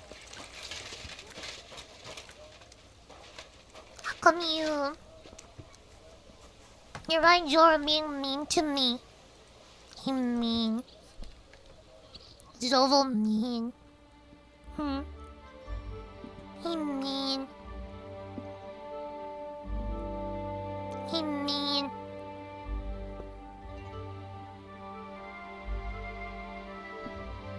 Deserve Val. You see this net? I put on you.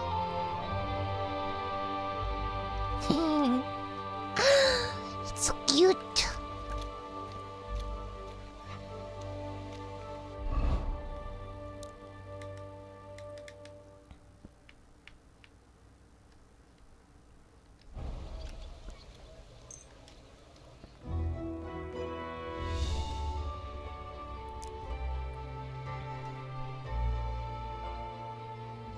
No. You're not Thanos. At your service. Is that? Okay, that's even hard.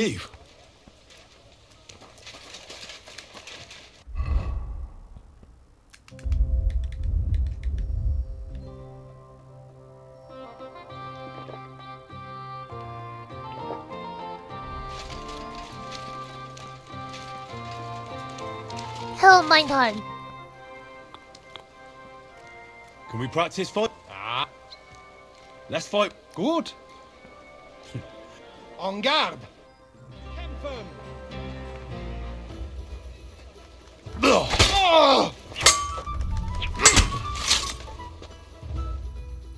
Ich gebe auf. That was not bad. For a Bohemian.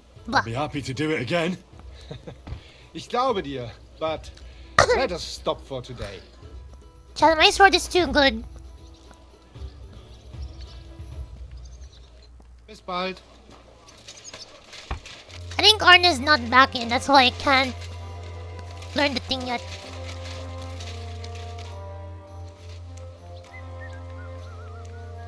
Bis bald, mein Freund. What are you doing here? You can't be here. You see?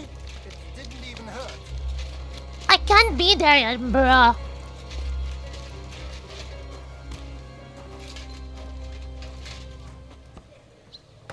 You silly doggy.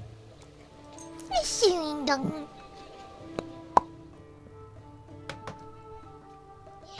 Yum.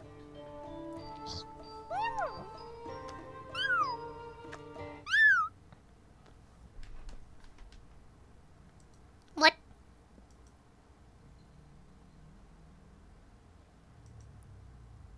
What happened to the sound?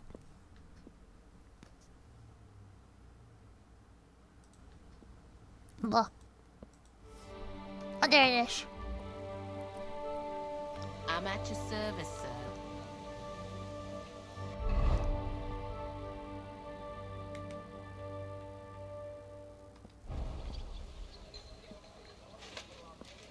Give no mind.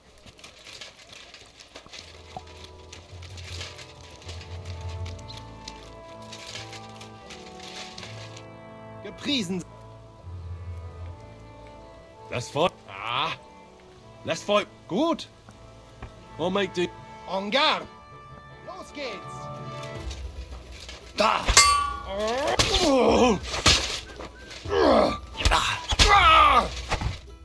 Damn. Kapituliere. You fight very well. For a Bohemian. I might actually learn something from you myself.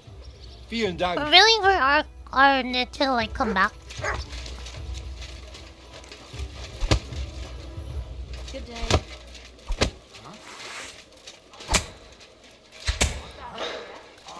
Just you, eh? Aha.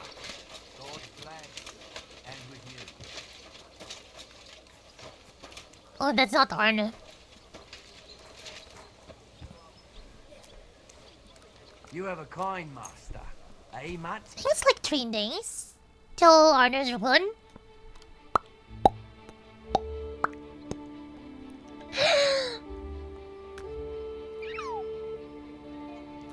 Yumma.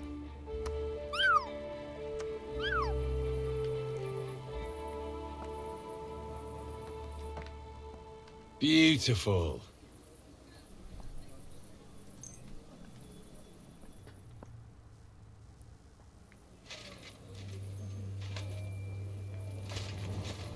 Oh, I wasn't brought out last time. What the hell?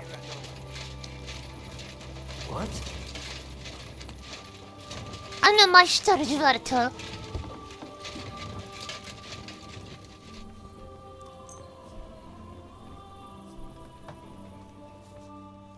What is this? Come on, Arna, be good now. I want to learn the false edge and become the master edger. What?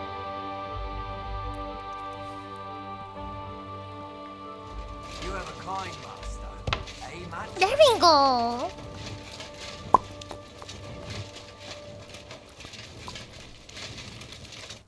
Gepriesen sei der. So, you finally got your way, eh, Menhard? Yeah. It is a great feeling after all the effort. It is to a large extent your doing, Heinrich. Vielen Dank nochmal. In token of our thanks, recognition and Freundschaft, I wish to make you a gift of this Langschwert, which I received from my Meister in Frankfurt on the day I too became a Meister. My word. Thanks a lot, Menhard. This is a great honor for me. You have earned it. Do not lose this Schwert or bring shame on it. You can count on me. And that is not all. Listen well. I also agreed with Fridus that we will do things richtig. In Kuttenberg, we will hold a great and glorious tourney every week. Offensichtlich, as I promised you, I can teach you the art of sword fighting from now on. I show you Meister technique of handling Langschwert. Then Arne show you the basic teachings of combat stance. Arne learned a lot from me and mastered also other weapons than the Langschwert. He has much to teach you too. A tourney? That sounds good. Genau. It will be by the walls near to our Fechthalle, one time each week. Always with Langschwert, sword and shield and free combat in heavy armor. If you want to join, come to me. I write you down and tell you more about it. It will be good practice for you, and you can also gain good rewards and glory. The art of sword fighting, you say? What kind of things can you teach me? Alles. Langschwert and other weapons. Meisterschläge and technique. Or just practicing combat. Wie du willst. Nice. I'd love to learn from you. When can we start? Good. I am glad to hear it. We can start when you want. Do not be proud. Be modest. Pride will come back to haunt you in Gefecht and in life. Remember that auch. And since you are in our Bruderschaft, I will teach you one echt Meistertechnik that no one else here knows. You only have to ask. What about Arne? I think it's a false How's he edge. doing? Good, Heinrich. So I have never Good. seen anyone else The for local that skill. apothecary and physician Albicus did an excellent job. Arne's eye all right. His sight come back. Only scar remain. Gott sei Dank. I'm glad to hear that. Thanks for everything, Menhard. I'll certainly come and see you sometime. Good. One last thing. If you are in need of a bed, you can sleep in the loft of our Fechthalle. Tschüss, mein Freund. Nice. You said you'd teach me some kind of special technique. Ja, genau. Get ready. I will show you a special longsword technique that Meister Lichtenauer taught me. It is called Oben abnehmen. Oh, it's a different one. First, you attack your opponent's head. If he blocks your strike, attack his face as if you were trying to stab him. If he deflects your blade to the side to defend himself, move your blade around his and cut his head open. If you do that in an unexpected direction, your opponent will have little time to react, and you will strike him well. Come, let us practice zusammen. It's like psh. Und? Es ist doch gut, oder? Oh, May it left serve you stab in good- right. I'd like to learn a new... Aber ja. I want you to teach me, Menhard. Sehr gerne, Heinrich. Aber keine Sorge, mein Freund. You're a master of the sword. I want to learn I don't think everything this is so I the can be boss your idea. equal. You certainly do not I lack want in False Edge. confidence. Und das ist gut. But there is always room for improvement. And even the greatest master needs to train constantly and test his art against other swordsmen. Wie auch immer. Die erste Lektion ist, in battle, the deciding factor tends to be skill. But more often than that, it is luck. So even the greatest master must be humble and cautious. I understand. Gut, mein Freund. Los geht's, mein Freund. We're now officially Menhard's apprentice. Grüß Gott. Greetings to you. Your service, Herr. I'd like to learn... Aber ja. Where is the... I'd like to learn... Warum nicht? Wait, is it with Arna? Arna, were you? I'd like you to teach. Ein Problem. We have to make. I see you're on your. Yeah. Yeah. Wait, what? What did just fall Gott on sei you then? Dank. What about the eye? How did it turn out? Gut, Heinrich. I only see cloudy for a day or two. But then the clouds go away. I see the world with new eyes now. Könnte man sagen. Healing skill of Master Ibicus is great. Damn it! I will remember him in my prayer. I went on the wrong quest for False Edge. So turns out the one who teaches False Edge is Yan. Where is it? Is Yan Posse?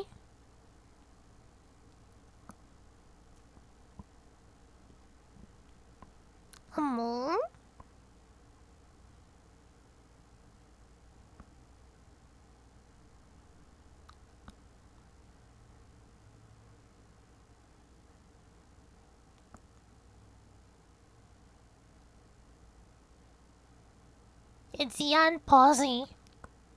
Strong edges from Dry Devil, damn it.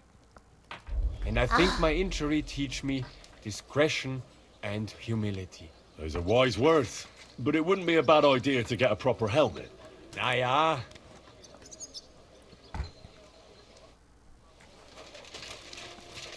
I only want to try the Obenamen. So left, stab right.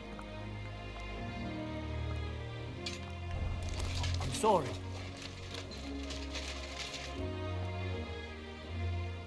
That's fine. Ah, With real. gut. En garde. Kämpfen.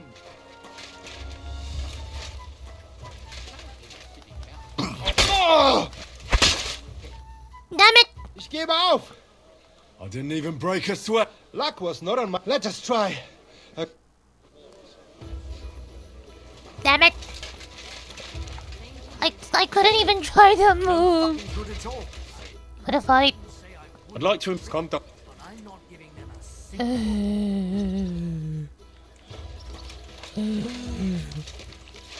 난다요. Wait.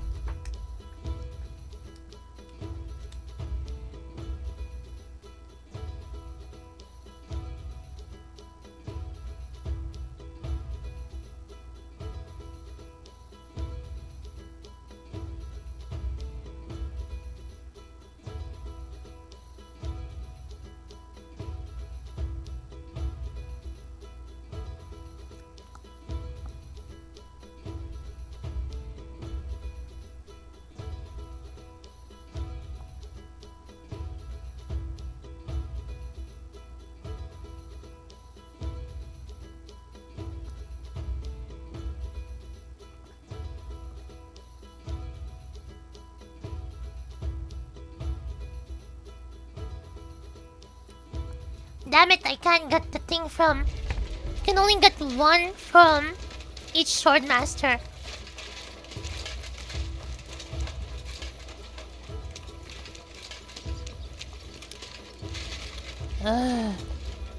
The Dry Devil one's gonna take a while. So we're gonna do it next time. Careful. Minhard. I'd like to... Aber ja. If you like, it may be complicated. But it... Natürlich. Zuerst. Es klingt vielleicht... Und jetzt? We'll take the money back, don't worry. I'll take it back. Ja, ja. Das hast du gut gemacht, mein Freund. I'd like to... Aber ja. If you... This is... Ja, after a hit von rechts, you lean into... Verstehst du mich? Und jetzt?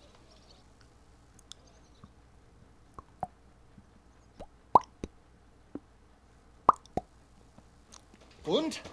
Es ist doch gut, oder? May it serve you in good health, Oh, it mein is Freund. left, stab, right. Left, stab, right.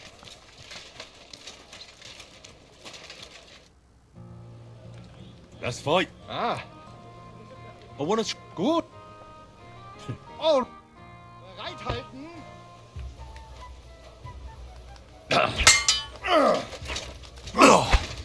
Damn it!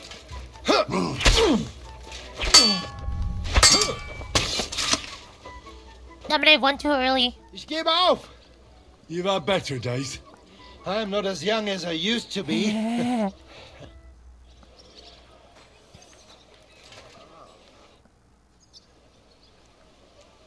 I'd like to learn. Warum nicht? The sword. Ich habe verstanden. But do not... On the con, come. Los geht's. I can take the money later.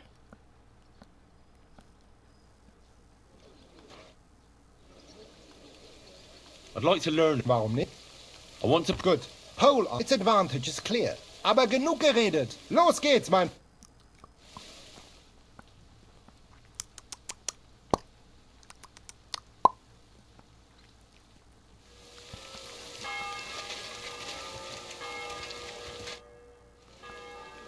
Let's fight. Ich kann jetzt nicht. Auf Wiedersehen, mein Herr. Wiedersehen. I'll tell you, no fucking disorder. I didn't say I wouldn't contribute, but I'm not giving them a single grocery.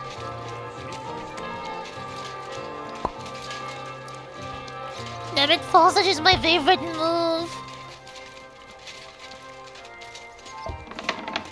You have a kind master. Amen.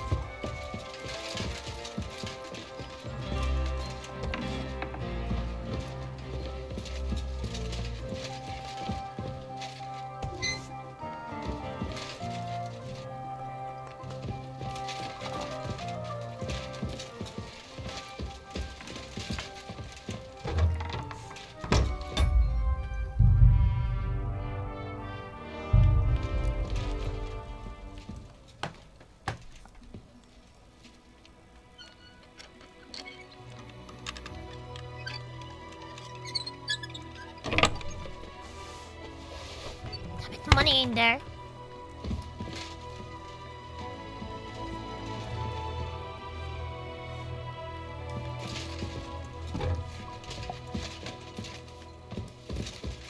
I guess we wait.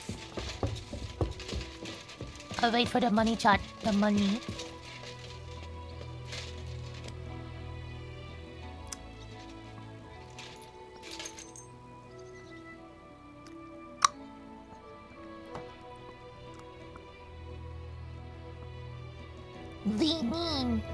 The money.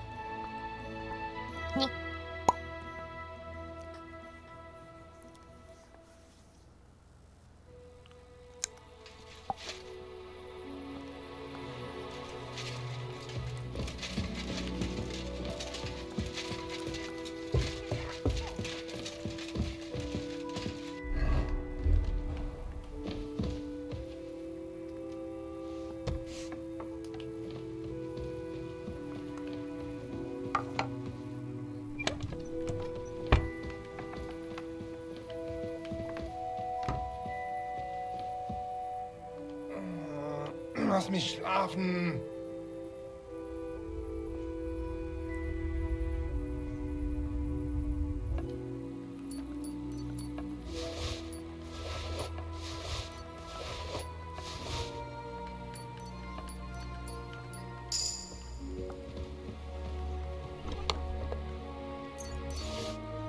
Ooh.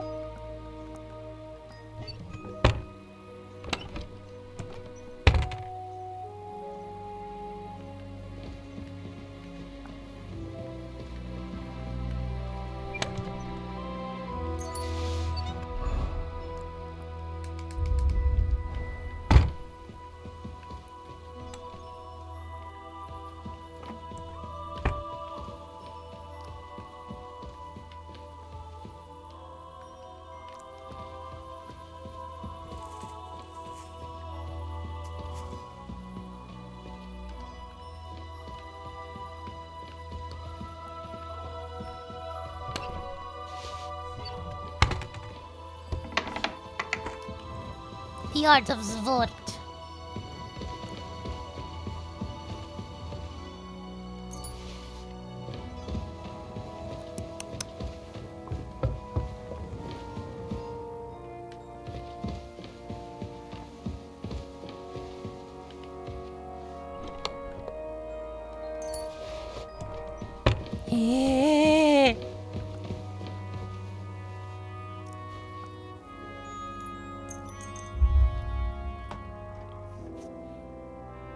장님을요. What? What? What is this slander? I don't even have any. What is this slander, bro?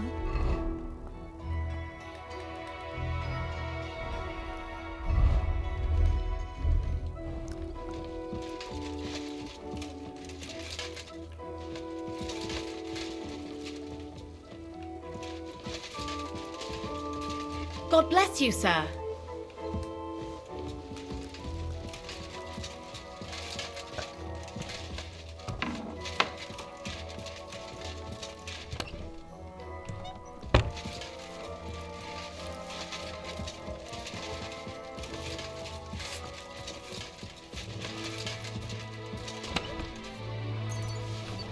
Grossen?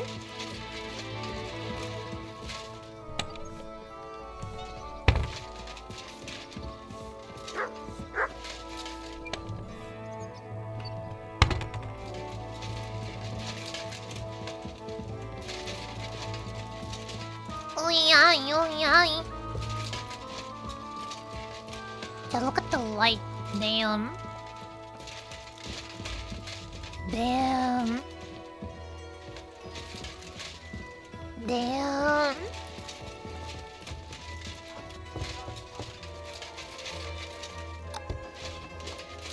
Huh? My respects. Gepriesen sei der Herr. What do you need? That's fine. Ah. I want to try. Gut. I'll make. En garde. Los geht's.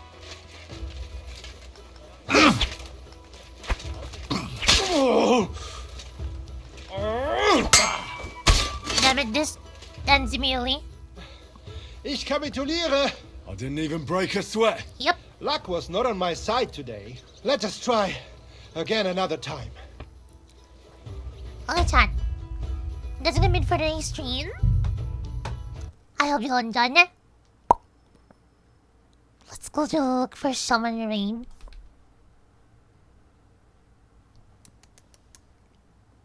Happy, Zoro. Happy.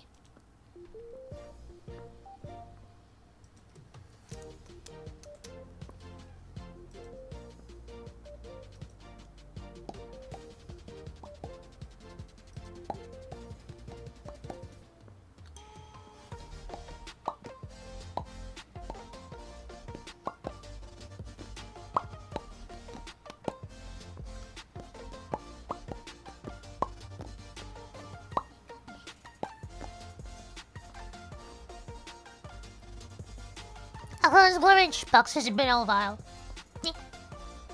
Need to read her back from last time. Don't worry, Nato. Saturday and Sunday stream is gonna be really long. Don't worry. Saturday and Sunday stream.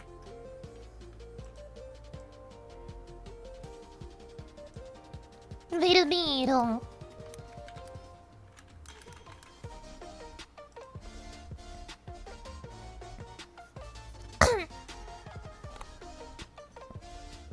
Hi, Agni. We're about to end, literally. Thing is, I just laid in bed and watch you on my 75-inch comment. That you can watch the VOD. Technically, I can also stream later. But you guys, should I? Or rest for now and then draw? But I'm $50 away from the goal.